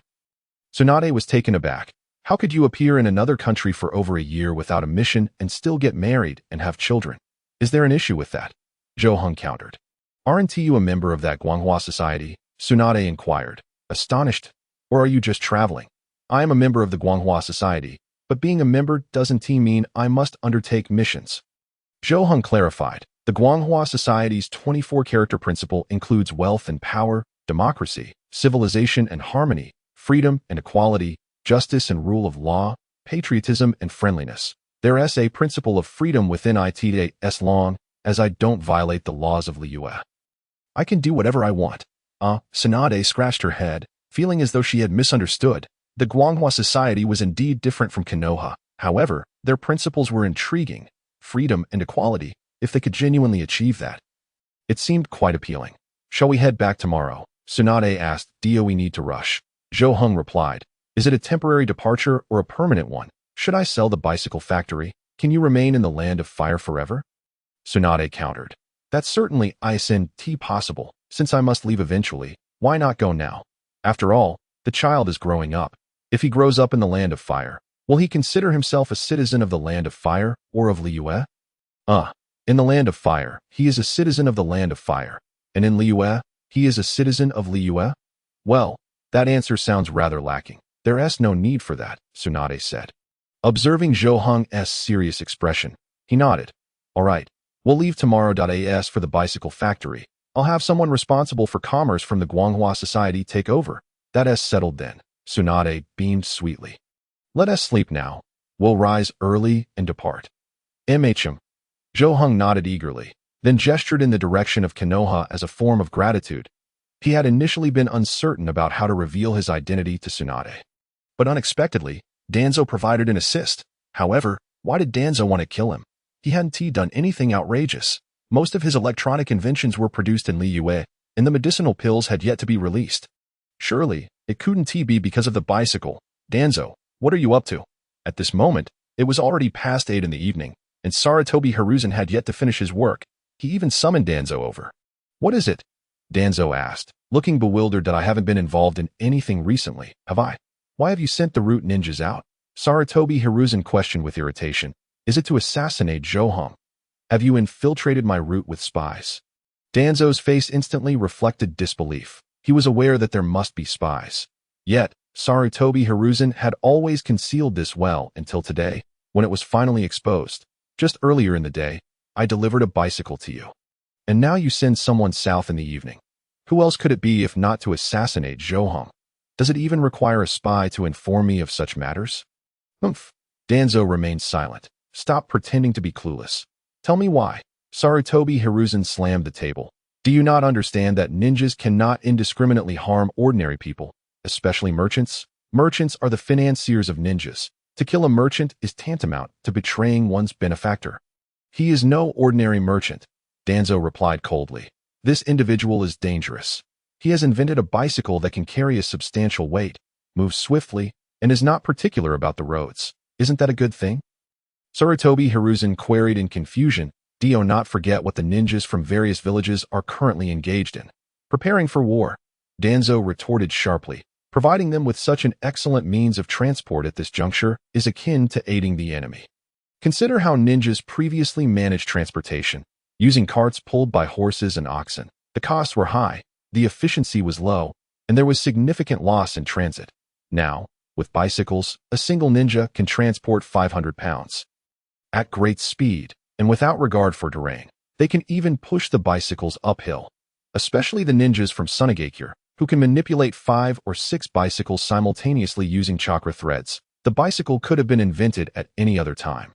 Yet it emerges just as war is about to ignite that I have every reason to suspect he is a spy from Sunagakure, Danzo stated coldly. Sarutobi Hiruzen was taken aback.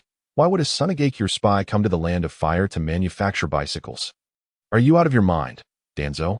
Moreover, he is merely an ordinary person. How could he possibly know that war is on the horizon? Your reasoning is utterly flawed. Therefore, I have no intention of killing him. I merely wish to invite him to root for some inquiries.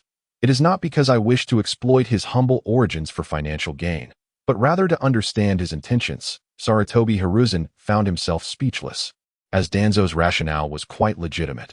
He was simply calling the man in for questions, and nothing more would come of it. Although Sarutobi Hiruzen understood that once that man entered root, his fate would be worse than death. He pondered the necessity of clashing with an old friend over a mere merchant. Very well, just be mindful of your boundaries. I believe you are growing senile. Is this trifling matter worthy of my attention? Danzo retorted irritably that I merely wish to remind you not to forget the ninja code. That is a principle for ninjas to uphold. Root possesses its own will. Sarutobi Hiruzen observed Danzo storming out, their argument escalating to the point where even the classic phrase was left unspoken. It felt rather unusual. The Konoha blade technique, utilizing lightning release chakra to invigorate bodily cells and neural response speed, allowing for precise targeting and a lethal strike. It appears to be a singular technique, yet it encompasses 4 distinct arts: lightning release, activation technique, swordsmanship, lethal strike, hataki, lightning release, body flicker technique, lightning release, lightning-infused sword technique. This sword technique bears resemblance to the Reikage's lightning release armor, albeit without forming armor, while also enhancing neural response speed. Johan nodded, recognizing that the legacy of Hataki Sakumo had indeed been severed. And Hataki Kakashi had not fully inherited it. If he had mastered the complete blade technique, he would have no need to worry about the speed of the Chidori exceeding his dynamic vision. The complete Hataki sword technique inherently enhances neural response speed through its use of lightning release. Furthermore, he could not wield the lightning-infused sword, leading to the possibility that the ancestral short sword in his father's possession had remained unbroken for decades, only to be shattered upon reaching his hands. Konoha's maneuver was astute. It not only incapacitated a contemporary Kaga-level ninja, but also thwarted a potential future Kaga-level powerhouse. Were it not for Kakashi's subsequent acquisition of the double Kimui, he would have had no opportunity to ascend to Kaga level, relying solely on a pair of Mangeki Sharingan that would soon lead to blindness. Wait a moment. Was Kakashi's Kamui still functional later on? Speaking of which, Kakashi's Kamui should have been granted by the Sage of Six Paths, right? Otherwise, it makes no sense for Lin's soul, which had perished decades ago, to escape the Pure Land, nor for Obito, whose ashes had been scattered, to transmit his soul's legacy.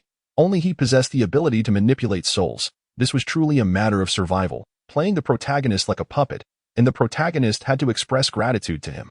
I digress.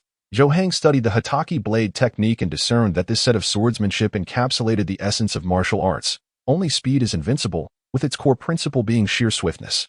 So fast that the sword strikes faster than hand seals. So fast that the enemy cannot even react. That it is also a swift warrior of the ninja world. Johang suddenly realized that the fates of the second, fourth Hokage, Shisui, and White Fang appeared somewhat similar, all resembling narrative-driven deaths. However, this world is a tangible one, and thus, narrative-driven deaths do not exist. Therefore, such seemingly deliberate, abnormal deaths can only be attributed to one individual, the Sage of Six Paths.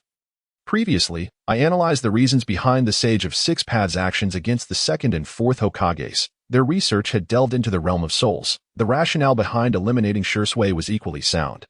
After all, Shisui was a Uchiha, potentially linked to the native powers of the ninja world. Now, the question arises, what of Hataki Sakumo? He was merely a bit swifter and possessed a more ruthless swordsmanship. There was no justification for his demise. Thus, his death may not have been orchestrated by the Sage of Six Paths, but rather by the Third Hokage and Danzo. Not every misdeed should be attributed to the Sage of Six Paths. Would that not serve to exonerate Danzo? Consequently, the death of Hataki Sakumo might indeed have been a mere coincidence. This is the Artisan Ninja Village. Tsunade had utilized countless tools from the Artisan Ninja Village. Yet it was her first time visiting in person. Her initial impression of the village was rather mundane. Lowly houses dotting the landscape, the incessant clanging of metal being forged, and the occasional heavy thud resonating through the air. It was precisely as she had envisioned, devoid of any surprise. This is Artisan Ninja Village. Johang nodded, pulling Tsunade back as she attempted to enter. Where do you think you're going? Into the village. Tsunade replied, looking perplexed. What else would I do? Johang was at a loss for words. What was the point of entering the village? We are merely passing through. Huh? Tsunade was taken aback. She had assumed that the Guanghua society originated from the Artisan Ninja Village. Was that not the case? Or was it that although Johang was a member of the Guanghua society, he was merely an ordinary member, thus lacking the qualification to reside in the Artisan Ninja Village? Upon considering this, Tsunade felt a twinge of irritation. Although Johang was merely an ordinary person in her eyes, his talents far surpassed those of the Kage from various villages. How could such a talent be overlooked by the Guanghua society? It was simply blind folly. After traversing the Artisan Ninja Village and walking over 30 kilometers, the scenery suddenly transformed. The dirt path beneath their feet had vanished, replaced by a clean, smooth crossroad. Upon stepping onto it, they discovered that this road was even sturdier than stone. Two four-wheeled vehicles were parked by the roadside, vehicles that Tsunade had never seen before and was unsure how to operate, as there were no horses in front of them. Then, two individuals emerged from the vehicles and opened the doors. The caretaker sits in the back. You should go to the back too. Johang gestured toward the driver of the front vehicle. Then took Tsunade's hand. Let us sit in the front vehicle. I will drive. Is this your car? Tsunade exclaimed in surprise. I thought we were waiting for someone. How could it possibly belong to someone else? There are only two such vehicles in the entire ninja world, and they are both here. Johang chuckled as he first assisted Tsunade into the passenger seat before taking his place at the driver's wheel. The precision in the car's engine manufacturing was extraordinarily high, a result of Johang's painstaking efforts to enhance the lathe processing accuracy over the past 6 months, iterating through 7 or 8 revisions to achieve this. Yet, there were still some components he struggled to manufacture, such as the fuel injectors, which he could only mold with his gold release technique, concerned about the structural integrity of the vehicle and the engine's sealing capabilities. He had also implemented sealing techniques on both the engine and the chassis. After successfully constructing the first gasoline-powered vehicle, Johang encountered a dilemma. He had yet to unlock the technology for gasoline refinement, and Liyue had not discovered gasoline either. Thus, he proceeded to create an electric vehicle. To be frank, the electric car was significantly easier to produce than the gasoline one, though the batteries were rather subpar. Consequently, the two vehicles were distinguished. The former was electric, while the latter ran on alcohol. Both the front and rear trunks of the electric vehicle were filled with batteries. Yet even so, its range barely reached 150 kilometers. Furthermore, due to the vehicle's considerable weight, it couldn't achieve high speeds. However, Tsunade had never ridden in a car before, so she felt no dissatisfaction. Instead, she found the vehicle quite fascinating. "What kind of car is this? How does it move?" she exclaimed excitedly, exploring the interior with curious hands. "It can run without horses or oxen. No need for beasts of burden. This vehicle operates on electricity, while the one behind burns alcohol." Zhou Heng replied with a smile. "Alcohol can burn." Tsunade's eyes widened in surprise that high-proof liquor can indeed combust. Zhou Heng glanced at Tsunade. "So, you medical ninjas don't use alcohol to clean wounds. Isn't that the same alcohol?" Tsunade was intrigued. Moreover, high-proof liquor can also serve as a disinfectant. Rinsing wounds with it can reduce the risk of inflammation. Such a thing exists. Tsunade's spirit perked up at the mention of her profession. Having never heard of using liquor for disinfection before. It has been validated by researchers, and now every hospital in Liyue employs it with excellent results, Zhou Heng asserted. "Really?" Tsunade nodded, suddenly sensing something amiss. The notion that hospitals nationwide were utilizing alcohol should not be common knowledge for an ordinary citizen. Furthermore, why were the two rare vehicles stationed by the roadside waiting for them? The two individuals responsible for opening the doors had gazes that were decidedly unusual, akin to the way village children might look at an elder. "What exactly is your identity?" Tsunade blinked. "Your status within the Guanghua society seems quite significant." Zhou Heng smiled shyly. "One could say I am, for now, a founder." "What?" Tsunade was utterly taken aback. The Guanghua society governed Liyue, meaning Zhou Heng was, in essence, the ruler of Liyue. "I've married a noble?" No. Tsunade quickly identified a flaw in her reasoning. "You were only 18 last year. Barely an adult. How could you establish an organization and conquer 2 countries? It was unavoidable. The opposition was too weak. I subdued both nations in less than 2 months, he replied nonchalantly. In reality, it took merely 2 days to conquer 2 countries, with half a month for reconstruction, totaling just a month. Didn't the craft ninja village intervene? Tsunade was astonished. How could a ninja village merely stand by and watch as their country was overthrown? They only offered funding. It doesn't matter who provides it. We offered even more? Zhou Heng chuckled. Tsunade was left speechless. Well then, the politics in your small country certainly seems rather casual. No, it's our small country, she mused, recalling the heavily made-up noblewoman from the Land of Fire, looking ghastly. Wait, I won't end up like that, will I? Does your lady have any specific requirements for makeup? Tsunade felt a twinge of anxiety. Who would impose such a thing? Zhou Heng retorted. You look splendid just as you are, don't overthink it. Thank goodness, Tsunade sighed, patting Yuki, who was also rather lazy, usually only applying lipstick. The thought of wearing bizarre makeup was utterly unacceptable to her. As they continued down the road, the cityscape finally emerged at the end of the highway. It seems less grand than Kyoto, and the architecture is somewhat lacking, she noted, but it is still acceptable for a small nation city. It is understandable that it falls short of Kyoto. The previous noble was inept, and Zhou Heng has only been in charge for a little over a year, so transforming it into a metropolis overnight is impossible.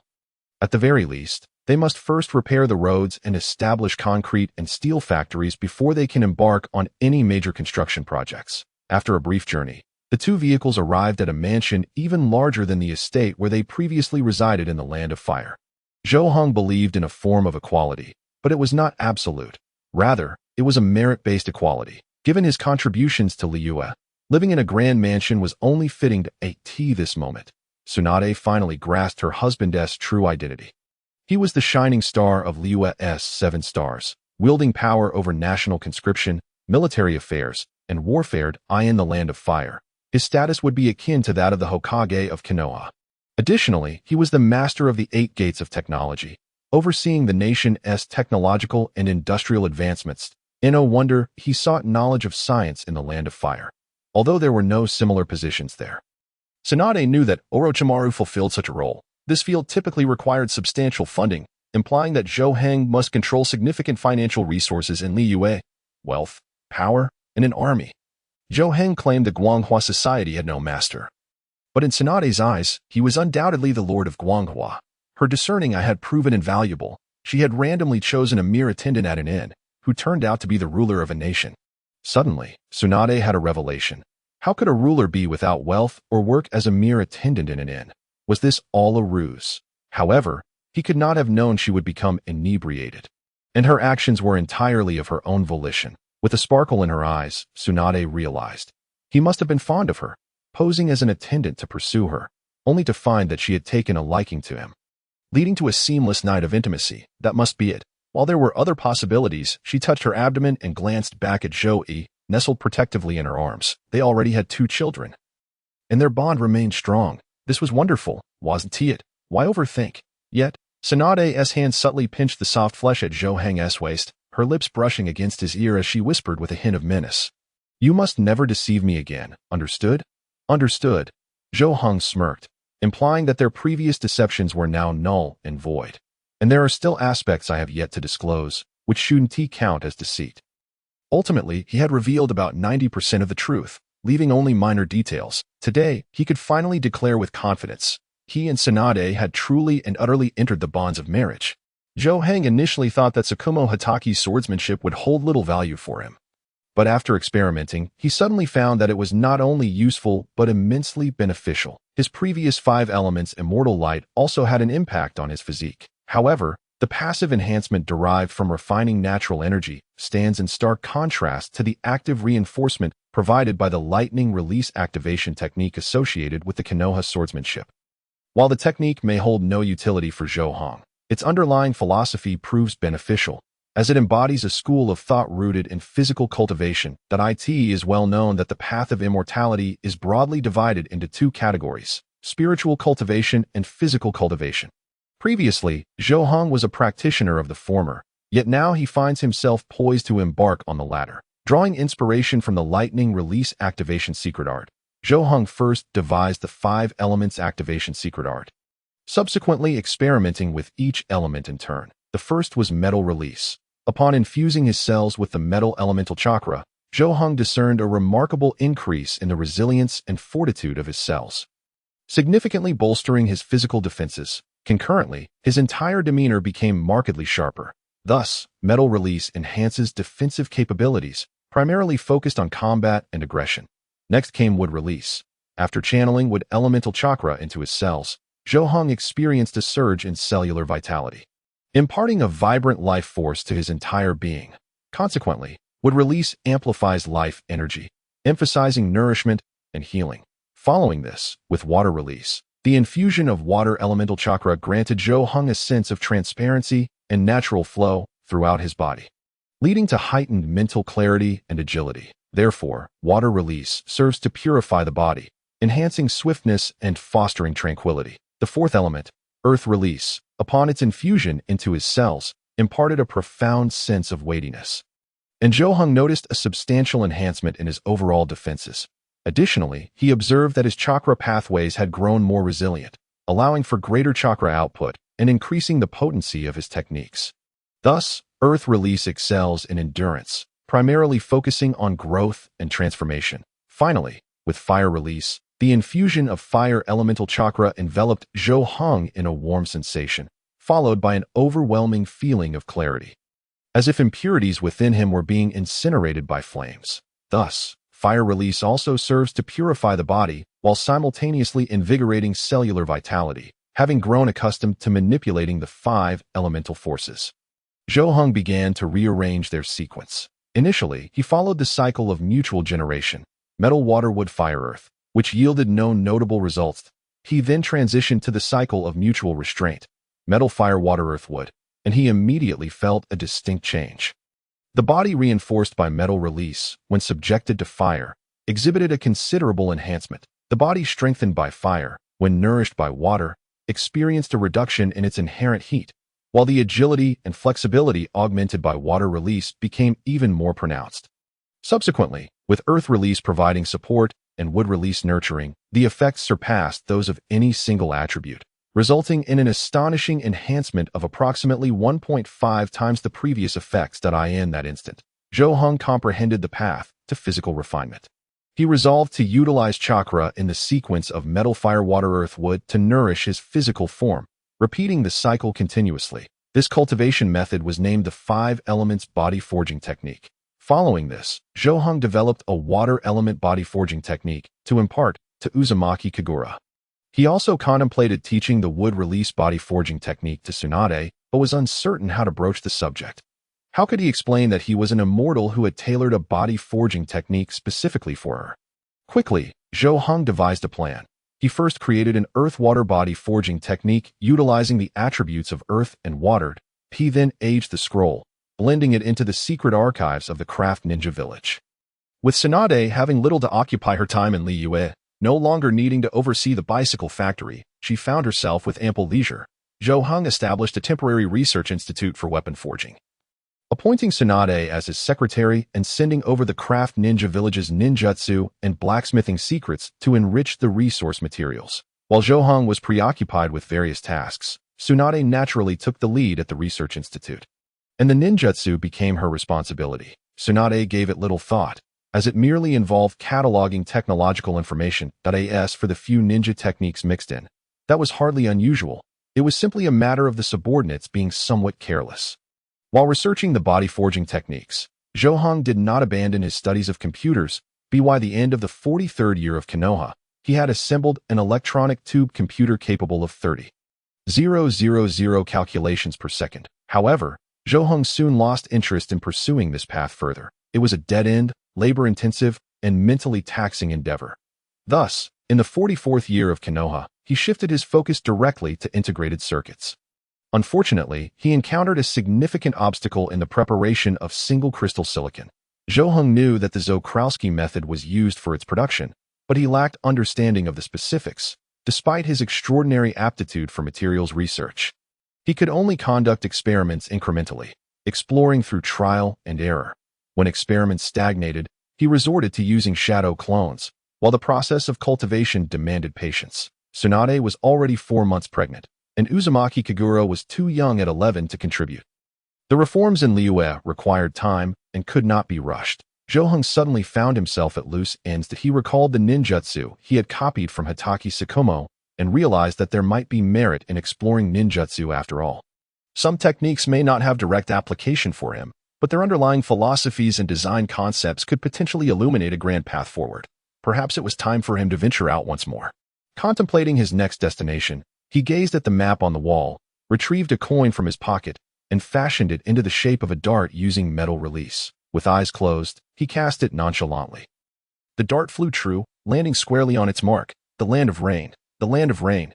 Zhou pondered. If memory served, the trio of Yahiko, Konan, and Nagata would be 14 this year. They were likely approaching the age of burgeoning romance. If their bond had previously been one of familial affection, it could easily transform into something more profound in the coming years. Thus, if he wished to pursue Konan, the time to act was now. Ahem, he reassured himself. His journey to the land of rain was not solely to chase after Konan. It was the will of the heavens that guided his hand in this matter. Moreover, Zhou had another purpose for traveling to the land of rain: to participate in the war. His involvement in the Third Great Ninja War was inevitable. He needed to hone his will and combat skills on the battlefield. He could not allow himself to become complacent, thinking that his boundless chakra and unrivaled skills rendered him invulnerable. In terms of chakra, was he truly more powerful than Kaguya Akatsuki? And as for skills, her techniques were lethal, capable of ending lives with a mere touch. Yet, she too had been sealed by the protagonist's group. The grim reality was evident. Therefore, he must experience the battlefield firsthand. But how would he achieve this? Would he leave a clone in Liyue while his true self departed? That settled it. Every afternoon after work, he would utilize the Flying Thunder God technique to return, leaving a shadow clone in the land of rain. With the shadow clone technique, time management became exceedingly simple. The gentle patter of rain heralded his arrival at the borders of the land of rain. The closer he drew, the more humid the air became. Unlike the land of water, which was shrouded in mist, the land of rain boasted a significantly warmer climate. Zhou drifted through the skies, searching for a suitable, replaceable identity. In a world rife with deception and intrigue, acquiring an appropriate persona was paramount. Even a rogue ninja from the Rain Village would be regarded as more trustworthy than a foreign shinobi. Of course, Zhou had no intention of impersonating a rogue ninja from the Rain Village. He had narrowed down the most fitting identity parameters: age 12 to 13, an orphan, in order to align with Yahiko's trio and share common ground. Such individuals were prevalent in the Rain Village, as many orphans born during the Second Great Ninja War were now of this age. He would don a mask, ensuring that no one recognized his face. A common practice among orphans who needed to survive by thievery. Anonymity was vital to evade capture. His demeanor would be cold, for individuals with a frosty disposition often carried an air of mystery that drew others in, while those who were too familiar could evoke annoyance. Moreover, at the age of 12 to 13, an orphan wearing a mask would unlikely display a friendly disposition. Finding such a character proved to be a simple task. After merely 4 days of searching, Zhou identified a suitable candidate, Senku, a 13-year-old war orphan from the Rain Village. However, he became an orphan due to the wandering ninjas that roamed the land after the war. Having lost his family at the age of 9, he had received a comprehensive education at home, which endowed him with literacy and above-average intelligence. These wandering ninjas mercilessly slaughtered the entire village, abducting a number of children with the intention of selling them into slavery. With his crimson lips and pearly white teeth, Qianxiu was deemed particularly valuable and was thus taken away. Subsequently, Qianxiu feigned illiteracy, which allowed him to go unnoticed by the wandering ninjas, enabling him to observe the art of chakra extraction. After mastering chakra, he did not rush to escape. Instead, he cleverly continued to learn the techniques of body flicker, shadow clone, and the water release, water whip technique. Remarkably, this entire process took merely 3 days. On the 4th day, he was not discovered but rather sold off. The astute Qianxiu maintained a low profile in his training. With little to learn, he diligently practiced the 5 ninjutsu he had mastered day after day. It was not until last year that, feeling his strength had nearly reached its peak, Qianxiu first eliminated the nobles who had treated him with scorn and violence, and then sought out that band of wandering ninjas from his past. In truth, few of those ninjas remained, as the lifespan of ninjas is notoriously short, and death is a common occurrence. Seizing the opportunity while they dined, Qianxiu stealthily poisoned their drinks and, as the poison took effect, he suddenly erupted into violence, defeating 4 adversaries with apparent ease. What a prodigy! After witnessing Qianxiu's memories, Zhou marveled at the child's sharp intellect and remarkably mature thinking. If he were not to fall, he would undoubtedly rise to the rank of a jōnin in the future. Yet, Zhou had never heard of his name. It was likely he had perished. Rather than dying at the hands of others, it would be more fitting to perish by my own hand. Zhou swiftly snapped Qianxiu's neck, and with a flick of the flag, he claimed Qianxiu's soul. Indeed, the soul banner had been successfully refined by Zhou, that he employed Yin release to shape it, and Yang release to imbue it with life, integrating it with the core of a tailed beast, thereby creating a living flag-shaped tailed beast. In truth, he was not entirely sure what a banner truly resembled, but he was far more familiar with the concept of a flag. On this banner, Zhou utilized the 4-symbol seal to encapsulate a space, within which were inscribed runes for sealing souls, calming spirits, and annihilating souls, all while integrating a great 5-element celestial light, granting the tailed beast the ability to wield this celestial light for the purpose of capturing souls. However, this soul banner was fundamentally different from the conventional notion of a soul banner. The souls captured by it could not be extracted for combat, unlike others that could merely absorb souls, gradually erasing them and converting their essence into malevolent energy to be consumed by the banner itself.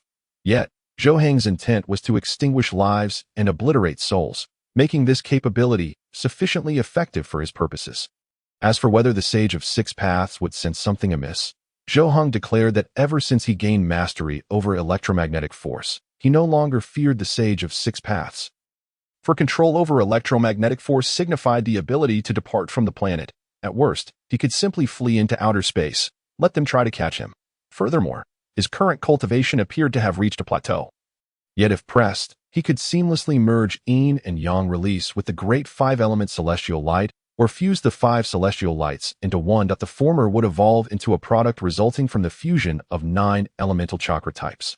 The latter was even more terrifying, potentially yielding 11 types. It was difficult for Zhou to even imagine what such a fusion might produce. Of course, Zhou had no intention of doing so, as the 5 elements formed the foundation of the world, and Yin and Yang are quintessential elements of classic Xinxia fantasy. Having painstakingly cultivated them, it would indeed be a pity to lose them. Perhaps the resultant fusion would be stronger, possibly something akin to chaos. Yet, such outcomes were uncertain. What if it resulted in a black hole? At the very least, the 5 elements and yin-yang were definite. I digress. After collecting the souls of the root ninjas, Zhou had spent a night with Tsunade in the manor, and nothing had occurred. This time, he remained in place for a while, yet still. Nothing happened. What was going on? Am I merely overthinking this? The Sage of 6 Paths has not paid any attention to me. After some contemplation, Zhou felt it more likely that the sage's attention was limited. It was improbable he could monitor every single soul at all times. Moreover, it was possible that his connection with souls was not reciprocal. For instance, if a soul vanished, he might not even be aware.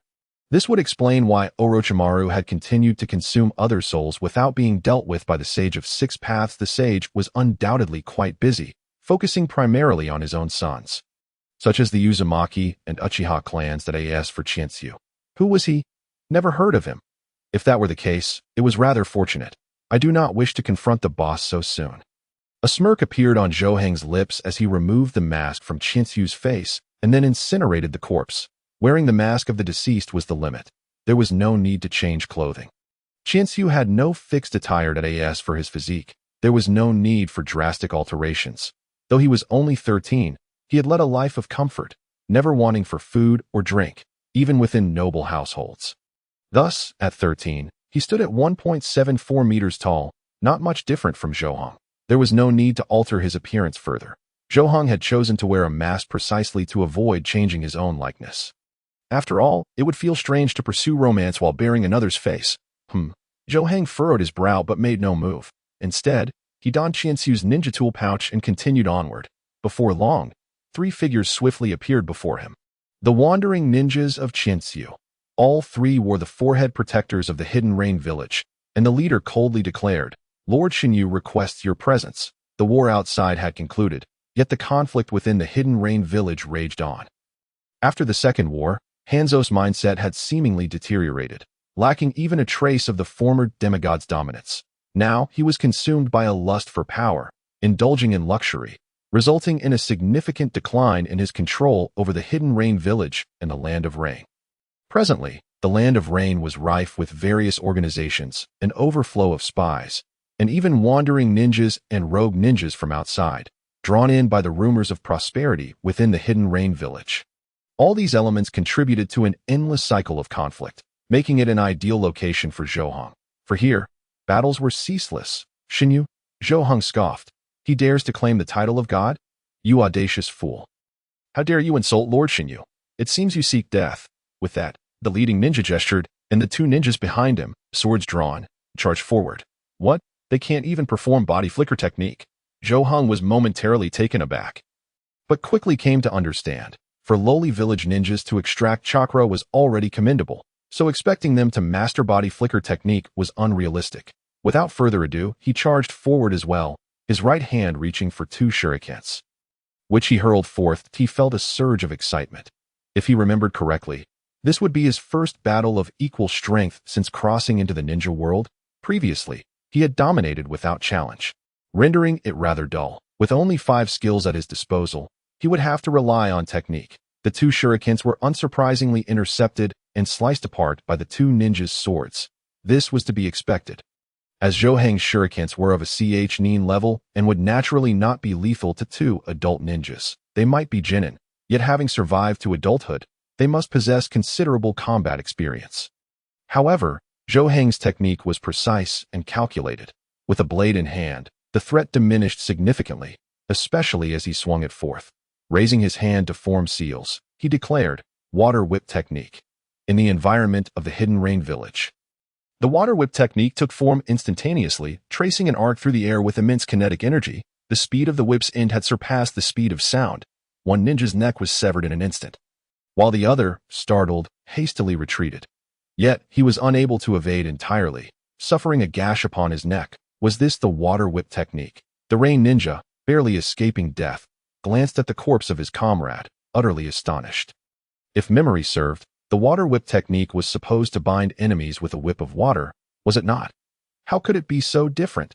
Zhou smirked. The water whip was not employed in such a manner. This was his own interpretation. The water whip, being a whip, could naturally be wielded with the principles of whip techniques. The speed of the whip's end could easily surpass the speed of sound. Even in the hands of an ordinary person, at such velocity, with a bit more sharpness, slicing through flesh would be a trivial matter. Should I continue? Observing the fear etched on the faces of the Rain Ninjas, Zhou Heng turned his gaze to the leader. You must have seen that my strength is not to be underestimated. Should we engage in a true battle, I may perish, but you will surely be injured as well. The individual did not respond verbally, but merely gestured with his eyes, compelling the other ninja to cover his neck with one hand, while the other continued to rummage through his ninja tool pouch. Zhou Heng initially intended to sigh, but then recalled that he was currently embodying the persona of Shueitsu, who harbored no sentiments of pity or despair. Thus, he suppressed his emotions and acted decisively. According to the established parameters, Shueitsu's chakra could only support the use of 3 water flow whips. Henceforth, he could not afford to employ them unless absolutely necessary. Drawing a kunai, he aimed it directly at the chest of the injured Rain Ninja. The opponent swiftly produced a kunai to parry, only to be met with darkness, an image of a youthful figure crashing into his heart. Bah! Zhou Heng felt a sudden constriction in his chest, followed by a sharp pain in his thumb as his kunai was forcibly wrenched from his grasp. Almost immediately, he felt a pang at his heart, and a surge of warm blood gushed forth. How could this be? The speed was overwhelming, the barrage of attacks relentless, leaving him utterly defenseless. Was this the mark of a genius? He had heard whispers that this individual was merely 13 years old. Water release, water blade slash, accompanied by a chilling command. A razor-sharp aura cleaved through the corpse of the Rain Ninja before redirecting towards Zhou Heng. Damn it! Zhou Heng felt the hairs on his body stand on end.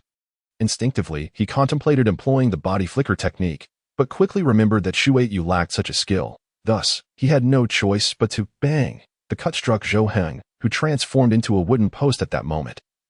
Swiftly forming 2 hand seals, the body replacement technique and the transformation technique, the final Rain Ninja, clearly not as dull-witted as the previous 2, continued to form seals upon witnessing this scene.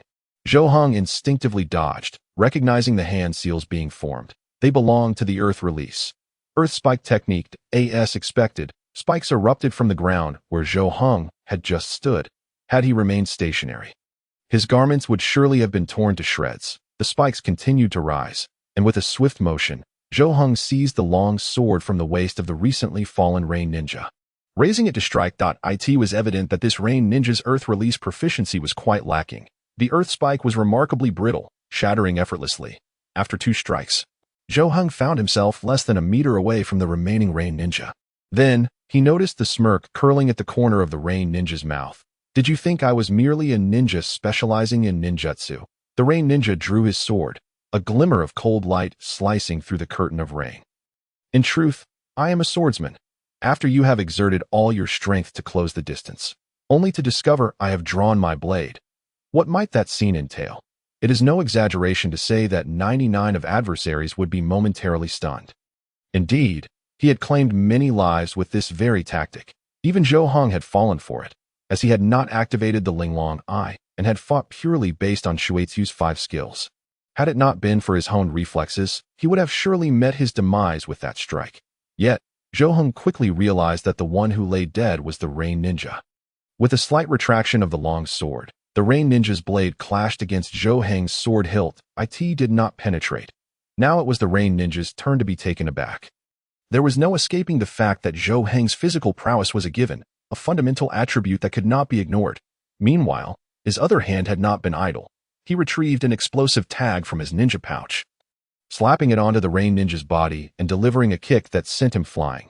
Zhou Heng, feeling the strain of his finances, noted that his weapons were scarce.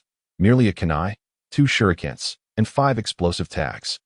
The Rain Ninja chuckled. You failed to seize such a golden opportunity?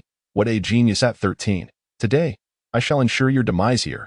Zhou Heng, exasperated, pointed at the Rain Ninja's chest. Can you not perceive the explosive tag? What? Boom. The explosive tag possessed considerable power. Even shadow-level ninjas utilized such devices in battle, especially Shueitsu, who was not one to skimp on resources. The explosive tags he procured were of the highest quality available. This Rain Ninja, lacking even basic armor, was naturally obliterated, his remains reduced to nothingness. In this instance, there was no need for soul binding, for the deed was committed by Shueitsu. Shaking off his sleeves, Zhou had just enveloped himself in a layer of chakra to prevent the sanguine remnants from adhering to him. Nevertheless, the stench was overpowering, prompting an instinctive belief that he had been caught in the blast himself. Damn it. Next time I must stand further away when detonating explosive tags, Zhou reflected, simultaneously beginning to loot the corpses.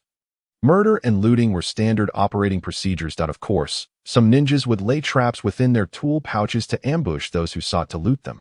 However, such occurrences were rare, as the urgency of retrieving ninja tools often led to accidental triggers that could harm oneself.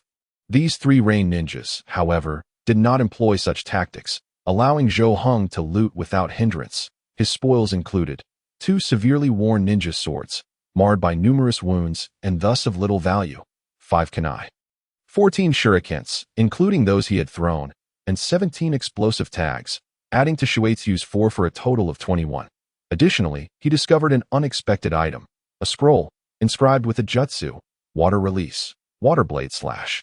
This technique conjured a water blade in the shape of a sword, intended to slice through enemies. The lead Rain ninja had just employed this technique in an attempt to cleave Zhou and his comrades, forcing him to utilize the body replacement technique to escape. This was not to be confused with the water blade slash of Senju Tobarama, which involved water being affixed to a blade for assault.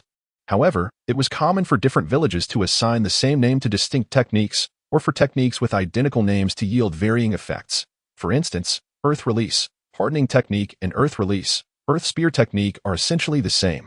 Zhou had not anticipated that such narrative elements would manifest in his own experience. Indeed, there were those who carried scrolls with them, only to unleash them upon their foes. Unbeknownst to him, trust was a rare commodity among the Rain ninjas, particularly within the ranks of the Shinyu team, who had severed ties with Hanzo to establish their own dominion. The water blade slash, being the most vital technique of this ninja, was undoubtedly kept close at hand, intended to be bequeathed to future generations. Regrettably, this fortune now fell to Zhou. The water blade slash technique. Zhou initially believed this would merely elevate his character's skills from 5 to 6. However, upon learning it, he realized the truth. The water release transformations he had previously mastered were all heavy in nature, whether it was water release, water surge, or water release, water barrier, or even Senju Tobarama's water release, water severing wave. The intent was to generate greater impact or defense through denser water, akin to refining his water into a singularly heavy form. The overarching concept was sound. Yet, water blade slash's transformation was startlingly different. It was about flow. Indeed, the cutting power of water blade slash did not stem from the weight of condensed water, but from the rapid motion of flowing water. Water, by its very nature, is fluid. Flow is an inherent characteristic of water. And one could argue that flow represents a transformation of water release that requires no cultivation whatsoever. However, this commonplace transformation, when specifically enhanced through the water blade slash technique, yielded astonishing results. The once mundane water release now bore lethal potential. And this lethality was formidable. Furthermore, this transformation could be applied not only to water blade slash, but to any form of water release. By infusing it with extreme flow, the effectiveness of the ninjutsu could be significantly amplified. No way. Zhou suddenly comprehended. This was not merely a transformation of nature, but a transformation of chakra attributes. An attribute transformation allows chakra to embody the attributes of water, fire, earth, wind, and lightning. The attribute of water, was it not flow? In that instant, Zhou felt as if he had become the ancestor of this ninja. Both of humble origins and devoid of ninjutsu, he possessed only the water blade slash, with no other skills to learn. He could only dedicate himself day after day to studying the transformations of water release, inadvertently birthing a miracle that a technique that was originally classified as C rank, suitable only for chopping wood, had attained the lethal capability of I-rank ninjutsu when the water attribute transformations reached their zenith. With a focused mind and diligent practice, progress is inevitable. Perhaps this is the path that an ordinary ninja ought to tread. Zhou thought of Hanzo, who similarly possessed a limited array of skills, swordsmanship, poison techniques, explosive tags, and the water instantaneous technique. With just these 4 techniques, honed to perfection, he ascended to the status of a demigod within the ninja world. His swordsmanship surpasses even that of the renowned General Mitsubian from the Land of Iron. His mastery of poison is comparable to that of Chiyo, and his explosive tags can injure those possessing the Rinnegan. His water body technique boasts a speed akin to that of the Flying Thunder God. I find myself perpetually engrossed in the development of ninjutsu, yet it appears I have not specialized in any particular attribute. Zhou began to reflect upon his own shortcomings, recognizing that this flaw mirrored that of Kaguya Otsutsuki. Despite possessing a plethora of godlike skills, Kaguya struggled to accurately throw even a common bone ash. She had her reasons to justify this, claiming, "I was imprisoned for over 1,000 years, with no place to train." In contrast, Zhou has no such justification. After all, he spent most of his time enamored in romance. However, one cannot entirely blame him, for he hails from a peaceful earth. Transmigrators from such serene environments seldom harbor deep-seated grievances unless they have endured the traumatic loss of their families.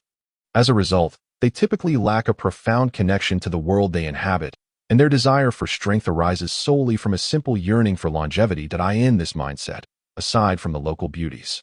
Few things captivate their hearts. Even the ambition to unify the world often stems from a mere disdain for the local socio-political climate and a desire for change. Even Zhou, a rogue ninja from Konoha, does not harbor animosity towards the village. His frequent critiques are merely habitual. Of course, if he were to reside in Konoha for several years, he might very well develop a genuine hatred for it. Yet, his emotional bonds, even romantic ones, with others in Konoha compel him to protect the village rather than harm it. This phenomenon is often referred to by Konoha's denizens as bonds. It is, in essence, the manipulation of emotional power to constrain and control one, a rather insidious tactic. Digressing slightly, the peril of possessing such extraordinary insight is that one's thoughts can easily veer off course. I shall continue to study the flow of water. The technique known as water blade slash is commendable. Zhou can utilize it, yet it does not conform to the conventional logic of an average ninja. What does the logic of an average ninja entail? It implies that mastering an alternative ninjutsu is exceedingly challenging, and even if learned, it is often executed poorly. This is not only true for ordinary ninjas, but even for prodigies like Kakashi and the Third Hokage, who, despite their vast repertoire of techniques, rely on only a handful in practice. Thus, while Zhou can indeed learn water blade slash, the essence of his skill remains the water flow whip. Speaking of flow, the water flow whip, despite its name, ironically does not utilize flowing water. How can this be permissible? The original water flow whip merely possessed binding capabilities, but Zhou employed whip techniques to endow it with cutting abilities. If he could incorporate flow into it, he recalls a weapon from a sci-fi worldview known as a lightsaber, which operates on the principle of high-speed flowing photons being restrained by a magnetic field or some other force, thus generating intense heat and cutting power. At this juncture, he has already constrained the water molecules. He merely needs to induce their flow. Once the water molecules flow at high speeds, they will naturally possess formidable cutting capabilities. Is this where it ends? With his extraordinary insight passively activated, Zhou continues his research. The Tao Te Ching states, "Nothing in the world is softer and weaker than water, yet nothing can surpass it in overcoming the hard and strong." This phrase may pertain to principles of human interaction, but within the context of cultivation, it elucidates water as a force embodying both rigidity and softness, encompassing yin and yang. There has never been a decree declaring water as yin and fire as yang. The concept of yin and yang is far from simplistic, rigid and soft, withering and flourishing, life and death, void and substance. These are all oppositional, yet mutually transformative concepts, embodying yin and yang. Philosophically, yin and yang manifest the concept of contradiction. Thus, theoretically, yin-yang release should encompass more than what is merely depicted in anime. It must possess deeper potential. No, it should not merely be termed potential. Yin and yang inherently encompass all, incorporating every tangible and intangible concept. His understanding of yin-yang release is superficial, as is the Sage of Six Paths comprehension. Even Kaguya Otsutsuki's grasp of yin-yang release remains shallow. In this realm, they are all mere elementary scholars. Have I digressed too far? Not this time.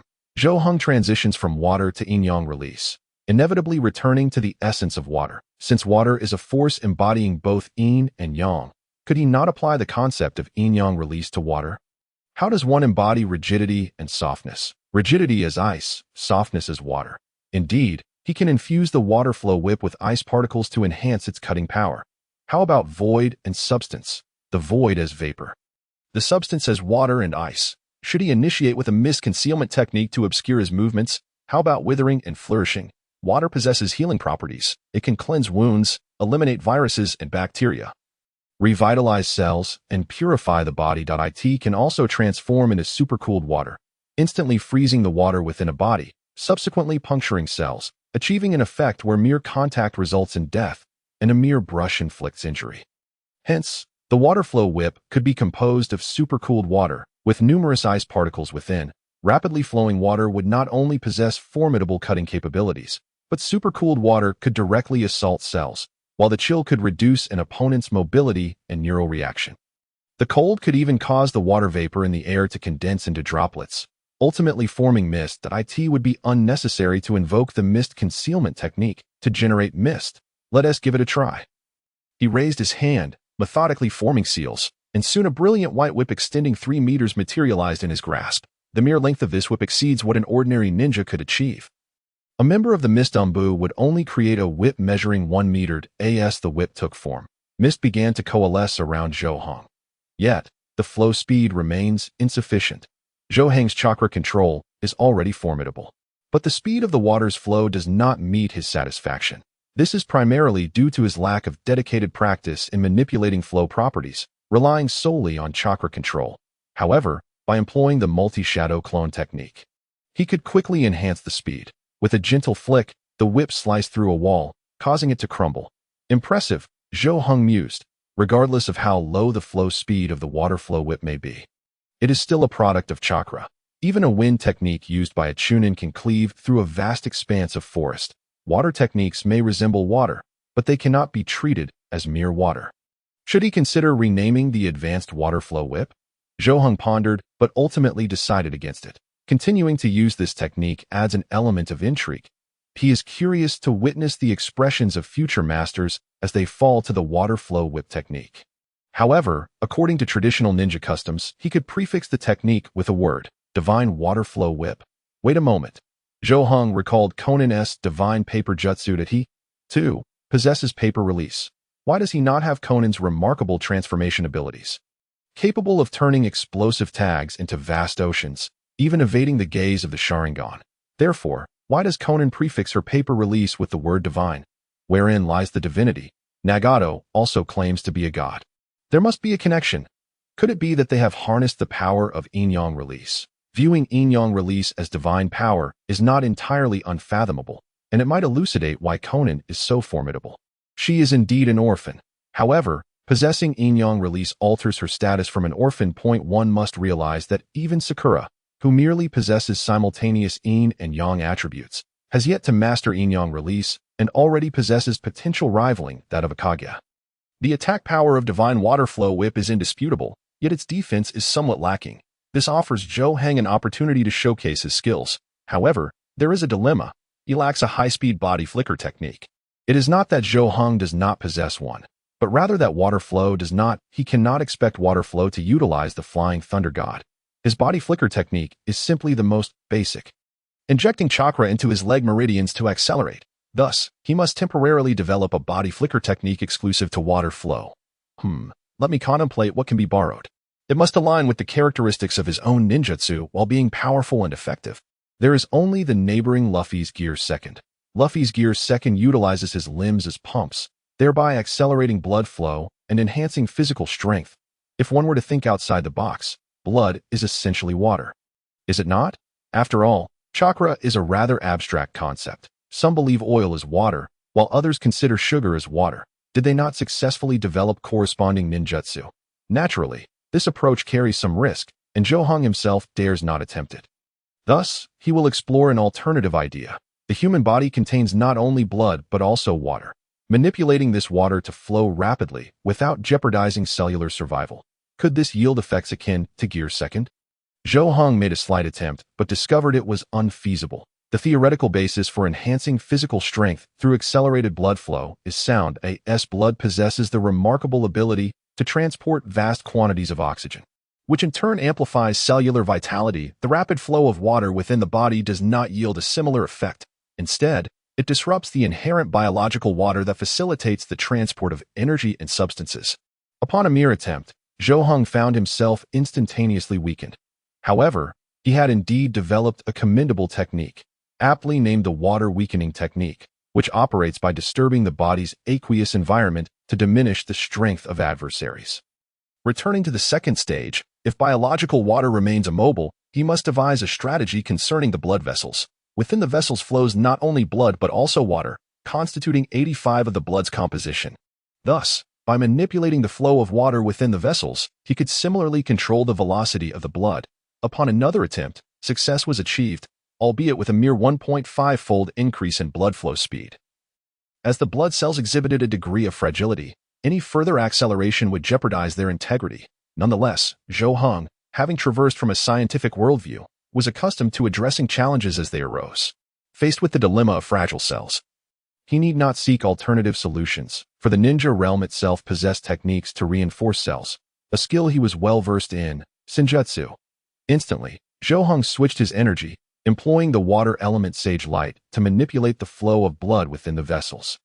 Consequently, the blood flow surged to an astonishing 15 times its original rate, with the cells managing to endure such elevated velocity. Upon opening his eyes, Zhou Heng glanced at his arm, where the once rosy skin had transformed into a radiant white hue due to the rapid blood flow. This resplendent white was not confined to his arm alone.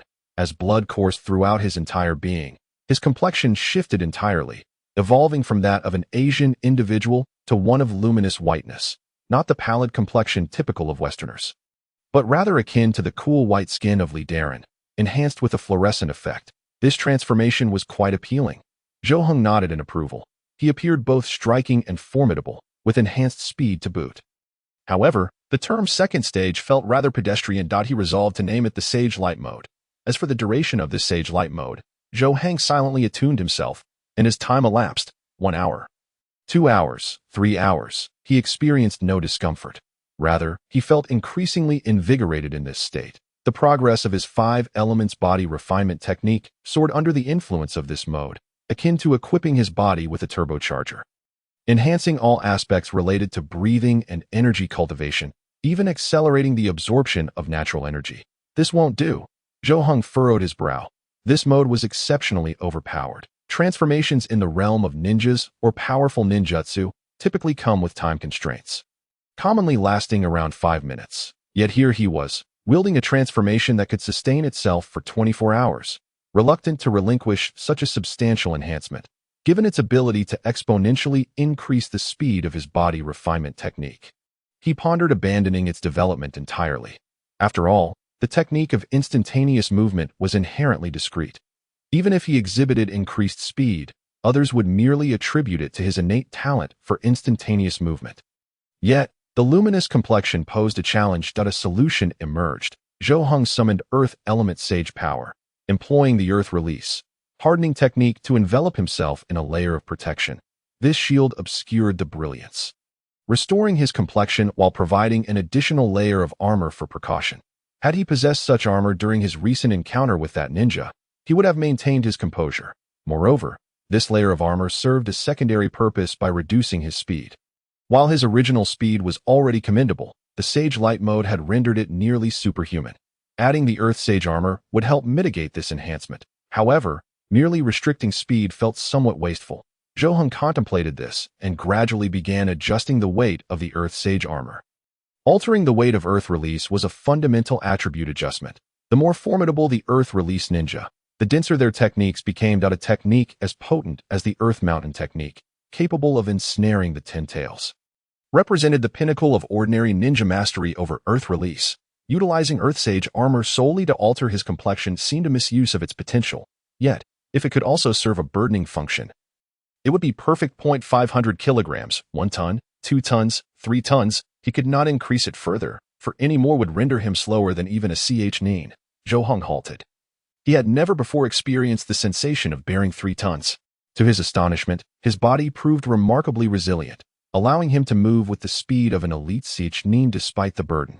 This additional weight would undoubtedly strengthen his bones and muscles, especially as Zhou Heng appeared to be 19 years old, yet his cellular vitality remained at 6, presenting immense potential for growth.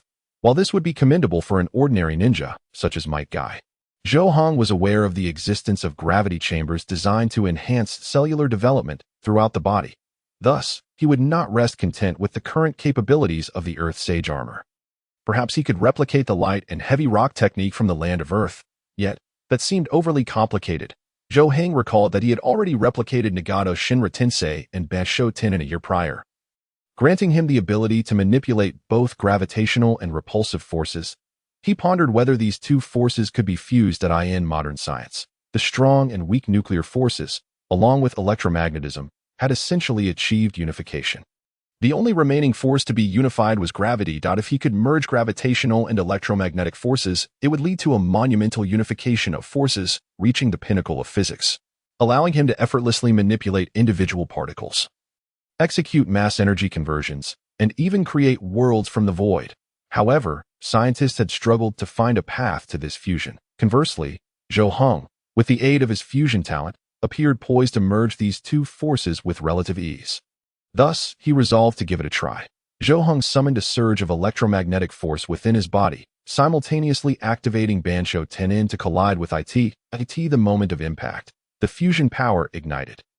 Boom! The M theory, also known as MWI, or the parallel universe theory, is a theoretical framework in physics aimed at unifying the fundamental forces of nature while providing a coherent description of all physical phenomena in the universe. Originating from the expansion of string theory, it conceptualizes particles as one-dimensional strings rather than zero-dimensional point-like entities. The essence of M-theory lies in its high-dimensional nature, positing the existence of an 11-dimensional spacetime, which encompasses 10 spatial dimensions and 1 temporal dimension. String theory posits that the fundamental units of the universe are not particles, but rather strings in motion, giving rise to various particles through their different vibrational modes. All interactions, as well as all matter and energy in the world, can be explained through the splitting and merging of these strings. Both M-theory and string theory remain at the forefront of theoretical physics, unproven and lacking the necessary instruments or devices to observe or capture strings. Yet, at this moment, Zhou Hong felt as though he were glimpsing the strings themselves, or perhaps he was one of them. He envisioned an ocean woven from threads, some straight, some curved, and others in circular forms, with an overwhelming abundance that seemed boundless, akin to an infinite sea, amidst the ceaseless collisions of these myriad threads. A symphony of chaos resonated, incomprehensible to ordinary minds, akin to the celestial music of the cosmos. Ubiquitous and omnipresent, its sound was resounding, yet unseen and unheard in Zhou Hong's mind. A phrase emerged, great sound. Subtle voice. As he contemplated, an exquisite train of thought began to illuminate his understanding of the contraction before him, encompassing his cultivation since his arrival, the chakra refining techniques, his comprehension of chakra, and the insights gleaned from ancient texts on Taoism and Buddhism, alongside cutting-edge physical theories and various depictions of cultivation in fantastical novels. All these thoughts surged forth, and under the baptism of the celestial music, the dross was washed away, allowing truth to amalgamate. A magnificent chapter of the great Tao began to unfold within Zhou Hong's consciousness. His perspective, sharpened by the clarity of his insight, instantly transformed into an ethereal void. Yet in the next instant, a pair of brilliant eyes emerged from the void. Along with the exquisite eyes of Linglong, the body of Zhou Hong vanished from the world. However, simultaneously, a brand new body was born from the abyss, identical in appearance to the original Zhou Hong. Indeed, from the most immediate sensations, it seemed even less formidable than the previous form. Yet only Zhou Hong understood the profound transformations that had taken place within him, and what this new body represented. He had abandoned the notions of the so-called innate Tao body and the exquisite eyes of Linglong, for these were merely constructs derived from his tenuous attempts to adhere to the paths of predecessors. He was born into a worldview grounded in science. Despite his fervent obsession with the realms of immortal cultivation found in countless novels, the reverence for science was deeply ingrained within his essence. Thus, his current form was termed the body of information, and his eyes, the eyes of information. Perhaps an eternity had passed, or perhaps merely a fleeting moment. Zhou Hong opened his eyes, consciousness returning to reality. The sky continued to drizzle. The room where he sheltered from the rain remained damp, save for the slight dryness of the bed upon which he sat cross-legged. It seemed as though nothing had changed. Yet Zhou Hong knew that everything was indeed transformed. As his gaze wandered, a treatise of truth emerged in his mind, its title simple yet profound. 1 and 0. This was what Zhou Heng perceived in that extraordinary state. He saw an intricate web of lines throughout the world, yet despite their multitude, they fundamentally conformed to just two forms, the line with endpoints and the circular line without. To express this through symbolic imagery. It was precisely 1 and 0. This encapsulated Zhou Heng's understanding of existence, be it matter or energy, space or time, all was composed of these two strings, although there existed 4 additional variations of linear forms. Their essence remained unchanged. What these strings specifically were varied according to individual interpretation. Some might perceive them as the 5 primordial elements, others as the 5 elements of nature, and still others might equate these strings with yin and yang. But in Zhou Heng's eyes, they were simply 1 and 0. What then were 1 and 0? They were numbers, they were information. The great Tao is eternal, yet humanity differs. Those who observe nature arrive at divergent conclusions. To Zhou Heng, this grand Tao, the cosmos, all things, and the world were but a tapestry woven from information, and this was his understanding of the Tao, the deepest contemplation within his heart. Henceforth, his pursuit of the Tao would be an exploration of information interpreting, contemplating, studying, researching, replicating, and ultimately transcending it. For whether he might stray from this path, that was impossible, for the Tao encompasses all. Upon reflecting on himself, he discovered that his body had thoroughly reverted to a mortal form, bearing no distinction from his previous self. The Tao body, celestial radiance, and the divine rings of 5 colors had all vanished. Yet with a mere thought, everything returned. This was the nature of information. It ebbs and flows unpredictably. When gathered, all things are born, and when dispersed, the heavens and earth perish. Whether it be chakra or celestial radiance, they were all products of information. Raising his gaze towards the nearby structure, he recognized it as yet another creation of information. Not only did it contain the present data, but it also held remnants of the past. Zhou Heng could even discern the traces of the original inhabitants' lives, their light and shadows. As the saying goes, a wild goose leaves its shadow behind. A person leaves their voice. Such shadows were invisible to the ordinary eye. Only those practitioners who had studied the passage of time could perceive them. Yet now, endowed with the body of information and the eyes of information, Zhou Heng effortlessly beheld them. For time, too, is information. With a thought, the information began to unfold. The once dilapidated house swiftly initiated self-repair. Boundless energy instantaneously transformed into matter, filling the voids within the structure. In but a moment, the decrepit building had been restored to its original state. Not merely in appearance, but if one were to scrutinize closely, they would find that even the arrangement of the molecular and atomic structures was identical to that of the original house. Indeed, as Zhou Heng had envisioned, after merging electromagnetic and gravitational forces, he had acquired the ability to manipulate particles. Although it differed slightly from his expectations, having delved deeper than anticipated, the requisite abilities remained intact. Moreover, Zhou Heng closed his eyes, extending his perception beyond limits. Once, his exquisite eyes could see up to 2 kilometers. In the celestial mode, that distance increased to 20 kilometers. After advancing to the grand 5 elements celestial radiance, he could perceive up to 250 kilometers. And now, his perceptual range had reached an astonishing 3,600 kilometers. Furthermore, this was far from his limit. It merely reflected his current information density, which constrained him to this extent. Theoretically, his perception should be boundless. For gravity knows no distance. No matter how far, it remains influenced by gravitational forces. Indeed, gravity can even traverse higher dimensional spaces, entering 10-dimensional realms. This characteristic endowed Zhou Heng with the ability to instantly perceive the innumerable folds of space surrounding him. With a thought, he found himself in another location, teleporting effortlessly without the need for markings. Raising his hand, he opened a spatial fold, and boundless energy surged within, manifesting a stretch of land in the void. Subsequently, water, trees, and flowers began to appear, one after another. Zhou Heng had unlocked a sealed dimension and created a new world within it. This ability bore resemblance to the Ninetales reincarnation eye of Kagura Akatsuki. Albeit her pursuits were limited to existing worlds, Zhou Heng could similarly seek them, but he would need to traverse through each spatial fold one by one. Why can't I see through spatial folds? Zhou Heng furrowed his brow. In this moment, he felt an unprecedented strength, yet at the same time, he realized that the Eye of Truth was not invincible. At least, it could only penetrate a single layer of space. If a fold was traversed, he could no longer discern whatever lay concealed within.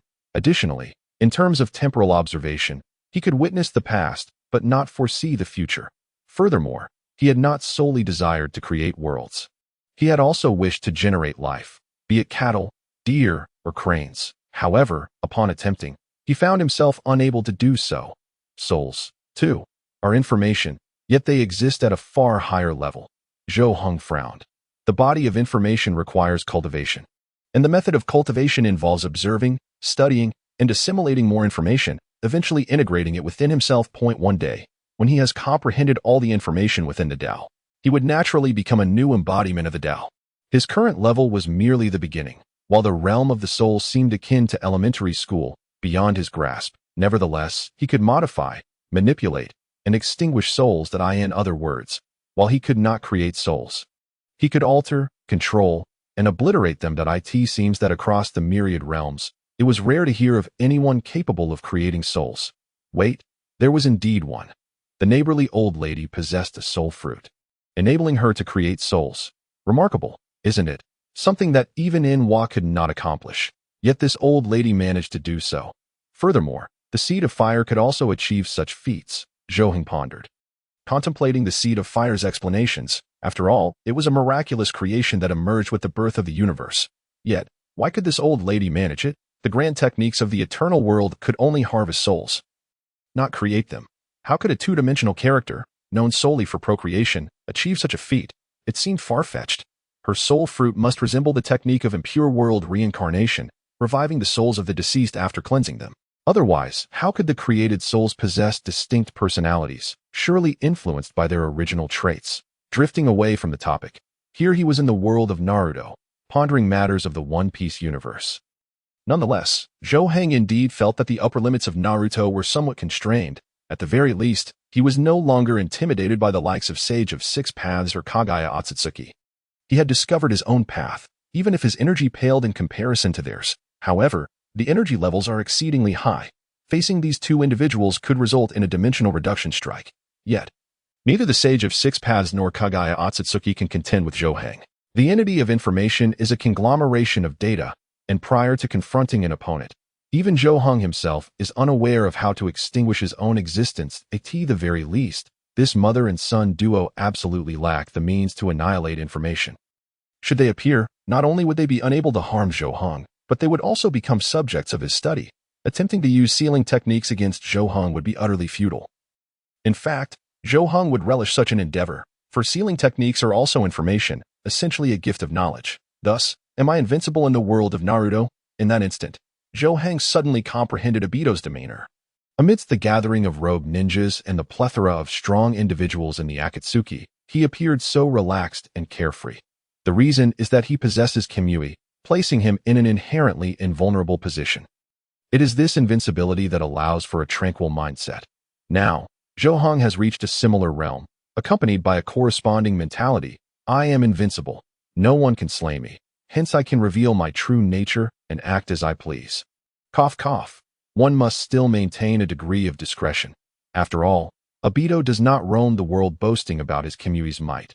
Thus, the existence of the entity of information and the information I must remain confidential.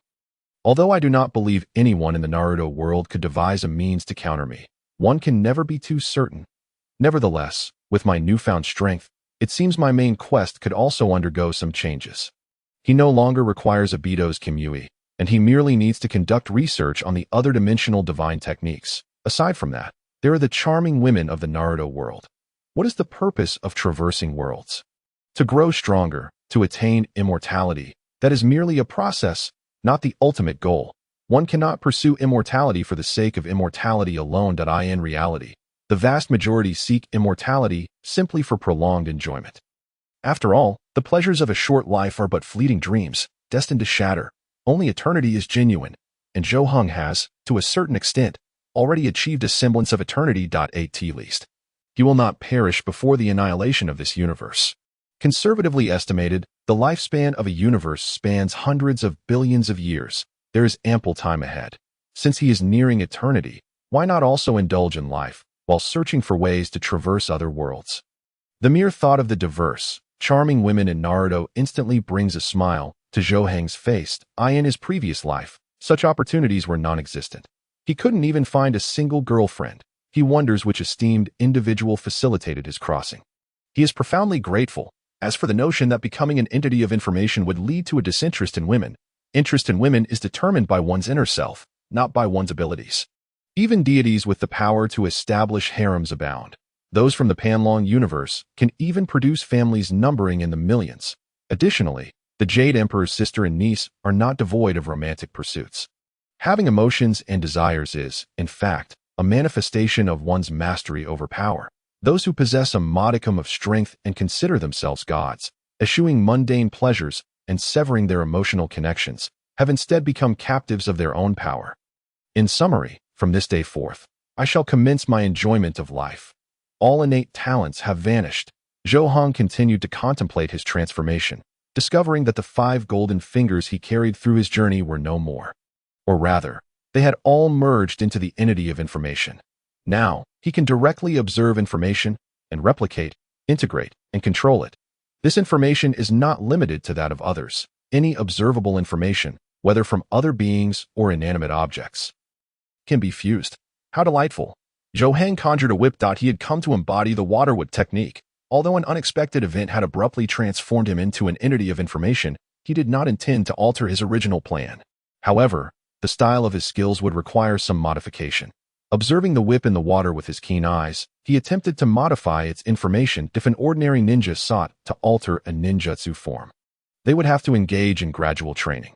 Yet, Zhou Heng merely needed to locate the information pertaining to the ninjutsu and its form, and then make the necessary adjustments. With a thought, the whip in his hand transformed into a brilliant blue chain.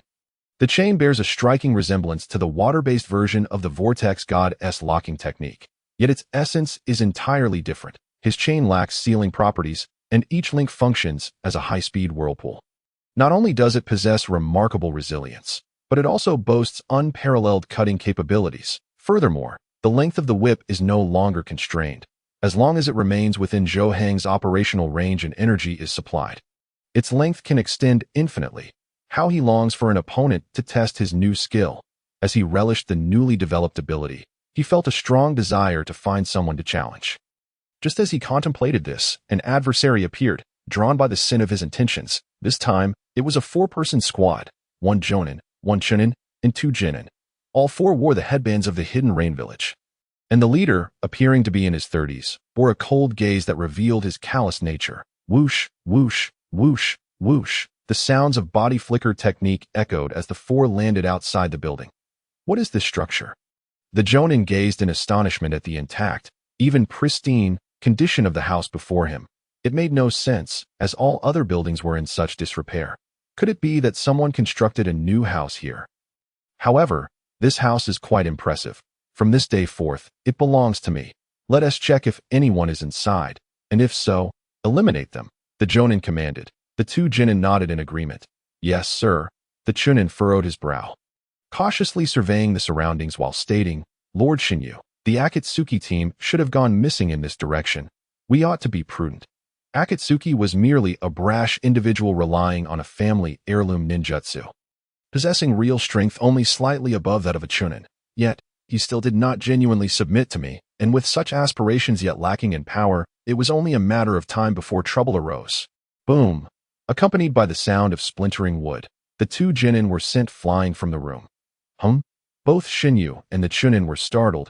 Immediately climbing to the wall's edge, they beheld a youth clad in black, hooded, appearing to be under 20 years of age, standing in the courtyard, a brilliant blue chain coiled around the youth's arm. The other end dancing in the AIR.IT seemed that the 2 genin had been struck down by this chain. What is this thing? A ninja tool. Zhou Heng's newly crafted chain water whip is so lifelike that Shinyu mistakenly believed it to be forged from some special metal. It is nothing but the water whip technique. Zhou Heng smiled lightly. Shall I demonstrate its power? Water whip, a chain-form water whip. Upon hearing a ninjutsu he recognized, Shinyu relaxed considerably. It is not the strength of the opponent that frightens one, but the lack of information. Much of a ninja's combat relies on intelligence, though this is particularly true for those who specialize. More ninjas can provide you with information, yet you may still be unable to counter it. Unbeknownst to him, the youth before him is precisely such a ninja. He was aware that the Hidden Rain Village harbored no geniuses, A typical ninja at 20 years old would merely be an elite jōnin, and could never possibly be his match. You are quite impressive. What is your name? Shinyu inquired amiably. Shuetsu. Zhou replied nonchalantly that a commendable name. Come with me, and I can teach you more powerful ninjutsu, Shinyu stated calmly. This approach of enticing ninjas has always been effective, as wandering ninjas typically possess little ninjutsu knowledge. Even a simple body flicker technique could compel them to serve. Unfortunately, Zhou shook his head. I do not wish to accompany you, but if you are willing to follow me, I can share my techniques with you. Another foolish individual, Shinyu scoffed, suddenly leaping into action, drawing his long sword from his waist. The Hidden Rain village is profoundly influenced by the ideals of the samurai, and every ninja here possesses a degree of swordsmanship. Shinyu earned his name through his masterful skill in the Shinyu-style Iaido, a technique that proves effective against mid to low-ranking ninjas within a 35-meter radius. Even a jōnin could be swiftly dispatched if caught off guard. Swish, the long blade emitted an unusual sound as it struck the chain coiling around Shuetsu. How can this be? Shinyu was taken aback, yet his movements did not falter. He swiftly switched the knife to his left hand, drawing a shuriken with his right, aiming for the youth's heart. Truly, he was a ninja forged in the crucible of war.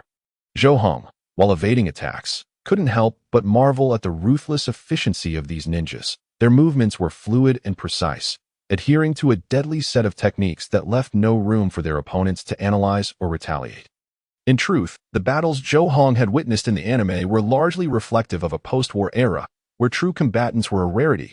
The ninjas of peacetime, while engaged in missions, were fundamentally different creatures compared to their wartime counterparts, much like the distinction between gangsters and soldiers. Take, for instance, the legendary Minato Namikaze. His assaults on adversaries were characterized by targeting fatal points, throats, hearts, emphasizing a philosophy of striking to kill. The generation of Team 7, however, presented a stark contrast, displaying an overwhelming compassion, seemingly fearful of extinguishing their enemies' lives. What caused this divergence? Zhou suddenly realized that the water whip technique might not be well suited to the environment of Amigakure, despite his impressive mastery over it.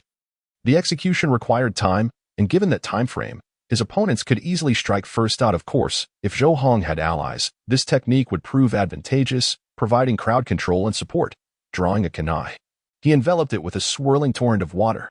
Employing the Senju Tobarama-S water blade technique, he infused his weapon with rapidly flowing water chakra, extending its reach and enhancing its cutting power. Crack. The technique proved remarkably effective, not only deflecting the incoming kunai, but also severing it in half. Shinyu was taken aback. Was this boy's manipulation of water chakra truly so profound? Just as the water blade was about to strike him, Shinyu instinctively kicked out.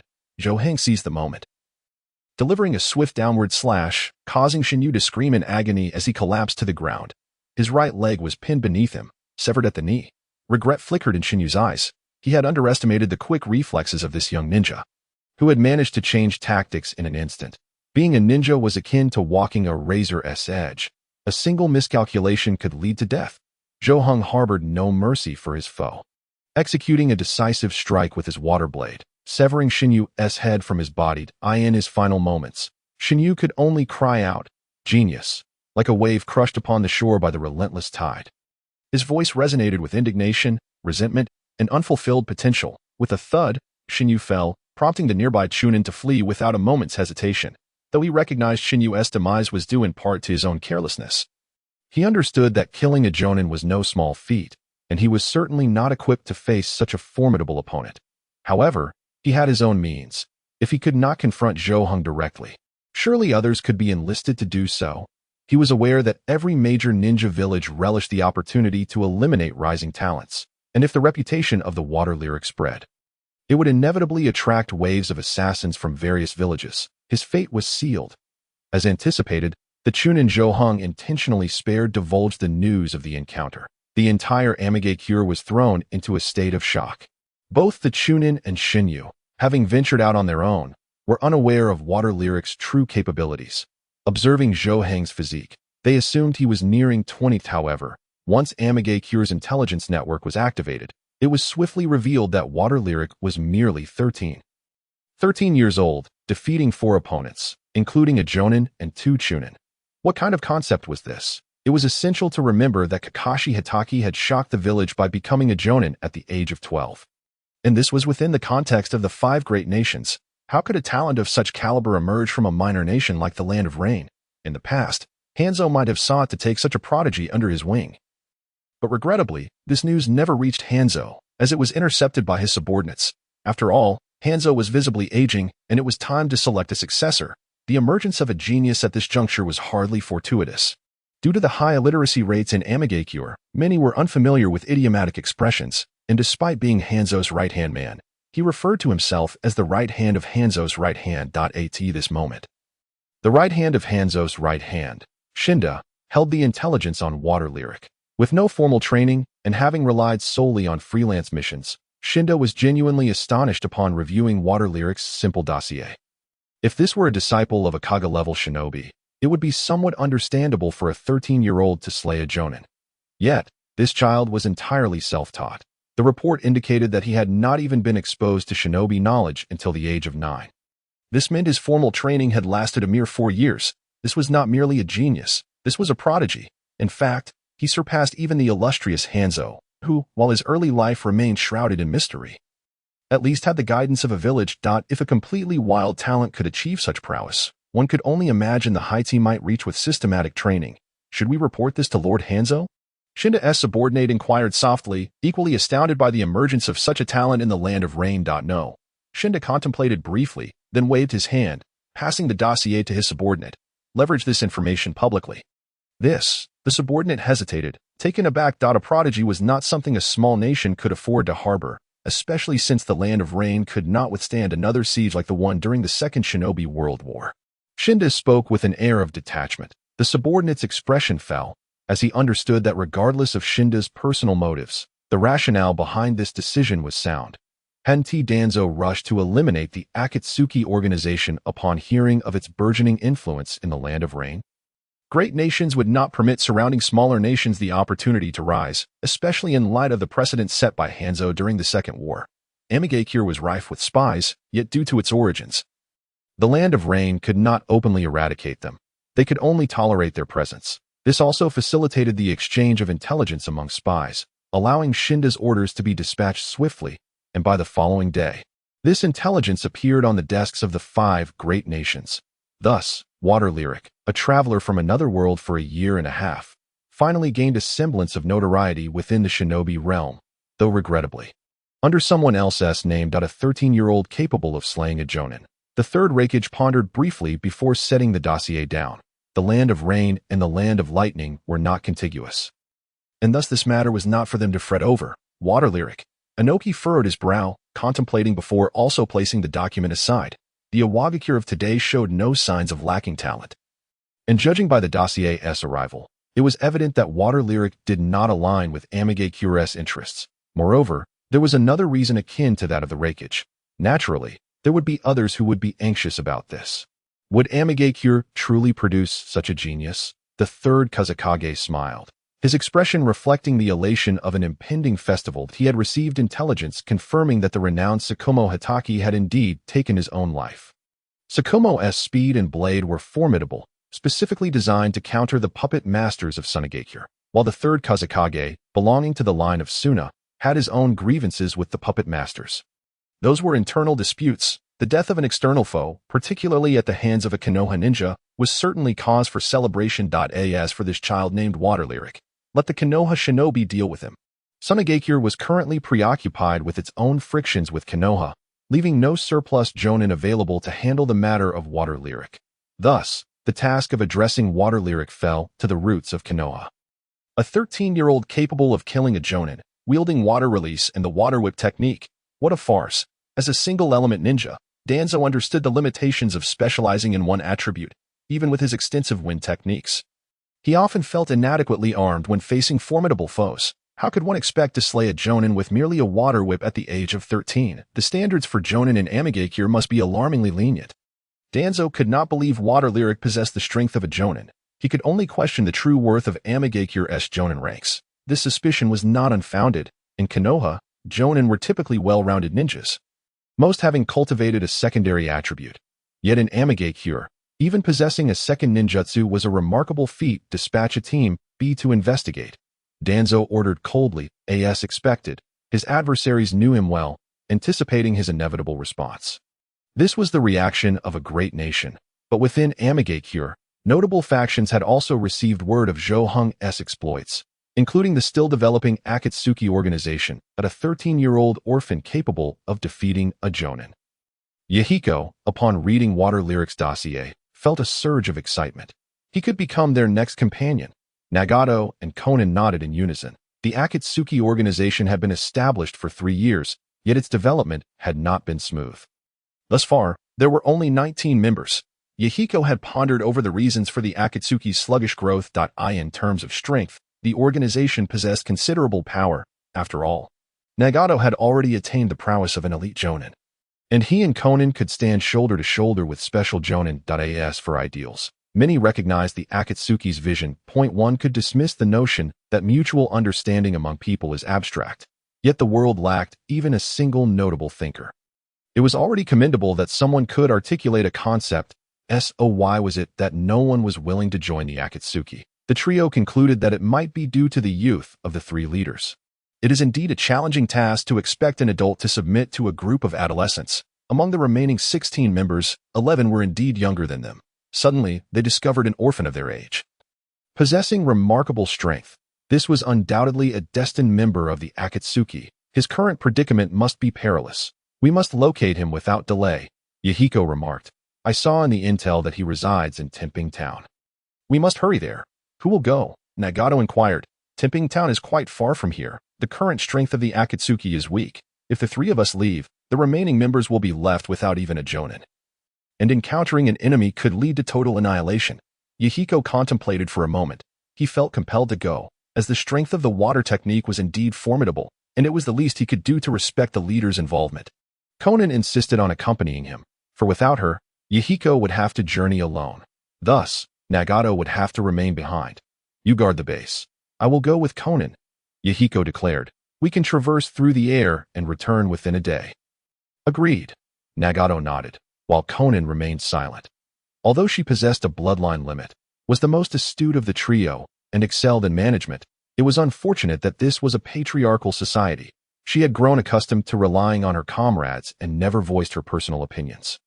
Let us set off now. From the moment the message about the water technique's confrontation with the god of death spread, it took a full day. Another day passed before the Akatsuki received the news. Additionally, it would take half a day for Konan and Yahiko to find Zhou. This meant that there was a perilous interval of 1.5 days from the moment the message began to circulate until the Akatsuki located him. What could happen in just 1.5 days? Zhou could tell you. He could face dozens of waves of ninja. He had not anticipated that the rogue ninjas from the Rain Village would be so numerous. Perhaps due to the conspicuous presence of a well-preserved house in this dilapidated town.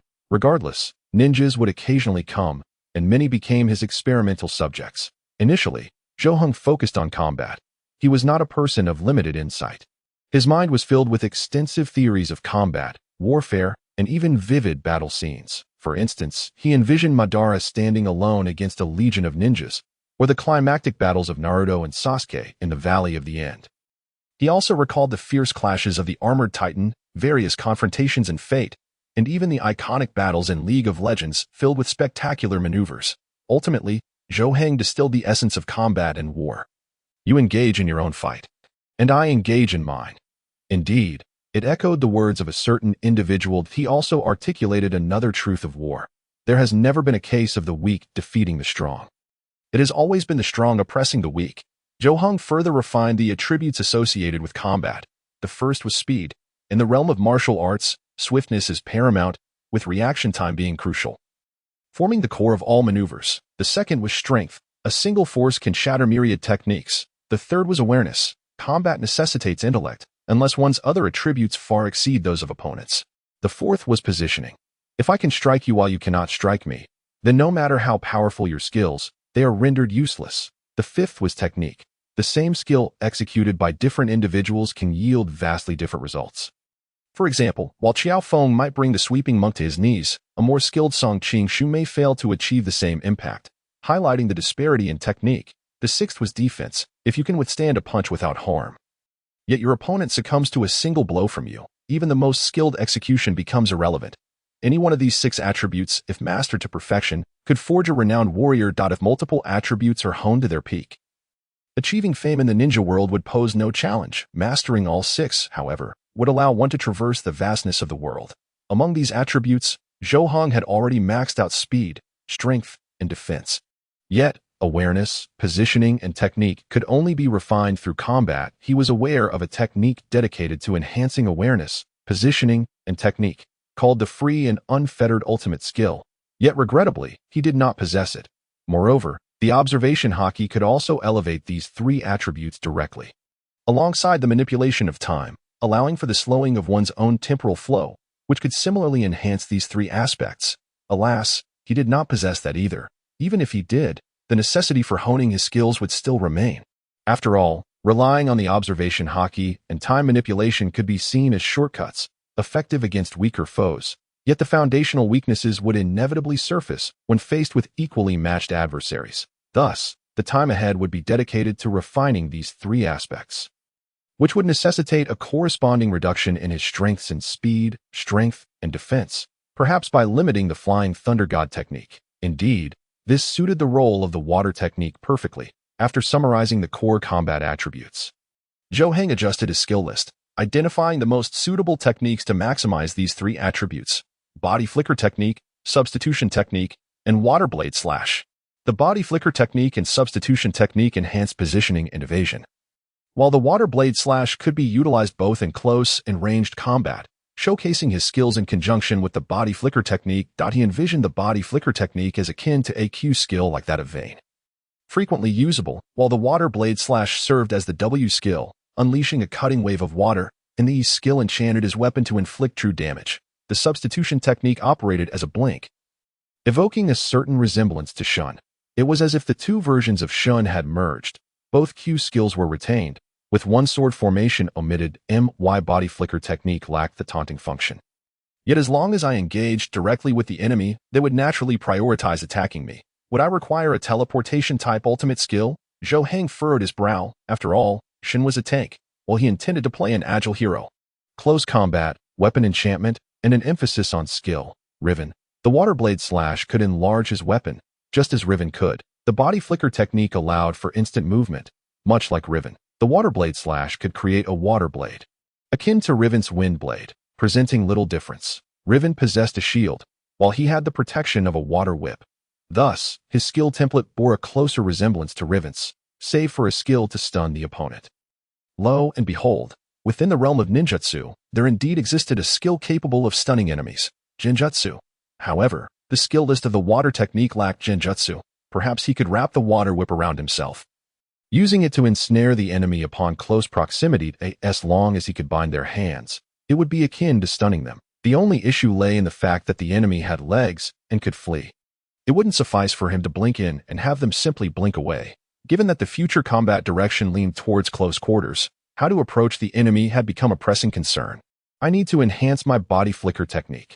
Zhou Heng began to categorize and systematize the body flicker techniques in his mind. Though they shared the same name, different body flicker techniques exhibited varying effects.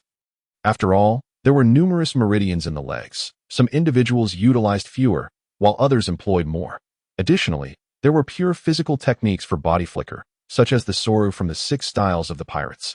Zhou Heng consolidated and summarized various body flicker techniques, combining them with his own innate physique and the experiences gained from developing the second gear, successfully creating a new body flicker technique. Utilizing the robust meridians in his legs, along with the blood vessels, and integrating the effects of pure physical body flicker techniques, he ensured maximum speed without injury. Furthermore, this body flicker technique had the added effect of enhancing strength, allowing it to be employed multiple times in quick succession without excessive chakra consumption. If he attacked during the body flicker, the accumulated strength would transfer to his weapon, causing the next basic attack to inflict additional damage. This body flicker technique, Zhou Heng named Water Blade Rapid Flicker, combined with the water blade slash that enchanted his weapon, it transformed into the water blade continuous slash.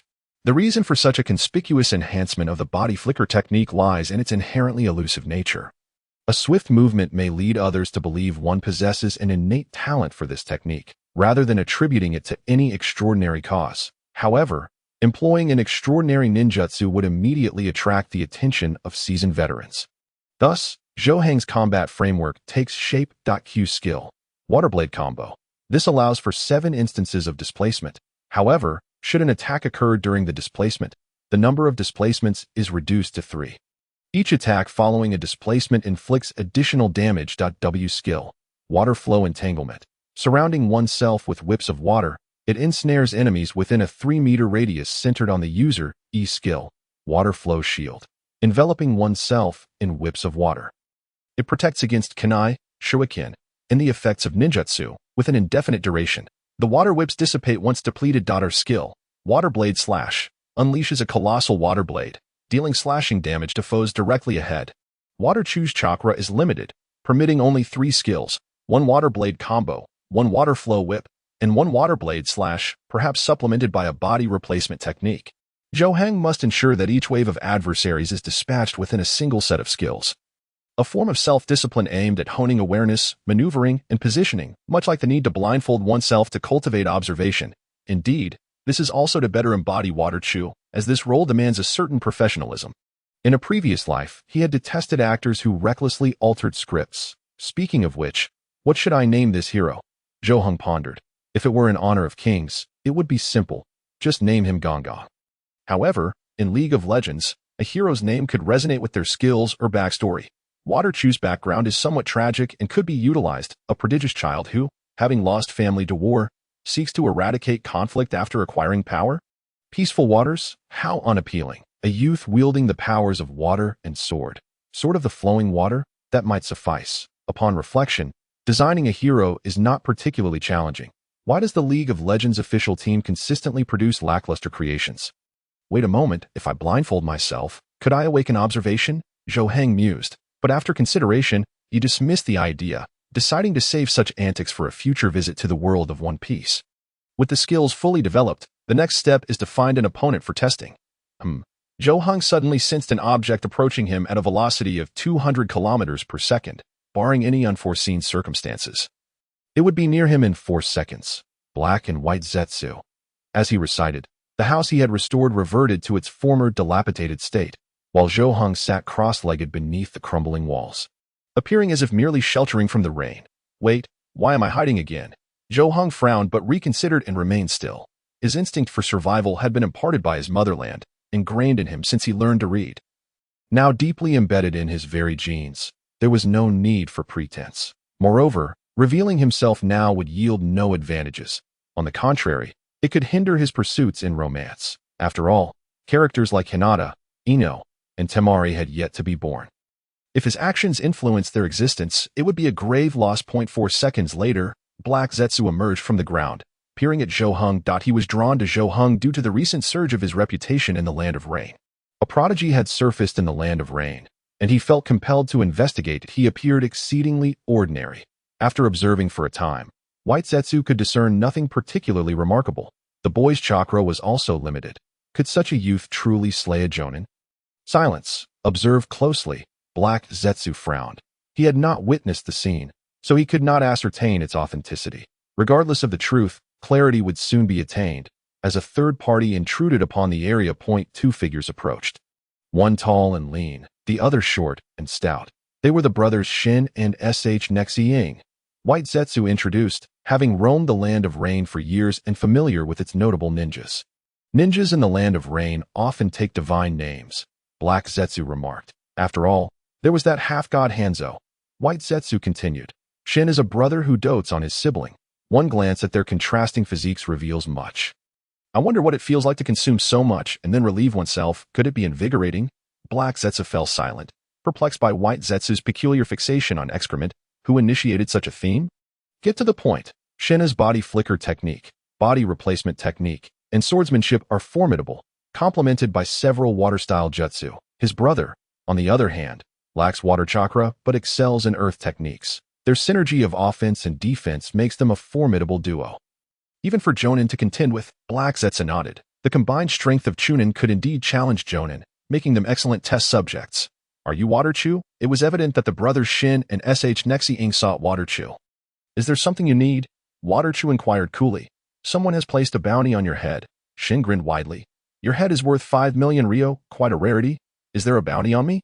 Zhou Heng frowned, hearing this for the first time. Who would place such a bounty? Nobles. As a slave, Water Chew escaping from nobility certainly warranted a bounty. However, if it were the nobles, he should have been targeted from the outset, rather than gaining notoriety first. Considering the underground exchange houses that dared to place bounties, could it be that nobles, merchants, and even daimyos were tacitly undermining the strength of ninjas? After all, no one desires to coexist with a group that could potentially eliminate them without cause. If this were the case, placing a bounty on a prodigy would be entirely reasonable. Nevertheless, it mattered little. The individuals capable of killing him had yet to be born. Raising his hand, he formed seals, and a water dragon coiled around him. White Zetsu gasped. What kind of ninjutsu is this? Water flow whip technique. Black Zetsu was equally astonished. While the water flow whip technique was not particularly remarkable, utilizing it to this extent and shaping it into a dragon was a first for him. This child's talent for ninjutsu is rather exceptional. In the midst of his incantation, Zhou Heng's figure vanished from sight, only to reappear between the two brothers. What? How fast? In their astonishment, Zhou Heng's long blade was already unsheathed. Swish. Two heads fell to the ground and EQ, instantaneously eliminating the opponent. Perfect. Such swiftness, such a fast blade. In under half a second, he had dispatched both brothers, leaving Black and White Zetsu utterly dumbfounded. Is that space ninjutsu? White Zetsu inquired, astonished. No. Black Zetsu shook his head. His perception was sufficiently keen not to sense any spatial fluctuations, indicating it was purely a body flicker technique. How had this youth honed his body flicker technique to such incredible speeds? Moreover, the combination of body flicker, water flow whip, and blade slash, merely 3 simple skills, had culminated in the ability to instantaneously eliminate the Chunin brothers. Such extraordinary talent evoked memories of Hanzo the Salamander, who, employing simple ninjutsu, executed godlike maneuvers. Yet this youth lacked the ability to spit poison and did not possess a summoning beast like the salamander. Thus, his potential was inevitably capped lower than Hanzo's. Perhaps he was merely a water-style version of Kakashi Hatake. Would this affect the plan? White Zetsu inquired. It won't. Black Zetsu replied coolly. In truth, his mood was far from relaxed. He was merely accustomed to maintaining an air of nonchalance. Currently, he had yet to emerge into the light, fearing to reveal himself before anyone other than White Zetsu. Even if he felt Water Chew posed a threat to his plans, it was of no consequence that he could not act. Even if he did, the outcome was uncertain, and he might not prevail. Moreover, he was a staunch admirer of bloodline limits, believing that without the Sharingan, or would release, one lacked the qualifications to partake in the game. Therefore, he would relay this intelligence to Madara. Madara is still alive. The one who should be concerned is him. White Zetsu acknowledged and sank into the ground, swiftly making his way toward the mountain graveyard.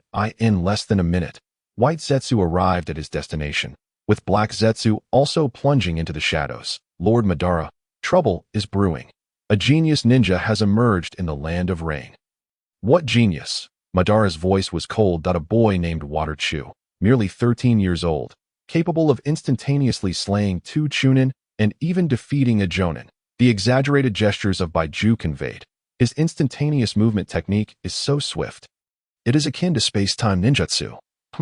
Have you ever witnessed the true essence of space-time ninjutsu? When it comes to the speed of instantaneous movement, Uchiha Madara is the first to disagree, although he holds Shinja Tobarama in disdain. He cannot deny that Tobarama's instantaneous movement is indeed the fastest. Is there anything else? Madara inquired. His water style is formidable. The water whip technique can be shaped like a dragon. Madara's expression darkened immediately. A strong water style and instantaneous movement that approaches the realm of space-time ninjutsu. This brought to mind someone he found particularly irritating. What is his surname? Madara asked. It seems he has no surname. Baiju pondered for a moment before replying. He hails from a commoner background. A commoner? Madara scoffed. Does such a person even warrant my attention? Commoner geniuses, at best, can only rival Jiraiya and Orochimaru. Such individuals do not even merit a glance from me. However, he is in the land of rain. Will this not affect our plans? Baiju questioned. In the presence of the Eye of God, all is but an illusion, Madara asserted with great conviction. The crux of the plan lies in the Rinnegan, as long as the strength of the water user is insufficient to seize the Rinnegan. The plan shall remain unscathed. Moreover, he is not dead. He is still watching. Should the water user attempt any mischief, I can intervene at any moment to steer the plan back on course. Once Madara had spoken, No one paid any heed to Zhou. After all, Baiju was scarce these days, each occupied with their tasks. A mere genius from the range shinobi village, one who could fall at any moment, was hardly worth Madara's concern. In the brief span of a day and a half, Zhou Heng encountered 12 waves of adversaries, emerging victorious each time. His skills grew increasingly refined, his dexterity sharpening with every engagement. Displeased with the subpar binding effect of the water whip, he derived inspiration from the dragon and developed a technique that could oscillate the soul, naming it the Dragon Might technique. This technique possessed immense potential. Upon its creation, it rivaled the might of Conqueror's Haki, capable of instantly stunning any soul weaker than Zhou Heng's. In the entire shinobi world, perhaps only the Sage of Six Paths possessed a soul stronger than his. Zhou Heng then weakened the technique repeatedly. Not only was its power diminished, but its target shifted from the soul to auditory perception and equilibrium. The method of release transformed from a simple glare to a roar akin to that of a water dragon, resembling a sound wave attack. Thus, the Dragon Might technique evolved into the Dragon Roar technique, that a close-range dragon roar could instantly disrupt the inner ear balance of a person, inducing sensations of spatial disorientation and temporal chaos. Coupled with the overwhelming sound, it could render one deaf and cause their brain to thrum, akin to being struck by a concussion grenade, leaving them utterly dazed as it directly attacked bodily functions. This technique, much like the previously developed biological ninjutsu, bore effects reminiscent of jinjutsu. However, it could not be dispelled. Recovery could only be achieved through the body's innate healing processes. This technique remained powerful, with a single roar. It could feasibly kill someone outright. Zhou Heng could only continue to weaken it further, and taking into account the chakra defenses of ninjas, the effectiveness was significantly reduced, as the resilience and recovery speed of a ninja's body were quite formidable. After several tests, Zhou Heng established a bewilderment threshold that was neither too strong nor too weak, acceptable to ninjas. Elite jōnin would be dazed for 0.5 seconds, chunin for 1 second, and jinin for 5 seconds. If the distance was increased, the effect would further diminish. The bodies of ninjas were truly too fragile. Zhou Heng found the process of testing this ninjutsu too cruel to witness. He then silently intensified his training in the 5 elements body refinement technique. He did not wish for a day to come when he might encounter an enemy and be killed outright by a roar. After 12 waves of adversaries, the time had progressed to evening. Zhou Heng scavenged a considerable amount of soldier pills, kunai, shuriken, and blades from the ninjas. Regrettably, there were no ninjutsu to be found. He located a pot in town, filled it with water, and placed the soldier pills inside to boil. In but a moment, the water reached a boil, releasing an unusual aroma. Alas, soldier pills were notoriously unpalatable, and being in the rain-hidden village, the incessant downpour caused food to spoil rapidly. Spoiled food carried an even more unpleasant odor. Moreover, it was not merely foul-smelling, it was visually unappealing, reminiscent of the unappetizing dishes served at the homes of certain less hygienic establishments, provoking a longing for cleanliness and sanitation. Yet Zhou Heng remained expressionless, silently stirring the delicacy in the pot with a wooden stick, until 2 light footsteps landed upon the rooftop. Is this what you're eating? A gentle male voice resonated from above. Zhou Heng silently gripped the knife in his hand and raised his head. He then beheld a boy and girl descending from the rooftop. The boy stood around 1.6 meters tall, somewhat slender with short orange hair. This figure was not unfamiliar to Zhou Heng. He had seen him later on in Konoha. However, the Konoha version was considerably taller, with his ears stuffed with little black sticks. The girl beside the boy was strikingly beautiful, clad in a white dress, her short blue-violet hair shimmering like a white lotus amidst the flames. Yahiko was about to speak when he noticed the boy's dazed gaze fixed on Conan. Strangely, Yahiko felt a sense of discomfort, yet upon reflection, he reminded himself that he was merely a companion to Conan. And given her exceptional qualities, what was so strange about someone liking her? Furthermore, if the boy genuinely had feelings for Conan, wouldn't that make his invitation more likely to succeed? This was, after all, a good thing. Of course, he had no intention of forcing Conan to marry him. Love was something one must strive for, a notion instilled in him by his mentor Jiraiya. Hello, we are not enemies. Yahiko introduced himself first. I am Yahiko, the founder of the Akatsuki organization, and this is my partner Conan. We are part of a group dedicated to achieving world peace. He then extended his hand. We have come to find you because... I accept. What? Yahiko was taken aback. Aren't you here to invite me to join your organization? Zhou Heng replied coldly. I accept. Yahiko scratched his head, surprised at how simple this was. However, noticing that the water user had not even turned his head. Completely disregarding him, Yahiko felt an inexplicable sense of defeat. This child was clearly not joining for the sake of world peace. However, that was acceptable, as long as he spent enough time with them. He would naturally come to accept their ideals. The 5 adults in the organization had come to be this way, having been injured within Akatsuki territory, gradually understanding and embracing its philosophy during their healing process. Ultimately joining the organization. By the way, I have a question, Johang suddenly said. What question? Yahiko immediately perked up, thinking to himself, perhaps the ideals of our organization do possess some allure. Can members of the organization get married? Johang continued to stare intently at Conan without turning his head, causing her to blush and turn away. Yes, Yahiko nodded vigorously. Forbidding marriage would hinder the propagation of their ideals. However, if you wish to marry Conan, it will not be that simple, Yahiko continued. Conan is not only a co-founder of our organization, she also oversees our finances and civil affairs, making her an indispensable member of Akatsuki. Conan frowned and shot a glance at Yahiko.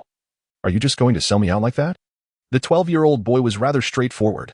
Unlike girls who matured faster, Conan had already developed some feelings for Yahiko, yet she remained in the transitional phase from comrades to romantic partners. In brief, they were still in a familial stage. And if left undisturbed, it could potentially evolve into love. However, here comes Johang, the disruptor. I understand. Johang nodded. Since marriage is in question, the strengths, statuses, and identities of both parties must naturally be equal. As long as you understand, Yahiko smiled. Our organization has many members. Although your strength is considerable, you have just joined and cannot immediately ascend to a high position. To attain an equal status with Conan, you must put in the effort. I understand. Johang nodded. Do not underestimate me. I have lived in a noble family for 3 years, and I am aware of what I should know. Oh. Yahiko's eyes brightened. Can you read? Johang nodded. What about territory management and power development? Johang continued to nod. What about teaching? Organizational development? Johang nodded yet again. Really? Initially, Yahiko felt pleased as he saw Johang nodding. Due to the acute shortage of talent within the Akatsuki organization, compounded by the subpar educational standards in the Rain Village, there exists a dearth of literate individuals among its ranks, among the entirety of the Akatsuki. Only he and Conan possess any semblance of intellect. Consequently, various tasks and issues are incessantly presented to him, leaving him utterly exhausted each day. Yet, regardless of the inquiries posed, Johang consistently nods in affirmation, leading Yahiko to speculate whether he is merely posturing to impress Conan, perhaps indulging in some exaggeration. The truth of the matter could easily be discerned. Johang mused. That is indeed a valid point. Yahiko concurred emphatically, subsequently patting Johang on the shoulder. We are not an organization that adheres to a strict hierarchy. If you truly possess talent, you will undoubtedly stand out quickly. I believe in my abilities, and I am confident that I will soon be worthy of standing alongside Conan. As long as you have that confidence. Yahiko nodded in agreement. Shall we return to the organization now? Aren't we going to eat first? Johang gestured towards the pot nearby. Upon seeing the charred mass, Yahiko lost all appetite. He couldn't fathom how this child managed to live in such a manner, seemingly devoid of any standards. To be frank, it appeared he indeed required someone to look after him. Let us forego this. Once we return to the organization, there will be plenty of delicious food awaiting you. Currently, the Akatsuki is not numerous, yet resources are relatively abundant. Very well. Johang nodded, for he had no desire to eat anyway. His earlier pretense was merely for show. Is there anything you wish to bring along? Yahiko inquired. Everything I need is on me. Johang replied, patting the various scroll pouches and tool bags hanging from his body. Good. Then let us set forth. While Conan possesses the ability to fly, she has never demonstrated her capacity for carrying others. However, Johang quickly deduced that it was not a matter of her inability, but rather that the members of the Akatsuki were unworthy. He observed as Conan expertly manipulated her paper, wrapping it around both him and Yahiko before unfurling a pair of wings. The only issue was that Conan seemed unable to control it while detached from her body, leaving a strip of paper connecting the 3 of them, reminiscent of an aerial refueling aircraft. What do you think of this technique? Yahiko asked, a hint of pride evident in his voice. In this ninja world, flying techniques are exceedingly rare. Impressive, Johang replied, noting that Yahiko's demeanor towards him seemed somewhat unusual. Why did it feel as though he was being flatteringly treated? He, of course, was adept at manipulating emotions and recognized Yahiko's genuine admiration. But why? After a while, the trio arrived at their destination. This is our Akatsuki base, Yahiko announced. However, as night has fallen, let Conan arrange accommodations for you, and I shall show you around tomorrow, if that suits you. Certainly. Zhou nodded. Watching Yahiko depart, it was clear that Yahiko not only harbored a sense of flattery, but also seemed intent on introducing Conan to him. Follow me. Conan's demeanor was quite professional, neither overly familiar nor dismissive, maintaining a strictly businesslike approach. Yet, there was an undercurrent of nervousness. She could sense that this individual might have joined the Akatsuki for her sake, and she worried that he might say something inappropriate or attempt to coerce her into action she was uncomfortable with. She also felt Yahiko's significant regard for this newcomer. Thus, she was uncertain how to handle any potential situations that might arise. Fortunately, although Zhou Heng's gaze remained fixed upon her, his demeanor was exceedingly polite. Even after she had arranged his room, he did not seize the opportunity to take advantage of the situation. It appeared that, while his affections were somewhat overt, he was nonetheless a courteous individual. However, neither Zhou Heng nor Conan understood Yahiko's motives for his flattery, prompting her to seek clarification. As expected, Yahiko was still awake. He sat at a table, propping his chin up with his right hand, a slight smile gracing his lips, indicating his good spirits. Conan, you have arrived. Yahiko gestured towards a nearby chair. Please, sit. I have come to inquire about something. Conan pointed towards Zhou Heng's direction. Is there something peculiar about your attitude towards that individual? They had extended invitations to numerous companions, yet none had been quite like Zhou Heng. You do not comprehend. Zhou Heng is unlike the others. Yahiko shook his head. In what way is he different? Conan questioned, perplexed. Firstly, he has received an education. Yahiko elaborated. Intelligence reports indicate that he began his schooling at the age of 5, continuing until he was 9. Furthermore, he studied at a noble household for 3 years, but he was merely there for 3 years. Who can say whether he was truly learning or simply passing time? Conan retorted, somewhat exasperated. Do you truly believe that someone who merely idled away 3 years could defeat a jōnin at the age of 13? Yahiko countered. Conan faltered, realizing the validity of his point. While their organization had many members, none possessed knowledge and experience comparable to Zhou Heng. You see, how could I not regard him with importance? We must devise a means to ensure he remains with us. Currently, Yahiko resembled a bandit leader who had kidnapped a scholar. Although Zhou Heng's credentials were not particularly impressive, he represented a rare breed of high-quality talent in the land of rain. Is it truly necessary? Conan furrowed her brow. Have we not managed just fine without him until now? You do not understand. Yahiko shook his head. Conan was merely an executor, devoid of the need for decisive judgment. Thus, she could not grasp the immense pressure Yahiko faced as a leader. The development of every member within the organization rested upon his shoulders, creating an urgent need for someone to share the burden. Unfortunately, such individuals were exceedingly rare. The land of rain had never prioritized education. And after years of warfare, where could one find someone both intelligent and capable? If such a talent existed, they would have established their own domain, who would align themselves with a 13-year-old's organization. Simply remember, he is of great significance, Yahiko stated with gravity. But the way he looks at me, Conan instinctively wanted to frown, yet found herself unable to do so. To be fair, Zhou Heng's appearance was undeniably attractive, making it difficult to harbor any resentment towards him. Moreover, the notion of being admired by such an individual brought her a sense of joy. Did he harass you? Yahiko quickly inquired. Not at all. Conan shook her head. Then there you have it. While he may harbor feelings for you, he remains courteous and respectful, much like the gentleman described in literature. Is it not enjoyable to engage with such a person? Yahiko encouraged. Furthermore, if he expresses a desire to join us, I believe you ought to consider him. In my eyes, he is exceptional in both strength and appearance, a true asset to our organization.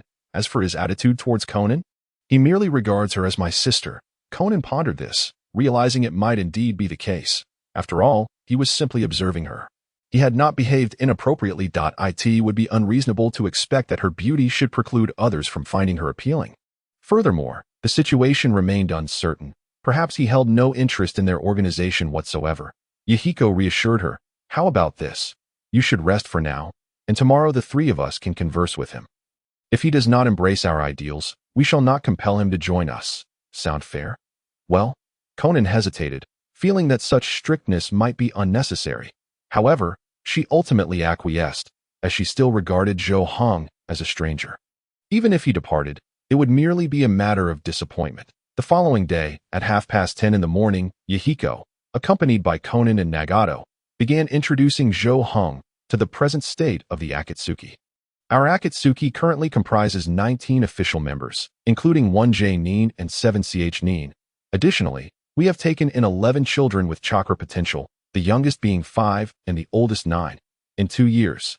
They will be capable of undertaking missions. Yahiko's tone bore an undertone of anxiety, as this child seemed to harbor some insecurities, presenting a stark contrast to Zhou Heng's prior impressions. It was worth noting that Zhou Heng had little recollection of Yahiko. His living moments were few and far between, whereas his posthumous legacy shone brightly. Thus, Zhou Heng was quite unfamiliar with the essence of Yahiko's character. We have also reached an agreement with the nearby Xinjiang town. Zhou Heng's eyes flickered with interest as he listened to Yahiko continue. This has allowed us to monopolize the missions from that town. Zhou Heng was left speechless. How could a ninja organization seize control of a small town merely for a handful of missions? Their profit margins paled in comparison to those of even the most modest criminal enterprises. The Akatsuki's base was relatively compact, and within a mere 10 minutes, they had completed the tour, ultimately arriving at a reception room. The Akatsuki is an organization dedicated to fostering understanding between individuals, thereby achieving world peace. Mihiko clenched his fists, his tone tinged with apprehension. What do you think of our organization? This was an interview. Yet it seemed less like a formal assessment of Zhou Heng by the Akatsuki and more akin to Zhou Heng evaluating the Akatsuki. Zhou Heng, lost in thought, did not need to rely on any special ability to sense Mihiko's emotions. Merely observing his subtle facial expressions was sufficient to decipher his psychological state. Indeed, he was plagued by self-doubt, yearning for validation, and perhaps exhibiting a hint of sycophancy towards his own stance. But why was this the case? Wasn't the Akatsuki supposed to be rather audacious, reflecting on the fact that the Akatsuki had only managed to recruit 19 members in 3 years? Zhou Heng pondered whether it was the organization's lack of growth that had undermined Mihiko's confidence. A smirk played on Zhou Heng's lips. What are your thoughts on your own ideals? Inquiring about the founder's perspective on his own philosophy seemed almost provocative. Yet, Zhou Heng's tone remained gentle, devoid of any hint of challenge. Thus, Mihiko found himself following Zhou Heng's train of thought and hesitantly arrived at a conclusion. It should be fine, right? Is that really your level of confidence? Zhou Heng inquired with a smile, encouraged, especially with his 2 companions nearby. Mihiko's tone grew markedly more assured. My ideals are sound. As long as people understand one another, we can surely achieve world peace. Zhou Heng nodded. You are correct. I recognize that our organization is currently struggling to grow. Just as Mihiko was about to provide an explanation, he was taken aback by Zhou Heng's words. Wait. You actually endorse our ideals? Zhou Heng affirmed. Of course I do. If people can truly understand one another, peace can indeed be achieved. Just look at how the people of China and America harmonized so quickly over social media. But, Mihiko scratched his head, if you agree with my ideals, why has our organization struggled to attract new members over the years? It became clear that Mihiko's lack of confidence stemmed from this very issue. He genuinely aspired for world peace, yet remained uncertain about how to actualize it. Thus, how did the notion of fostering mutual understanding among people come to be? The answer lay with Jiraiya. Jiraiya not only imparted his philosophy to Mihiko, but also to Naruto. However, the differing fates of these 2 disciples, shaped by their circumstances, led to divergent outcomes. Mihiko, with limited talent and average strength, lacked a background. To enact his ideals, he had to start from scratch and gradually practice. In contrast, Naruto's journey was different. Despite being born a demon fox, he was sheltered by the Third Hokage throughout his youth, and when the third passed, he had Jiraiya to guide him. Following Jiraiya's death came the 4th Great Ninja War, after which Naruto had already ascended to a prominent position within Konoha. In summary, while Mihiko had experience at the grassroots level, Naruto did not. Thus, Naruto found that by simply defeating his opponents and engaging in persuasive rhetoric, they would readily accept his ideals. Over time, Naruto naturally grew to firmly believe in this ideology. Unbeknownst to him, however, the acceptance stemmed from his strength, not from his ideals, should he ever find himself outmatched. As in encounters with Madara or the 4th Hokage, his rhetoric would falter. Conversely, Mihiko had persistently faced challenges at the bottom, leading him to nurture profound doubts over time. Was this ideology truly sound? If so, why did others not embrace it? Hence, Mihiko remained in a state of confusion. This was also why he had so readily accepted Hans's invitation, not out of a genuine desire to collaborate with the Rain Village, but rather due to his prolonged uncertainty and desperate yearning for validation from others. In truth, the current Akatsuki found itself in a period of darkness before dawn. As time progressed, its development would surely improve. However, such advancement would not be attributed to the allure of Mihiko's ideals, but rather to the gradual maturation of the trio, whose ages were steadily increasing. A 13-year-old jōnin, accompanied by 2 chunin, would hardly command attention. But a 16-year-old Kage alongside 2 jōnin would undoubtedly wield significant persuasive power. Jōhang perceived this, while Mihiko remained oblivious, having never undergone 9 years of compulsory education. Thus, he remained perplexed. If my ideals are sound, then why should I not attract a multitude of talents? Your ideals are indeed valid. If people can understand one another, world peace is achievable. But have you ever pondered how people can truly come to understand one another? Jōhang inquired. This, Mihiko faltered. Doesn't it go without saying? If everyone desires peace, then we should easily be able to understand each other. Jōhang shook his head. Let me be straightforward. You may not fully grasp the situation. Shall we engage in a role play? I will assume the role of the son of a noble from the land of rain, and you must explain to me why I should seek to understand you. This, although lacking prior experience, Mihiko was instantly captivated and quickly fell into character. Young master, our land of rain has long suffered from the invasions of powerful nations. Our citizens are displaced, and the people endure immense suffering. You should join our Akatsuki and help us alleviate this pain. Jōhang waved his hand dismissively. War? What war? For years ago, you must be mistaken. Mihiko was taken aback, but there were invasions from the land of wind, the land of earth, and the land of fire. Apologies, I did not witness any attacks on my capital, Jōhang replied, shrugging his shoulders. That I continue to dine and dance. My life remains unaffected. Ah. Mihiko was left utterly flabbergasted. No, there must have been some impact. Jōhang clapped his hands, and Mihiko's eyes lit up as Jōhang continued. Because of the war, there are more people selling their children, and prices have plummeted. With the same amount of money, I can purchase more and prettier slaves. When you think about it, war has its benefits. Jōhang's lewd demeanor and suggestive gestures left Konan clenching her fists in indignation, while Mihiko stood in stunned silence. In no way. It can't be. Oh, but it can. Jōhang chuckled. These words are verbatim from the aristocracy, which I gathered from my time among the nobility. I suspect the daimyo indulges in even more extravagant pleasures. Mihiko fell silent. Thus, it is evident that some individuals in this world are simply incapable of understanding us, Jōhang remarked with a calm smile. Does that mean my ideals are flawed? Mihiko asked in confusion, wondering how a mere exchange of words could undermine the very foundation of the Akatsuki's existence. But I maintain that your ideals are not erroneous. However, some people are simply destined to never comprehend us. Then is it not true that my ideals are flawed? Mihiko retorted. Jōhang shook his head. I never claimed that. Mihiko paused. What do you mean? Jōhang drew a line in the tea on the table with his finger, labeling one side those who can understand and the other those who cannot understand. Why now? You may have realized that there exist 2 types of people in this world, those who can understand us and those who cannot. It appears so, Mihiko nodded. Now the question arises, are there more individuals who can understand us, or more who cannot? Jōhang pressed on. This, Mihiko pondered before responding. It should be that those who can understand us are more numerous. Jōhang shook his head regretfully. The answer is that there are more who cannot understand us. How can that be? Mihiko exclaimed, bewildered. I thought everyone yearned for peace. To discover that I am in the minority is shocking. Do you have a map of the ninja world? Jōhang inquired. I do.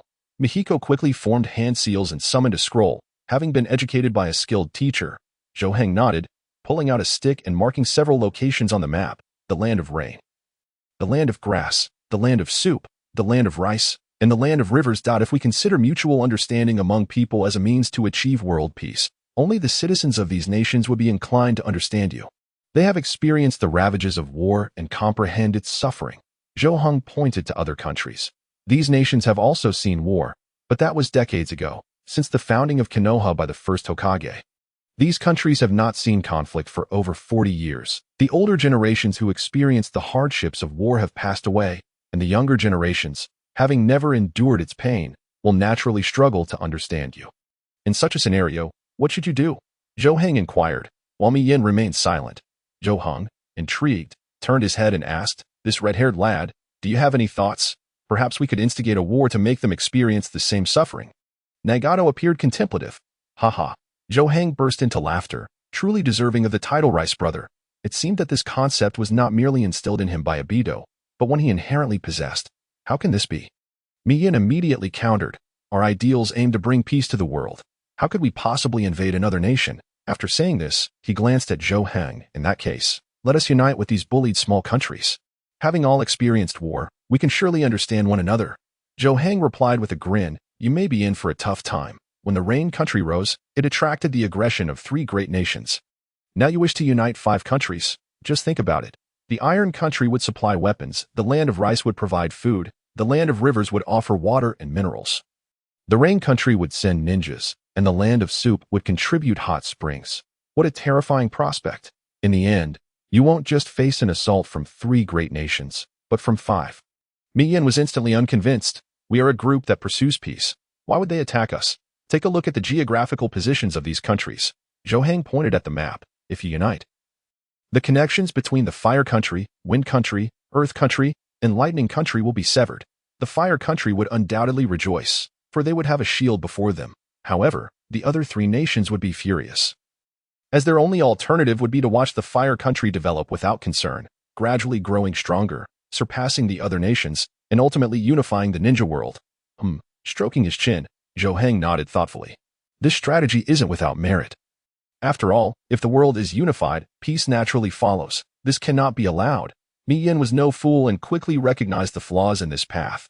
By the time the Fire country has developed, our Rain country would have already been reduced to nothing. Isn't that your strategy? Zhou spread his hands. I refuse to take the blame. Miyin fell silent again. Understanding Zhou's implication, Zhou acknowledged that his ideology was sound. And indeed it was, but it was unattainable. A concept that cannot be realized, no matter how sound, is inherently flawed. Wait a moment, that's not right. Shueishu was someone I recently invited. There was no hierarchical relationship between us. And he didn't need my approval to pursue Shaoan An. It made no sense for him to constantly affirm my ideology. Glancing once more at the line on the table, Miyin felt as if beneath this lake-like surface lay untold waves of turmoil. What exactly are you trying to convey? After a moment of thought, Miyin boldly asked, or rather, how can I realize my ideals to achieve world peace? Zhou smirked, appreciating this character assessment. Miyin, after all, was not a reincarnation of Ashura. He was passionate, but not naive, not a mere simpleton. Zhou feared that Miyin might turn out to be another Luffy or Naruto. Those hot-headed fools. If that were the case, there would be little to discuss. He would just say something casual and then focus on flirting. But if Miyin was willing to engage his intellect, Zhou wouldn't mind elaborating further. I am not merely comforting you. Mutual understanding among people can indeed lead to world peace. Zhou remarked with a smile. However, your direction is misguided, or rather, your ideals are somewhat limited. The possibilities of what can be achieved through mutual understanding extend far beyond world peace. We can reach for the moon in the heavens above, or capture turtles from the oceans below, stepping beyond this planet into the cosmos. Furthermore, this is a world where one can cultivate, potentially attaining transcendence and longevity. As long as people can understand one another, all these feats can be accomplished. Peace. If people can truly understand one another, is that all you aspire to? Miyin's face was filled with confusion. He initially believed Shueishu's various statements were intended to discredit his ideals. Little did he know that, in the end, it was his own aspirations that were too small. You have already grasped that with your current ideals, peace for the Rain country is unattainable, Zhou stated calmly. Not everyone is pursuing peace. Miyin nodded. Having been reduced to nothing, peace was certainly out of the question. So where does the problem lie? Zhou inquired. Isn't it a matter of ideals? Miyin was perplexed. I have stated it thrice. The ideology is sound. The issue lies with the ambition. Your ambition is too small. Zhou pointed at the 5 small nations and 1 large nation on the map. Your ambitions only benefit the citizens of these 5 small nations and the Fire country, while the citizens of the Wind country, Earth country, and Lightning country would inevitably suffer, because your vision does not encompass everyone.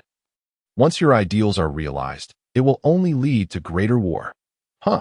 Thus, you require a grander vision, one that fosters mutual understanding among the vast majority of the citizens of the 5 great nations and dozens of small nations, encompassing most of the world's population. Zhou gestured at the horizontal line on the table. If there exists such an ideal that 90 of people can comprehend while 10 cannot, we would only need to unite the 90 and eliminate the 10. Then, the ideals of all individuals could be realized. At that point, everyone could attain happiness, and peace would merely be a byproduct. This, Mi Yin was utterly bewildered. Is that even possible? But what kind of ideal could there be? He truly struggled to imagine what kind of vision could be shared by 90 of the world's population. Zhou Heng nodded. To my knowledge, indeed there is. Mi Yin's eyes brightened. What is it? This ideal I can articulate. But are you certain you wish to hear it? Zhou Heng asked. Having come this far, of course I want to hear it. Mi Yin slammed the table. Isn't that right? Nagato and Xiaonan nodded along, curious about what kind of ideal could unite 90 of people. This ideal is. Zhou Heng's expression suddenly turned serious, before he added. Let us first examine what kind of individuals are most numerous in this world. The tension in the trio dissipated instantly. No, are you going to say it, or not? Mi Yin urged anxiously. Don't rush. Zhou Heng replied, exasperated. If you wish to unite those 90, you must at least know who they are. Mi Yin nodded, realizing the truth in that statement. So, who are the most numerous people in this world? Zhou Heng inquired. To my knowledge, it should be merchants, Mi Yin pondered and asked. Having wandered through town since childhood, he had only ever seen merchants setting up stalls. Xiaonan rolled her eyes and retorted. How could it be merchants? Clearly, farmers are the most numerous. Nagato nodded in agreement. Indeed, farmers are the majority. Huh? Mi Yin was taken aback, realizing that farmers were indeed the most numerous. Of course, this was an exception in the Rain Country, as it was not known for agriculture. Even so, the Rain Country still had a substantial number of farmers. Correct. Zhou Heng affirmed. In this world, there are roughly 5 classes of people. The first class consists of the feudal lords and nobility, who are born superior, requiring no labor and merely enjoying life, inherently possessing everything. The second class comprises warriors and ninjas, who wield power and can take life from the common folk at will.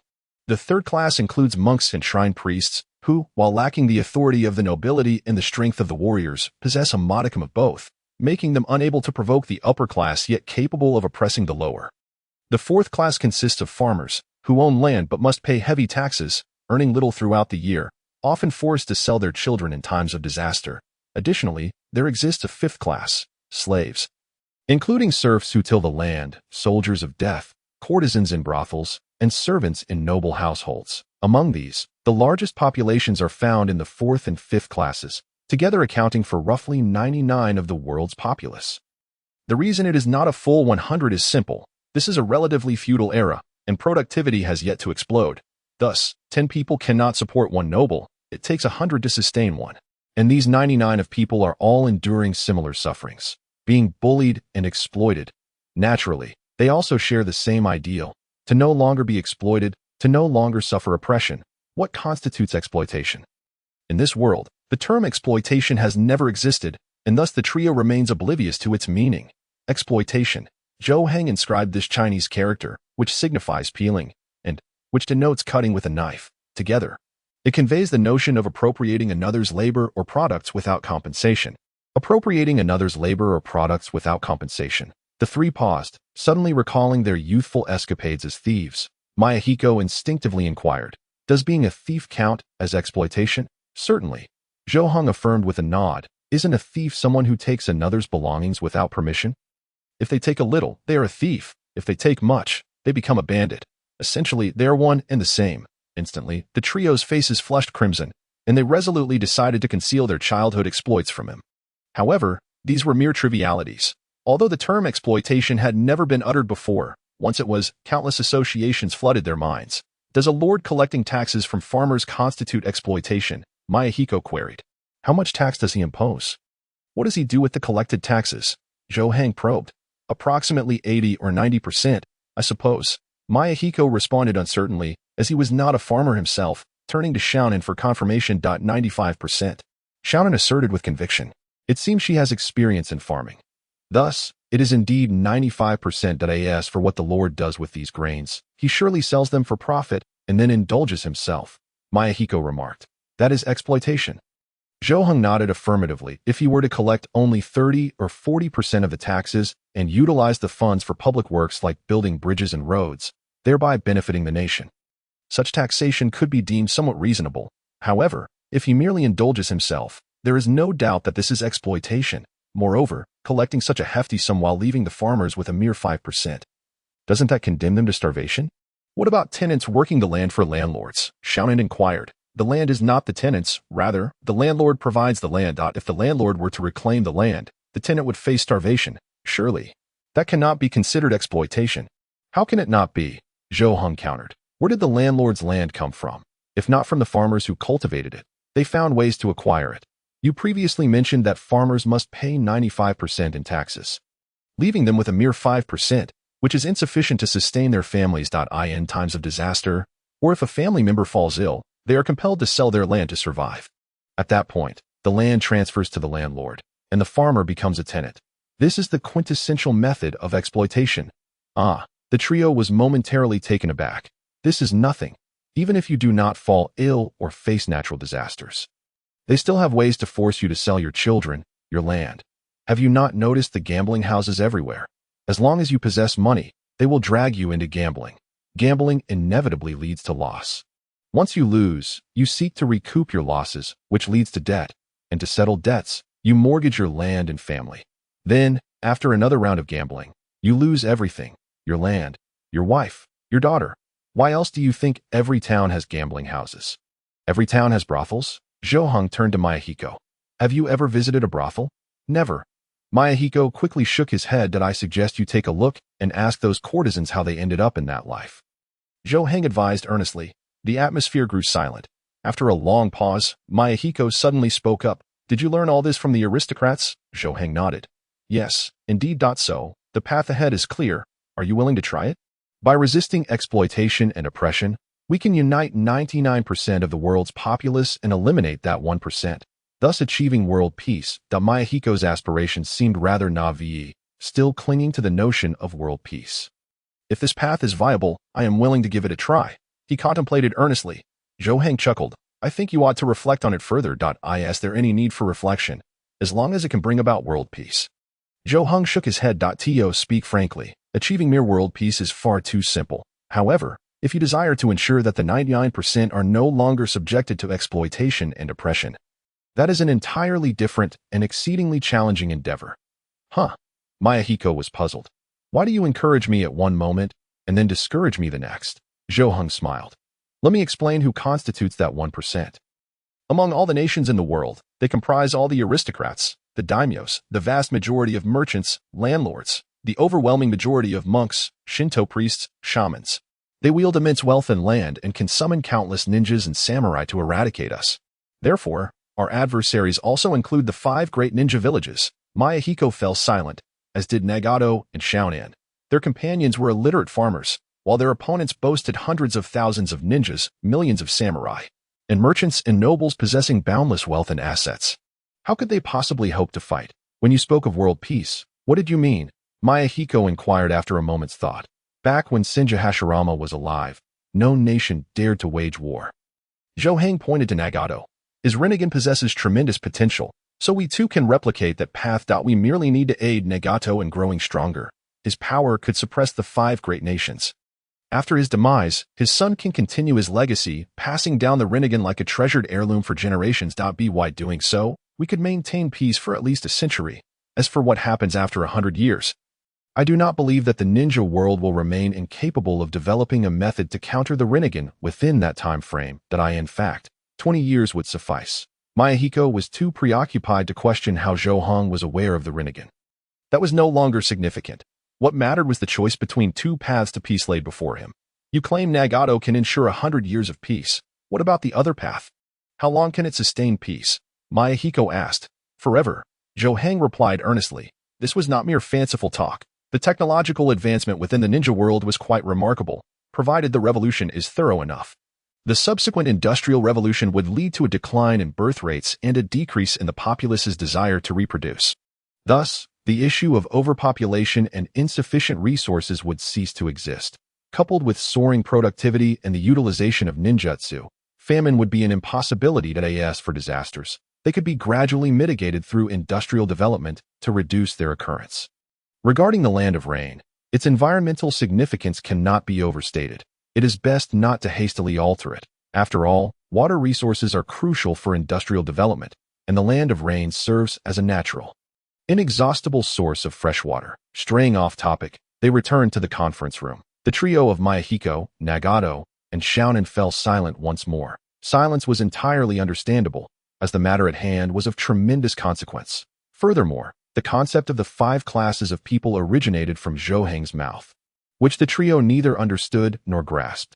Mayahiko did not even realize that farmers constituted the majority of the world's population until Shounen reminded him. Do not rush to make a decision. Take your time to contemplate. Zhou tapped the table. You may also explore the surroundings, observe how nearby farmers live, visit the gambling houses to witness how those gamblers squander their fortunes, and inquire with the courtesans about how they arrived at their current plight. To change this world, you must first understand it. The weather in the land of rain was perpetually dismal. Today, the rain fell particularly heavily, shrouding the sky in an inky darkness.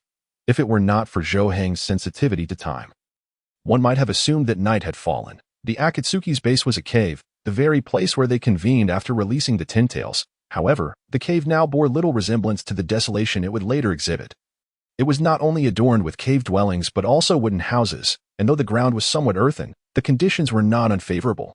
Zhou stood at the cave's entrance, observing the raindrops cascading down from above. While it appeared to be mere rainfall, in truth, luminous halos unfolded and closed at the very moment the droplets fell. This was Zhou newly developed spatial technique, the spatial gate.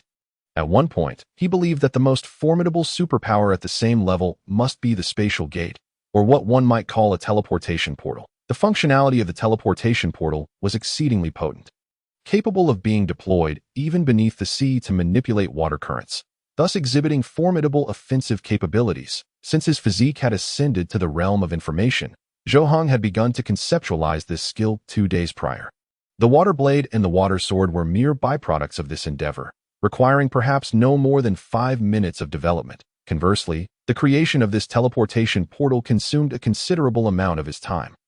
As he grappled with how to construct a stable portal, ascertain the teleportation coordinates, and determine the portal's shape, among other considerations, the first 2 aspects were manageable, yet the portal's shape left Zhou in a quandary. A circular design that would inevitably clash with Marvel's portals. In a regular geometric form, the realm of the afterlife had something akin to that. After careful contemplation, Zhou resolved upon a square shape. This choice would facilitate the passage of future vehicles and trains.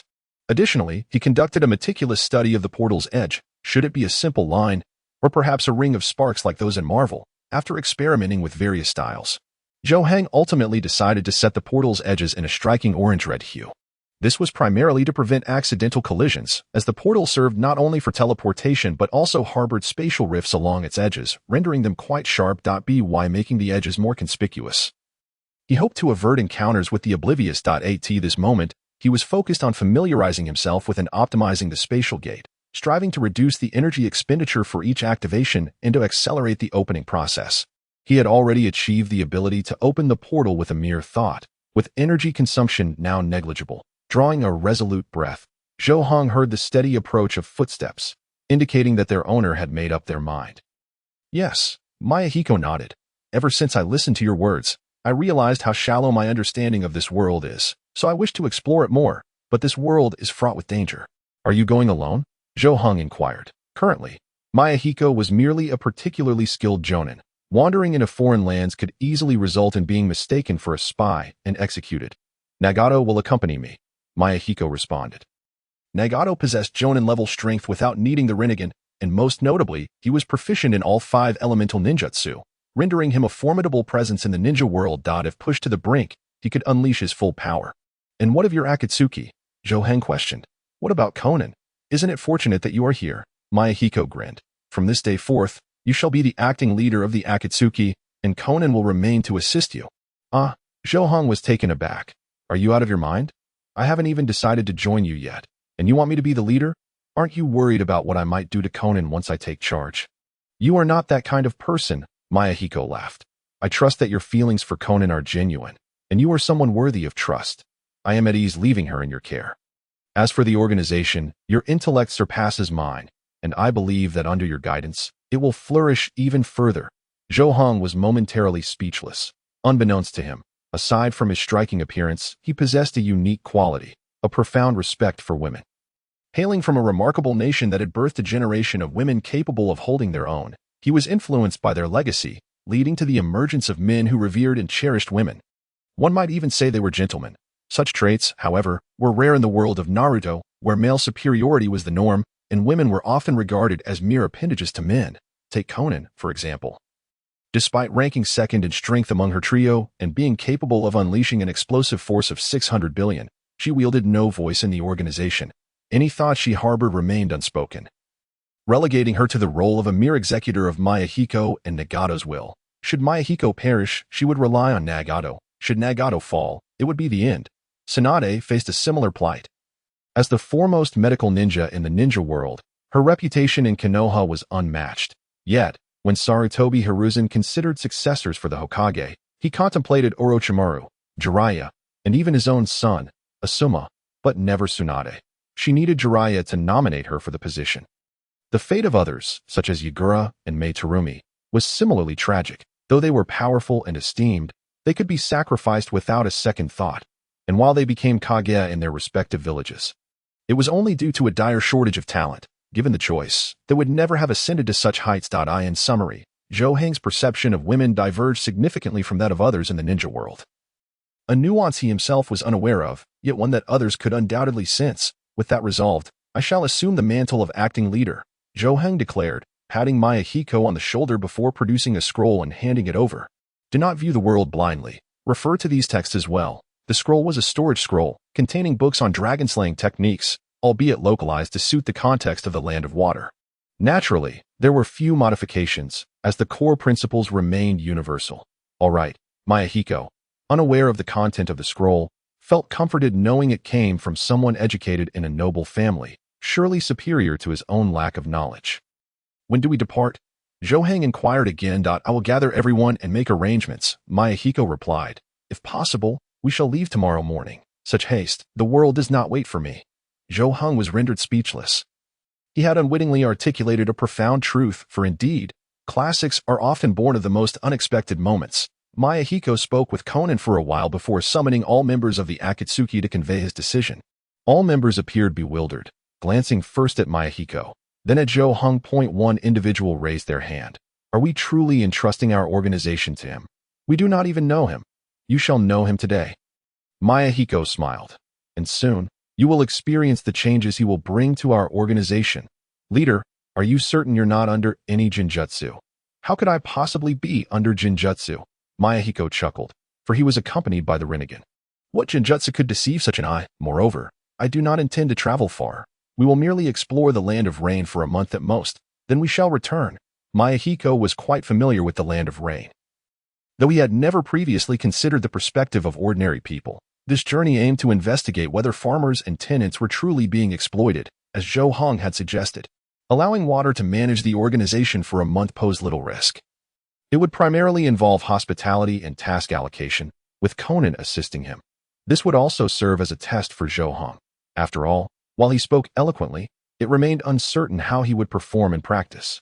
A month would provide him the opportunity to demonstrate his capabilities. With Mayahiko's assurance, the members of the Akatsuki had no choice but to acquiesce, given the current structure of the Akatsuki, where the leader wielded near absolute power. And with Nagato and Conan as mere echoes, the rest, lacking in strength, had little room to question Mayahiko's authority. Thus, the decision was made. The following day, after Mayahiko and Nagato donned deep disguises, they set forth. Thus began Zhou Heng's temporary rule over the Akatsuki. Embarking on the journey of developing an organization from the ground up is indeed a novel experience, unlike the Guanghua society, where Zhou Heng wielded immense power to deliver a decisive blow to the Kingdom of the Sea. Here the pace is swift but devoid of the thrill of growth and advancement. The small town presents a starkly different scenario. It is sufficiently weak, lacking the fertile ground for a dimensional strike, compelling one to rely solely on political acumen to cultivate growth. Step by painstaking step. To be candid, Zhou Heng holds a certain anticipation for this endeavor. Moreover, this organization is no ordinary entity. It is the Akatsuki.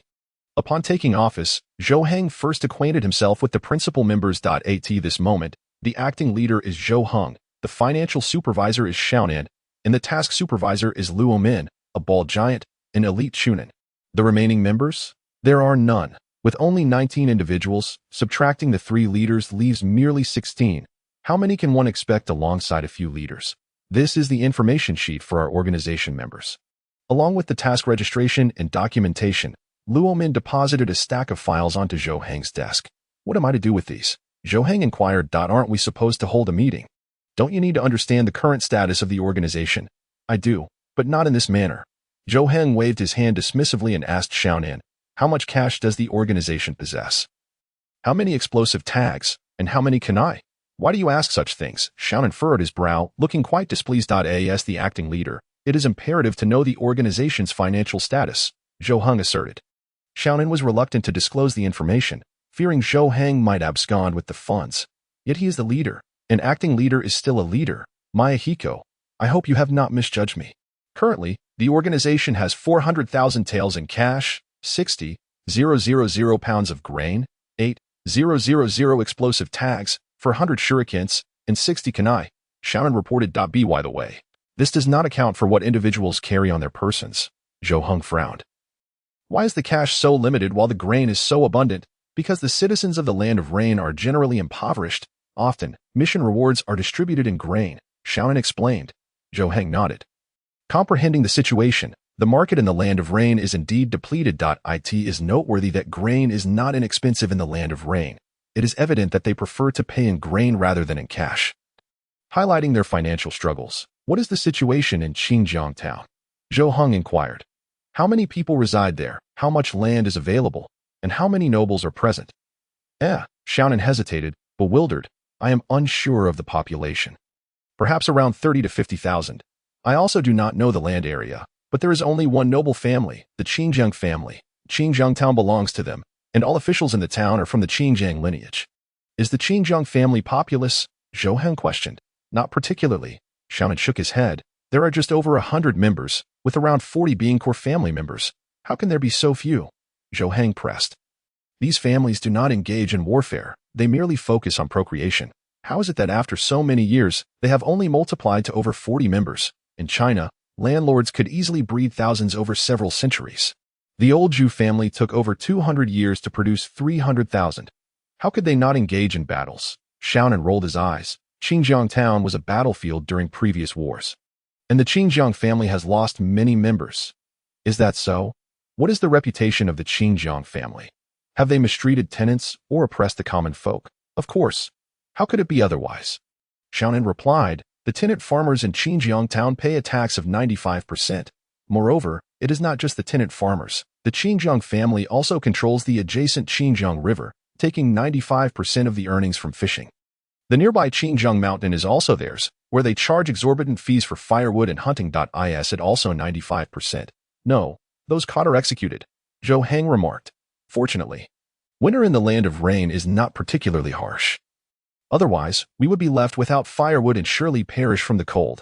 What do the people of Xinjiang burn? They burn charcoal, Xiaonan replied irritably. The Xinjiang family controls several mountains, using them to produce charcoal for sale in the town. This does not seem right. Zhou Heng frowned.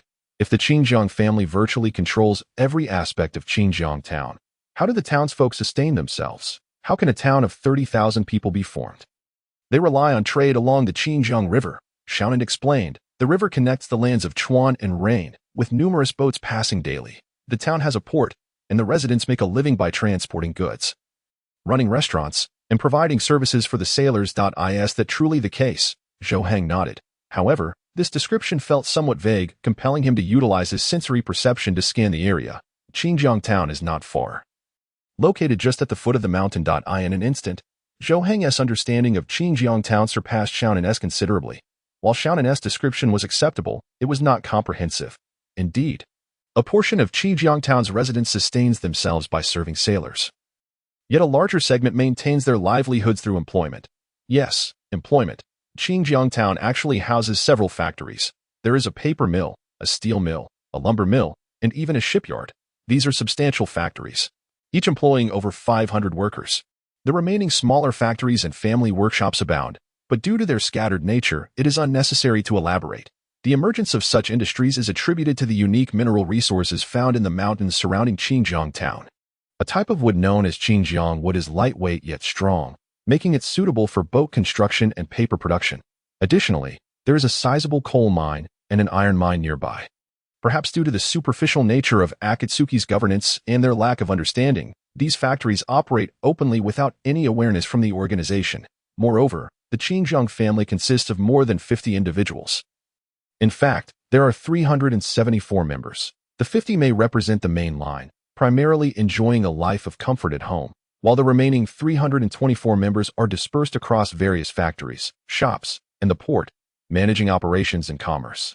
Notably, among these 324 individuals, there are 67 ninjas, including 2 jōnin, 5 chunin, and the rest being jinin. Surprising, isn't it?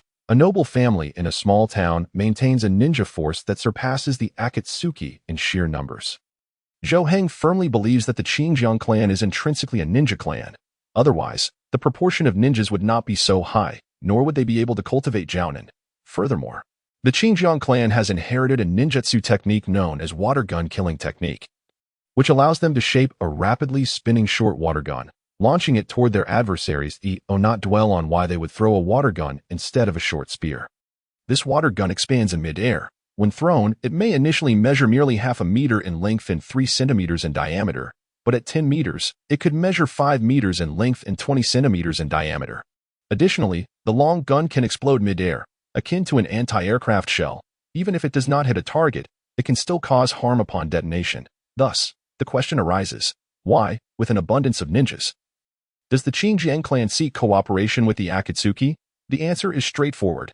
The Xinjiang clan has evidently transitioned into a noble class, no longer requiring a life of conflict. However, should their possession of ninjas become public knowledge, the implications could be troublesome. Simultaneously, the Xinjiang clan has not entirely relinquished martial prowess and ensures that a portion of its members continue their training, safeguarding adequate strength to defend their family in the face of unforeseen events. This clan possesses remarkable survival wisdom. Excluding the Xinjiang clan, the population of Xinjiang town exceeds 30,000, amounting to approximately 70,000. However, the vast majority of these individuals work in factories and reside in dormitories, seldom appearing before the Akatsuki, leading Xiaonan to misjudge the town's population. With a clearer understanding of Xinjiang town's strength, Zhou Heng becomes increasingly convinced that the collaboration with the Akatsuki is a scheme orchestrated by Xinjiang town, with the Akatsuki being deftly manipulated by the Xinjiang clan. Given the circumstances in Xinjiang town, there is virtually no room for ninjas to thrive. All external trade occurs via waterways, far removed from any banditry, and the lives of the populace are meticulously calculated and controlled by the Xinjiang clan, leaving them without the means to employ ninjas. The rationale for maintaining the Akatsuki is equally simple. The current instability in the Land of Rain has given rise to numerous organizations. Given Xinjiang town's situation, the dissolution of the Akatsuki would only invite the emergence of another group. Thus, it is more prudent to fund the Akatsuki to remain nearby. Ensuring their presence serves as a buffer.